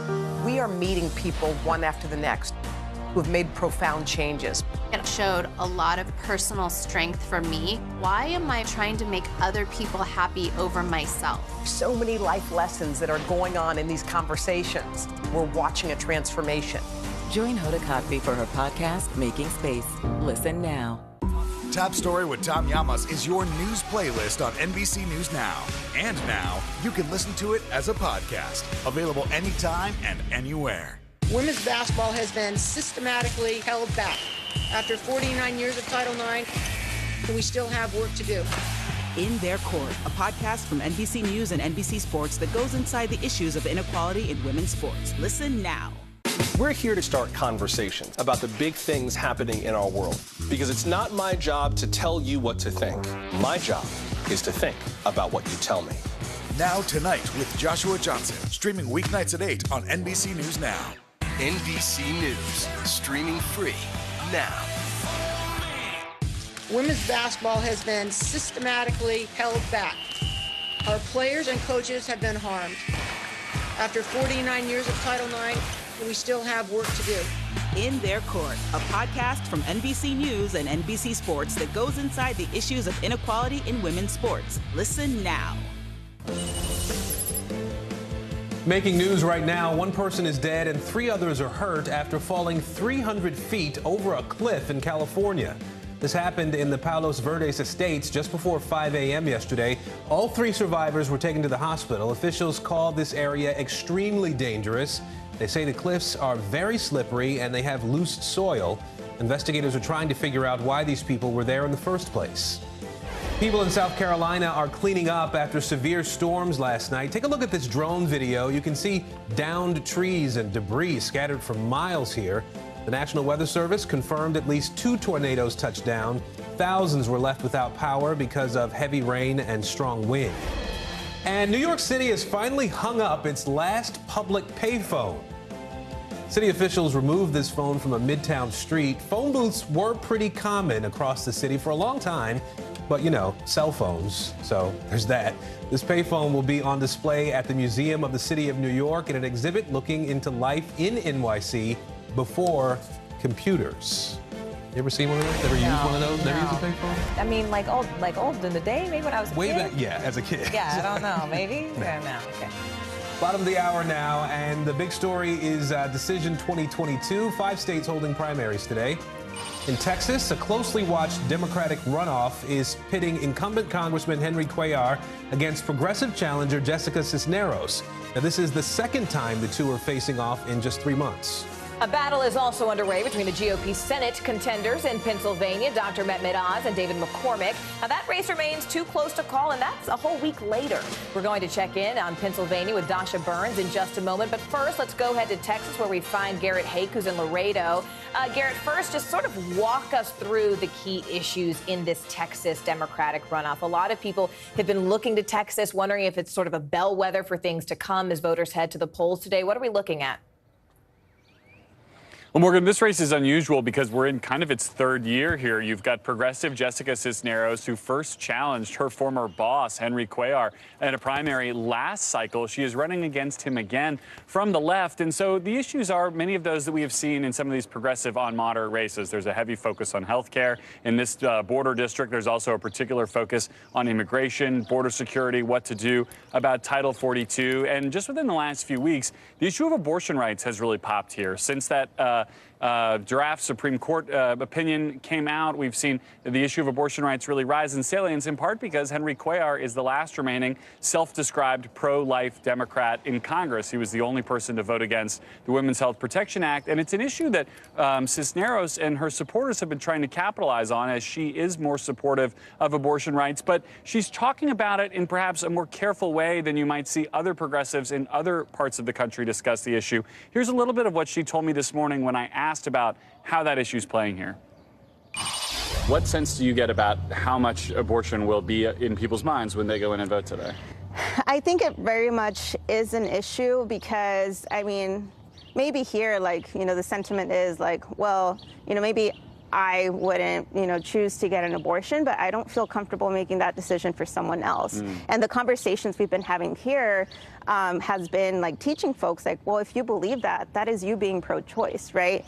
And unfortunately, Henry Cuellar has a very extreme position where he's forcing people, or the government is going to be forcing people and taking away that decision. But it's interesting because Cuellar doesn't cede that point that somehow his position is extreme. Cuellar argues that his position is exactly in line with a community like this one, a heavily Catholic, heavily Latino community. And here's how he defended the way he looks at the abortion issue when I had a chance to interview him a few weeks ago. Listen. We should not purify people and say you have to be 100% like me to look like you and I. That's wrong. And that's not healthy for the country. Look, that's only one issue. And again, I got 2 girls, and I voted for Planned Parenthood funding, even though they say I haven't. And I've supported women's health. But sometimes we might have differences on religion for religious belief. But I tell you, that's one issue. So, guys, make no mistake, this is an issue that gave an enormous boost for Jessica Cisneros when it first started, a huge boost in enthusiasm and attention in fundraising. But how it is going to play out with voters and the actual nuances on policy here are going to be a bit tougher to read until we start seeing those results come in tonight. Yeah, Garrett, I do want to talk about nuances because a lot of attention has been focused on the number of those mail-in ballots early that have been rejected, right? The percentage of those ballots that haven't gone through, haven't been said to comply with the new laws that have recently passed. So how are organizers on the ground really trying to counter that with their get out the vote efforts? What are they doing to balance that out? Well, the mail-in ballot thing has been a huge challenge here in Texas. We saw it start with this new election law in the primary, an overwhelmingly high percentage in the low double digits, but usually it's about 1 or 2% of mail ballots are thrown out. In this case, we had something like 13% of mail ballots getting thrown out across the state. Organizers are trying to educate around that to make sure that people, particularly if they voted early, were aware of the new signature requirements on their ballots, that they saw the changes to the envelopes and they were able to fill them out. These are all people who would have been eligible to vote. You have to be eligible to even apply for the mail ballot. So it's just a matter of filling them out directly. And in a district like this one in Laredo, city of about 300,000 people, this district hasn't had a congressional runoff in living memory. And so for a lot of folks, it's just a simple reminder. You may have voted in the primary in March, but you're not done. There's another primary. There is this runoff happening now in May. And so knocking on doors, the advertisements, the mailers, all that is hugely important.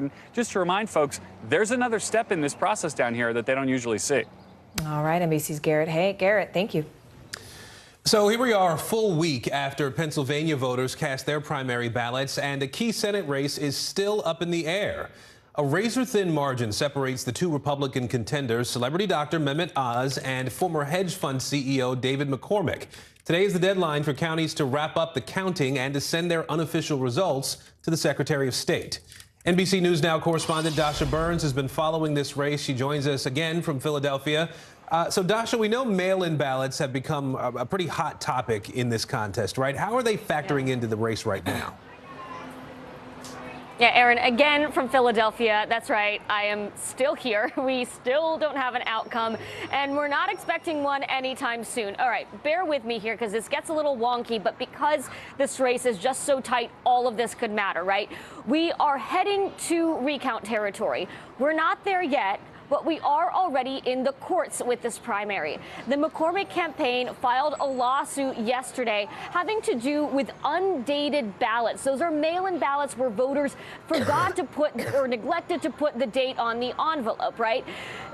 This is where it gets a little bit complicated. Their lawsuit is based on a court ruling from a federal court that came out on Friday. That ruling has to do with an election from last fall, November 2021.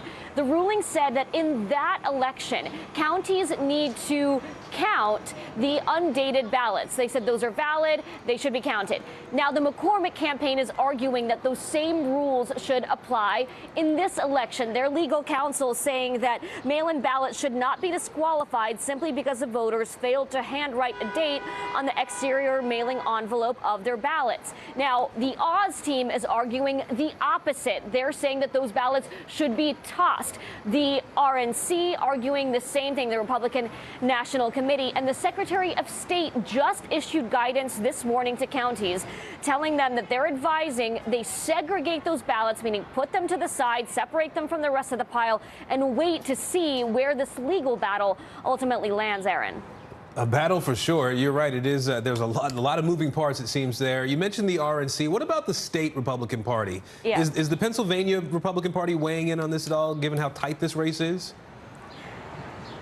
Yeah, they are. They are siding with the Oz campaign. They're not necessarily saying we endorse Oz or we support Oz more than we support McCormick. They say they'll support whatever candidate comes out on top here. But they are siding with the Oz campaign when it comes to this issue of the undated ballots. They believe that those ballots should be thrown out. And you guys, this is a battle for every last vote. With how razor thin this is, all of this could matter. Just a reminder, today at 5 p.m. is a deadline for counties to submit their unofficial results. Tomorrow, the candidate who is trailing could decide to decline a recount. That's probably not going to happen given the battle that we're seeing here. And Thursday is when the Secretary of State will order the recount. The recount will be happening likely simultaneously as this lawsuit over undated ballots. So we'll see where we're at in the coming days here, guys. And maybe you should look for an apartment in Philadelphia at this point, Dasha. Dasha Burns for us in Philly today. Dasha, thank you. The House January 6th committee is moving ahead full steam, and it's already conducted more than 1,000 depositions. It's received 136,000 documents, and it's even following up on nearly 500 different tips. But it may have hit a snag in the courts in its latest quest for documents. NBC News reporter Julia Jester joins us now from Capitol Hill. Julia, great to see you. First off, sort of what is the potential roadblock the committee is facing right now, and how might it actually impact the committee's public hearings? They're already slated for next month. Morgan, let me break this down for our viewers a bit. Back in March, the Republican National Committee sued Speaker Pelosi and members of the January 6th committee over a subpoena for Salesforce email fundraising information that the Trump campaign and the RNC sent to supporters, amplifying the claims that the 2020 election was stolen and urging their supporters to pressure Congress to keep Trump in power. The RNC later added Salesforce as a defendant to keep it from complying with that subpoena. Now, the RNC appealed an earlier judge's decision to allow the subpoena, and yesterday the January 6th committee hit a stroke of bad luck when a randomly selected draw of judges ended up picking the only 3 Trump appointees on the D.C. Circuit Court of Appeals. And so we should know shortly whether or not that subpoena will go into effect. The RNC is arguing that the committee is trying to access voter and donor personal information, while the committee says it's essential for their work to understand the messaging that led to rioters storming the Capitol. And so they're really under the wire here to get this data to paint a complete picture of their investigation, not only at those June hearings, as you mentioned, but before Congress could potentially turn Republican in November after the midterms. And Julia, I mean, what does this legal battle sort of tell us about the committee's race to complete this work, especially since Republicans are likely to disband it if, in fact, they win the House back in November?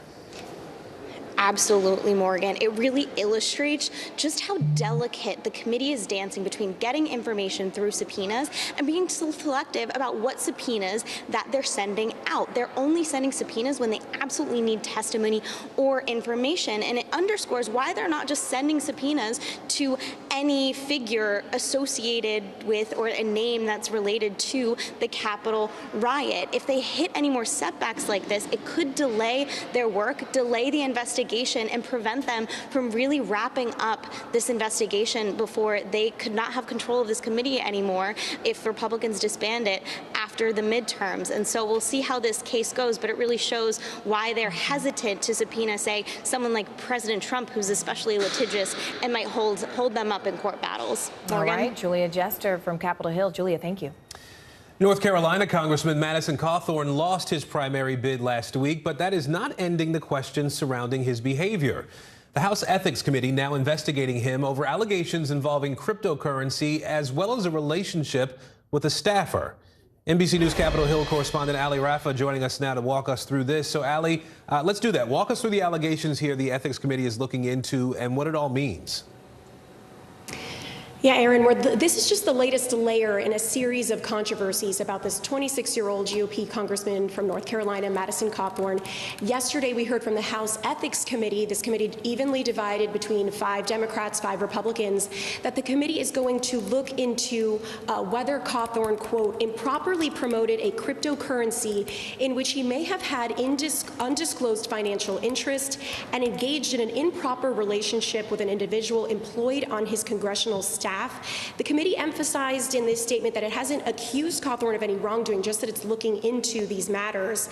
But this comes after a super PAC and a bid to oust him from his primary seat that we saw he lost last week, accused him in a complaint with the committee of improperly promoting this cryptocurrency while Cawthorn had and still has investments in this cryptocurrency. This is something that North Carolina Senator Tom Tillis himself has advocated looking into by the House Ethics Committee.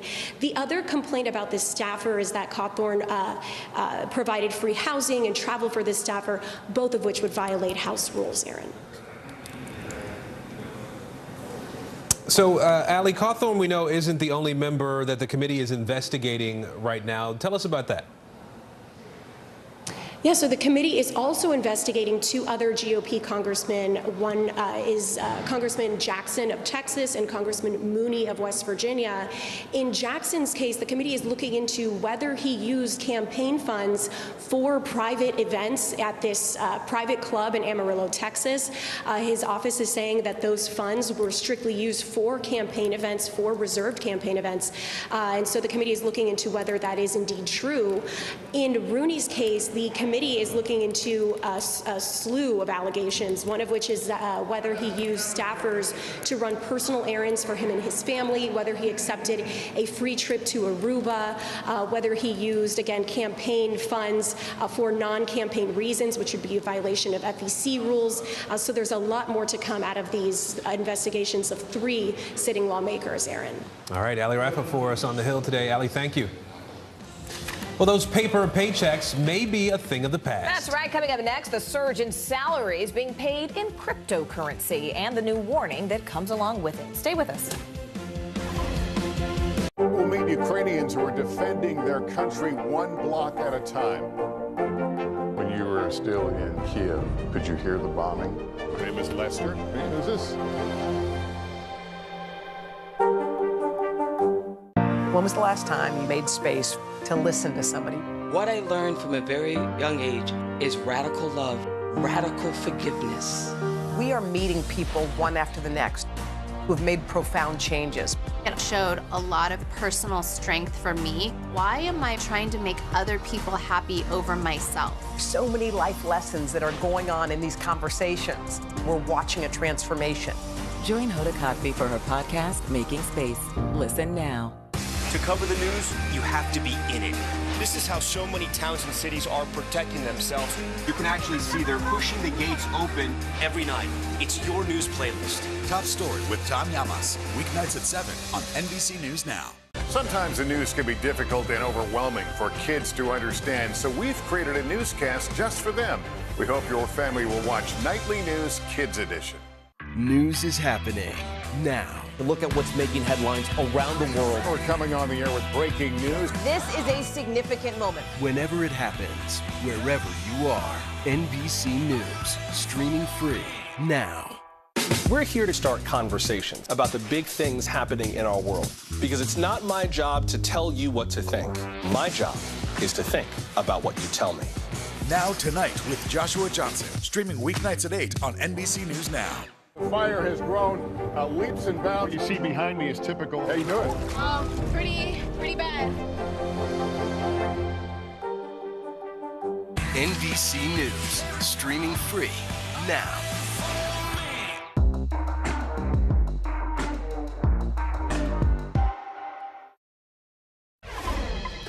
On the money this hour, Wall Street looking to extend its good fortune today. A rebound on Monday led to all three major indices closing in the green. It's been a rough few months for the markets. We know that. Economists don't expect things to get better for a little while. Take a look at what we went through just last week. The Dow has tumbled over 1,000 points. The S&P and the Nasdaq are off about 4% or more. We turn to Wall Street, where stocks had their worst day in nearly 2 years yesterday. There was a huge sell-off after major retailers announced a drop in their profits. The market's tanking today. The Dow on pace for its biggest loss in 2 years. The Dow Transports Index, that economic bellwether, down nearly 7%, hitting its lowest levels of the year. Good for its worst day since June of 2020.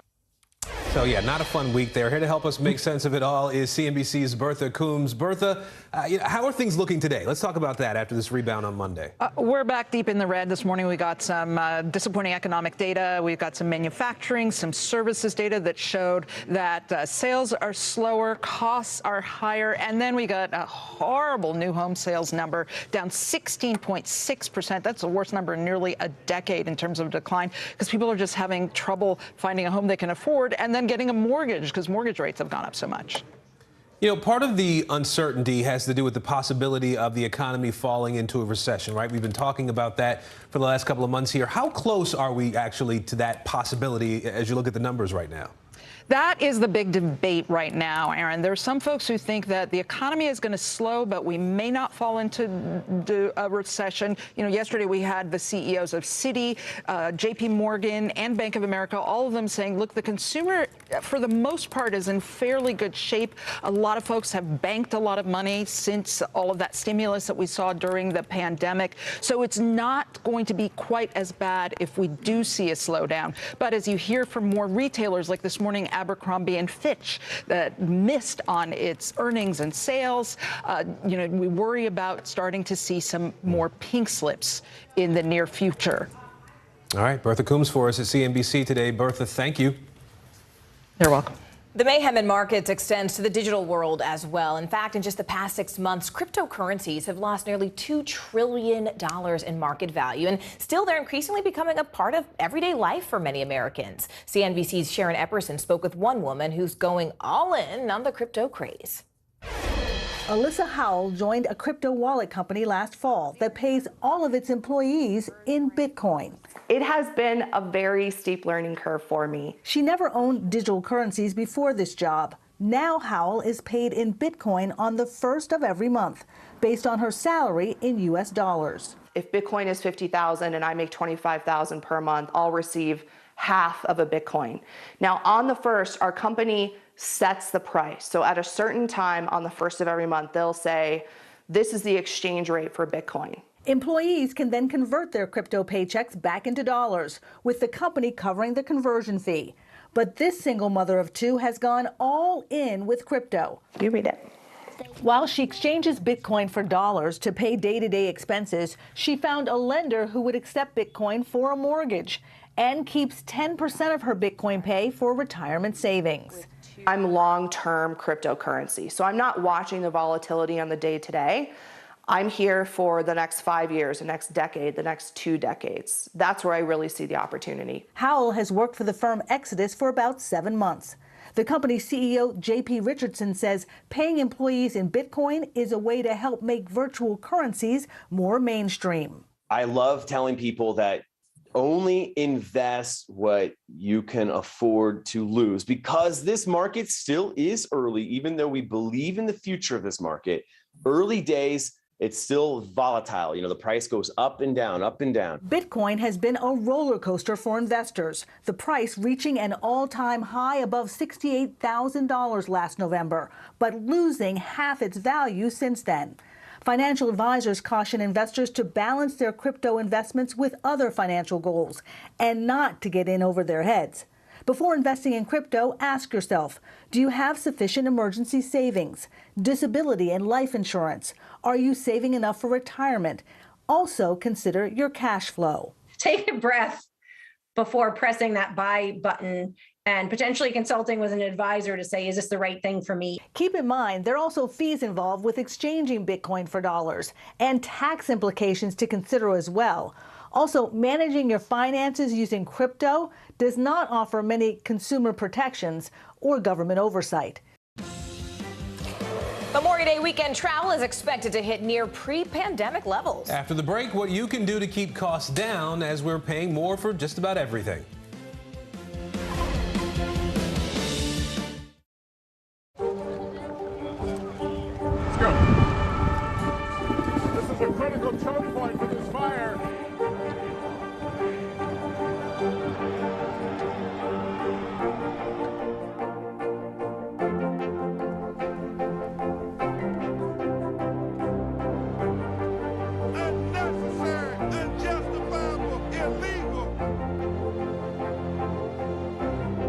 And good evening from New Orleans. Late military operation witnessing the massive crowds. I admire you both. Nice to really spend some time with you. Appreciate it.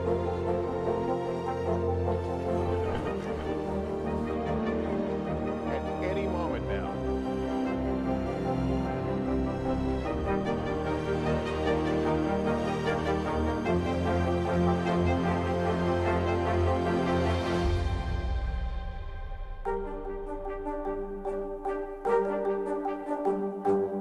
NBC News, streaming free now. These days, it feels like the news never stops. So let's get into it. What's happening right now, what it all means for you for an hour every day. It can be hard to keep up, so let's get started together. Hallie Jackson Now, weekdays at 5 on NBC News Now. When was the last time you made space to listen to somebody? We are meeting people one after the next who've made profound changes. I think you're going to be blown away by the life lessons. Join Hoda Kotb for her podcast, Making Space. Listen now. From Brooklyn, we're next to the subway station. The state's reservoirs are alarmingly low. War will pass them by.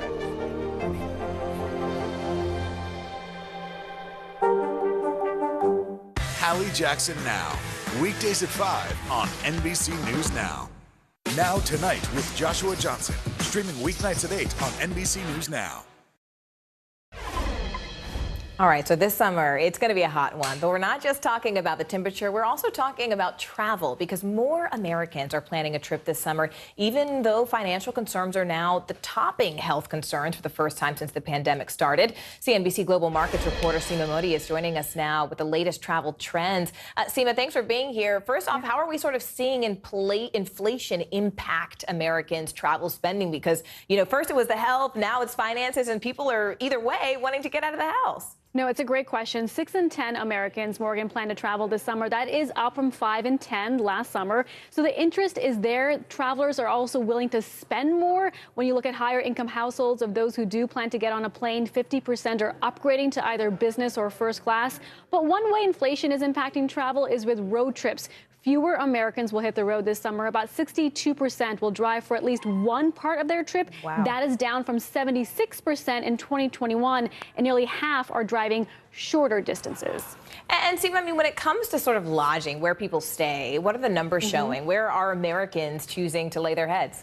The Morgan Hotel still primarily the selection of where people want to stay. However, we are continuing to see a strong rebound in interest in private home rentals. So the race is getting tighter between Airbnbs and the Marriotts of the world. The survey from Deloitte shows among the 20% of travelers planning to stay in a vacation rental, 1 in 7 will use this lodging type for the first time this summer. So that trend continues. And finally, Seema, I mean, I do want to ask you a little bit about these travel-related stocks. Sure. I mean, a wild week in the markets is sort of an understatement. So what do you see these travel-related stocks specifically doing right now? What are you watching for? This has been a tough one, Morgan, because despite a strong outlook on summer travel, the CEO of Marriott saying this morning bookings are holding up. Travel-related stocks are down this month, and they're down today significantly. The cruise lines are faring the worst, down about 7 to 8%. We're talking Carnival, Royal Caribbean. This is what makes this market so challenging, that even good consumer stories are being overlooked by the market because there are still some serious concerns about the health of the economy, the future, where we head from here, and if the economy really starts to slow down, how that starts to impact bookings. And again, bookings are holding up. I follow the data every week, but the minute we start to see some weakness, if we do, that is what people are concerned about. All right, Seema, thank you so much for joining us. We appreciate it. Well, Memorial Day weekend is now just a couple of days away, which means we are closing in on the unofficial start of summer. A lot of people planning to spend time away from home this year, as we just talked about. So now is really the time to get ready for a very busy travel season ahead. NBC's Carrie Sanders has what you need to know before you pack your bags. If your bags are packed and you're ready to go, whether it's by jet plane or maybe in a car, there's a big bet just getting out. You're going to see a lot of these. The RV Industry Association reports that there's been an 18% increase in sales year over year just because people want to get out. And that's happening despite the fact that the price of gas is up and there is inflation. So just like if you're going to go to an airplane for a ride, you need to make a reservation because this is such a big weekend for camping. You probably also need to have a reservation for a campsite. With Memorial Day just around the corner, the summer travel season is heating up and taking flight. Many already hoping to beat the major weekend surge. We needed a little time before everybody got crazy here, so. More than 39 million Americans are expected to hit the skies and the roads this holiday weekend, a more than 8% increase from last year, with travel volumes nearing pre-pandemic levels. Top destinations this year are beginning to return to pre-pandemic destinations. So your Orlandos, your Anaheims, places with big theme parks, London, Paris, Rome, Dublin. Even with soaring costs and rampant inflation, many are itching to get away. I'm just happy to be traveling. I'm just happy to be out. From the railway to the runway, many trains and flights for Memorial Day already sold out. Nationwide, 2.5 million passengers are expected to fly each day this holiday weekend. You're heading to the airport this weekend. Thursday and Friday mornings are going to be the busiest days. But the real rush will be on the roads, even as gas prices continue to climb, with the national average now at $4.60 a gallon. Many Americans are still choosing to fill up and drive to their destinations. To avoid that potential bumper-to-bumper traffic, experts say to plan ahead and get out the door early. Don't travel during peak hours on Thursday and Friday afternoon, where traffic from coast to coast, including in New York, Houston, and Los Angeles, is expected to increase dramatically. Meantime, for so many others across the country, $5.61 a gallon for ethanol free. Horrible. It's too much for gas. It's too much. I can't travel. The unrelenting pain at the pump is forcing them to slam the brakes. Alan Lipschutz has been driving his RV for months. The price to fill a single tank, a wallet-busting $400. And he only gets about 8 miles to the gallon. Luckily, he's found a way to enjoy the holiday weekend without breaking the bank. We call this a staycation. You're how close to your house? 5 miles. Oh, so you're really close. We're really close. Walking distance, jogging distance. But it's still a vacation. Still a vacation. Alan's somewhat kidding around there. He's going to be on the road, he said, in about a week or so. So, look, if you're getting on the road and you have a car, a few tips. You probably know them, but nice to remind yourself of them. You want to make sure your gas is full before you leave. Check the oil. And here's one thing that a lot of people know, but they don't stop to do. You want to check the air pressure in your tires, especially with the price of gas, because if you have the proper inflation in your tire, you can get up to 10% better gas mileage. And right now, saving every penny matters. Right now on NBC News Now, poll position. Voters in 5 states casting their primary ballots. The key race is being decided today and just how they could become midterm game changers. Global confusion. President Biden headed back from his trip to Asia after causing a stir with his remarks on China and Taiwan. How the White House is trying to clarify his comments. And courtroom surprise. Amber Heard's attorneys decide against calling Johnny Depp to the stand, at least for now. The unexpected move in a trial that's still full of twists and turns. And crisis of crime. The nation seeing a surge in violence on public transportation. What one expert says could be to blame.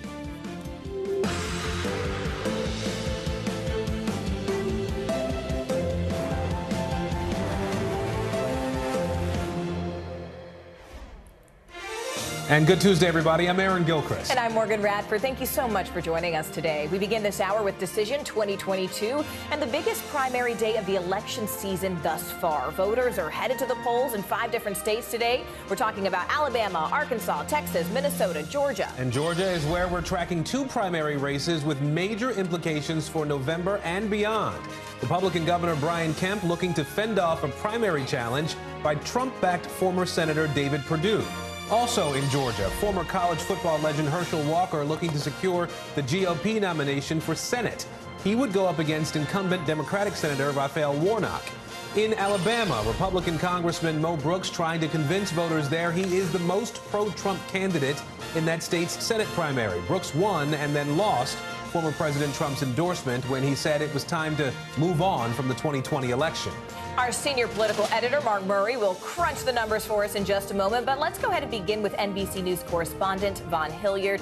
He is tracking the Republican Senate race in Alabama. Vaughn, first off, what makes this particular race in Alabama so significant?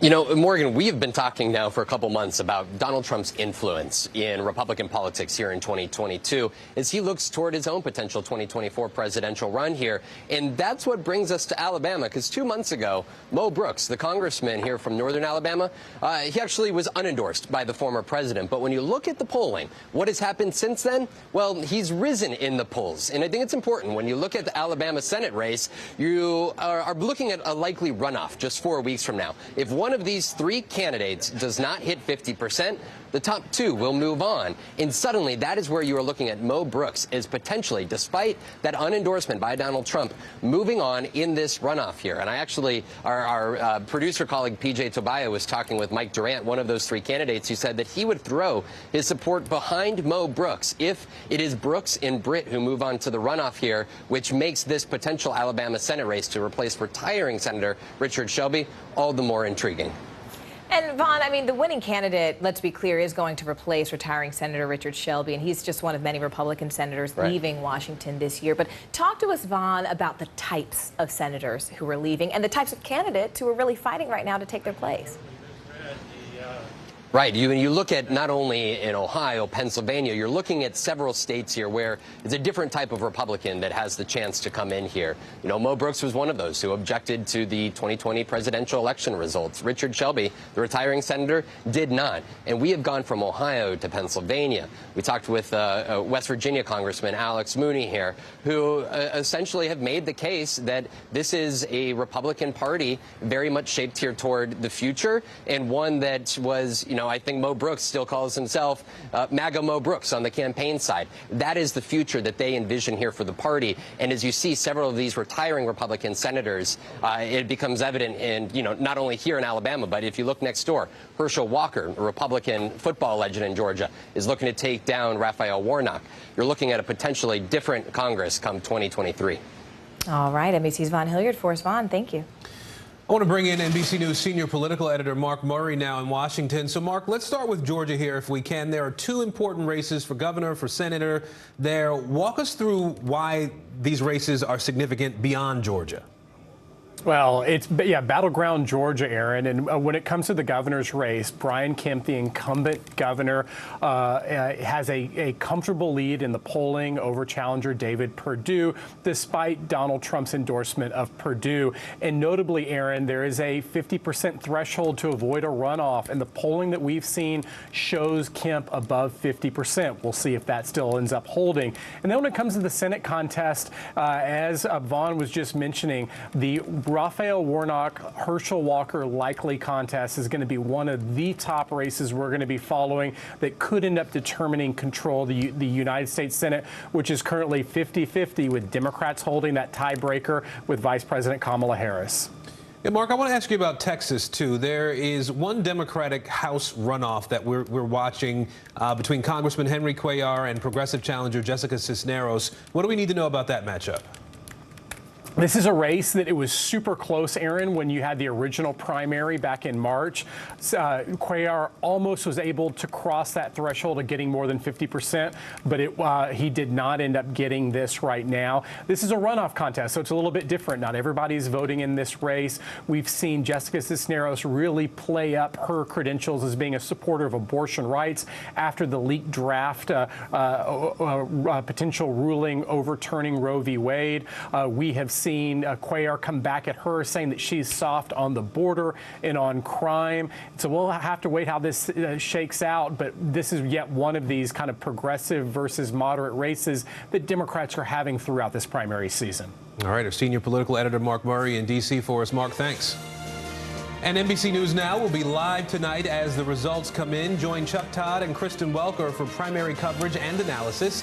Our Meet the Press Election Night special starts at 8 p.m. Eastern here on NBC News Now. President Biden is on his way home after his summit with leaders of the Quad, which is an informal security group including the U.S., Australia, India, and Japan. The Pacific powers met in Tokyo in an effort to counter Beijing's growing international ambitions. Hanging over the summit, though, was the president's comment that America would, in fact, defend Taiwan from China militarily. The president is returning just as business and political leaders are meeting at the World Economic Forum in Switzerland. They're discussing everything from the financial health of the global economy to, of course, Ukraine. We'll go to NBC's Keir Simmons in Davos in just a moment, but let's go ahead and begin with NBC News correspondent Josh Lederman, who's just outside the White House for us. Josh, tell us about the president's meeting with the Quad. I mean, has anything specific happened or come out of that meeting just yet? Well, the big takeaway, according to the White House, Morgan, is this new U.S. Indo-Pacific economic framework that the White House is launching along with 12 nations in the region, really to try to create an economic counterweight to China to allow U.S. and its allies to set rules for the road for things like the digital economy, clean manufacturing, as well as trade policies that would help these countries to be able to really form an alternative to China setting the rules for international trade. But of course, the elephant in the room for this summit was the war in Ukraine, which is really the predominant foreign policy issues that so many countries around the world are watching. Here's what President Biden had to say about what he called a dark hour. We're navigating a dark hour in our shared history. The Russian brutal and unprovoked war against Ukraine has triggered a humanitarian catastrophe. This is more than just a European issue. It's a global issue. The fact is that if you turn on the television and you'll see what Russia's doing now, it appears to me that Putin is just trying to extinguish a culture. He's not even aiming at military targets anymore. He's taking out every school, every church, every natural history museum, as if to try to obliterate the Ukrainian culture. Now, the president didn't call out any country by name, but a lot of this was directed toward India, Morgan, one of the countries participating in that Quad meeting that has declined to condemn President Putin and has continued to buy Russian oil. These other nations hoping that India will feel the pressure to step up and really try to cut off Russia and be a more significant partner in efforts to isolate Moscow on the global stage. And Josh, we do have to address, President Biden facing questions over the comments he made regarding Taiwan, saying that he would in fact use military force to defend the island if China invaded. That comment, as you can imagine, has triggered some pretty significant backlash. What more are we hearing about that today? Well, the White House has tried to downplay the significance of President Biden making those comments, saying he was not setting a new policy. And indeed, just before President Biden left Japan, coming back to Washington, we also heard him once again weigh in on this as he was asked over and over again by reporters about what seemed like a change in policy, saying the U.S. would intervene and what seemed like an end to that strategic ambiguity policy that the U.S. has stood behind for so long. President Biden responding to reporters' questions, saying strategic ambiguity is still the policy, that despite him saying the U.S. would intervene militarily, the U.S. is not setting any new policy, still respects the infamous one China policy that guards U.S.-Taiwan relations. So the White House doing a little bit of cleanup, even if they don't want to call it that, Morgan. All right, NBC's Josh Letterman from the White House. Josh, thank you. Well, economic leaders from around the world are meeting in Davos, Switzerland this week. It is home of the World Economic Forum, where business tycoons and state leaders get together to talk about money and politics. NBC News senior international correspondent Keir Simmons is joining us now from Davos. So, Keir, what are the main topics of discussion at the summit this year? Well, Ukraine, frankly, Aaron. I mean, clearly at a conference like this, with some of the most powerful leaders in the world in business and in politics, there are a lot of conversations, but every conversation is tinged with what Josh was talking about there, the situation in Ukraine and the implications for the world. Because I think as it plays out over time, what people here and around the world are realizing is that there are tremors that will be felt in every corner of the globe. Just for example, the question of food supply, the fact that Russia and Ukraine supplies 30% of the world's wheat. There are real implications of that. Just take a listen to the president of the European Commission, Ursula von der Leyen, talking about trying to frame briefly all of the issues that the Ukraine crisis is creating. We are witnessing how Russia is weaponizing its energy supplies. And indeed, this is having global repercussions. Unfortunately, we're seeing the same pattern emerging in food security. This is using hunger and grain to wield power. Ukraine must win this war. And Putin's aggression must be a strategic failure. And Aaron, we began this week with President Zelensky speaking to a room full of delegates from this conference. But just to give you a picture, and I think this is a picture of how the global picture has changed. This conference, the World Economic Forum, used to be full of Russians, oligarchs and their entourage, spending money, mixing and networking. There are none here now. And by the way, there are very few people from China, the Chinese government either, or Chinese companies. A different issue there, of course, the COVID issue. But you're just seeing a microcosm here in Davos of how the global picture, geopolitics, is changing in such a short period of time.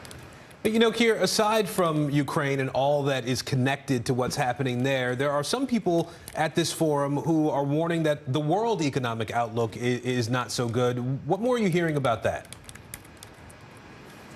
Yeah, you know, actually that is connected to Ukraine too. I mean, just think about it. What we've had is the coronavirus pandemic, which we all know had a huge impact on so many of our businesses and the economic outlook. The world was just recovering from that, and then now you have the Ukraine crisis. There's a really interesting thing to think about in terms of the economics, Josh.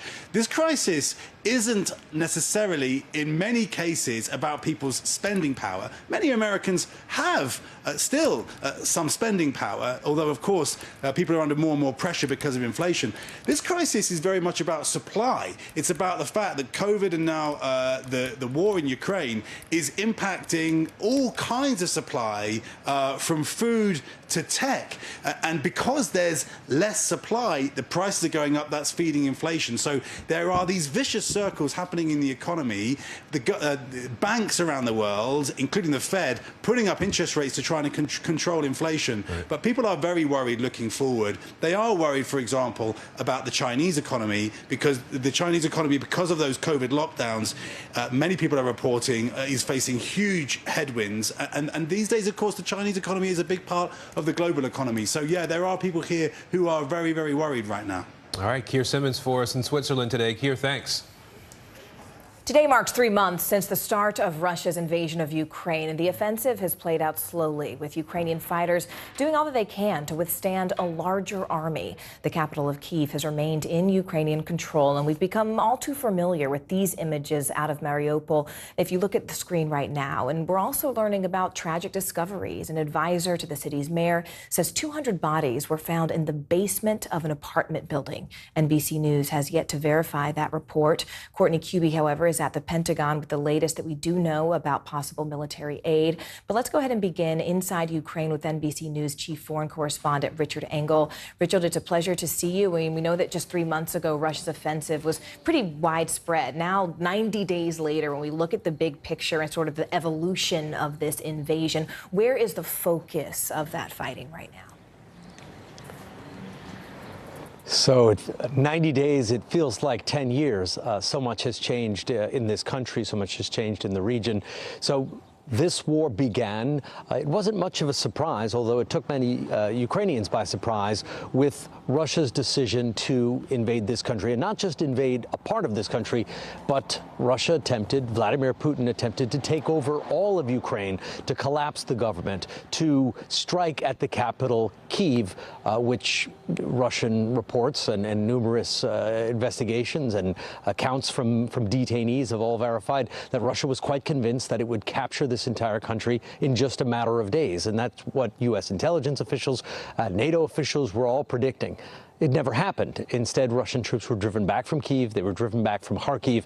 And now the center of the war is squarely here in the Donbass region. This is a region not very far from the Russian border. It is the coal mining heartland of Ukraine. And we are now in a much longer conflict, a much slower conflict, in many ways an even more destructive conflict, because this has become an artillery war, with Russia using its cannons, firing on towns and villages, often destroying them or destroying large parts of them, driving Ukrainian defenders out, and then moving the artillery forward into that new destroyed, captured town, and then using that as a base to launch more artillery attacks. So we are now in a artillery war, because the Ukrainians are also firing artillery back, but it is looking like it could be a very long campaign. All right, NBC's Richard Engel in Ukraine for us. Richard, thank you so much. I want to bring in NBC News Pentagon correspondent Courtney Kuby now. Courtney, we know the world has pledged military support to Ukraine. Can you break down a little bit for us the types of weapons that are being sent right now? So just yesterday, literally across the hall from where I am standing right now, there was what the Pentagon calls a meeting of the Ukraine contact group. And this was something where Secretary of Defense Lloyd Austin and Chairman of the Joint Chiefs General Mark Milley met with a number of different nations. And they literally talked through what each country could provide. So President Zelensky and the Ukrainian government have been very clear about the kinds of things that they need right now. We just heard Richard talk about artillery. He's right. This is an artillery conflict right now, what we're seeing in the Donbass. The U.S. has been flooding artillery and literally more than 200,000 rounds, artillery rounds, into Ukraine. That is just from the United States. Other countries are providing more. Ukraine has also talked, though, about needing anti-ship missiles and long-range fires. Well, one of those questions, one of those needs was addressed yesterday at this contact meeting. Denmark has now vowed to send a ground-based harpoon launcher. What that means, harpoons, which many of our viewers have probably heard of, these are ship-to-ship missiles, so fired from one ship at another. Well, Ukraine doesn't have the kinds of ships that are needed to launch harpoons. Denmark has figured out a way to take a harpoon launcher, take it from a ship, and mount it on land. So now one of these will be going to the Ukrainian shore so that they will be able to defend their coasts from Russian ships that are coming in. Denmark will also provide them with the missiles, the harpoons, to provide that. The one thing that still has not been provided that they're asking for is what the U.S. often calls an MLRS, a multi-launch rocket system. This is long-range fires. The U.S. has them in the form of a HIMAR. It's what they're called. At this point, no country has said that they will provide those. It's something that we will continue to watch from here, though, Aaron. All right, Courtney Kube with us from the Pentagon today. Courtney, thank you. Appreciate it. And be sure to join us here on NBC News Now tonight for a special report. Keir Simmons takes an in-depth look at Vladimir Putin's history and what drove him to this point. Watch Putin's War at 10:30 p.m. Eastern on NBC News Now. All right, so you may have heard about monkeypox. It's an outbreak that's growing by the day, and cases are now being confirmed in 16 different countries. As experts are working to learn more about this particular virus, there is a new theory about just how it is spreading. NBC News reporter Stephen Romo joins us now with the details. Stephen, great to see you. What do we know? Yeah, great to see you, Morgan. There's a lot of new developments just over the past few days on monkeypox. Also, people asking a lot of questions about it. We got a lot of answers from the CDC to try to clear some of that up. Tonight, a leading theory on what started this latest monkeypox outbreak and a steadily growing number of cases worldwide.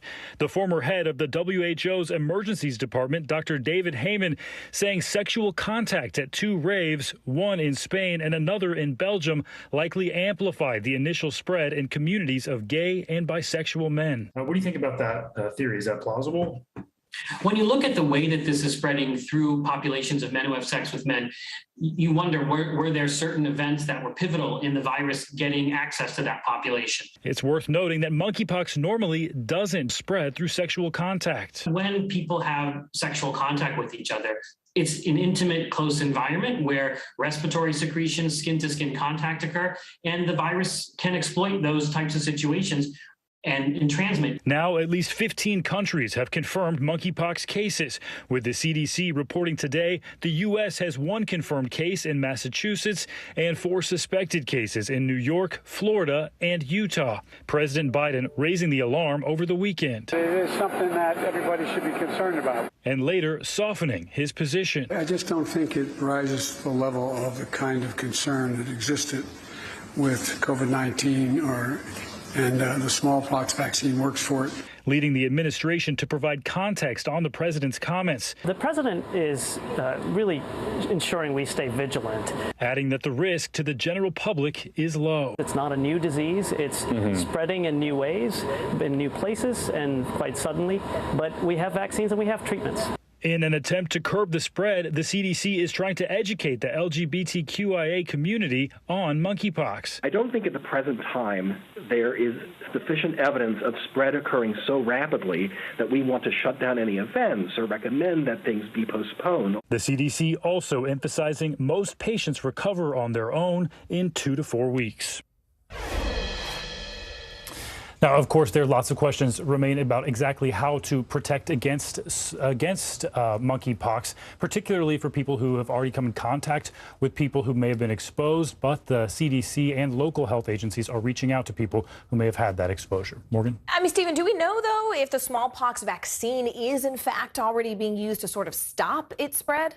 That's one of the interesting things about monkeypox is that it's not a new virus. There was actually an outbreak in the United States back in 2003, and they did something called ring vaccination, where they would contact the people who had connections with people who were confirmed monkeypox cases and vaccinate those people, and that did seem to stop the spread. So we know that U.S. health officials are starting to release some smallpox vaccine so that the people who are connected to these current suspected cases can have that protection as well. All right, NBC Stephen Romo. Stephen, thank you. Thanks. The defense team for Amber Heard has rested its case in Johnny Depp's $50 million defamation trial against her. Depp claims his ex-wife defamed him in a 2018 Washington Post op-ed where she discusses being a victim of domestic abuse. Heard never mentioned Depp by name in that op-ed. She is countersuing for $100 million. NBC News correspondent Maura Barrett is following the trial for us today. Maura, how did Amber Heard's attorneys wrap up their arguments? Well, Aaron, there was a lot of anticipation about whether Amber Heard's team was going to call Johnny Depp back to the stand yesterday as they wrapped up their interviews, and that ultimately did not happen. Yesterday mainly focused on testimony from a psychiatrist who talked about the potential of intimate partner violence between Amber Heard and Johnny Depp, and then also a hand surgeon and a doctor who talked about an injury that Johnny Depp sustained back in Australia in 2015, in which he alleged to have been hit with a liquor bottle that broke his hand. The doctor yesterday said that didn't seem to him about how that injury was sustained. And so there's a lot of speculation over how he got this hand injury and then whether or not he assaulted Amber Heard using the cast following the surgery. And so this morning we waited to see if Heard's team would bring Johnny Depp up. They decided not to. They ultimately rested their case. And then Johnny Depp's team put a motion forward to dismiss Heard's countersuit, the one for $100 million. That was ultimately denied this morning, Aaron. And Maura, we're also hearing new testimony about Johnny Depp's hand injury. What can you tell us about that? Well, today we heard directly from the doctor that treated Johnny Depp, who knew more of the details and about how the injury was sustained and what he did to treat it. I want you to hear directly of what he testified today. What was the state of Mr. Depp's hand immediately after that surgery? It was injured and had soft tissue loss and a fracture of his distal phalanx. How mobile was Mr. Depp's hand when it was in that cast? Well, he couldn't move his third and fourth fingers because of the bulkiness of the splint. Could Mr. Depp grab someone with that cast on his hand? He could attempt to grab someone. I don't know how successful he would be. He had his index finger free and his thumb free, but the other fingers were probably not being able to move. So the doctor here, just one of several rebuttal witnesses brought up by Johnny Depp's team. We also heard from an entertainment lawyer who talked about contract negotiations, whether Amber Heard actually did lose any work opportunities because of the alleged defamation. And then we also heard from an economic damages expert who said that Heard's claims of losing money and opportunities was, quote, not adequately supported and unreasonable. Aaron. All right, Maura Barrett. Maura, thanks. The search is growing more urgent for a suspect in the murder of a pro cyclist in Austin, Texas. Investigators are searching for Caitlin Armstrong, who had a prior relationship with the boyfriend of rising cycling star Mariah Wilson. Officials are investigating whether jealousy may have been the motive for this attack. Here's NBC News correspondent Morgan Chesky. Yeah, right now authorities staying very tight-lipped about this ongoing search to try to track down Caitlin Armstrong. But authorities are saying that it appears the 35-year-old made prior claims about wanting to kill Wilson, who may have been involved in a love triangle with Armstrong's boyfriend. U.S. Marshals are actively searching for Caitlin Armstrong. The 35-year-old's accused of murdering professional cyclist Mariah Wilson, who had a prior relationship with her boyfriend. Police say Armstrong has not been seen in nearly 2 weeks and has even disappeared online, deleting her social media profiles just days after the murder. Will you advise EMS and fire to come to the alley, please? On May 11th, the 25-year-old Wilson was fatally shot at this house in Austin. Police say neighbors heard someone running out of the home. My dad was in the garage when he thinks he heard the person who did it flee on their bike. Police later found Wilson's bike down the street, concealed in thick bamboo. Investigators say the pro cyclist had just returned from meeting with Colin Strickland, a fellow cyclist and the boyfriend of the now missing murder suspect. Strickland, who has not been accused of any wrongdoing and has been cooperating with police, told authorities the two had gone swimming and out to dinner. In an affidavit, Strickland also told police he was in a romantic relationship with Wilson for a couple of weeks last October, while on a break from Armstrong, and the two were recently working together professionally. According to that same document, he admitted he lied to Armstrong about seeing Wilson the night that she was murdered. Strickland also told police he bought Armstrong a gun like this one several months ago. Days after the killing, a weapon was recovered and tested by investigators, who say the potential that the same firearm was involved in the murder is significant. Happy birthday to you. Stunned by the sudden loss of one of their own, fellow cyclists are paying tribute to Wilson, honoring her with the hashtag #RideLikeMo, as friends remember Anna Mariah Wilson as a bright shining star. And right now, Strickland has not returned our request for comment, but in a statement Friday to the Austin American-Statesman, he did say that he was reeling over the grief of Mo Wilson's death and the ongoing facts that have come out during this investigation. We'll send it back to you.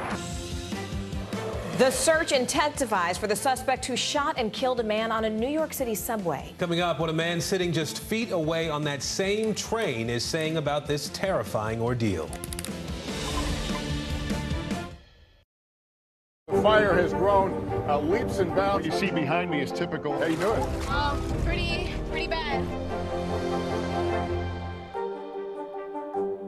Good morning, everybody. Welcome to Today. Future's looking bright. You got a whole restart. How does that land with you? Is climate change and the environment one of your top priorities? Sounds so good. Loved it. What would you like to see from the federal government to keep Buffalo safe? If there is legislation brought to you to ban contraception, would you sign it? What should be focused on that could reduce inflation and avoid a recession? If it's Sunday, it's Meet the Press.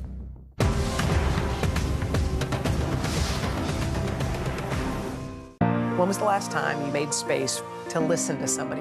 What I learned from a very young age is radical love, radical forgiveness. We are meeting people one after the next who have made profound changes. It showed a lot of personal strength for me. Why am I trying to make other people happy over myself? So many life lessons that are going on in these conversations. We're watching a transformation. Join Hoda Kotb for her podcast, Making Space. Listen now. What would you like to see from the federal government to keep Buffalo safe? If there is legislation brought to you to ban contraception, would you sign it? What should be focused on that could reduce inflation and avoid a recession? If it's Sunday, it's Meet the Press. Making news right now, for the first time in 7 years, America is having a baby boom. The CDC reports a 1% increase in births from 2020 to 2021, and that's a total of about 3.6 million newborns. Births had been decreasing by 2% annually, and the report suggests that the pandemic actually put a pause on people having babies and that this rise might be a rebound. Meanwhile, Yankees star Josh Donaldson will not be on the field for tonight's game. The MLB suspended him for making inappropriate references to Jackie Robinson. Donaldson called the White Sox's Tim Anderson Jackie 2 times during Saturday's game. Anderson is black. Donaldson is white. In addition to the suspension, Donaldson also has to pay a fine, though he is appealing both. And a motel in Indiana is capitalizing on its newfound notoriety. Room 150 at Motel 41 was a hideout for capital murder suspect Casey White and former corrections officer Vicky White, while the two were on the run for 11 days. The motel reports there is now a waiting list to stay in that particular room. It's drawing a higher price, too. Bottom of the hour now, and the big story is Decision 2022. 5 states are holding primaries today. That's right. In Arkansas, Sarah Huckabee Sanders is running for governor with former President Trump's endorsement. She's facing a single opponent in the state's GOP primary today. Meanwhile, incumbent Republican Senator John Boozman, also endorsed by Trump, is up against a slate of challengers as he tries to hold on to a seat in Arkansas. And in Georgia, there's drama unfolding over comments made by Democratic gubernatorial nominee Stacey Abrams, and a heated GOP primary race is playing out as well. We're going to talk about Georgia with Alex Seitzwald in just a moment. Let's begin, though, with Bridget Bowman, deputy editor with NBC News Political Unit. Bridget, one person who is not running in Arkansas is Asa Hutchinson. Last term as governor there, we know. He's a longtime Republican figure in that state, though. What's been his role in these races so far? Yeah, that's right. So he's endorsed Sarah Huckabee Sanders to succeed him as governor. His PAC has donated to Senator Bozeman's campaign, his reelection campaign. But aside from that, we haven't really seen too much of him. He has not been featured in either of these candidates' ads. Instead, these primaries, like many other primaries we're watching across the country, have become contests over who is the strongest ally to former President Donald Trump. If you just look at these candidates' closing ads, both Huckabee Sanders and Bozeman feature their endorsements from President Trump in these ads as well. It's very clear that Trump is still very much the leader of the Republican Party. Just look at our latest NBC News poll, which was released earlier this month. It saw that 55% of Republican primary voters believe the party should continue to be led by former President Trump. It also found that 62% of Republicans were more likely to support a candidate who has been endorsed by the former president. So, Bridget, what might this signal, if anything, about Hutchinson's political ambitions? So Governor Hutchinson has actually been pretty open that he's considering a run for the White House in 2024. He said as recently as this month that that is on the table, that he is testing the waters to do that. He's also started to set himself up as sort of distancing himself from former President Trump. He said last week the party should de-link itself from the former president. He said the party needs to be about the future and not about the last election. And there may be some signs that President Trump's grip on the party is loosening a little bit. In a couple of our recent NBC News polls, we've seen a greater percentage of Republicans say they identify more with the party than as Trump supporters. But still, the fact that we've seen all of these primaries really be a contest over who is the strongest supporter of President Trump, Aaron, that's really a sign that he is very much still the leader of this party. All right. Bridget Bowman with us today. Bridget, thanks. While the Republican gubernatorial primary in Georgia is a must-watch race today, the de facto Democratic nominee for governor there, Stacey Abrams, sparked some criticism from the right over remarks that she made on Saturday. Take a listen. I am tired of hearing about being the best state in the country to do business when we are the worst state in the country to live. Now, somebody's going to try to PolitiFact me on this, so let me contextualize. When you're number 48 for mental health, when you're number 1 for maternal mortality, when you have an incarceration rate that's on the rise and wages that are on the decline, then you're not the number 1 place to live.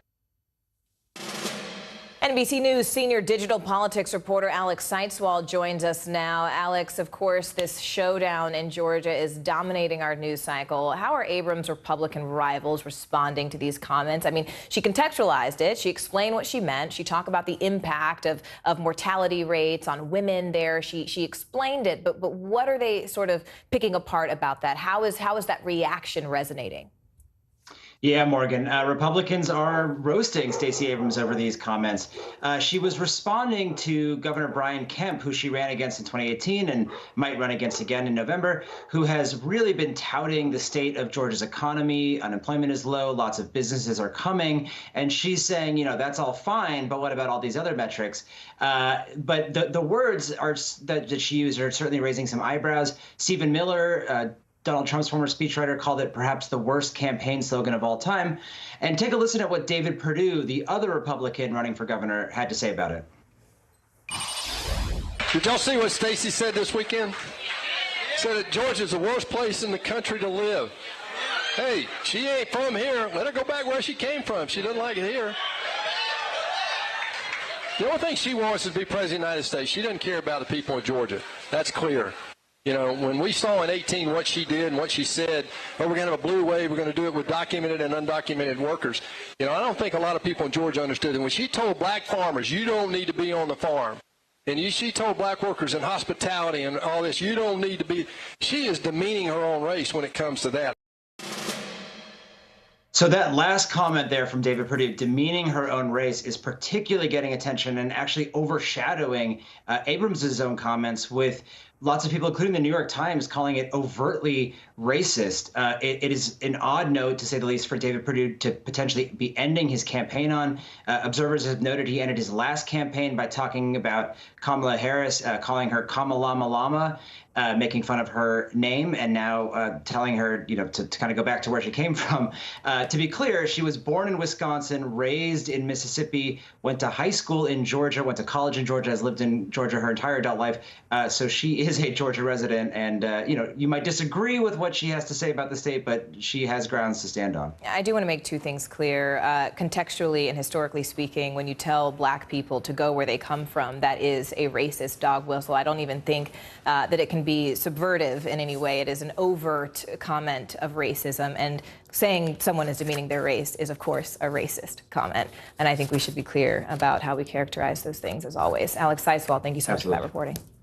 Thanks, Morgan. Stay with us. NBC News throughout the day for complete primary coverage. Our Hallie Jackson is in Georgia, covering all the twists and turns and the key races there. Do not miss Hallie Jackson Now, coming up at 5 p.m. Eastern here on NBC News Now. And we're following some breaking news now. NBC News has just confirmed reports of a foiled plot by an alleged ISIS operative to assassinate former President George W. Bush. I want to get right to NBC News national security correspondent Ken Delaney, and who's been tracking this from D.C. for us. So, Ken, what do we know? Well, Aaron, this involves an Iraqi man who is in the country, is in Columbus, Ohio, and has claimed asylum. He came on the FBI's radar because they thought he was running a human smuggling operation. It's important to stress that the FBI was inside this alleged plot right from the beginning. They had human sources. The document that we're looking at is actually a warrant related to a cell phone owned by this target. His name is Shihad Ahmed Shihad. But according to this document, this man was attempting to smuggle 4 Iraqis inside the United States who would help him murder former President George W. Bush. And at one point, the document says Shihad actually traveled to Texas and went to the address of the former president and took some cell phone video. But again, the FBI was monitoring this the entire time. This document actually was inadvertently unsealed. It became briefly public. It's now been sealed again. So there's some suggestion there that that this was an ongoing FBI investigation. They weren't ready to make this public because there's a lot of evidence inside this document that this was a human smuggling operation designed to bring former ISIS members into the country. At least that's what this person was claiming to these informants. And there was even a claim in this document that one former ISIS member had actually already been smuggled into the United States. So a fairly alarming claim there. But in terms of any danger to the former president, it's pretty clear there wasn't any because the FBI was on top of this. But whether or not this foiled the part of the FBI investigation, Aaron, remains to be seen. Ken, I want to jump in here for a minute while we have you and talk about the Department of Justice here. The agency is issuing new guidance to federal law enforcement agents on the use of force specifically, and that memo details new limits on when deadly force is warranted and can in fact be used. Can you walk us through that? Yeah, that's right, Morgan. So this is the first revision to the DOJ use of force policy since 2004. And essentially, it uses language that seeks to restrain the use of deadly force. It says that the department's policy is to value and preserve human life, and that officers should only use force that is objectively reasonable to effectively gain control of an incident while protecting the safety of the officers and others. It adds that officers may only use force when no reasonably effective, safe, and feasible alternative appears to exist, and may only use the level of force that a reasonable officer on the scene would use under the same or similar circumstances. It also talks about the duty of other officers to intervene when they believe excessive force is being used. There's some modest changes in language here, but they add up to a difference in emphasis, Morgan, that many observers are saying is very important.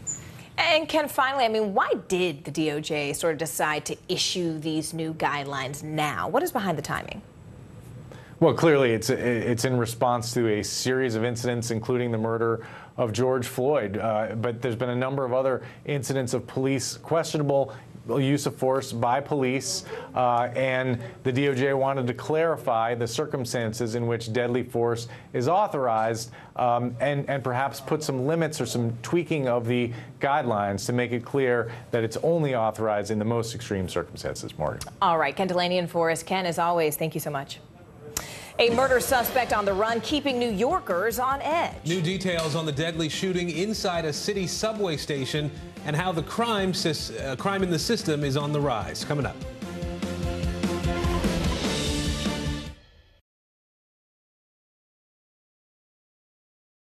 These days, it feels like the news never stops. So let's get into it. What's happening right now, what it all means for you for an hour every day. It can be hard to keep up, so let's get started together. Hallie Jackson Now, weekdays at 5 on NBC News Now. Women's basketball has been systematically held back. After 49 years of Title IX, we still have work to do. In Their Court, a podcast from NBC News and NBC Sports that goes inside the issues of inequality in women's sports. Listen now. This is a very different kind of program. We're here to start conversation about the big things happening in our world. Professor, I'm not asking you to predict the future, but what do we think that the new normal is going to be? Is part of this that everyone's rethinking their jobs during this pandemic and their relationship to their employers? What is your biggest tip for any parent who's concerned about this? It's not my job to tell you what to think. My job is to think about what you tell me. Now Tonight with Joshua Johnson, streaming weeknights at 8 on NBC News Now. Top Story with Tom Llamas, weeknights at 7 on NBC News Now. Women's basketball has been systematically held back. After 49 years of Title IX, we still have work to do. In Their Court, a podcast from NBC News and NBC Sports that goes inside the issues of inequality in women's sports. Listen now. We'll meet Ukrainians who are defending their country one block at a time. When you were still in Kiev, could you hear the bombing? My name is Lester. Hey, who's this? Hallie Jackson Now, weekdays at 5 on NBC News Now. New York City police are still trying to track down the gunman who shot and killed a subway rider over the weekend. The unprovoked shooting left 48-year-old Daniel Enriquez dead. It's the latest in a string of violent episodes on subways this year. This comes just 6 weeks after Frank James opened fire on a crowded Brooklyn train. As Jessica Cunnington reports from our NBC station, riders are very much on edge. Andrew Abdullah is wanted. Law enforcement sources confirmed to News 4 he is the suspect in Sunday's random deadly shooting on the Q train. He's always pushing us to be better and better. Griselda Vile's big brother, Daniel Enriquez, went to brunch every Sunday, and that's what he was doing when he found himself in the same train car as the suspect, who police say out of nowhere shot him in the chest. He's now like a character, and like he's a number, but he's also like every family's worst nightmare. A nightmare Daniel's family is living in the city they love. He worked at Goldman Sachs, spoke multiple languages, played guitar, and lived in Park Slope for 18 years. Dmitry Glavinsky was in that same train car Sunday and says it's going to take a long time to get the images of the shooting out of his head. Pure panic as he and others were still stuck in the train with the suspect as they headed to the next stop. 10 to 12, 15 people ran towards my side of the car. The rest ran to the other side, trying to huddle. Mumbled to himself. He was saying some stuff, but we couldn't make it out while he was pacing around the car. So it felt threatening, but he wasn't taking his gun out. Sources tell News 4 then Abdullah walked out of the Canal Street station and handed the gun to a homeless man before getting away. They say he has 11 prior arrests, only adding to his sister's pain. She says there must be reform, government and law enforcement working together. Repeating the statement that the city is safe, that the subways are safe. You can't fool New Yorkers. You can't. Transit crime is up more than 60% year to year. Mayor Eric Adams says he knows that fear exists, especially after the Brooklyn mass subway shooting just 6 weeks ago. But he continues to push New Yorkers to get back on the rails, sending more officers into the system. And he now wants to test and implement scanning technology. Not metal detectors, but technology that could identify a gun. And I want to bring that, move it around in the subway system so that we can identify guns. Biles says their large Mexican family is now trying to face this and plan Daniel's funeral. We want to celebrate that it wasn't all in vain. Now, transit crime is not just a problem in New York City. Across the country, more cities are reporting increases in crime on public transportation. And that surge is threatening an already fragile economic recovery. Here's CNBC's Andrea Day.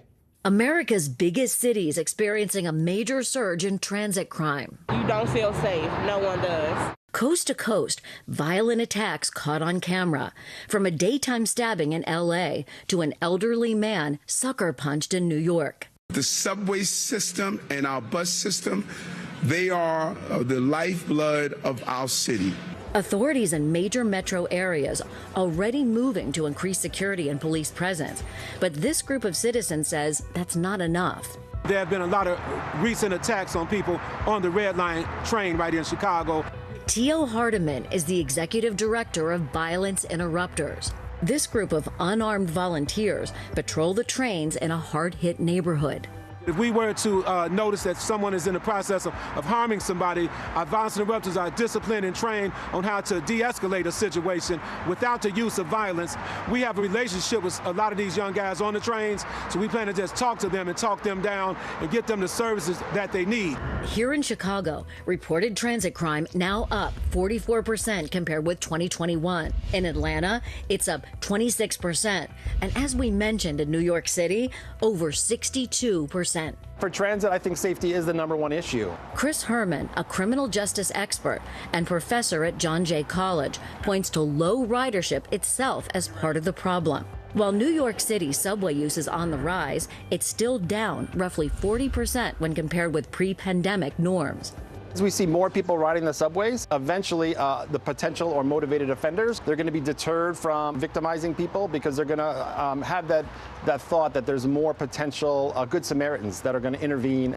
Back in Chicago, Tio says more commuters alone won't address the biggest problem he's seeing out here on the rails.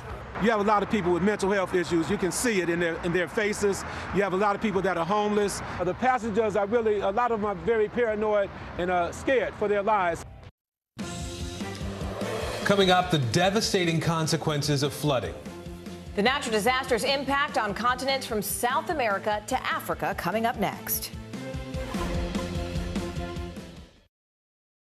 From Brooklyn, we're next to the subway station. The state's reservoirs are alarmingly low. War will pass them by.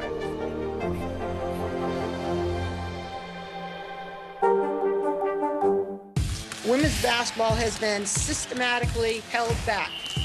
Our players and coaches have been harmed. After 49 years of Title IX, we still have work to do. In Their Court, a podcast from NBC News and NBC Sports that goes inside the issues of inequality in women's sports. Listen now. Good morning, everybody. Welcome to Today. Future's looking bright. You got a whole restart. How does that land with you? Is climate change and the environment one of your top priorities? You know what? Our hearts are ready for something like this. It's a great workout. It's everything you need. Look who's back together. Oh, I'm so happy. And me. That's what it takes to set a record. So glad to see you. Still to come on the Channel 2 News. Well, the waters are certainly receding now. Still too close to call. Lester Holt reporting from Ground Zero, as it's being referred to. It is, in fact, a taste of freedom. The Haitian people know a little something about resiliency. What's the biggest risk right now? Some of the troops who have been proud. I want to welcome you to the first presidential debate. In fact, we've been told we can't go any farther. You with some resilient folks. Let me get a hint.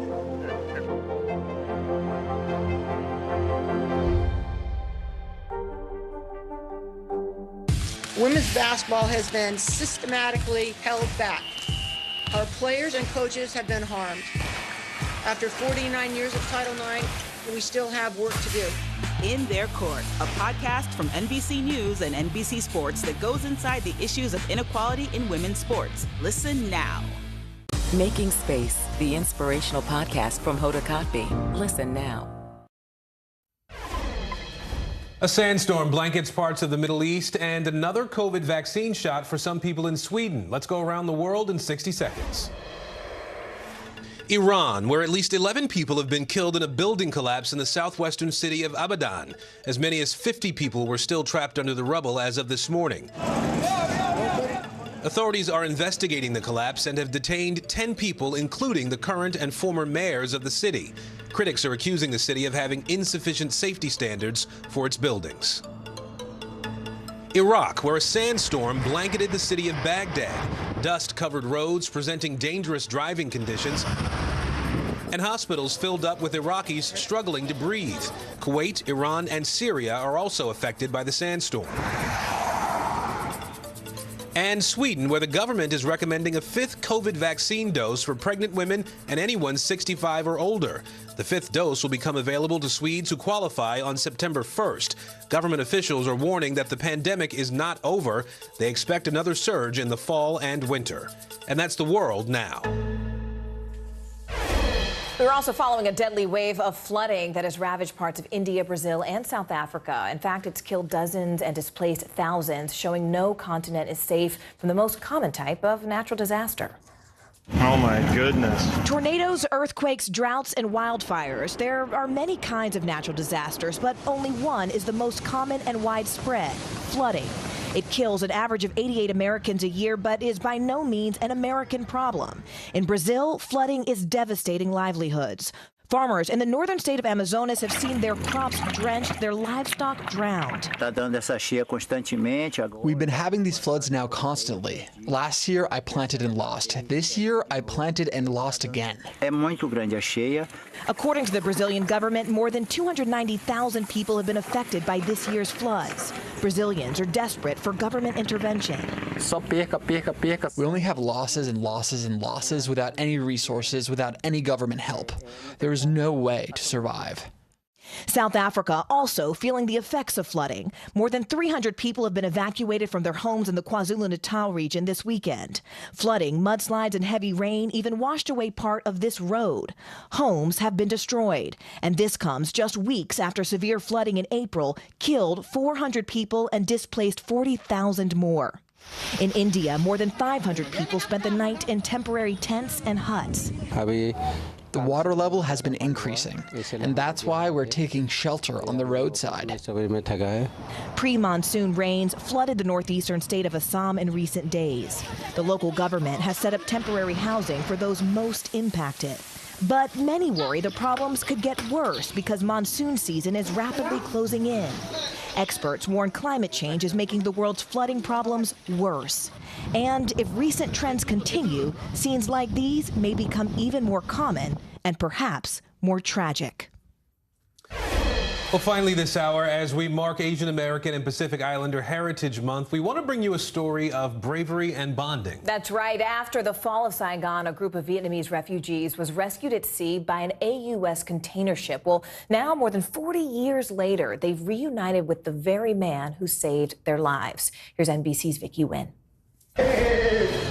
Lisa Dam reuniting with the man she last saw when she was 19 years old. Then, as now, she credits him with saving her life. You did it. Without you, we would not have been here. You're here. That's the main thing. That's all we ask for. Yeah. In 1978, Lisa and 50 other Vietnamese refugees were fleeing communism after the fall of Saigon. But they got lost in the South China Sea, 33 adults and 18 children, adrift on this fishing boat, low on fuel and hope. How dire was the situation? Many ships passed by and didn't rescue us. But death would not be their destiny, thanks to a man who was chief mate on this container ship, George Peterson. I'm the captain's right-hand man. He told me to go down on the boat, tell them they can have all the food and all the water, but we really can't take them up. But George insisted on bringing them all on board, prepared to accept any consequences. What made you think we can't just give them food and water? We need to rescue them. Any human being can see that if somebody needs help, you give them help. Armstrong, now an attorney for the city of Los Angeles, and his brother Van were 4 and 9 at the time. But I do remember seeing for the first time huge men with blue eyes, big muscles, like literally carrying us, from the little boat up to the ship. That decision that he made changed everything for us. For years, George tried to find the 51 refugees. The breakthrough? A neighbor saw this photo and found one person on the list of names George kept. It was Min Win, the first refugee to reconnect with George back in 2018. Many of them, like Lon Trong, wanting to make him proud. I became a social worker. I want to give back to the community to help other people like George has inspired me to do. Now 88, George is still hoping to find the 23 people he has yet to reunite with. That's your dad. Isn't that crazy? Until then, gratitude. You were the right person in the right place and the right time. Thank you. And unending love. Vicki Nguyen, NBC News, Palm Springs, California. Now, you can see much more on this emotional reunion that's been decades in the making now. Just go to NBCnews.com/nightlyfilms. Thank you so much for being with us this hour. I'm Morgan Radford. And I'm Aaron Gilchrist. The news continues right now.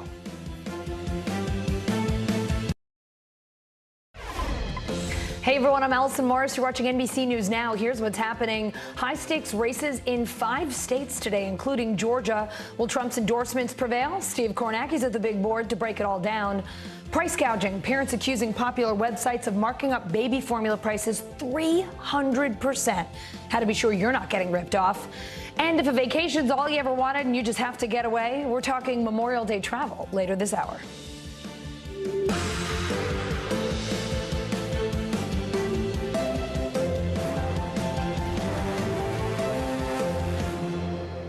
We start today with a whole lot of high-stakes elections. Georgia, Alabama, Arkansas all have statewide primaries today. We've also got a runoff in Texas and a special primary for a House seat in Minnesota. And, of course, we have team coverage of all of today's biggest races. First, let's go to NBC News national political correspondent Steve Kornacki at the big board.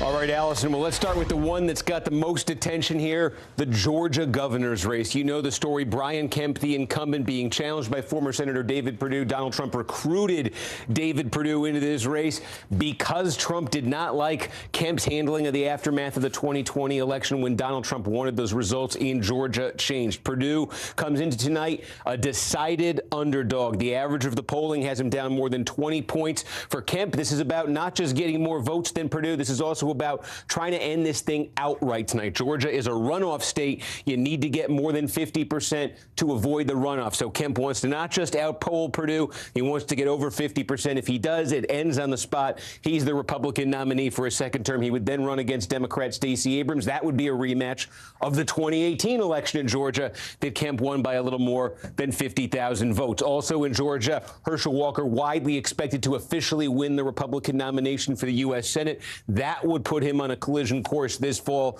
with Raphael Warnock, the Democratic incumbent. In this race in Georgia is the one that's sort of the wild card because we don't have much polling on it. The candidates don't have quite the same profiles as those in the other races. And yet this, the Republican primary for Secretary of State looms as a very important race. You see how important that office was, the office of Secretary of State, in terms of the 2020 election, having the results in Georgia officially certified. That was when Donald Trump made the call to Brad Raffensperger, the incumbent Secretary of State, saying, hey, I need you to find votes for me to get the result there changed. Here's Raffensperger running for re-election in this primary. Here's Jody Hice, a member of Congress, giving up a congressional seat to run for Secretary of State. You don't see that too often, but Hice was recruited into the race by Trump. Trump has endorsed him.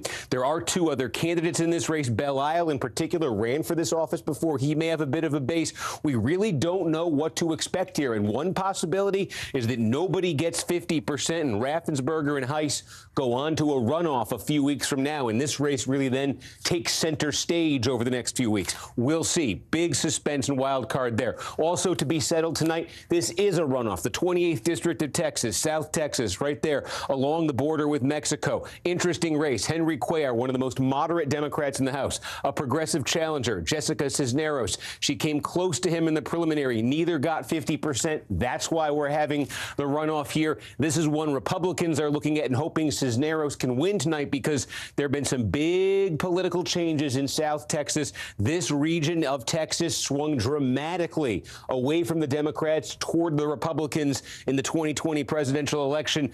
Many Republicans believe a progressive like Cisneros would be a bad fit for this district in the fall. Republicans believe they could pick this up if Cisneros wins this primary tonight. We will see what happens. Also in Texas, could this be the last stand for the Bush dynasty, at least for a little while? George P. Bush is in a runoff. What you're seeing here are the results from the preliminary election. But George P. Bush and Ken Paxton, the Attorney General, they were the top two in the preliminary, but it wasn't that close. Paxton was almost beating Bush 2-1. Bush is going to have to somehow try to overtake Paxton in this runoff tonight. Very unlikely, certainly based on what we've seen. Again, Bush, this was supposed to be the fourth generation of the Bush family dynasty getting launched in Texas, George P. Bush, but his career could be in peril, his political career, unless he pulls a rabbit out of the hat there in Texas tonight. Quickly here, two other races to keep an eye on. Alabama Senate primary on the Republican side. Three candidates here you see pretty close in the polls. The interesting one, Mo Brooks, originally endorsed by Donald Trump. He fell far behind in the polls. Trump withheld his endorsement, pulled his endorsement back, and Brooks began moving up in the polls again. Very possible that you could have a Britt Brooks runoff. Again, nobody gets 50%. We're talking runoff here. You could have a Britt Brooks runoff, and Durant, Mike Durant, the other candidate here, has said that if it's Brooks, if it's Britt in the runoff, Durant says, I'm going to be with Brooks. So Brooks, despite being renounced by Donald Trump, possibility he makes the runoff, and if he does that, possibility he ends up the Republican nominee. We are also going to keep an eye in Arkansas on a Republican Senate primary there. John Bozeman is the incumbent. Jake Beckett, a former football player for the University of Arkansas, has a lot of money behind his campaign, has been running hard against Bozeman. Question here is, does Bozeman get held under 50% again into that runoff territory? If Bozeman gets forced into a runoff with Beckett, there are folks in Arkansas who say this race could get interesting in a runoff. So Bozeman trying to put an end to things tonight, break 50% and win the race outright. Keeping an eye on that and a couple other races, too. It's going to be a busy night in SEC country, Allison. Alabama choosing their Senate nominee in what's turning out to be a pretty tight race. Congressman Mo Brooks' campaign rebounding after Donald Trump pulled his endorsement in March. Now the top two Republicans in a three-way race will compete in a runoff next month. NBC News correspondent Vaughn Hilliard joining me now from Huntsville, Alabama. Vaughn, you just talked to Congressman Brooks. What did he tell you about his bounce back? Yeah, Steve just broke down these numbers here and the situation in which we're likely headed toward a runoff with these top two candidates. Mo Brooks, he was looking like he was on the outs, that he was not going to be going to a runoff, but I want to let you hear from him directly as to how he bumped up in the polls and what role Trump had in this. Why did you go up in the polls in the last 2 months? Well, because we were able to, with our limited funds, start campaigning more aggressively. Katie Britt has tons and tons of special interest group money, Mitch McConnell money, just coming out the kazoo. She was able to launch her attacks early on, and we had no ability to respond. Now that we have gotten out that I'm the only conservative in this race, Katie Britt's not a conservative. Mike Durant, he's more of a John McCain style of Republican. That kind of messaging is what has caused voters to sit up and take notice. Mo Brooks is our guy. And now Mo Brooks is looking, Allison, at the shot of going to this runoff, which is 4 weeks here from today. So, Vaughn, let's talk more about how the Trump factor has played into this race. Yeah, you know, Donald Trump pulled his endorsement of Mo Brooks, but he didn't give the endorsement to Katie Britt or Mike Durant, the other two candidates in this race who are now vying for one of those runoff spots here. And, you know, Katie Britt is a former aide to retiring Republican Senator Richard Shelby. And, you know, she had been attacked by Mo Brooks, as you just heard here, as not being conservative enough or enough of a Trump ally. I wanted to throw a couple questions directly to her on this last night when we caught up with her. Take a listen. Would you have objected to the 2020 election results if you were in the Senate? Yes. Did you vote for Donald Trump in 2016 and 2020? I've been proud to work on the America First agenda. I believe there is no doubt that I am the best candidate to advance that, as I work diligently to earn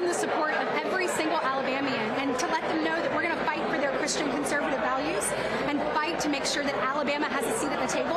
I hope that that includes President Trump's support as well. Would he have your support in the primary in 2024? Yeah? Yeah, you got it. And this is the big question. If it's Britt and Mo Brooks, will Trump come back in here and try to push Britt over the edge here? Those were clearly answers that would play well for the former president. Whether it could give her the win in the runoff, that's the question. Vaughn, you talked to Mike Durant last night. What did he tell you about this race? You know, this is a wild race here, and actually our producer colleague, PJ Tobiah, while I was talking with Katie Britt, he was down the road with Mike Durant there, and he asked the question to him, if he was out of the race tomorrow and didn't make the top 2 runoff here, would he throw his support behind Mo Brooks? And take a listen to what he said. If I was not in the runoff, well, that is a very unlikely scenario. However, I would absolutely support Congressman Brooks, because the way the Britt campaign has handled this race, if you're going to be that corrupt in an election, then you're going to be that corrupt in office. Allison, you and me have a date tomorrow to talk about the outcome of these results, because we're looking at a wild few weeks ahead here in Alabama. I am looking forward to that date indeed, Vaughn Hilliard. I will see you then. Thanks. All right, I want to bring in NBC News national political reporter Mark Caputo. He is in Atlanta. Hey there, Mark. You ready for us? Hey, how are you, Helen? Great. What are you hearing from Georgians heading to the polls today? A lot of enthusiasm on both sides. I think the marquee race is really the governor's race, and there's a far more enthusiasm among Republicans for Governor Kemp than there is for David Perdue as challenger.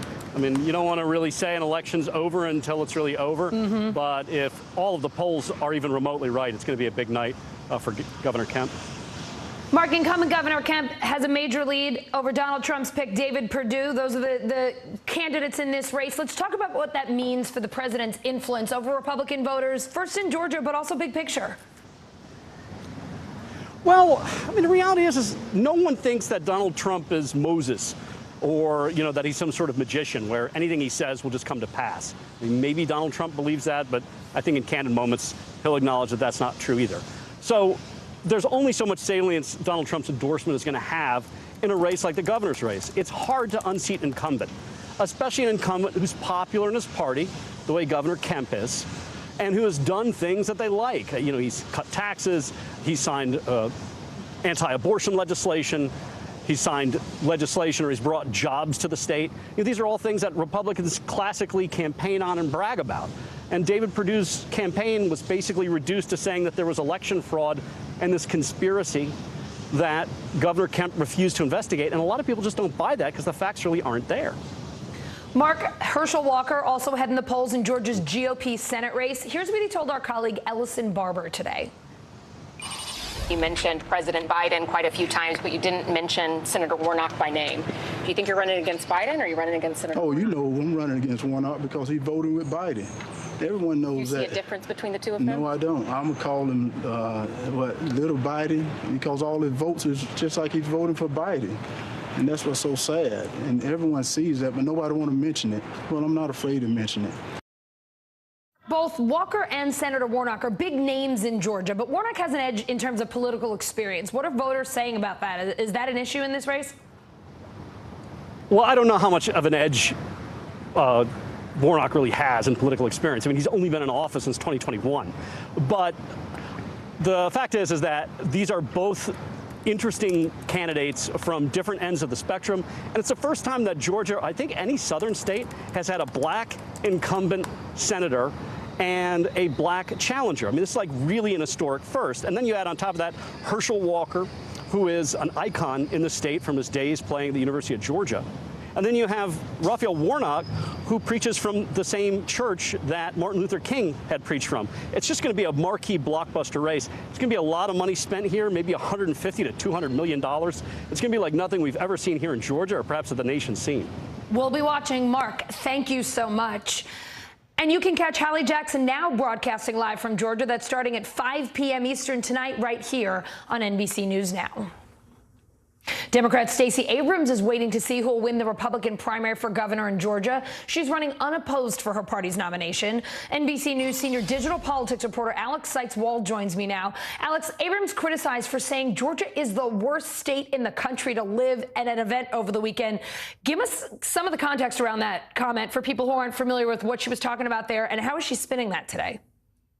Yeah, so Stacey Abrams is playing a little bit of cleanup today after those comments. She was speaking to Democrats Saturday night, responding to Brian Kemp, the incumbent, who's constantly talking about how Georgia is the #1 state for business, the #1 state for new companies coming. She said, you know, that's fine, but in her words, it's the worst state to live in. And she cited a bunch of statistics like infant mortality, maternal health, incarceration rates, wages. And she said that if she were governor, she would make things #1 for everyone. That comment got a lot of attention from Republicans and also raised some eyebrows with the local press. Today, she spoke to reporters just a few minutes ago, called it inelegant. Take a look.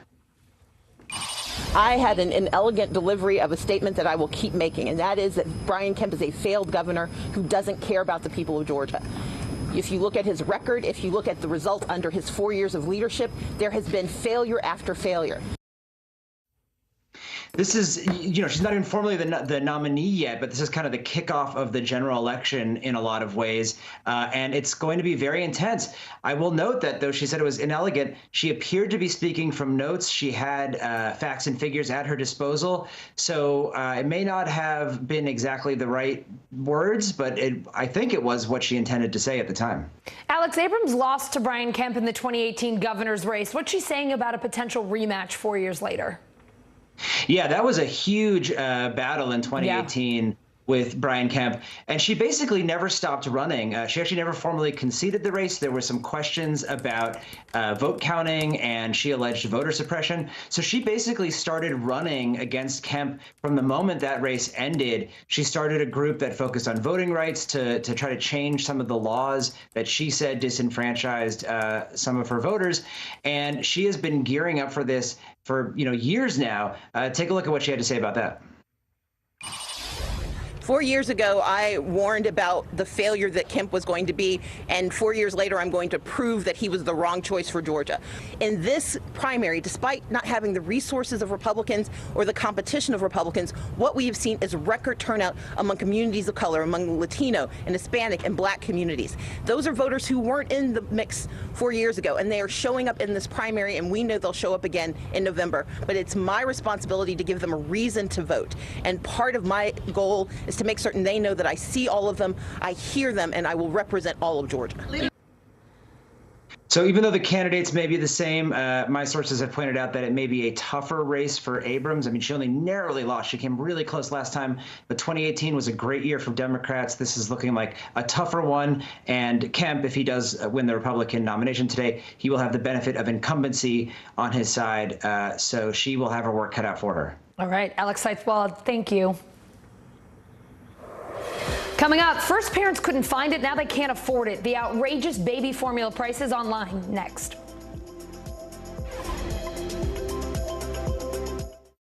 Making Space, the inspirational podcast from Hoda Kotb. Listen now. This is a very different kind of program. We're here to start conversation about the big things happening in our world. Professor, I'm not asking you to predict the future, but what do we think that the new normal is going to be? Is part of this that everyone's rethinking their jobs during this pandemic and their relationship to their employers? What is your biggest tip for any parent who's concerned about this? It's not my job to tell you what to think. My job is to think about what you tell me. Now Tonight with Joshua Johnson, streaming weeknights at 8 on NBC News Now.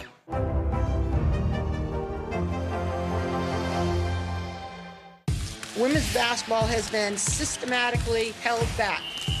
Our players and coaches have been harmed. After 49 years of Title IX, we still have work to do. In Their Court, a podcast from NBC News and NBC Sports that goes inside the issues of inequality in women's sports. Listen now.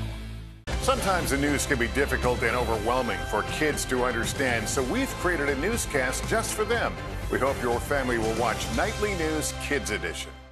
To cover the news, you have to be in it. These are families trying to board those trains to Poland. I also want to get home. You'll get home.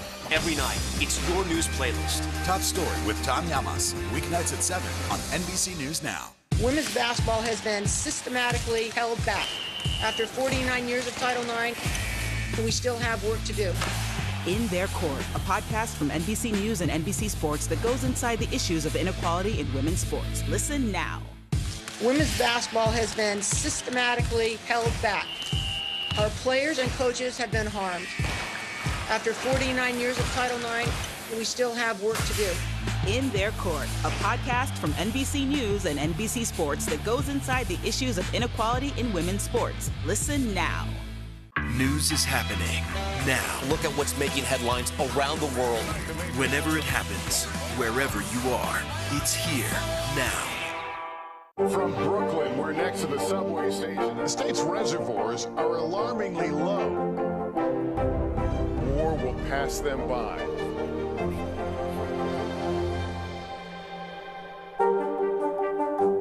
Hallie Jackson Now, weekdays at 5 on NBC News Now. Good morning, everybody. Welcome to Today. Future's looking bright. You got a whole restart. How does that land with you? Is climate change and the environment one of your top priorities? You know what? Our hearts are ready for something like this. Come on. It's a great workout. It's everything you need. Look who's back together. Oh, I'm so happy. And me. That's what it takes to set a record. So glad to see you.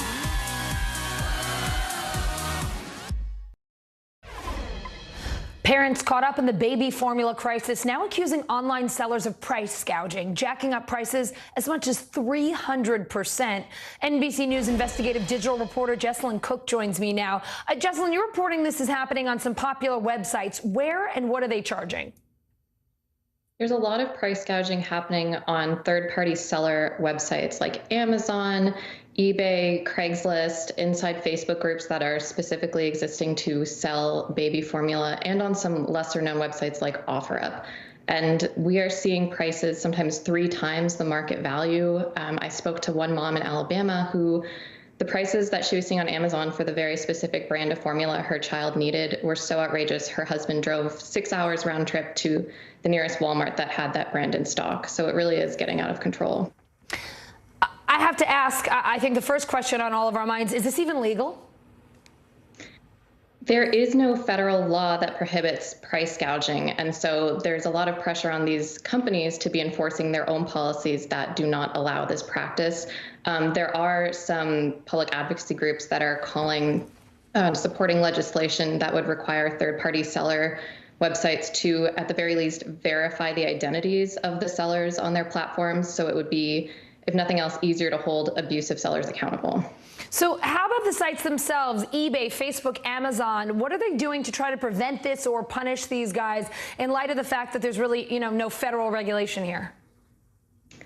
Each of the platforms says that they are monitoring this issue, that they are taking action, but the parents that I've spoken to have said even when they come across predatory listings and report them directly to the platforms, they're still not seeing action being taken. They're still not seeing the listings come down or the sellers being banned. And so unless these policies are actually being enforced, really nothing is going to change. Is anyone else monitoring these prices? It sure sounds like the answer to that is no. And also, what should parents do? I mean, if you're seeing formula for off-the-wall prices, what do you do about it? There are elected officials who have been warning about the prevalence of this issue. President Biden has even called on the FTC to start cracking down, and a bunch of groups all over social media run by parents who are trying to warn each other about what's happening are getting bigger and bigger, just trying to warn of scams and warn of the price gouging they're seeing. But if parents do come across these outrageous prices, the best thing they can do is report the listings to their state attorney general and hopefully get them taken down.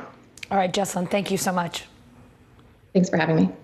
Long COVID symptoms can linger for more than a year, according to a new study out today. It found that most neurological symptoms persisted after an average of 15 months. NBC News medical contributor Dr. Kavita Patel here with us now. Dr. Patel, we're talking about several neurological symptoms associated with long COVID. Brain fog, numbness, tingling, headache, dizziness, blurred vision. How can you tell the difference between long COVID symptoms and say a typical headache? Yeah, Allison, it's a great question. And usually and particularly these studies have reinforced, and this recent one has reinforced that you can tease these things apart, primarily because of the duration of the symptoms, as well as the fact that you see other symptoms associated with it. For example, you can have headaches that are associated with brain fog or some of these other symptoms, but rarely do you have headaches associated with a problem with your taste and smell and some of the other symptoms that they saw in these study participants. So I think it's reinforcing that long COVID is real, there's no dispute, and that the symptoms can last well beyond, as you point out, a year, and we're just going to have to watch to see when they improve or if they improve. How do patients know if the fatigue and other symptoms they're experiencing are part of the normal recovery process, or if it's translated, starting to become long COVID? And is there a point when you say you should see your doctor? Yeah, so I will say this. I do think that you should see your doctor if it's been weeks past your diagnosis. Long COVID or post-acute sequelae of COVID, the technical term, does have some definitions that you have to be with outside of a certain time frame of the infection itself. But in general, all of my long COVID patients, they have had symptoms for months. And here's the kicker, and the study that we highlighted on NBC News highlighted on their website also reinforces this. Many times, Allison, the blood tests or MRI or CT scans of the head don't show anything. So this is even more frustrating for patients because they have real symptoms, but they don't have one or two things that they can say, aha, this is abnormal. Therefore, you have, something to explain your long COVID. But absolutely, if you have had persistent symptoms, or what I tell patients is if you're just not feeling yourself after you've recovered weeks or months after COVID, please come in. We can work with specialists if we need to in the primary care setting. Or I've had success in getting patients to some of the clinical centers of excellence around the country for second opinions or for help in trying to make a diagnosis and any treatment. If you could just share with us anecdotally, what are some of the things you're hearing from patients suffering from long COVID? What are they telling you? How are these symptoms affecting their quality of life? And I imagine it really can vary because it seems that no two COVID cases are exactly alike. Right. So the majority of symptoms do fall within a neurological description. Problems with memory, problems with certain muscles and feeling weak or fatigued in general. And then there is a lot, especially for the women I'm seeing with long COVID. I am seeing people who have had disruptions in their menstrual cycles, disruptions with hair loss, all sorts of things, sexual function. So I really do try to encourage people to think about just if you're not feeling well, even though it may be so intimidating, advocate for yourself, come into the doctor. And by the way, if your doctor dismisses you, most do not, but if you feel like you're being dismissed, like long COVID isn't real, it's all in your head, find another doctor because the studies are coming in, unfortunately, by the dozens. This is not only real, but we're left without a lot of answers. So I see a gamut of things. I even see depression as some of the presenting symptoms. It's easy to say, aha, that's COVID. I think it's my job as a doctor, though, to make sure we rule out other things. And I think that's key, Allison. We're here to make sure that it's not what these other causes could be, and that we can hone in on people that have long COVID and recommend diet changes or possible treatment.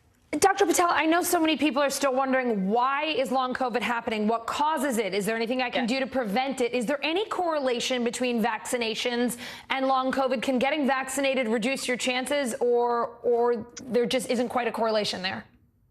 It can. No, I'm glad you brought this up. In fact, the cases that we're seeing with long COVID where they had the most kind of brain fog and neurological symptoms were from people that got their COVID infections before vaccines were available. We are seeing a number of improvements in people who present with long COVID even after vaccination. So vaccines can help and might play a mechanism. We're looking right now whether some of the current oral treatments for COVID, like Paxlovid and some of the available antivirals, can also help with long COVID. There's some promising early signs there. But I think the key is keeping up to date with vaccinations, presenting for diagnosis. If you're worried that you have COVID, you take a home test, please call just to see if you are eligible for treatments. It might help with long COVID. And then, of course, the best thing is prevention. If you can prevent yourself from getting COVID, obviously that can be the most helpful, but seek out treatment. And in terms of why this is happening, we know that it's triggering. We know the virus just triggers this inflammatory reaction in the body. And then your own body is kind of responding to that inflammation. And each of our bodies is doing it in different ways. We're still trying to unlock, what is the exact mechanism. And there's lots of hypotheses, lots of ideas. Hopefully we can do more research to get to the bottom of it. Dr. Patel, thank you so much for coming on and for the important reminder. Your doctor should be on your team. So if they're not, it might be time to look for a new one, someone who can help you figure out what you're going through. Yeah, that's right, Allison. Thank you. Thanks. Now to a shocking investigation. Leaders of the Southern Baptist Convention mishandled sexual misconduct allegations for over 2 decades. This is according to an explosive new report. NBC News correspondent Ann Thompson digs into the allegations against the nation's largest Protestant domination. This is the reckoning Hannah Kate Williams wanted when she and others asked the Southern Baptist Convention for a third-party investigation of sexual abuse. Do you feel vindicated by the report? In a lot of ways, yes. She is suing the SBC for failing to take action against her father, who she says sexually abused her starting at age 8 as he studied to become a pastor. I was met with, well, you're an enemy of God. It was threats, harassments. I had to move from my home. The lengthy report details how survivors like Williams encountered resistance, stonewalling, and even outright hostility from some in SBC leadership starting in 2000. One leader claiming it is a satanic scheme to completely distract us from evangelism. Yet investigators found one staffer compiled a secret list of accused abusers with hundreds of names. What does this do to the reputation of Southern Baptists? You know, for a group that talks a lot about sexual morality, talks a lot about men protecting women and children, I think that this is obviously a very bad look, and it is clear hypocrisy. SBC President Ed Litton says Southern Baptists must resolve to change our culture and implement desperately needed reforms. The report recommends creating and maintaining an offender information system, providing a resource toolbox with protocols and training, and making a sincere apology to survivors. Healing won't come easy. Popular evangelist Beth Moore, who left the SBC last year, tweeting, "You have betrayed your women. It's too late to make it right with me. It's not too late to make it right with them." And Ann is here with me live now. Ann, the victim in your piece, Hannah Kate Williams, suing the SBC for failing to take action against her father. What's the latest on her suit? What can you tell us there? Well, the suit is sealed. It's in the state of Kentucky. It was filed on Friday, Allison. We reached out to the Southern Baptist Convention for comment. They have no comments so far on the suit. And we also have tried to locate her father, but we have been unsuccessful in reaching him for comment as well. And what's next here? Now that we have these allegations, what's next? So the first thing on the agenda is today, the SBC Executive Committee, that's essentially their leadership, is holding a meeting today to discuss the report and what should be done. But what we're really focused on is what's going to happen next month. The SBC's annual meeting will take place in Anaheim, California, and you can bet that those recommendations for improvement, such as creating a database for accused abusers, will be on the agenda and something that victims want. They want the churches to have information to who is abusing, where they are. They also want protocols to prevent abuse and then how to deal with abuse victims once it happens. Because one of the most heart-wrenching parts of this, Allison, was the fact that these people, primarily women and primarily young women, were stonewalled. They were vilified. They were called names. They were made to believe that they were the problem, and they weren't the problem. It was the men who were abusing them. And that's just awful. Thank you so much for coming on today with such important reporting.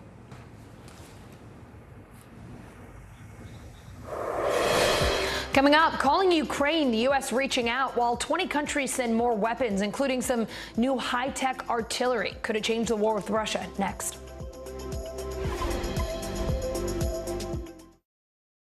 Still to come on the Channel 2 News. Well, the waters are certainly receding now. Still too close to call. Lester Holt reporting from the Ground Zero, as it's being referred to. It is, in fact, a taste of freedom. The Haitian people know a little something about resiliency. What's the biggest risk right now? Some of the troops who have been proud. I want to welcome you to the first presidential debate. In fact, we've been told we can't go any farther. You with some resilient folks. Let me get a hint.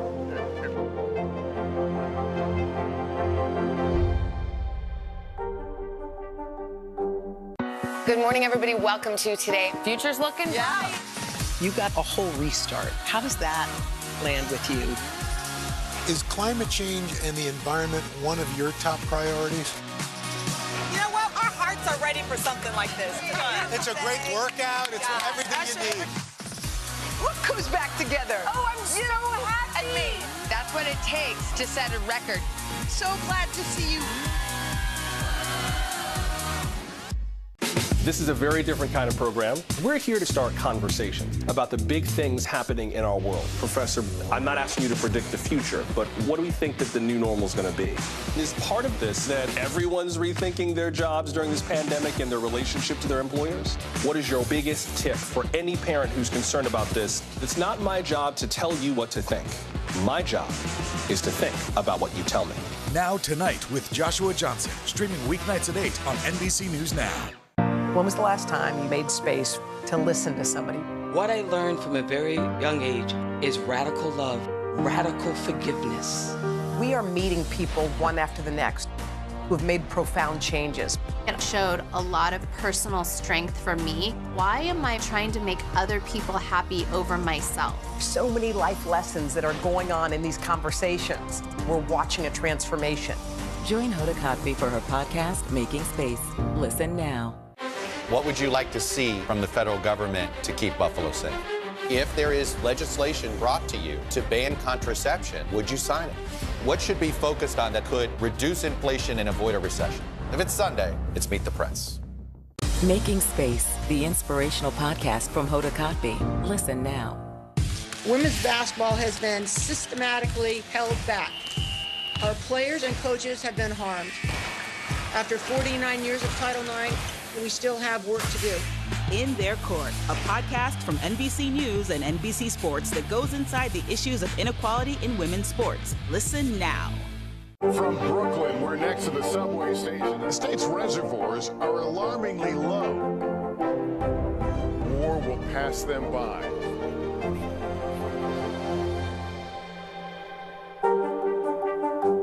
Making Space, the inspirational podcast from Hoda Kotb. Listen now.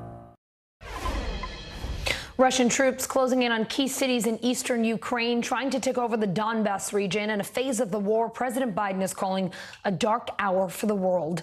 NBC News correspondent Aaron McLaughlin is live in Kyiv. Aaron, President Zelensky saying fighting the Donbas region has been extremely difficult. How is Russia progressing there, and what else is Zelensky saying about the fighting? Yeah, that's right, Allison. The foreign minister of Ukraine saying that what's happening in the Donbas right now constitutes the largest battle Europe has seen since World War II. President Zelensky saying the situation is extremely difficult, alleging that Russia is trying to destroy everything in the Donbas. Take a listen. They created a bloodbath there and are trying to destroy everything. Everything alive, literally. No one has destroyed Donbas in the way that the Russian troops are doing now. Now, much of that fighting is concentrated around the city of Severodonetsk. According to Ukrainian officials, it is surrounded at this point on 3 sides. They had been trying to evacuate that city, but now Ukrainian officials are telling civilians, thousands estimated, remaining in that city to stay and shelter in place because the one road leading out is constantly being shelled by Russian forces. And the fear here is as Russia closes in on that city, surrounding it, potentially choking it off. The concern is that the situation could mirror what we saw in Mariupol, that city absolutely devastated by the fighting. And if they successfully take Severodonetsk, according to analysts, then essentially Russia would be in control of the entire Luhansk portion of the Donbass. Russia already controls some 20% of Ukraine at this point. Allison. Aaron, Germany's economic minister says the European Union will likely agree on that Russian oil embargo in a matter of days. What else can you tell us about those negotiations, where they are tonight? Yeah, well, we heard from President Zelensky say that oil embargo does not go far enough. He's calling for more sanctions against Russia, something that was echoed by the president of Lithuania earlier. Take a listen to what the president of Lithuania had to say about possible further energy sanctions. Enough is enough. We are ready to refuse to buy any energy resources from Russia. Oil, gas, and recently even electricity. We would like to be independent, but we also feel the moral duty not to pay for these atrocities. Now, while EU officials are expressing optimism that an oil embargo will be agreed upon within days, remember, any sort of sanction against Russia by the European Union requires a unanimous decision of all EU member states. That would include Hungary and Czech Republic, which are far more reliant on Russian oil than other member states. They're demanding billions of dollars in oil infrastructure assistance in order for that embargo to go ahead. And analysts are saying that this simply illustrates the challenges that Europe faces when looking at, say, a gas embargo. Remember, 40% of Germany's gas supplies comes from Russia. Allison. All right, Aaron McLaughlin in Kyiv. Thank you. 3 months into the Russian war in Ukraine, Keir Simmons takes an in-depth look at Vladimir Putin's history and what drove him to this point. Watch the special Putin's War. That's tonight at 10:30 Eastern right here on NBC News Now. National Security Advisor Jake Sullivan and Chairman of the Joint Chiefs General Mark Milley on the phone with Ukraine today, a day after 20 countries said they are sending new weapons to Ukraine. NBC News Pentagon correspondent Courtney Cubey joining me now. Courtney, what can you tell us about that call? Very little. I mean, frankly, these readouts, these readouts rarely have honesty, any real Courtney. detail in them. Yeah. I mean, I give them credit for the fact that they do announce, they tell us after the calls have happened, they tell us that they occurred, but they rarely have any detail. I did talk to a defense official afterwards who said, because it's one thing that was uncommon that sort of got my attention about this was the fact that it was both General Milley, the chairman of the Joint Chiefs, and National Security Advisor Jake Sullivan talking to essentially their counterparts at the same time. That's pretty uncommon. A defense official I spoke with said, look, that was just more of a convenience. They all needed to talk. They all got on together. They did talk about the weapons, though, that you mentioned. So yesterday here at the Pentagon, literally across the hall from where I'm standing right now, there was this meeting what the Pentagon calls a Ukraine Defense Contact Group meeting. So it was the U.S. and 43 other nations, including Ukraine, who all got together and said, look, what is it that Ukraine needs to continue to defend their country against Russia? And what can these members here today give them? The big headline out of it was that Denmark announced that they are going to provide a Harpoon launcher to Ukraine. This is really significant. We've been hearing now for weeks President Zelensky and Ukrainian officials talk about how they need anti-ship missiles. So that's really a missile that you fire from one ship to another. The problem is Ukraine doesn't have the kind of ships that they need to actually fire Harpoon missiles from. Denmark has figured out this way to take a launcher and to sort of retrofit it so that it can be fired from the shore. So they're going to provide one of these. The Ukrainian military will be able to set it up on the beach with Harpoon missiles, and it will provide anti-ship capability for the Ukrainian military from the shore. Denmark will also provide with those Harpoons, the missiles themselves. This will provide them with the first real capability to defend against the Russian military, the Russian naval fleet that's there in the Black Sea, Allison. Some of these new weapons, Courtney, are much more complex than what Ukraine has been using so far. What's the Pentagon saying about training for those weapons, making sure that once they're there, that the Ukrainian forces can actually use them to their advantage?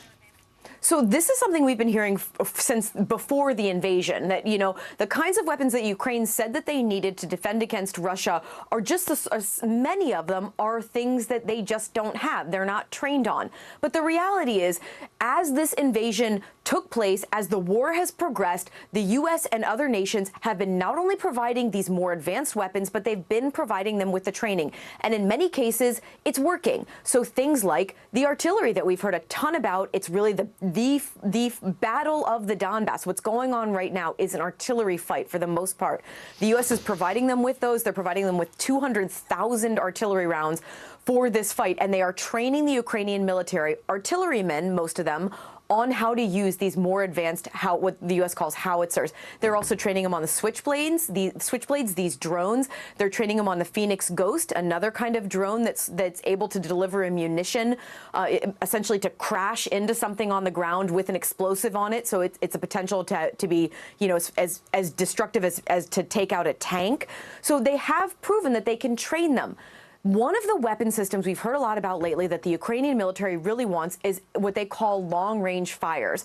What the U.S. would provide them with is what the U.S. calls a HIMAR, or a multi-launch rocket system. These are extremely advanced. They would take potentially weeks, if not months, of training for the Ukrainian military to get up to speed on how to use these. For that reason, in addition to some other reasons, it's not as likely that the U.S. is going to provide them as they have to some of these other systems that require this training.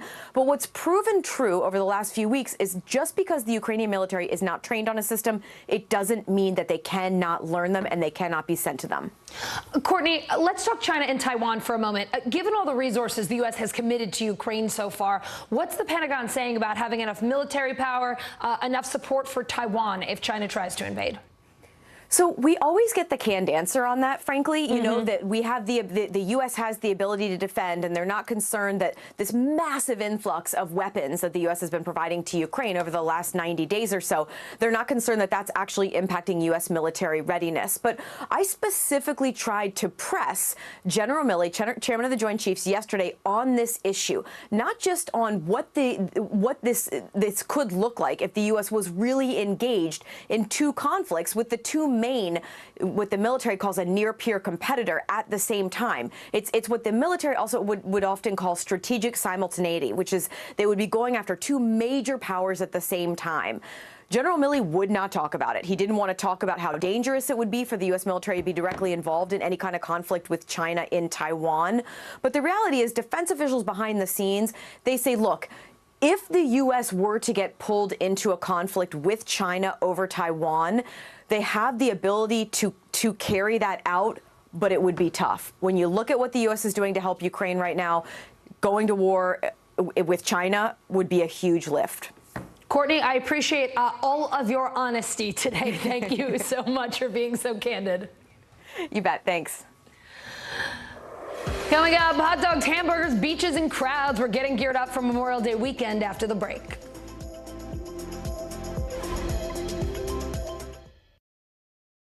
Live from Ukraine, from Mayfield, Kentucky, from Waukesha, Wisconsin. To cover the news, you have to be in it.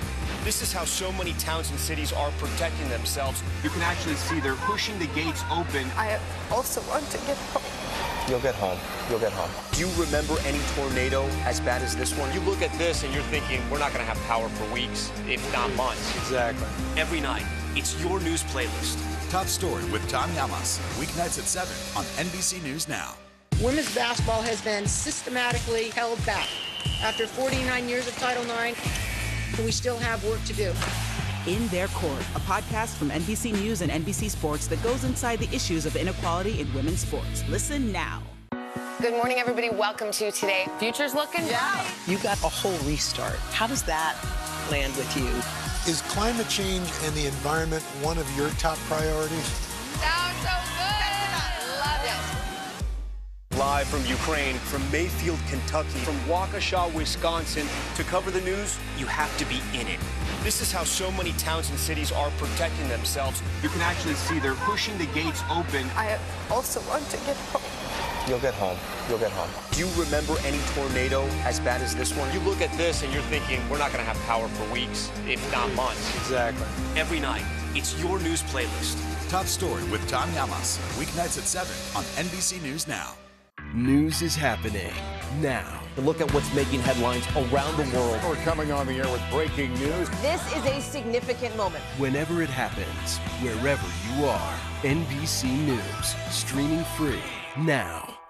These days, it feels like the news never stops. So let's get into it. What's happening right now, what it all means for you for an hour every day. It can be hard to keep up, so let's get started together. Hallie Jackson Now, weekdays at 5 on NBC News Now. This summer, Americans plan to travel more and spend more, even with COVID concerns and sky-high inflation. That's according to Deloitte's 2022 Summer Travel Survey out this morning. CNBC Global Markets reporter and Trading Nation host Seema Modi shows us where they're going and what they're paying. The economy may be cooling down, but that is not stopping Americans from booking trips this summer, with a new survey conducted by Deloitte finding that travelers will take on average 2 trips this summer, with most, 83%, planning to stay in hotels or a home rental, half of which plan to fly, while only 7% plan to take a cruise. Now, those who do plan to holiday also plan to dish out more cash. 28% plan to spend more than they did in 2019. Now, that doesn't mean Americans aren't feeling the pinch. Financial concerns have replaced COVID as the top reason among those who are not planning to travel and instead stay home this summer. And with gas prices continuing to rise, fewer Americans will hit the road this summer. 62% will drive for at least one part of their trip. That is down from 76% in 2021, and nearly half of respondents are driving shorter distances. In general, the survey shows Americans are planning to stay closer to home, with only 1 in 8 booking an international trip. However, experts say the stronger dollar could encourage more Americans to go overseas this summer, specifically Europe, if the currency should continue, that is the dollar, continue to get stronger against the euro. And if you're itching to get away from Memorial Day weekend, NBC News senior national correspondent Carrie Sanders has some travel tips. With Memorial Day just around the corner, the summer travel season is heating up and taking flight. Many already hoping to beat the major weekend surge. We needed a little time before everybody got crazy here, so. More than 39 million Americans are expected to hit the skies and the roads this holiday weekend, a more than 8% increase from last year, with travel volumes nearing pre-pandemic levels. Top destinations this year are beginning to return to pre-pandemic destinations. So your Orlandos, your Anaheims, places with big theme parks, London, Paris, Rome, Dublin. Even with soaring costs and rampant inflation, many are itching to get away. I'm just happy to be traveling. I'm just happy to be out. From the railway to the runway, many trains and flights for Memorial Day already sold out. Nationwide, 2.5 million passengers are expected to fly each day this holiday weekend. You're heading to the airport this weekend. Thursday and Friday mornings are going to be the busiest days. But the real rush will be on the roads, even as gas prices continue to climb, with the national average now at $4.60 a gallon. Many Americans are still choosing to fill up and drive to their destinations. To avoid that potential bumper-to-bumper traffic, experts say to plan ahead and get out the door early. Don't travel during peak hours on Thursday and Friday afternoon, where traffic from coast to coast, including in New York, Houston, and Los Angeles, is expected to increase dramatically. Meantime, for so many others across the country, $5.61 a gallon for ethanol free. Horrible. Too much for gas. It's too much. I can't travel. The unrelenting pain at the pump is forcing them to slam the brakes. Alan Lipschutz has been driving his RV for months. The price to fill a single tank, a wallet-busting $400, and he only gets about 8 miles to the gallon. Luckily, he's found a way to enjoy the holiday weekend without breaking the bank. We call this a staycation. You're how close to your house? 5 miles. Oh, so you're really close. We're really close. Walking distance, jogging distance. But it's still a vacation. Still a vacation. 8 miles to the gallon, my God. A sea captain on a mission to reconnect with Vietnamese refugees he saved in 1978. Their story next.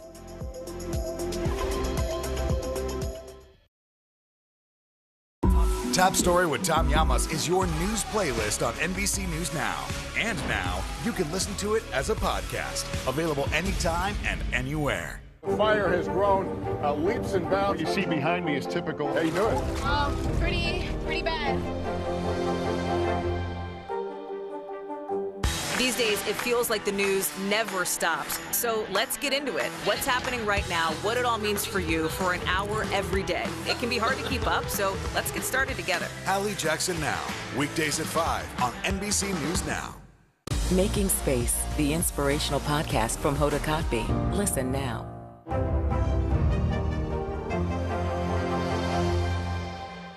Making Space, the inspirational podcast from Hoda Kotb. Listen now. Women's basketball has been systematically held back. Our players and coaches have been harmed. After 49 years of Title IX, we still have work to do. In Their Court, a podcast from NBC News and NBC Sports that goes inside the issues of inequality in women's sports. Listen now. Making Space, the inspirational podcast from Hoda Kotb. Listen now. Jurors in the Johnny Depp Amber Heard defamation trial hearing from Depp's side again today. The actor's attorneys calling rebuttal witnesses as the case winds down. NBC News correspondent Maura Barrett joining me now. So, Maura, Amber Heard's legal team rested their case this morning. Get us up to speed. Who did we hear from today? Well, Allison, this is just the latest in this ongoing saga, almost 6 weeks into this trial. And after Amber Heard's team rested their case, we saw a laundry list of witnesses from Johnny Depp's team pushing back against nearly everything Amber Heard's team said in recent days, which is to be expected. But we basically heard from a different witness, an expert witness, negating everything that we've heard from Amber Heard's witnesses. And so it focused on a producer from Warner Brothers, an entertainment expert, a defamation expert, the doctor who treated Johnny Depp's hand in Australia after that injury. And so all of this is to cast doubt on what we heard in recent days. I want you to hear specifically from Richard Marks. He's a long-term entertainment lawyer and expert who testified today, basically saying that everything we heard from Amber Heard's entertainment expert, talking about how she suffered losses both in job opportunities and economically, was completely false. My overall assessment of her opinions is that they're not worth the paper they're not written on. She knows something about our business, but not about negotiating deals. She calls herself an expert, but she's not. She doesn't have the background. She doesn't have the day-to-day knowledge. And her testimony that I heard did not back up her bottom line. If you want to get those figures, you have to show why they're deserved. And again, she was constructing a Jenga without the bottom pieces. So in addition to that, we also heard from an economic damages expert who said that those claims about Amber Heard losing those opportunities and money in turn said, quote, "It is not adequately supported and unreasonable." And so, Allison, you can see all of this he said, she said, back and forth. I spoke with a defamation expert and LA lawyer just before coming on the air with you, and he said that because we're seeing so much of this he said, she said, the jury might not know who to believe ultimately. Yeah.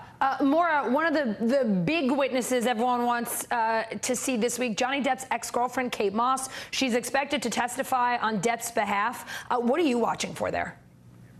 So we heard some additional information from sources close to Johnny Depp about what we can expect from Kate Moss. Basically, we're going to be hearing about how Kate Moss slipped down some stairs in flip-flops and then Johnny Depp caught her. Depp recounted this story to Heard, and then we heard Heard bring it up in court in recent days, but it sounded like she had twisted the story potentially, and so that's what Johnny Depp's lawyers are going to be trying to clarify with Kate Moss when she testifies, when she's expected to testify tomorrow. And the defamation lawyer I spoke to again saying basically if it comes out that Kate Moss's story matches with Johnny Depp's, that makes Amber Heard's credibility even that much worse.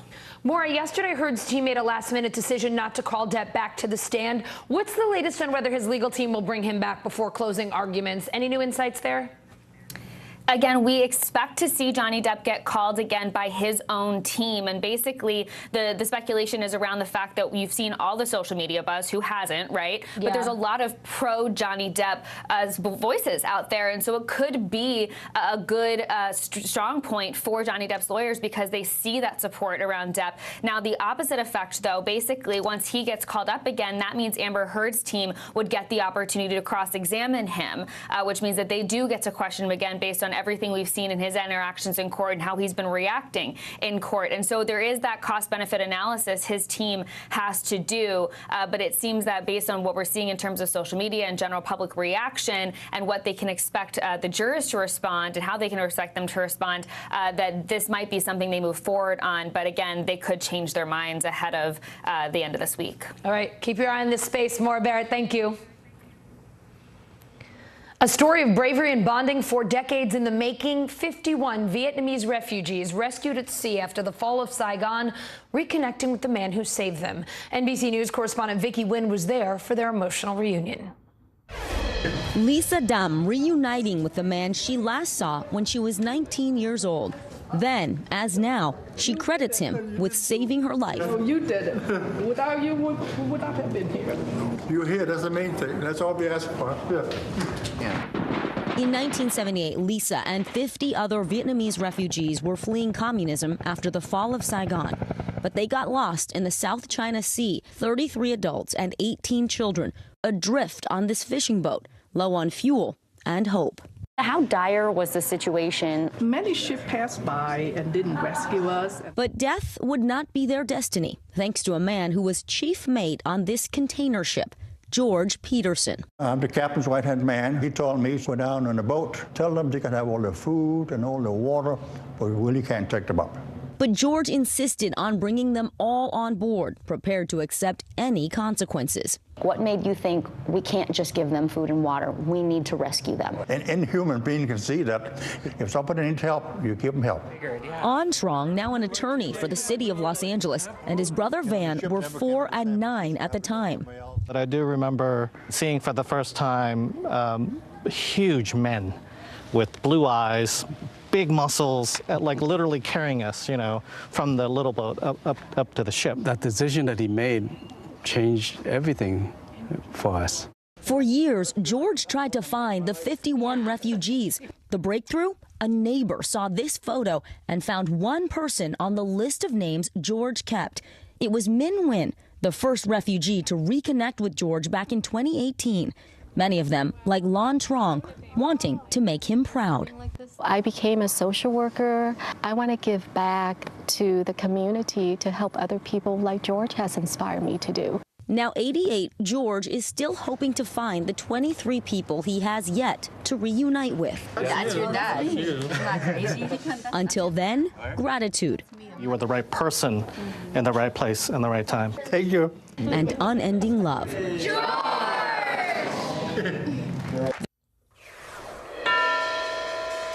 That is the closing bell on the New York Stock Exchange. Wall Street done for the day. And hey, that's not so bad. Things weren't looking so good earlier on. We will explain what happened, how the Dow managed to turn things around. Look at that tiny bit of green at the end of the day. That's really all that counts, huh? We'll get into that coming up in this next hour. Hey everyone, I'm Allison Morris. You're watching NBC News Now. Here's what's happening. Primary day in the Peach State. What's at stake as voters head to the polls? We are tracking today's biggest races, not just in Georgia, but all across the country. An assassination plot against former President Bush revealed. How an undercover FBI informant foiled the plan. Plus, what does NBC News legal analyst Danny Savalos' favorite book have to do with the Amber Heard and Johnny Depp defamation trial? Find out in our latest Now Reading.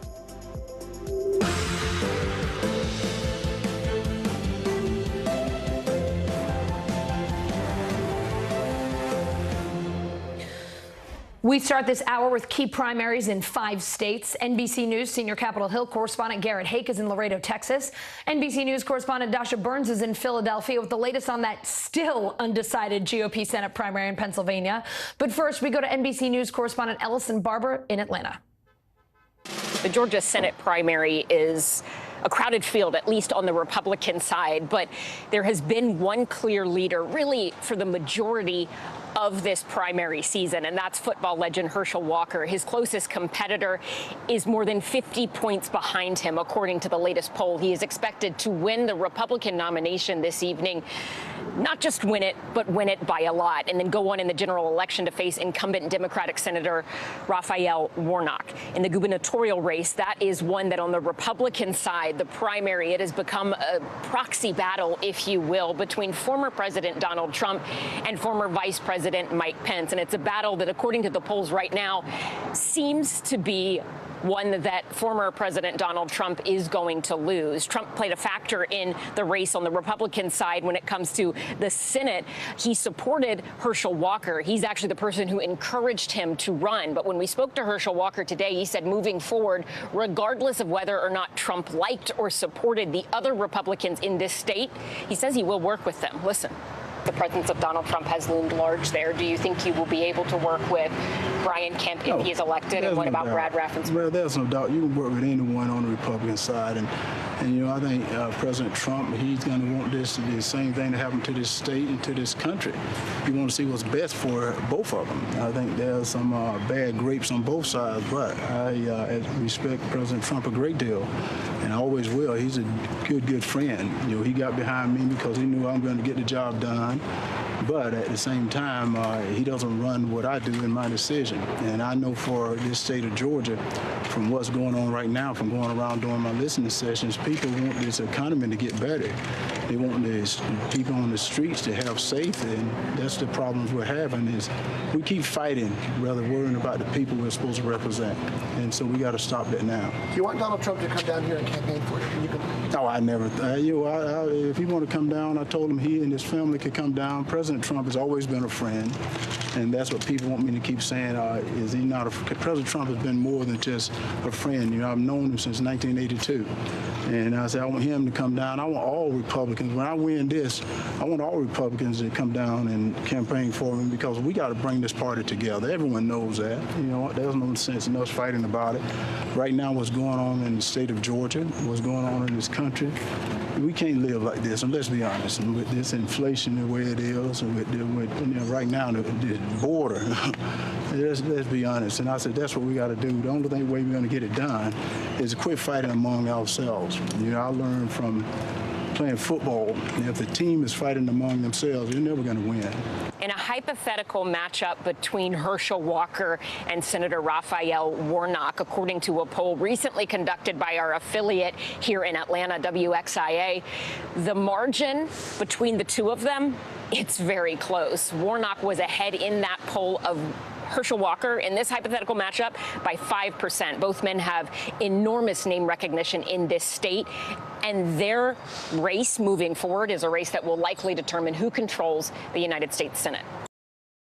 Tonight, Chuck Todd and Kristen Welker host in-depth coverage and analysis of the election results in Georgia, Alabama, and more.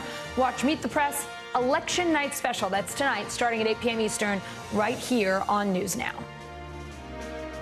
In Texas, progressive challenger Jessica Cisneros taking on Texas Congressman Henry Cuellar in today's primary runoff. The two Democrats going head-to-head for the third time to represent Texas's 28th congressional district.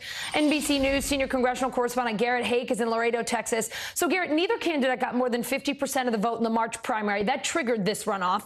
You caught up with Cisneros today. How's she trying to win voters in this final stretch? Yeah, Allison, Cisneros was heartened by the fact that it meant that Henry Cuellar, who has represented this district since 2005, wasn't able to get over 50%, meaning more than half of the voters in this district wanted a change. She has run a textbook progressive campaign here, staking out positions on Cuellar's left on the environment, on immigration, and most recently, and perhaps most notably given the headlines around it, on abortion. But she's really been trying to hammer home in the closing days a message all about health care, which harkens back to what we heard from Democrats when they took back control of the House in 2018. Here's part of my conversation with her from this polling place earlier today. There's so many people here that healthcare, the lack of healthcare, has definitely, impacted their families. I myself, unfortunately, have a very common South Texas story of losing a loved one because we just can't afford their care. And my aunt passed away because we just couldn't afford her cancer treatment. And those are the issues that people want to, talk about. Or why don't I have running water sometimes, right?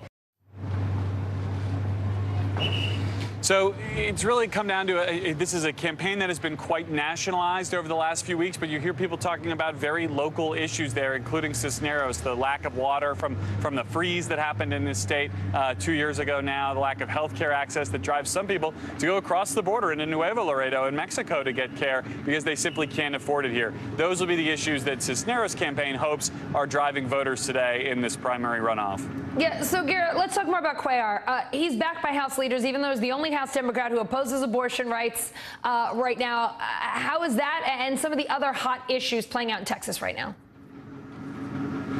He is backed by House leadership. I was here a few weeks ago when he campaigned with Whip Clyburn, the number 3 House Democrat. Speaker Pelosi, of course, has stuck by him through thick and thin, has refused to pull her endorsement, despite pressure from the left, who would like to see Cuellar replaced by someone who is more in line with them, particularly on immigration and on abortion rights issues. But Cuellar has deep roots in this district. I'm in Laredo, which has been his base of support for decades now. And I've heard from a lot of law enforcement officials, police officers, sheriff's deputies, Border Patrol types who have worked in this community for a long time, who feel like Cuellar really has their back. Listen to what one voter told me about Cuellar and the border and how he sees these issues tied together. He's done a lot for the community. He's done, especially for law enforcement. I live on the border. Border security is a very important issue for us. Mm-hmm. I mean, if you were to come here anytime during the week, you see a bunch of people crossing, and we became a lot of people with, how can I say it, with charges, a lot of criminals as well. Allison, bottom line, this is a city of 300,000 people. It's about a third of the district total in Laredo and the sort of outskirts of it. These border issues never far from mine, and that's what Congressman Cuellar hopes his voters are thinking about when they go in to pull the lever today. This matchup attracting a lot of big money donations. Garrett, who's raking in more cash and where's it coming from? Well, on the campaign side, Cisneros is raising more money. If you look at the numbers here just over the last 2 months, she has especially done well since forcing this runoff. Some of that has to do with abortion rights supporters who have flocked to her campaign, trying to get rid of the last self-described pro-life member of the Democratic caucus in the House. But those numbers only tell part of the story. There have been a ton of outside interests involved in this race, too. Outside progressive groups supporting Cisneros, outside super PACs supporting Henry Cuellar. When you watch television down here right now, Allison, basically every other ad is an ad for or against one of these candidates, and many of them are coming from those outside dark money groups. All right, Garrett Hake in Texas, thank you. And we've got some breaking news out of Texas. An active shooter reported at Robb Elementary School in Uvalde. The Uvalde Police Department saying on Facebook that shooter is in custody. According to local authorities, 2 people have been killed. Multiple others are injured. We're going to our affiliate station, WOAI. Right now to this horrific news where at least we know that 2 people have died in this shooting as we wait for a press conference to happen any minute now. Emily. Melissa, I can only imagine what parents are thinking right now. It's been a couple of hours. About 11:45 is when this information started to trickle out and the school went on lockdown. So it's been a little more than 3 hours. They are desperately wanting to get to their kids. They were told to go to the Civic Center for reunification. But as Melissa just told you right now, the school district is saying, families, please don't pick up kids right now. You will be notified when you can, but they are still trying to account for every student. As you can imagine, they are trying to do organized chaos right now. This is 2 dead in this shooting, at least right now. We are waiting to get more information, but the school district wants to make sure that they can account for each and every student before they release these students from their care. But when that happens, it will be at the Willie De Leon Civic Center in Uvalde. That's also where we expect a press conference to be happening in about a half hour or so. Again, these things are fluid. Law enforcement is trying to get all their facts right now and trying to understand what they can release to us without compromising the investigation. That's a big factor whenever they go live in front of news cameras, and they want to make sure that they have it right. The information is still unfolding for them too, just as it is for us live on the air. So we're watching for that press conference in about a half hour, but we're going to be patient for it. We know that they want to come on the air with the facts, and so do we. When they do have that press conference, we will bring it to you live right here on News 4 and at news4sa.com. And of course on our Facebook page. If you're just joining us, a tragedy in South Texas today. At least 2 dead in a school shooting outside of Robb Elementary School in Uvalde. Uvalde is about 2 hours west of San Antonio. It is a small town of 16,000 people. Just 600 students at this elementary school. School year wrapping up any day now. So it is the worst case scenario for any school community, a tight-knit community out there in Uvalde. Here's what we know right now. We know that around 11:45, Robb Elementary School was put on lockdown for a shooter in the area. We know that there was some kind of engagement with law enforcement. We don't know what went down with that at the moment, but it took about an hour and a half for law enforcement to get the shooter in custody. Uvalde police say they got the shooter in custody a little more than 2 hours ago at 1:06 p.m. And they were also dealing with injuries and now, as we've learned, deaths in that time frame. They had a 2-pronged mission in that hour and a half time frame it took to get the suspect in custody. They had to handle the suspect and they had to handle the people who were clearly fighting for their lives. What we've learned in the past couple of minutes is that Uvalde Memorial Hospital it says that it had 2 who arrived deceased, 2 people. We don't know their ages. We don't know who they were to this school community. We just know 2 people dead. They have 13 patients, students and teachers in their emergency room. We don't know what kind of injuries. We are just waiting to learn that right now. We know that immediate family was asked to come to the hospital and wait with us, but we will give you a place to sit and we will give you constant communication. We also know 2 patients who were evacuated by helicopter to University Hospital here in San Antonio, a woman 66 years old in critical condition, and then a child in unknown condition. Right now, News 4 San Antonio's Robin Oginye is headed to Uvalde. She is on the road right now and she is joining us on the phone. Robin, what have you been able to learn? Emily, you know, a lot of what you just said is what we've been seeing people talk about. We do know that at least 2 are confirmed dead. Like you said, we are headed to Uvalde Memorial just to see what the pulse is like there and just obviously stay there until we learn more information. As you said, there's at least 14 students being treated. So just looking through the comments on Facebook and Twitter, a lot of people are just obviously devastated by this, sending prayers to the family and all of those who have been involved. I've seen a lot of people saying, oh, so-and-so, doesn't your son or daughter go there, or don't you know someone who teaches there? So obviously a lot of people are really connected to what's going on, and they're really concerned for the people who are injured and hospitalized currently. And I mean, even those who aren't, this is obviously a very dramatic situation for everyone involved. So we're about 25 minutes away from the hospital. We plan on just setting up there, hopefully talking to some folks there, and again, finding out more about what's going on, and obviously just hoping for the best in that those who are being treated are going to pull through. So again, we're going to be out there for you. We're going to bring you the latest as soon as we get it. We're going to do our Facebook Live. Everyone's been tweeting constantly, so this is something that, you know, we are staying on top of, and just look for us out there at the hospital. That's where we'll be. As you were about 25 minutes, Robin Oginye, wishing you safe travels as you were about 25 minutes out from Uvalde Memorial Hospital. Robin brought up a good point as she's going through the social media comments that people are commenting, hey, so-and-so, don't you know somebody at this school? And it just goes to show we are all touched by these school communities. We all have loved ones who are families at schools or are teachers.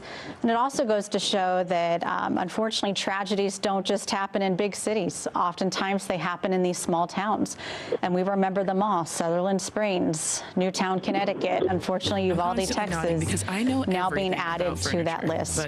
We want to go live to University Hospital, where our Jim Lefko is standing by. Jim, I understand that University has 2 patients from this tragedy. New business, no problem. Success starts with Intuit. That's correct. 1 o'clock, the first patient was airlifted here. The second patient is a 66-year-old female, critical condition. Second patient is a child is a child. No condition at this point. We talk to university officials. They tell us they are not sure at this point if they'll be getting any more patients. If they are going to receive some, they are not aware that any more will be coming this way. At this point, there are also no family members or anybody else community here. Probably because it's too soon. Again, those patients were airlifted here. 66-year-old female right here within the last hour and a half. One child in condition unknown. That's the scene now outside of University Hospital. And Jim, you said that University Hospital is prepared to take more patients if they are asked. We've seen this before. From Sutherland Springs. Many of those patients were taken to University Hospital. It is a level 1 trauma center. It is right in our backyard, and this is what they prepare for, right, Jim? That's correct. Although again, I do reiterate that they did tell us that they have not been told any more are coming, and they aren't expecting any more. So at this point, they've received caring for them, one still to be determined. They are prepared, as you mentioned, to handle more as needed, but they have not been any more patients will be headed this direction at this point. They are ready if needed. Thank you for that clarification, Jim. Again, two patients at University Hospital, including a 66-year-old woman in critical condition, 13 patients at a local hospital, Uvalde Memorial Hospital, plus two dead from the school shooting. Let's go now to Melissa Vega at the live desk. Well, we just got notified from the Uvalde Police Department. They just put out an alert moments ago saying that parents are being asked to pick students at the regular times at their child's campus. We're told that there will be no bus transportation. So parents are being asked to pick up their students at the regular times at their child's campuses. We're told that officers will be on scene at the campuses to escort those students to the parents' cars. They said, parents, please be patient as the lines will be long. Again, this is coming from the Uvalde Police Department just moments ago, saying that parents are asked to pick up students at the regular dismissal times at the child's campus. There will be no transportation.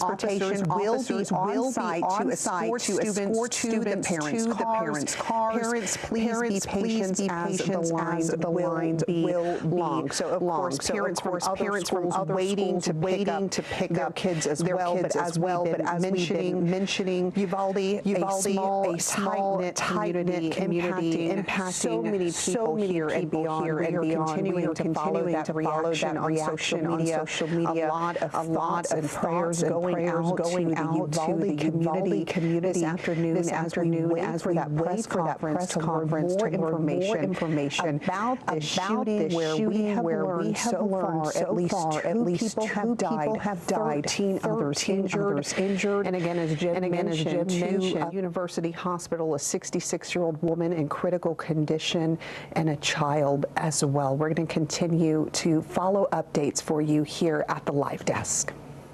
Update, Melissa. Just to recap, 2 dead in this school shooting, 15 injured. That is the latest count we have right now from 2 hospitals, one in Uvalde and one in San Antonio. Let's go straight to Jordan Elder, who is live outside a civic center in Uvalde, where kids have been taken, students from this school, and where a press conference will be taking place in just moments. That's right. We're waiting for that press conference to start out here, but this is a very busy building here in Uvalde today. You can see right here, this whiteboard has a list of all the classes that were brought here for reunification after Robb Elementary was evacuated here today. And this building is also a polling center. So while some are here to pick up their children after a very startling, very sad day, others are leaving after casting their ballot. So the lawn of this area really has kind of become a place for the community to gather and mourn. You can definitely feel the emotions out here. People are obviously very upset with what's happened. We're still waiting for more information about maybe a motive or things like that. We do know that there is someone in custody in this shooting, so we will continue to keep you updated, but we are waiting here at the Civic Center for more information for that press conference to come. Family reunification still happening here. Jordan, did I just hear you say people are casting their ballots because this is a runoff election day? Did I hear that correctly? Yeah. Okay. You did hear that correctly. This is a polling place here today as well.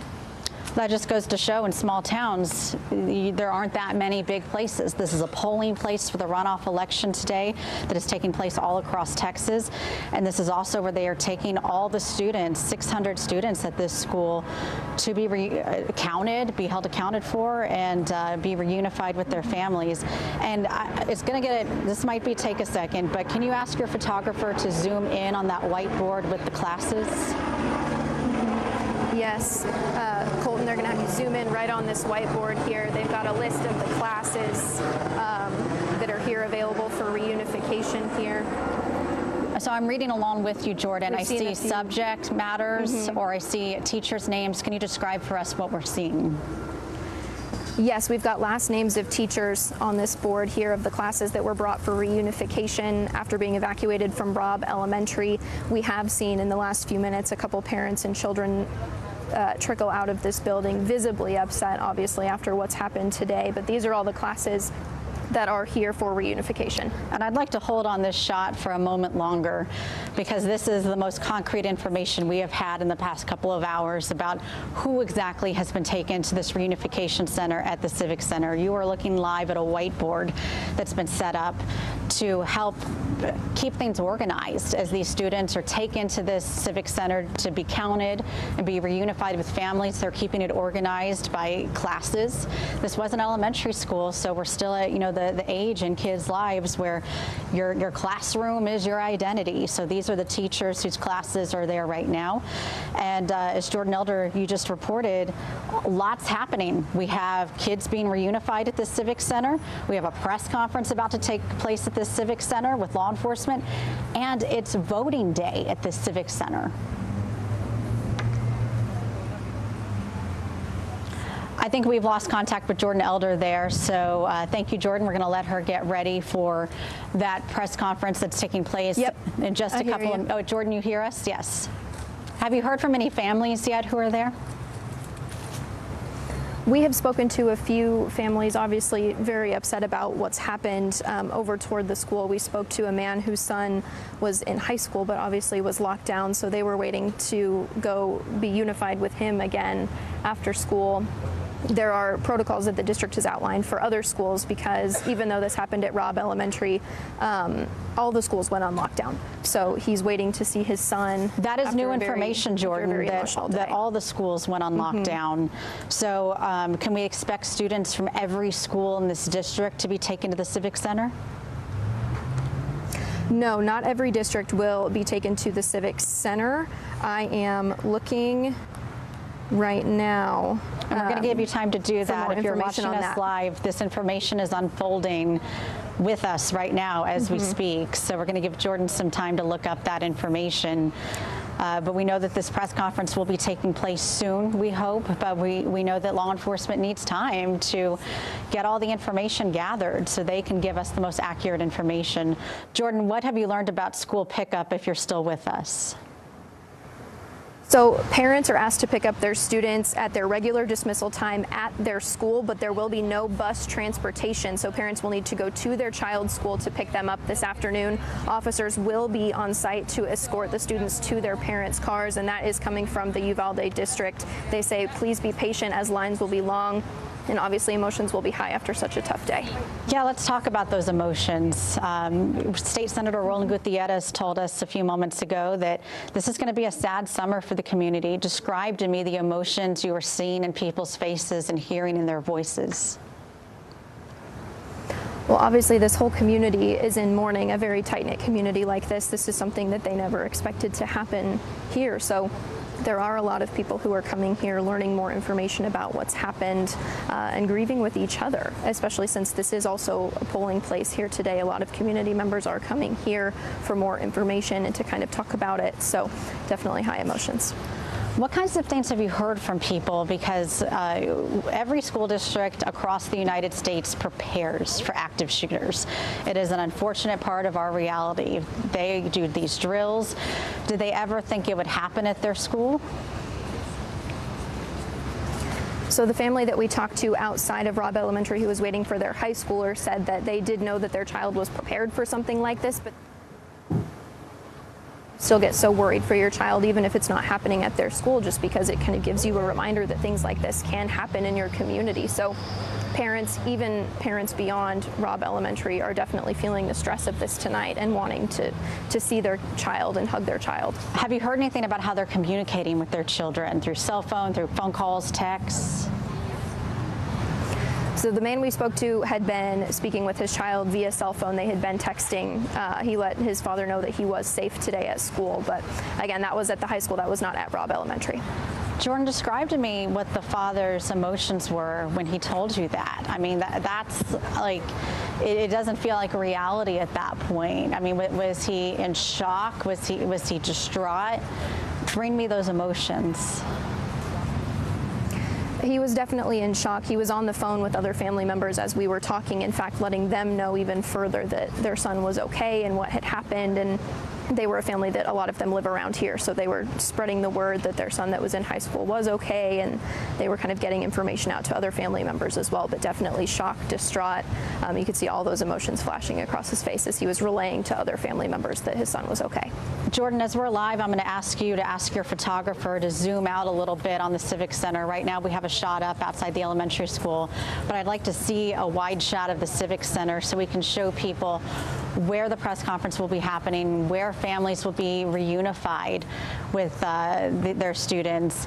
And it's also election day in Texas. We have a primary election going on. So amidst this tragedy, this chaos, organized chaos of trying to get students to this location, we have people casting ballots in primary elections. Uvalde's a small town, just 16,000 people. There aren't that many big facilities there, and this is home base for so much today, far more than anybody ever woke up this morning and expected. But three major things going on at this Civic Center right now. This is where parents will be reunified with their students, but right now the Uvalde School District is saying don't pick up kids right now. You will be notified once everyone's accounted for. They're trying to do this in an orderly fashion.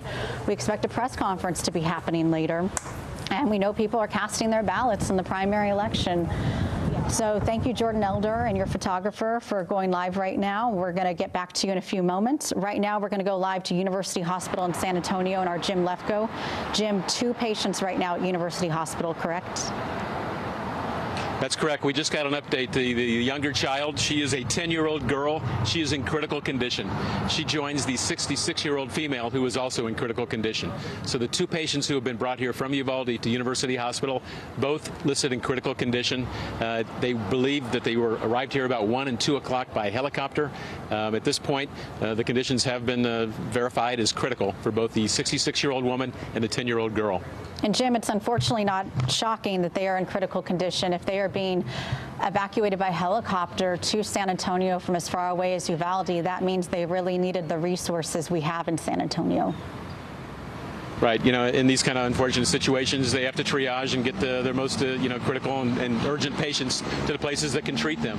And probably limited hospital situation in Uvalde. They're bringing their most severe patients here. And again, it took a little while to get the determination, but we can now confirm a 66-year-old woman in critical condition, 10-year-old girl also in critical condition at this point, both at University Hospital behind me here. Jim Lefko reporting live. Thank you from University Hospital here in San Antonio.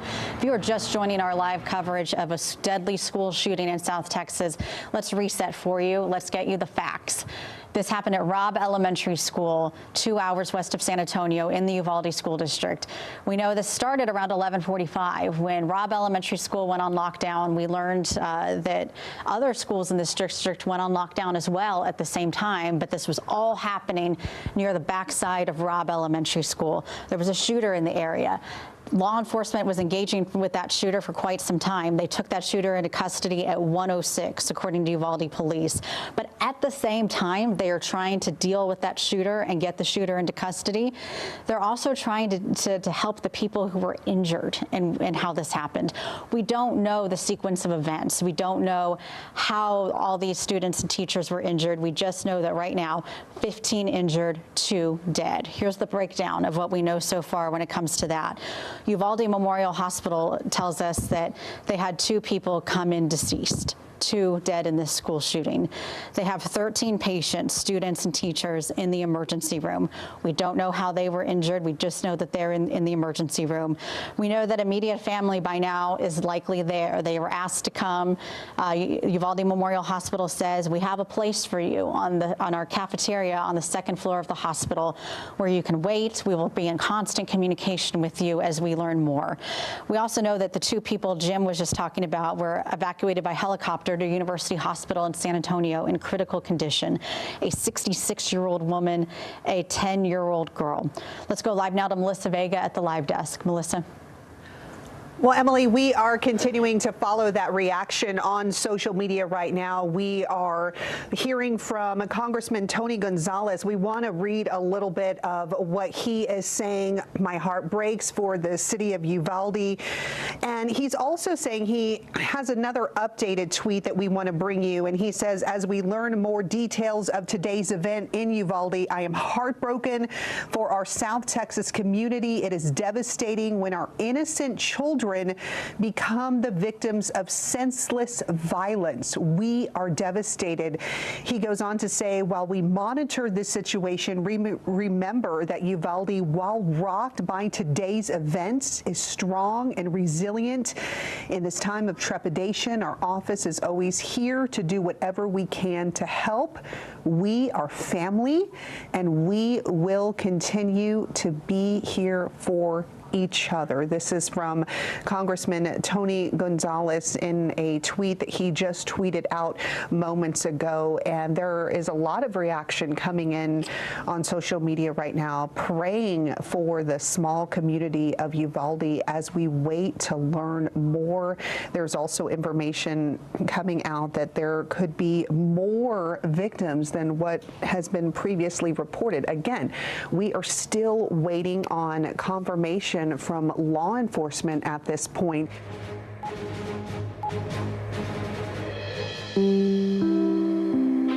This is an NBC News special report. Here's Lester Holt. Good day, everyone. We're coming on the air with breaking news of a shooting at an elementary school just outside of San Antonio, Texas. A hospital official says at least 2 people are dead and 13 children are injured following the incident at Robb Elementary School in Uvalde, Texas. Their conditions are currently unknown. We expect to learn more about all this shortly from a press conference that officials are about to give. We've been getting reports over the last couple of hours about an active shooter situation there.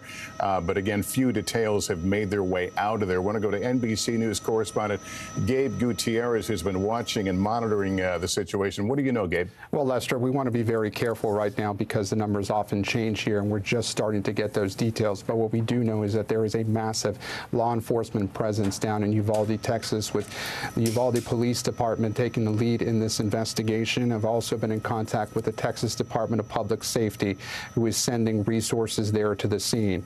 As you mentioned, Lester, this happened at Robb Elementary. It is a school for 2nd to 4th graders, and we understand that Thursday was set to be the last day of school there.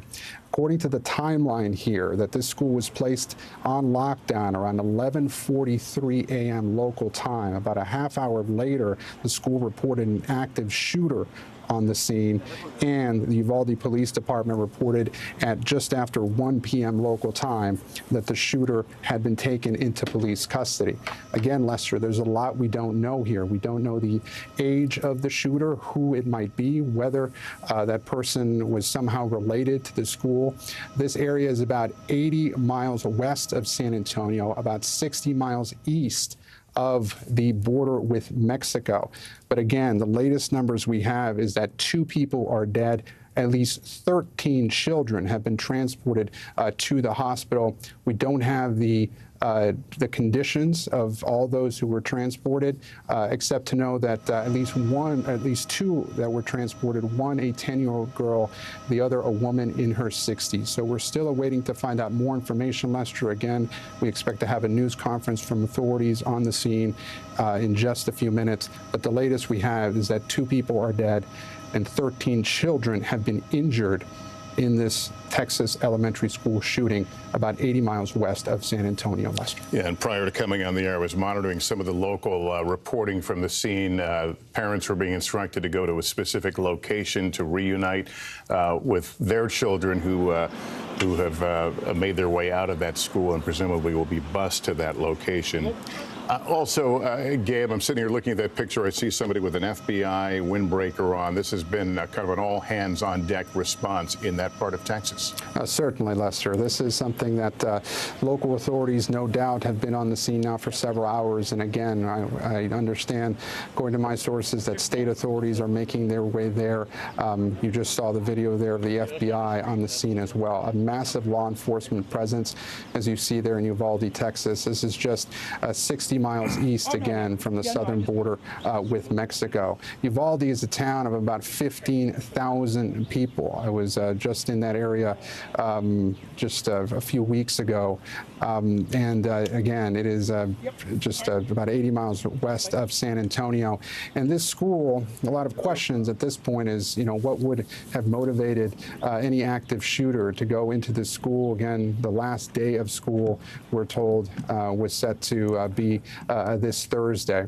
Again, we're still waiting to know more information in terms of ages of those injured and including the ages of those who died. 2 people dead is the latest we have at this point, and 13 children, though, transported to local hospitals. We do not know their conditions at this point. Yeah, and Gabe, what you said at the beginning bears repeating. This information is just coming in drips and drabs. Mm-hmm. Some things we tell you may prove to be otherwise. We're going to try and tell you what we know and what we don't know. Mm-hmm. Sadly, I've covered far too many of these and understand that progression of information sometimes is not as quick as we would like to be, and certainly a lot of anxious parents right now, people with their eyes trained on that school trying to get the latest information. We hope that the authorities will be able to enlighten us somewhat on what happened and the number of casualties as known. Aerial views of the scene, we saw what appear to be life flight helicopters parked at a nearby field. Some of these officers you've seen here were in tactical gear, part of SWAT teams, we presume. There are ambulances that are parked there as well. There's a broader picture now putting in perspective the town and the school there as the camera zooms in. As we await that news conference began, let me bring in Dermot Shea. He's a former New York City police commissioner. Commissioner Shea, these things, when they transpire, they tend to follow a rhythm of information. Is there anything that you can glean from the body language, from what you've seen in these pictures, to give us a sense of what may be happening? Yeah, as you see those pictures right there, Lester, I mean, you kick into a certain methodology that you take at these incidents. It tells me just by how they jumped, bunched up there, that the incident to them is concluded. I think we're waiting now to hear the details, as we all are, in terms of what exactly transpired. If there was somebody at large or a very different situation, you would see perimeters set up. You would see safety perimeters. People kept very far distances. So, I think, as you said, I think we're getting numb to these. And I think that's the real tragedy in this, that these incidents are happening far too often. I certainly have dealt with my fair share of critical incidents such as this, but more importantly, as a parent, I think we can all relate to, you send your kids to school, and the last thing any parent wants to hear is something like this happening, God forbid, and you just wish and you pray that this would be the last one. Can you give us a sense of what is going on behind the scenes in terms of gathering information about the shooter, about the suspect who is apparently in custody? Well, there would be a tremendous amount going on. First and foremost, you respond and it's stop the threat. Let's assume that has been taken care of at this point by one way or another. Then it becomes get emergency help for those victims. And at the same time, simultaneously, you have to remember that this is also a crime scene.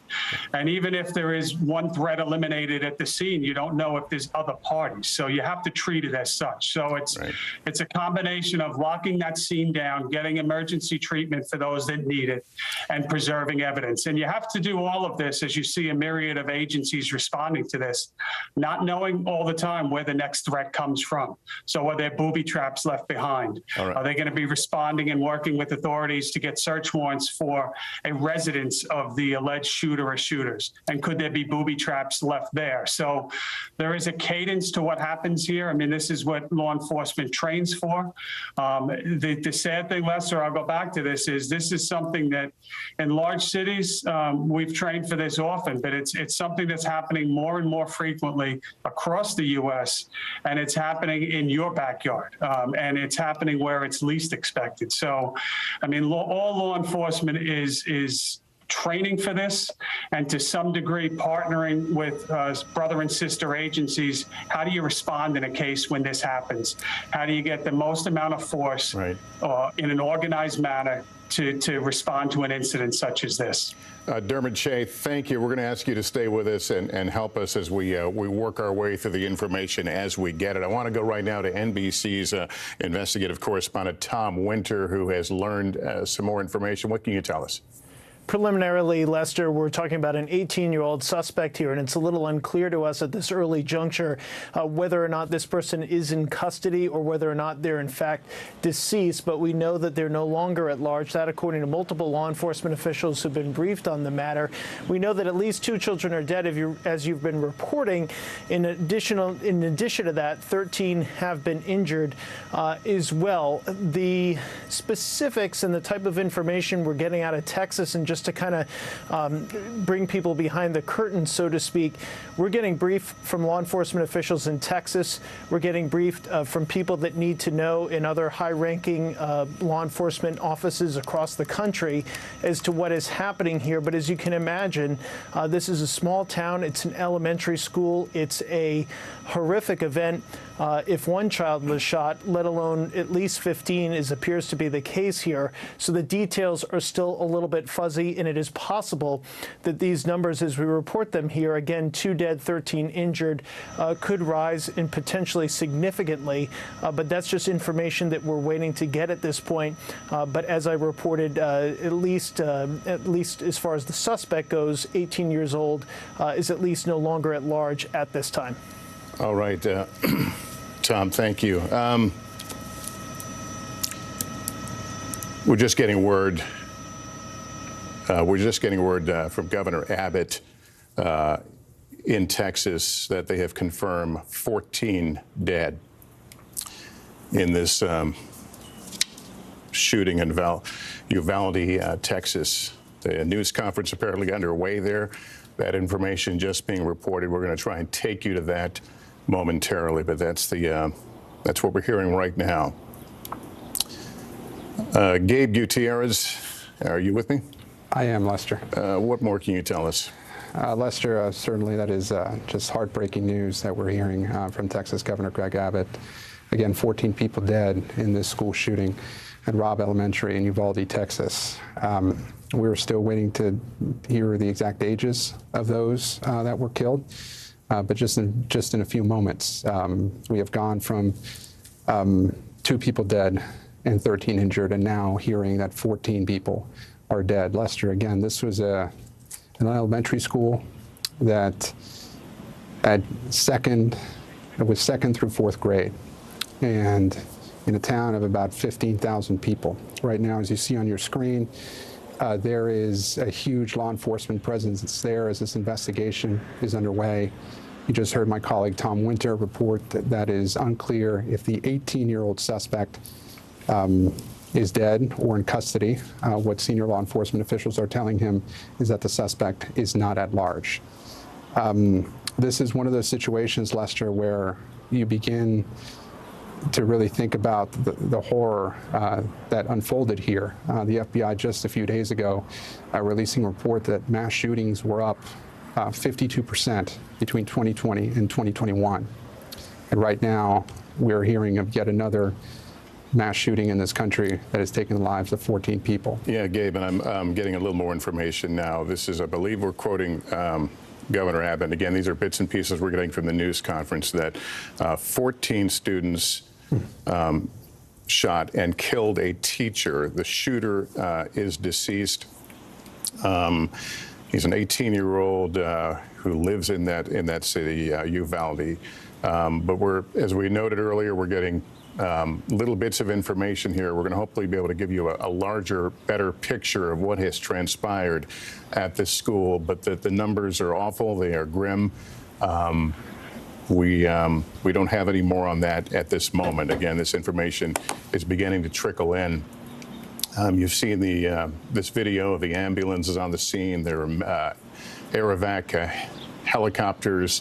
You see an FBI employee there. There are people officers from different municipalities in that area who have come to respond to what was at the point an active shooter situation.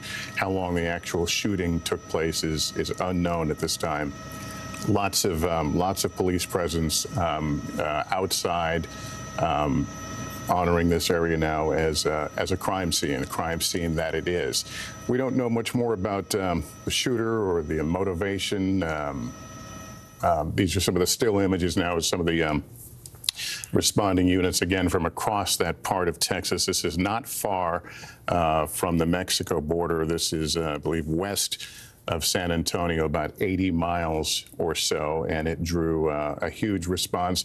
We don't know if this school in particular had practiced mass shooter drills, but we know that is now a common exercise that takes place at schools across the country because, again, we are reminded how frightfully often they take place. Again, we were hearing on the local news that parents were being instructed to go to a specific location, I believe it was a community center, to make contact with their children who had been evacuated from the school. Let me go back to Tom Winter, our investigative correspondent. Tom, what are you learning? Lester, something that we're still trying to get a little bit of a handle on, but might perhaps provide us with a bit of a fuller picture as to what occurred here. There's some indication that this 18-year-old suspect, who again, as we reported, is believed to be no longer at large at this point, whether that person is in custody or deceased is something we're trying to get some additional detail on. But there may have been an engagement with law enforcement prior to the school shooting. So that's a question that we're trying to get a handle on. But there was some initial indications, and again, this is preliminary information, and it may in fact change, but some initial indications from law enforcement officials in Texas that this could have started as an incident between this individual and law enforcement, and that there might have been a chase that preceded this incident, this horrific incident at this elementary school. So that's just a little bit of additional detail that we're trying to nail down at this point. As you said, the Texas governor saying that 14 children are dead. Obviously, as I mentioned to you before, that those numbers could go up. They appear to have gone up, as a matter of fact, and we're still trying to understand what the motive could have been here. We have no indication on that at this hour, no indication as to why this individual did what they did today, and obviously just a tremendously sad incident. All right, Tom Winter, thank you. If you're just joining us, we're just learning from Texas Governor Greg Abbott that at least 14 students and 1 teacher are dead in an elementary school shooting in Uvalde, Texas. That's a community just outside of San Antonio. The governor also says the alleged shooter was an 18-year-old who lived in the area. Let's let you listen to some of what Governor Abbott said just a short time ago. The shooter was Salvador Romas, an 18-year-old male who resided in Uvalde. It's believed that he abandoned his vehicle and entered into the Robb Elementary School in Uvalde with a handgun, and he may have also had a rifle, but that is not yet confirmed according to my most recent report.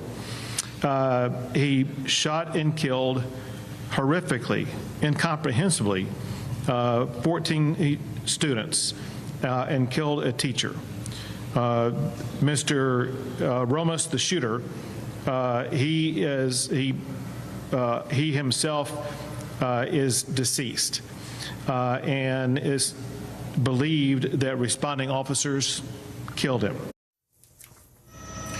All right, that was Governor Abbott just a short time ago, again confirming 15 dead, 14 students, he said, and 1 teacher, and the shooter is deceased, apparently taken down by police responding to the report of an active shooter at this school.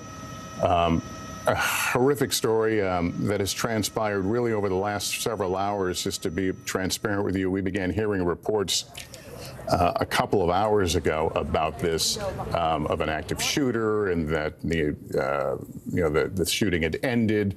There were no reports of casualties, but slowly the information began to trickle out, and it is just a punch to the gut to have to report this awful calamity. Again, 14 students killed, one teacher killed, a suspect deceased.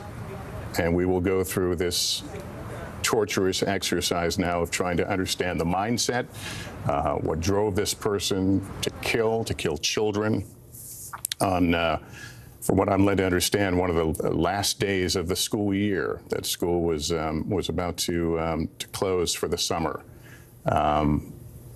But instead, we're left with these just simply awful scenes that we've seen play out in too many places. Schools, certainly, we saw it a little over a week ago in Buffalo with another horrific toll. Let me go back to Gabe Gutierrez, who is monitoring more information as it comes out. Anything you can add to where we are right now, Gabe? Well, Lester, just in the last few moments, hearing that new information from Texas Governor Greg Abbott that this 18-year-old suspect, now deceased, and again identified by the governor as 18-year-old Salvador Ramos, that he abandoned his vehicle and entered the elementary school with a gun and possibly a rifle, although the governor said that at this point that is unconfirmed. As you said, Lester, the investigation now will get underway to try and understand the motivation behind this. It is unclear why he opened fire, but again, that he abandoned his vehicle heading into this school. We are waiting to hear more information as well, potentially from local authorities. Again, as you said, this has been unfolding over the last several hours. Just before noon, local time, the initial reports of gunfire, gunshots at the school placed on lockdown, an active shooter situation then being discussed on social media by local authorities about a half hour later, and this incident coming to an end just after 1 p.m. local time there in Uvalde, Texas. Again, about 60 miles east from the Texas border with Mexico, about 80 miles west of San Antonio. As we've been reporting, this was set to be the last week of school. The last day of school is set to be Thursday in the school that had second through fourth grade. But again, the news there from the Texas governor that 14 children and one teacher are dead following this shooting. The suspect, 18 years old, identified by the governor as Salvador Ramos, is dead after being shot and killed by police. Lester. All right, Gabe, thank you. Let me bring in Dermot Shea now, former New York City Police Commissioner. Commissioner Shea, I'm looking at these pictures now, looking into the school. These may be staff members, these may be other school employees. There's law enforcement. At some point, that stopped being a triage and EMS scene and became a crime scene. I have to think about the people in that school right now, what they have seen, what they have heard, what they have witnessed. You've been through this as a leader of the nation's largest police force.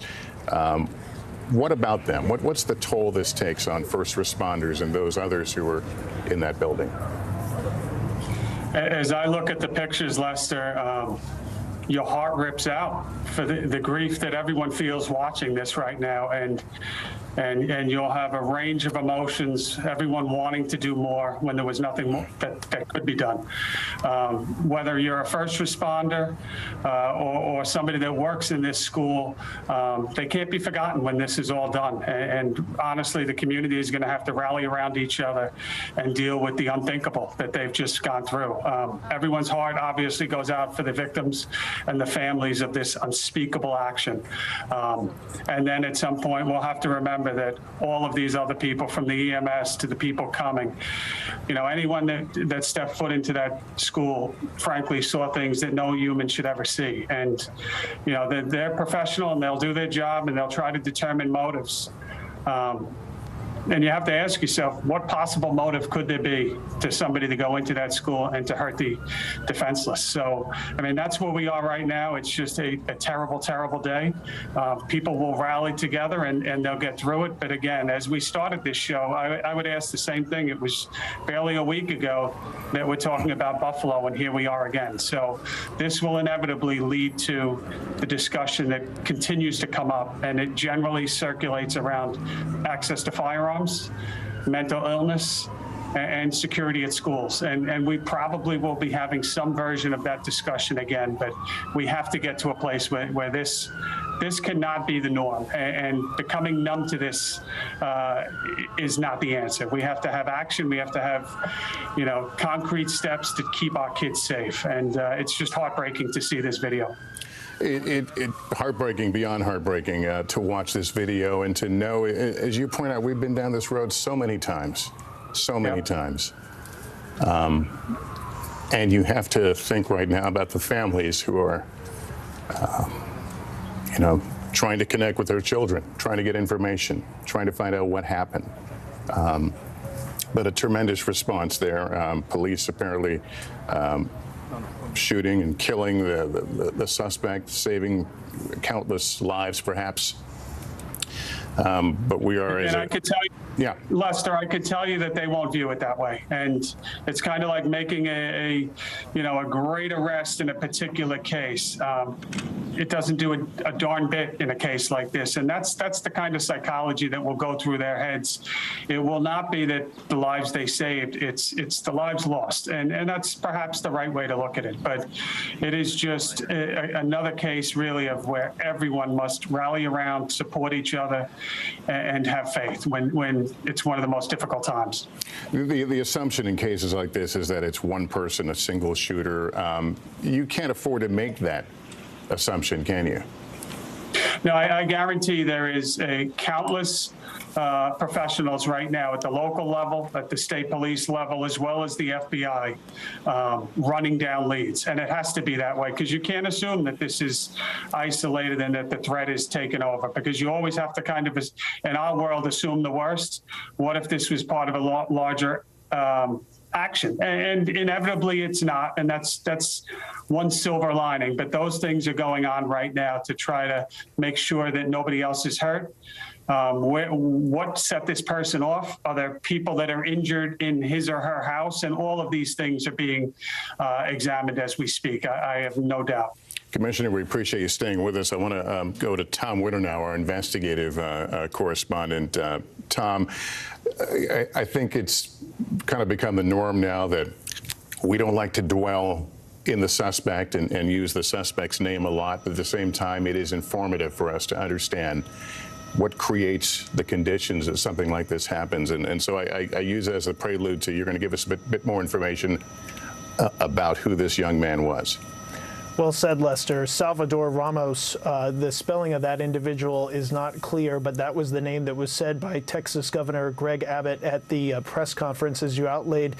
He said that he brought a handgun to the school, perhaps a rifle, though that wasn't immediately confirmed by the governor. 14 teachers dead, 14 students dead, excuse me, one teacher also dead. He is deceased. As we said, he was no longer outstanding, and now we do know, in fact, that this individual is dead. We had previously reported that he's believed to be 18 years of age.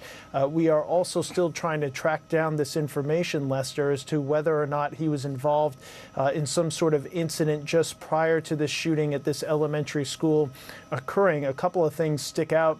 I was just speaking with our colleague Pete Williams about this, that this is eerily reminiscent of what we saw at Sandy Hook Elementary School in Newtown, Connecticut, where you had potentially an incident that occurred prior to this shooting, and you had an individual who did not go to that elementary school, but was not an adult, or perhaps just an adult in this particular instance, with this individual being 18 years of age, going to that school and turning what would be a normal school day, perhaps the last school day of the year, into an absolute tragedy with these now 14 kids and one teacher dead. So we're still waiting to hear on a couple of different things, and these are the various threads of reporting that we're working on. One is is motive. We don't have any idea why this individual could possibly have done what they did today. That's the first thing.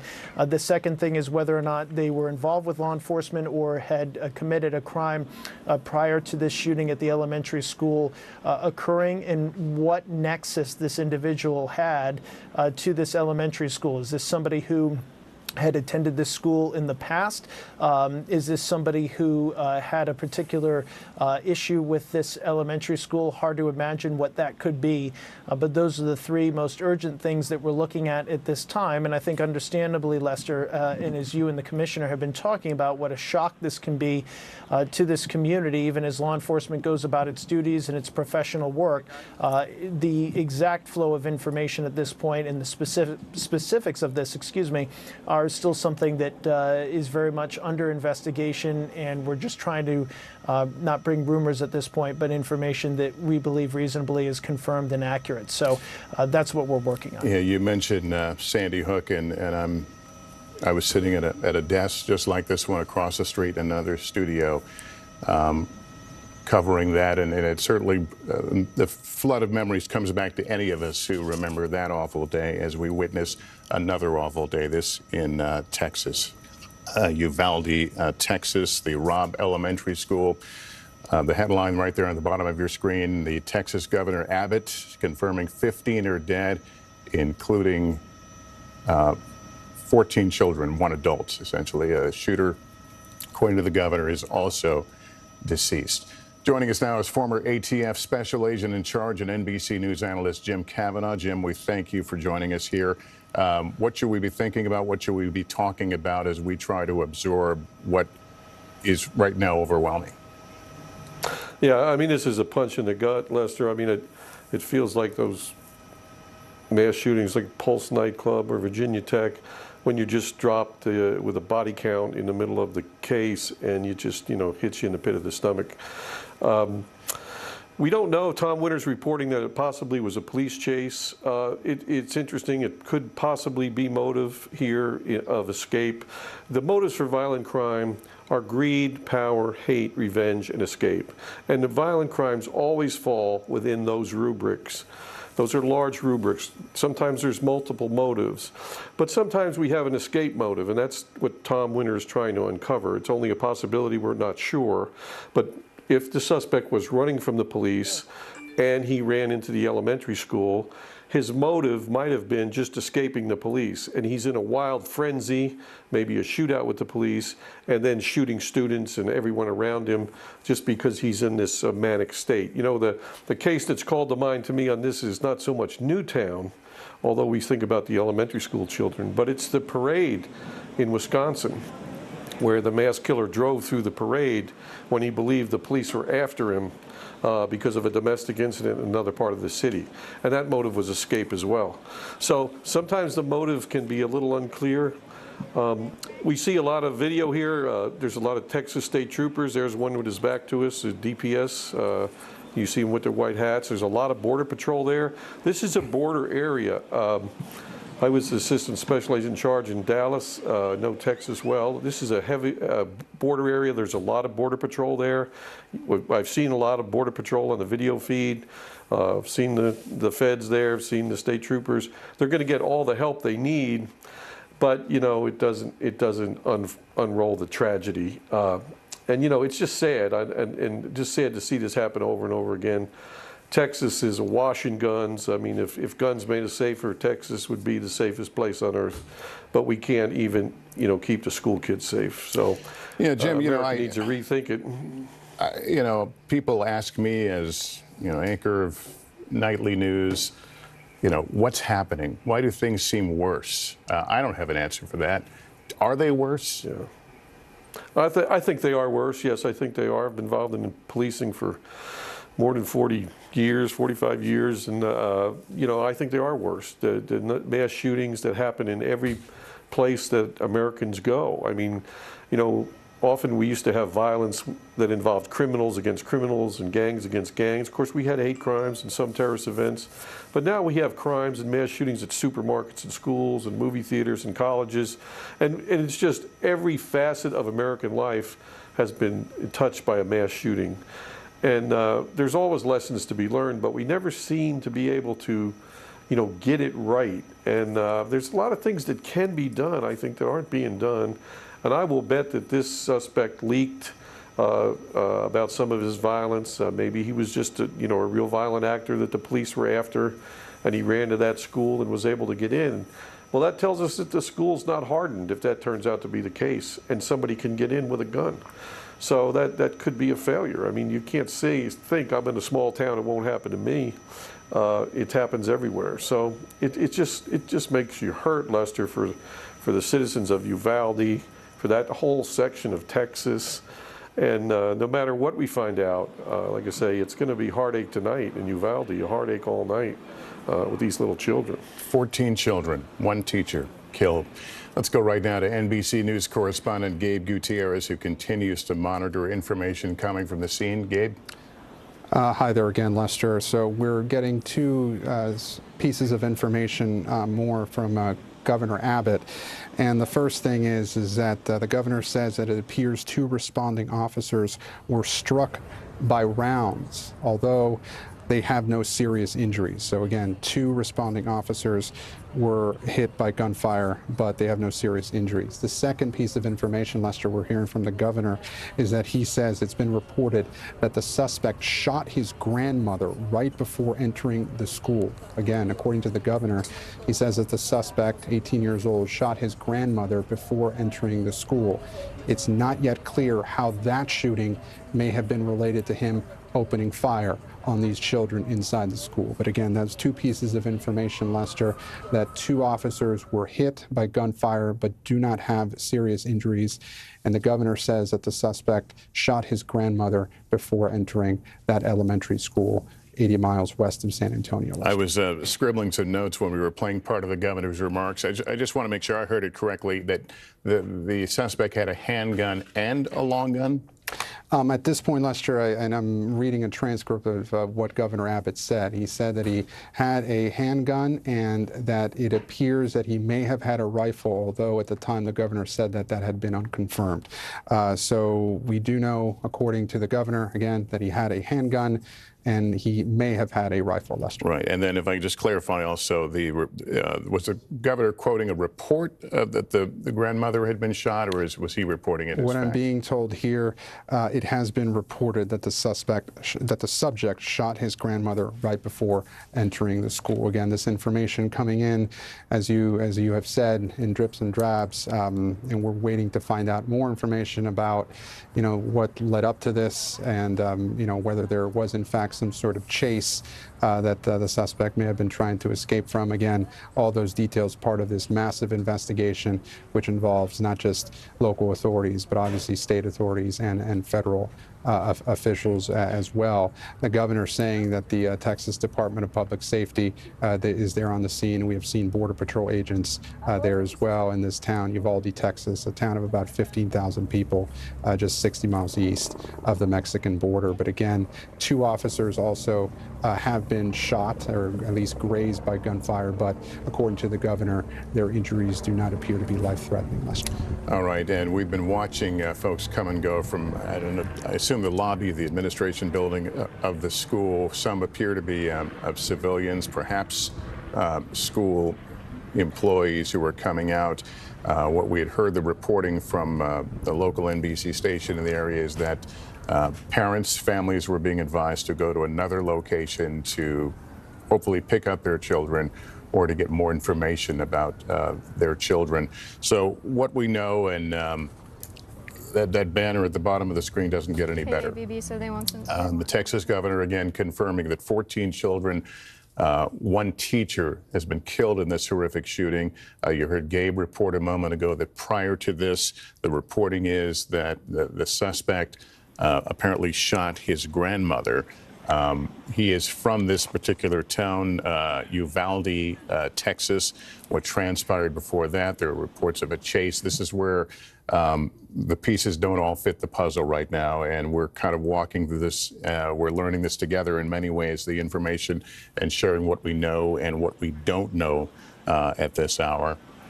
And Gabe also reporting at least 2 law enforcement officers were struck by return fire, but did not suffer injuries. We can only speculate, perhaps ballistic vests, but they are apparently okay. The aerial scene, now a crime scene. At one point, certainly it was a scene of, I'm sure, feverish EMS activity, trying to triage and treat wounds the best they can. But at some point, the reality sunk in that this is now a crime scene, a murder scene, a scene of mass murder, coming just a little over a week after what we witnessed in Buffalo, New York, as the pace of active shooters, of mass shootings, just doesn't seem to give way. This all transpired just a couple of hours ago. Dribs and drabs of information coming out, alerting us first to an active shooter situation. No mention of casualties for quite some time. We all took a deep breath, hoping that would continue to be the case. You can see now as the camera widens out, 1, 2, 3, 4 helicopters. We don't know if those are life flight helicopters or law enforcement. But there has been a massive response from that region of Texas to this small community. The school, I think I read about 600 students enrollment, an elementary school. The shooter, who according to authorities is now deceased, lives there in that town of Uvalde. What history he may have with the school or anyone inside the school is another piece of that puzzle that we're going to have to wait to understand. But there you see, welcome to Robb Elementary School. This is not far from the Texas-Mexico border. It's about 80 miles west of San Antonio. There's the map, right? It shows you the where the two cities are located.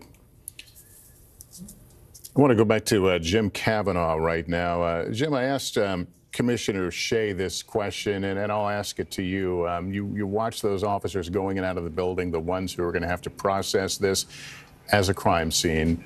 I don't even want to dare think of what they are seeing.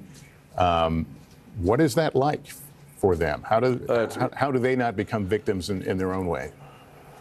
Well, they do, really. It's awful, and it's multiplied times 100 when they're little children, because the officers will be parents too, and so it's always very tough. These are tough crime scenes. These are very violent deaths. We become numb to so many people shot.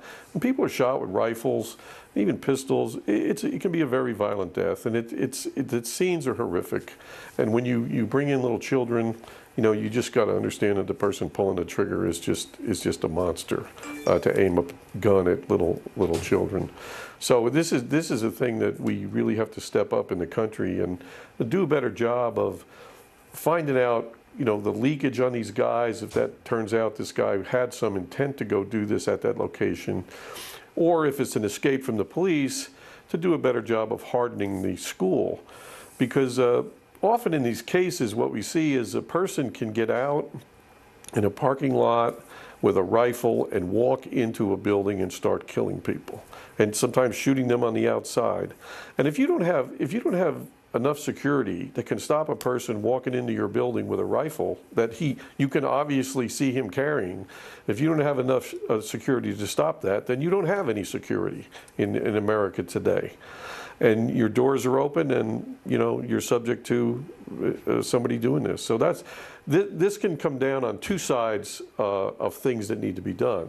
If the person had leakage, like I said, maybe he intended to go to the school, then we need to do a better job having our little organization in a county, in a region, in a city of police crisis negotiators, mental health professionals, psychologists, even school board leaders, that when people come to the fore as, this guy's making statements about mass killings, like the guy did in the Buffalo case, there's a little more particular attention paid to him by the right people, and he's not just sloughed off and he's able to say, oh, I was just kidding, and then a year later come and kill 10 people. So we're not doing a good job on that, because we haven't formed these teams that can actively be looking for all those people who are always leaking out and always having these fantasies and always talking about mass murders.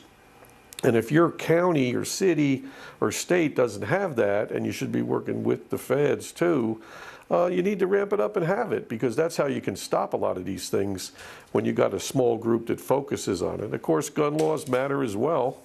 If you're 18 years old in America, you can buy a long gun, any kind of long gun, and you know, devastating weapons that can, magazines with all the rounds you can hold, 100-round drums. There's no limitations at all. So, you know, we need to relook at that without hurting people's Second Amendment rights. We just sort of go to the fantastical. Yeah, Jim, I'm going to have to cut you off here. It looks like a news conference is about to begin. We certainly want to get the very latest.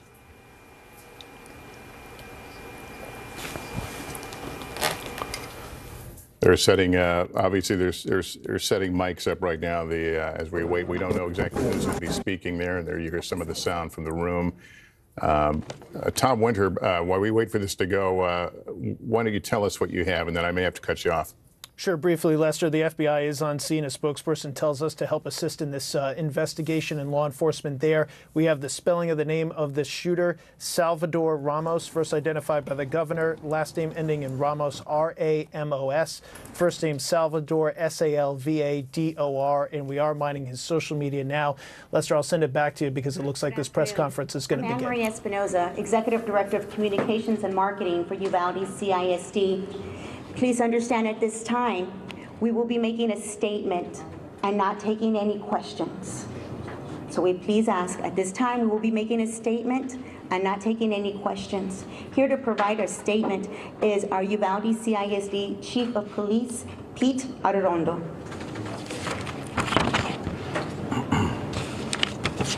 Good afternoon.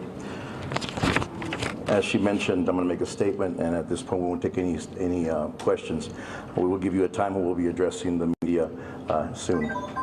At approximately 11:32 a.m. this morning, there was a mass casualty incident at Robb Elementary School in Uvalde, Texas.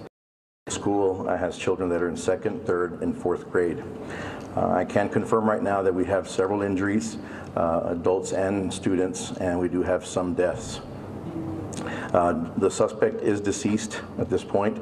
DPS is assisting with the investigation. And at this point, the investigation is leading to tell us that the suspect did act alone during this heinous crime. Families are being notified, and we are providing services to them as the district should. As far as the rest of the district is concerned, safety measures were taken to make sure that we had a safe release for the rest of the district. Throughout our city of Uvalde, and we had numerous law enforcement officers and agencies that assisted with the safety release for those students. We do want to keep all our families in their prayers. I hope you do as well, and we also want to respect the privacy of the family. Everything is still being worked on, and again, we'll notify the parents and the families as soon as we have some news for them. Thank you so much. We greatly appreciate your understanding and patience with us. Please know at this time, we are only making a statement. We will be releasing more information as the investigation continues. We appreciate your courtesy. At this time, it concludes our press conference. Thank you. Okay, a statement from authorities there, differing somewhat or shining a different light. He referred to injuries, some injuries, so we don't know how many individuals may have been injured and are still being treated, but noting that this school, Robb Elementary School, 2nd, 3rd, and 4th graders, so very young children in that school when this vicious attack happened today.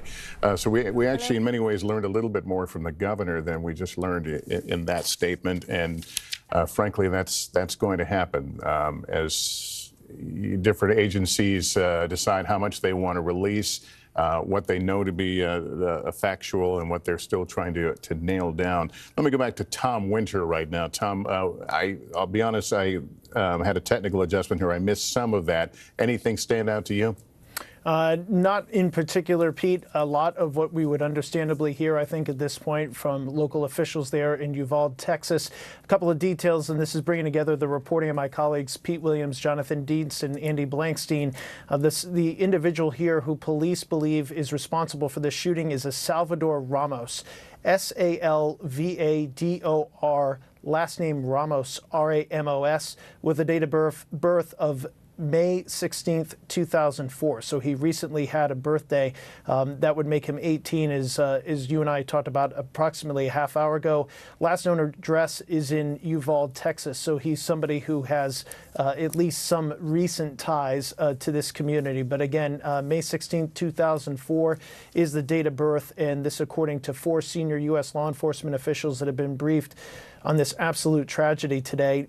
He does have some social media accounts that we're still in the process of going through, Lester. We want to be cautious, as we saw in the Buffalo shooting and was well reported on at the time. There were a number of postings that occurred surrounding that shooting regarding white supremacy, regarding a motive for that shooting.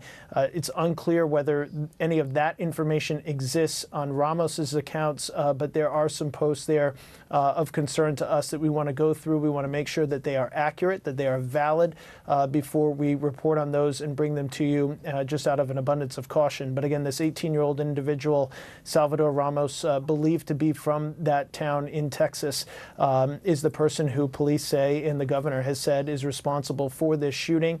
Brought a handgun to this school today, perhaps a rifle, according to Texas Governor Greg Abbott. So we know that they used a handgun. And then, as Gabe alluded to before that press conference, and the governor spoke about, you and I have spoken about, this idea that there was perhaps a shooting prior to the incident at the elementary school, perhaps involving a relative of Ramos. That's something that we're still trying to get some additional details on, and whether or not there was any sort of police involvement just leading up to this. And as Gabe reported, it appears that several officers were injured in the course of trying to end this incident today. Ramos is deceased, as we have said previously. In the investigation, as Commissioner Dermot Shea laid out, is one that will remain ongoing. We know the FBI is involved in an assist mode. So basically, they will assist with any sort of law enforcement things they can help out Texas authorities with. The Texas Rangers, perhaps, are the lead agency here, although I want to get a little bit more confirmation on that, Lester. Yeah, I understand the need for caution as we go through social media information, and I'm sure police are going through the same process, the same exercise as you. Can you tell me this? Is there any indication that would make authorities suspect that he did not act alone, that maybe there were others involved here? Nothing that we've seen yet, and in our discussions with law enforcement officials with ties to Texas, as well as those being briefed elsewhere throughout the country, we have not heard of any involvement of any additional parties or any additional individuals. No initial indication, and I stress the word initial there, Lester, of any sort of involvement with a terrorist organization. You know, we get criticized for not calling these types of incidents terrorist attacks when they are clearly so terrifying, when 14 children are dead in an elementary school, but we classify it that way because that's how law enforcement classifies it. So when we call something terrorism or not, or say that that's what police are looking into or not, we're referring to organizations that are typically designated that way. As a for instance, and purely as a for instance, talking about Al-Qaeda or ISIS or something like that, those are designated terrorist organizations by the United States. So when we say there's no initial belief that this is involved with terrorism, we're speaking specifically that there's no indication that somebody was inspired by or directed by those organizations, but it obviously has nothing to do with the fact that this is a terrifying incident, certainly for the children that were inside that school today and their families and relatives. Yeah, already we're seeing the flags at half-staff there outside the school and the scene of this. Tom, one other thought here. After the Buffalo attack of just over a week ago, we suddenly realized, what information had been out there about the alleged shooter. His earlier being questioned by authorities over a threat at the school. Is there anything on the level of a clearinghouse, a database that allows authorities to keep a watch on individuals who may exhibit this sort of behavior? That's a super question. There really is no national database when it comes to people within the United States. Certainly there are national and international databases as it relates to federal authorities and to those that might be on the no-fly list, I mentioned as an example. That type of database, and there's actually multiple databases there, those exist. Certainly there are databases that have an individual's prior criminal history. Those certainly exist in this country, we know that.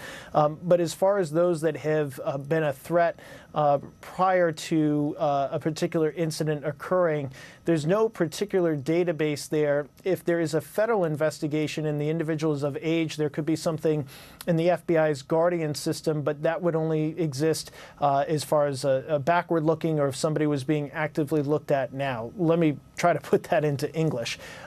If you thought that I was somebody who might be trying to act out and carry out a shooting attack or some sort of terrorist attack and in fact notified the authorities, if it went federal, that is something that might be put in the FBI's computer system as they work that case as part of a joint terrorism task force, for instance, and then at some point that would either be closed out, meaning that the officials at the time believed that I was no longer or not a threat, or I might be charged based on the results of their investigation. But it's not something that is commonly consistently looked at. And of course, we have a First Amendment in this country. People are allowed to say an awful lot of things that most people would find incredibly offensive, but it is not something that you can be charged with. So that level of coordination, what can happen at the federal level versus the state level, is something that is certainly being examined in light of all of these incidents. And I think state law enforcement officials have a role here. And I think you see state polices across the country starting to look at this and say, is there a way that we can start to identify these individuals if they've made a threat? I say all this, and you're asking all this because of what we've seen recently, though we have no indication so far today at this early hour that there was any sort of threat made previously by the individual responsible for the shooting, who authorities have identified as Salvador Ramos. All right, Tom Winter with that information as Tom and his team continue to pour through social media postings by the suspect and try to learn a little bit more. What we can show you now are these images of the officers and paramedics now essentially in a security mode, securing the school as a crime scene after the horrific discovery. Officers apparently encountering the suspect, shooting and killing him. Some of the officers apparently hit, though not wounded. And then, of course, the discovery that 15 people, 1 adult, 14 children, had been killed inside. What led up to this, that's still being pieced together as we speak. We heard the report that he perhaps may have shot his grandmother prior to this in that community, that there may have been some sort of chase. All these little pieces that we can't quite confirm into the overall picture of what transpired there today.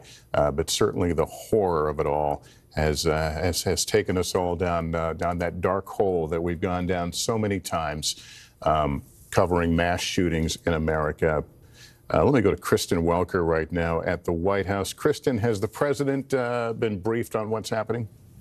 Lester, he has been briefed. He is traveling home from Asia on Air Force One, and his press secretary, Karine Jean-Pierre, just released this statement. Let me read it to you. President Biden has been briefed on the horrific news of the elementary school shooting in Texas and will continue to be briefed regularly as information becomes available. His prayers are with the families impacted by this awful event, and he will speak this evening when he arrives back at the White House. We anticipate he'll return in and around 7:30 p.m. Eastern time, so we will be tracking that very closely and, of course, bring any news and any developments from his remarks. But, Lester, just big picture here, it was just 1 week ago that President Biden visited a Buffalo community where 10 people were killed in a racist attack.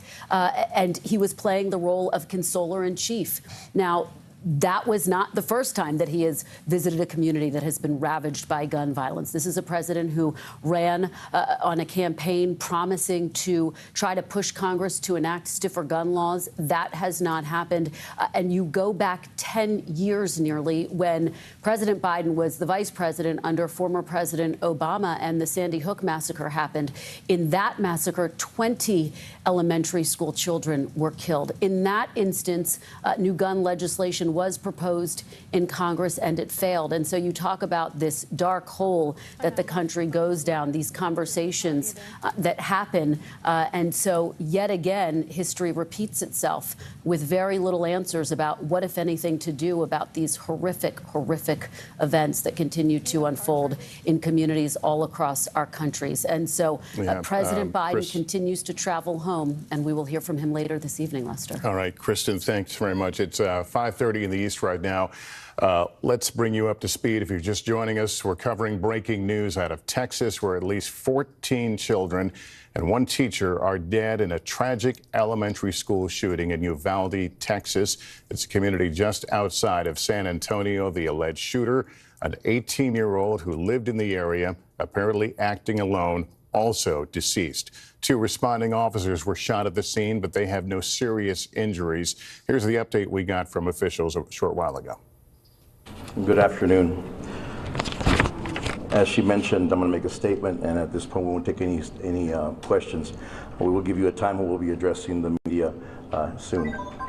At approximately 11:32 a.m. this morning, there was a mass casualty incident at Robb Elementary School in Uvalde, Texas. The school has children that are in 2nd, 3rd, and 4th grade. I can confirm right now that we have several injuries, adults and students, and we do have some deaths. The suspect is deceased at this point. DPS is assisting with the investigation. And at this point, the investigation is leading to tell us that the suspect did act alone during this heinous crime. Families are being notified, and we are providing services to them as the district should. As far as the rest of the district is concerned, safety measures were taken to make sure that we had a safe release for the rest of the district. Throughout our city of Uvalde, and we had numerous law enforcement officers and agencies that assisted with the safety release for those students. We do want to keep all their families in their prayers. I hope you do as well, and we also want to respect the privacy of the family. Everything is still being worked on, and again, we'll notify the parents and the families as soon as we have some news for them. Thank you so much. We got that update just a short while ago. As Kristen Welker noted, the president is expected to address the incident later this evening. He's in the air right now, returning from Asia. Here, though, is what the governor of Texas said just a short time ago. The shooter was Salvador Romas, an 18-year-old male who resided in Uvalde. It's believed that he abandoned his vehicle and entered into the Robb Elementary School in Uvalde with a handgun, and he may have also had a rifle, but that is not yet confirmed according to my most recent report. He shot and killed horrifically, incomprehensibly, 14 students and killed a teacher. Mr. Romas, the shooter, he himself is deceased. And is believed that responding officers killed him. Let's bring in NBC News correspondent Tom Costello now. Tom, an FBI report just released shows active shooter incidents in the U.S. in 2021 increased by more than 50%. So for those of us, saying, does it seem to be getting worse? The answer is yes. Yeah, and that headline actually is maybe a little misleading, only because 2021 compares to 2020 when much of the country was in lockdown. But the next stat is just as concerning, if not more so. When you look at the number of mass shootings in 2021, we had, listen to this number, a 171% increase, up 171% over 2020. 61 incidents in 2021. And the shooters generally are male, 60 male and 1 female out of all of those cases. 14 of those shooters were killed by law enforcement. 4 shooters killed by armed citizens, and then 11 shooters committed suicide. For 2021, the FBI says it observed an emerging trend, and this is important here, involving roving active shooters here. These would be shooters who shoot in multiple locations, either in one day or in various locations over several days. And as you know, we've been making mention of this. The FBI's guidance right now is not to name the shooter or to provide as little information, give them as little publicity as possible, hopefully, therefore, de-emphasizing them, and therefore they don't become a hero to the next shooter in waiting out there. But that has been an emphasis over the last few years as law enforcement really tries to put the emphasis instead on the victims, on the community, on the healing, if you will, and not on the individual shooters. As you know, they have become household names, especially in these notorious shootings, like, for example, the Columbine massacre. But again, the FBI report is affirming what you and I think we feel every time we turn on the news of yet another mass shooting. 52% increase in 2021 over 2020. But again, there was a pandemic lockdown in 2020. So if you compare that instead to for example, 2017, we had a dramatic increase and up 171% over 2020. So this, in fact, is a trend that the FBI is confirming. Tom Costello. Tom, thank you. Let me bring in NBC News producer Amy Calvin, who has now made her way to the scene. Amy, can you tell us what you're seeing and what you've learned? Hi, Lester. It is absolutely horrific here at the convention center. This is where the children were brought to be picked up by their parents. Teachers have been trickling out with their family. Kids have been picked up with by their parents. It's very emotional. It's heavy. There's law enforcement here, DPS, Border Patrol, local police. They just brought us in for a very short media briefing, and inside there was more teachers and very emotional inside. I talked to one husband of a teacher who had just brought his wife some flowers before the shooting. She's retiring on Friday, so he brought her some flowers, and he said when he got back into his truck, he heard the gunshots. He said his wife got the children and went to the cafeteria real quick, and they turned off the light. She's okay, but obviously a horrific situation for everybody here. Can you confirm that the children were within the 2nd, 3rd, and 4th grades? I can't, but I will go inside and ask that. They were bringing teachers from the 2nd, 3rd, and 4th grades into a room after the media briefing. And I believe a chaplain was going in with them, so I will check on that and let you know. All right, and so again, the unharmed children were taken to the convention center, and parents are being reunited there. No parents are going to the school, as far as we know. I've only been to the convention center, but this is where many parents were picking up their children, so I believe they were brought here, and the teachers as well. Lots of the teachers' family were also meeting them. All right, Mary, I'll let you go for the time being, but we thank you, Mary, on the scene there outside the convention center, where it's serving as a reunification center, if you will, for families as well as school staff. Let me go back to Tom Winter right now, our investigative correspondent. Tom, what do you have? Sure, Lester. So the full name of the individual who's believed to be responsible for this shooting is identified by the Texas governor and multiple law enforcement officials to the NBC News investigative team here is Salvador Rolando Ramos. Born in May of 1994, so he recently had a birthday on May 16th. He's 18 years of age. Unclear if he had any prior involvement with law enforcement. It does appear that he had 2 social media accounts. We are in the process of going through those now to identify whether or not there was anything that spoke specifically to the actions that he allegedly took today. He is deceased, according to those officials and the Texas governor. He arrived at this school apparently with at least a handgun, if not also a rifle, according to the governor, and then committed this horrific act, according to those officials. His last known address was in this similar particular town, Uvalde, Texas. We are trying to determine at this point whether or not he actually went to this elementary school. Obviously, he's 18 years of age, so he would no longer be going to this particular school, but whether or not he attended there in the past.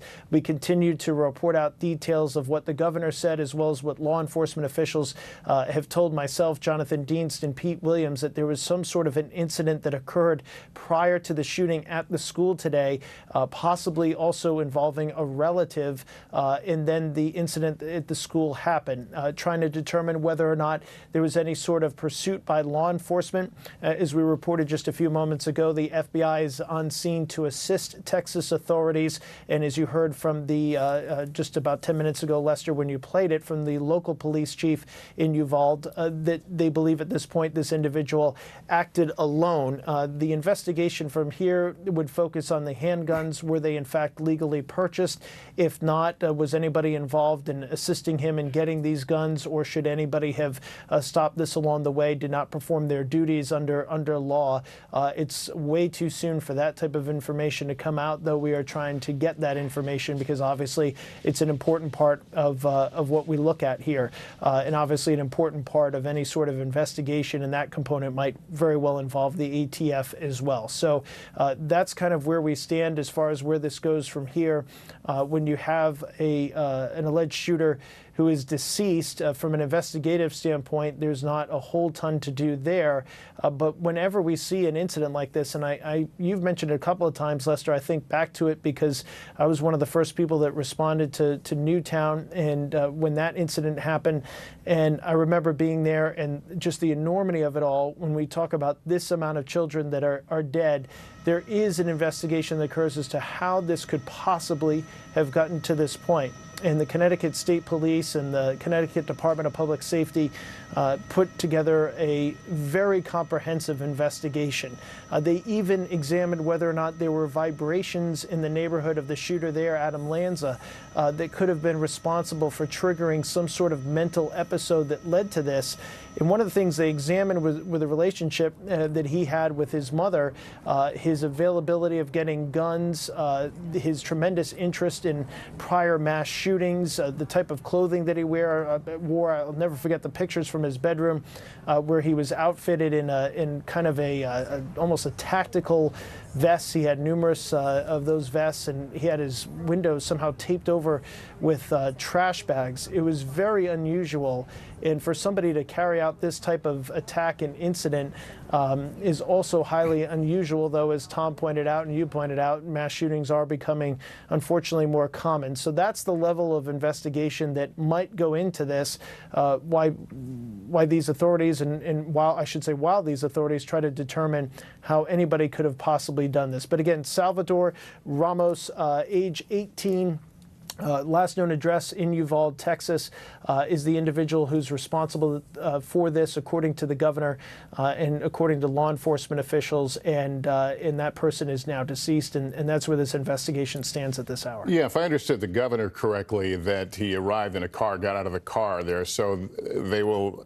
It's hard to tell from these pictures what car it is, or even if it's in our line of sight here. But that could also presumably garner some information, something he may have left behind. Right. So based on some open source reporting and some images we've seen and looked at and are trying to confirm, Lester, I don't think we're looking at his car anywhere in this particular picture, but we want to get a little bit more information. To your point, yes, the vehicle, obviously, were there any last minute notes that were left behind? Did he write any sort of messages? We've seen that in the past. Inside the vehicle, did he have more ammunition, more weapons, all things that they're going to take a look at as they try to examine. And Lester, we're looking at a vehicle there. Yeah, that's something that had been pointed to us before. Not 100% sure that this is the shooter's vehicle, but we had been pointed to that before. And obviously, you see a member of law enforcement there looking at it. And so it's not clear to me 100% if that's the vehicle, but obviously it's in a drainage ditch near the school, clearly out of place. So that's something that they'll certainly be looking at and something we'll continue to report on. Okay, we'll continue to watch that and hopefully get a little more information.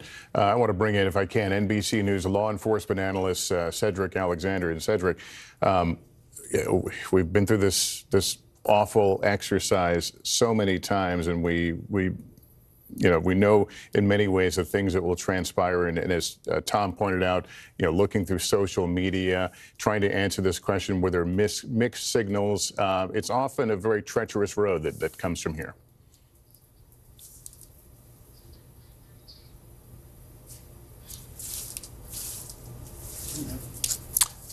Cedric, try me where we at. We didn't have your audio. You want to try one more time? Yes. Good afternoon, Lester. Let me say this. First of all, one of the challenges here, of course, for us as a nation, we have seen this over and over and over again. And we are basically saying the same thing that we said during the Buffalo shooting last week and the shooting before that, the shooting before that. There's something really very different that's going to have to take place in this nation around gun laws. And of course, it's just not where guns are being sold in licensed places of business. It's also the number of guns that are out there on our streets every day. And it's not just those who may have some mental health issues, supposedly. This issue is just so far reaching. And we, over the years as a nation, and our Congress in particular, has really failed to do anything about these tragic shootings that we see year after year. And I tell you, for someone who spent 40 years in law enforcement and do a lot of work consulting with police departments who are doing their very best to get in front of things the very best that they can, this nation needs help from a congressional level, from Washington, D.C. And this talk on both sides of the aisle, I don't care whether it's the right or the left, people tonight in this country really should be angry. Everyone should be angry that 14 babies, teacher, lost their lives again. You're right. Last week, covering the events in Buffalo, I raised the issue of how do you find the ticking time bombs among us, individuals who are capable of this kind of crime. Is there a good answer to that question? No, it's not going to be an answer to that question. We got 300 million people in this country. And in addition to that, we have more guns than we have people in this country, guns that are accessible, whether they're bought, they're stolen out of cars or homes, whatever the case may happen to be. The issue is here, Lester, for us as a nation, it's not what we're going to do after the shooting. It's what we need to do before this shooting take place. Trying to identify those who may have some indicators that they may go out and do something violent. Police can't track but so many people at a time. We got 300 million people in this country. We only got 700,000 police officers. So I think if we think about it in that sense and from that perspective, there are those that they might be able to get in front of. But I'm going to tell you, that is very, very difficult to do with the number of guns that are out there, the people who are living, some people who are living in mental health distress, some people who are just downright hateful, and those who are just totally irresponsible. So I think this country, this night, tonight, really needs to come to terms, and the leadership in this country, in Washington, D.C., really needs to come to terms with how we're going to fix this, because talking about it, offering our condolences to it, is not going to stop the next tragedy. And there very well may be another tragedy, because we have done nothing different going all the way back to Colorado in the late 90s, all the way up until where we are here today. Something very different and drastic is going to have to take place in this country. And look, we know, all of us, many of us, are certainly believe in the Second Amendment. I'm not opposed to it. The greatest majority of the people out there who may be gun owners are good, law-abiding citizens. But we have to be honest with ourselves. There's also people out there we cannot account for and who may be today mentally stable, but something can happen in their life tonight, tomorrow, the next day that push them over the cliff, and we don't know what's going to happen. And that's assuming they have a mental health issue, because there could be other issues that drive these types of violence. But one thing we know, the one common denominator, is that we got to address this gun issue, and we need leadership from the top to do this, because talking about it is not going to change it, and American people should be really angry tonight. Part of the conversation as the country witnesses another mass shooting the deaths of 14 children, one teacher in Texas. Let's bring in NBC News Chief White House correspondent Kristen Welker. Kristen, what more are you learning from the White House? Well, we're getting new details about when we can expect to hear from President Biden about this horrific mass shooting. He's going to address the nation at 8:15 p.m. Eastern time from the Roosevelt Room. Now, again, he is traveling back from Asia as we speak. He has been briefed on this shooting aboard Air Force One. His press secretary saying his prayers are with the families impacted by this awful event. So we will hear him undoubtedly reiterate those remarks when he addresses the nation later this evening, extend his condolences to the families. And again, Lester, it was just 1 week ago that he was visiting Buffalo, a community there that was riven by a mass shooting. 10 people killed in that incident. Now, this is a president who campaigned on a promise to enact stiffer gun laws. That, of course, has not happened. He has tried to pass some executive orders. He was asked just a few days ago if those executive orders would have a real impact. He said, realistically speaking, not without legislation. And even though we are still all just processing the horror that has unfolded in this Texas community, there are already calls for action on Capitol Hill. Democrat Chris Murphy saying in an interview, what are we doing? Why are you here, meaning in Congress, if not to solve a problem as existential as this? So already the calls for action have started. But as you and I were talking about earlier, Lester, this is not the first mass shooting to impact children. Nearly 10 years ago, 20 children were killed during a massacre at Sandy Hook Elementary School in Connecticut. And there was a lot of debate in the wake of that incident, but nothing significant changed legislatively. There, of course, is a robust debate in this country about what, if anything, should happen to prevent these types of horrific incidents from happening. Again, that is the backdrop against which we wait to hear from President Biden as he continues to travel home from Asia. His focus has been on foreign policy for the past several days, but now it turns to domestic policy and to this latest mass shooting, one of a number that have happened since he has taken office and, of course, in recent history, Lester. Yeah, Kristen, thanks. No parent should have to send their second, third, or fourth grader to school and worry that they're going to get shot to death. Joining us now is former ATF special agent in charge and NBC News analyst Jim Kavanaugh. Jim, you know, this information is coming now so quickly and so horrific. Some of the same conversations that we were having a week ago, we're having again today. I'm just curious, as a seasoned law enforcement professional, what strikes you as you see these images and hear these numbers? I just think it's so sad because I really do think that the country can do things to stop these. You know, the FBI did a study on mass shooters, and a very high number, I think it was up to 77% or so of mass shooters leaked their intent to people around them, relatives, friends, you know, boyfriends, girlfriends, other students, teachers, even the police, on social media. They leak out what they're going to do. Think of the number, 77% I think was their finding. Even if it's just close to that number, that shows us that 3/4 of these people can be stopped if we set in place the mechanisms to stop them. And I'm telling you, in most places we don't do that. That leakage comes to the attention of someone who passes it to a law enforcement officer who may not be totally trained and totally adept and might not have the team around him easily, constantly, maybe every week, in some jurisdictions daily, that they can evaluate that and take direct action to make sure that people involved in this person's life is notified, courts are involved, mental health professionals are involved, agents like ATF are involved, FBI is involved.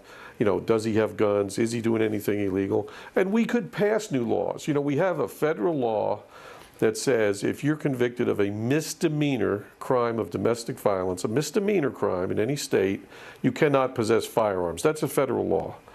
Well, when we have a person that threatens a mass shooting, let's take the Buffalo supermarket shooter. A year before, he said he was going to commit a mass murder. He wanted to commit a mass murder, and he was referred to mental health professionals who he then said he was kidding. Now, think if we had a federal law that says if you threaten a mass shooting and you're convicted of that misdemeanor threat, let's just say it's a misdemeanor threat, then you're prohibited from owning or possessing firearms. Why is that important? Many mass shooters just buy them in a gun shop. They're not part of the criminal underworld that buy these guns in an alley. They buy them at the gun store. And even if they were to try to buy guns in an alley, informants might turn them in. It's some risk to them criminally. They could be arrested on the way to a mass shooting. And because they're prohibited from owning guns, they could be arrested by the police or the federales. So there's a lot of things that can be done.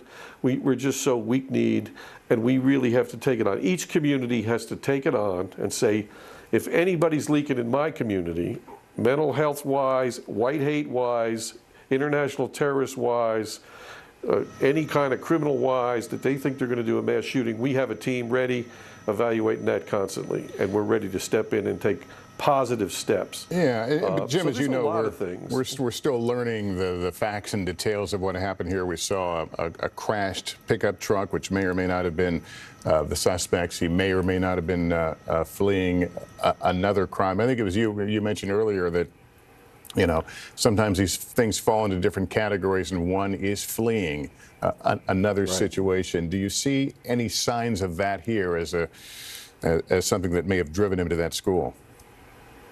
Right, Lester, exactly. Well, a motive for violent crime, one of the big motives can be escape. You know, an inmate can kill a deputy trying to escape. They can, like the case in Wisconsin, run over and kill 5 parade goers while they're trying to escape the police.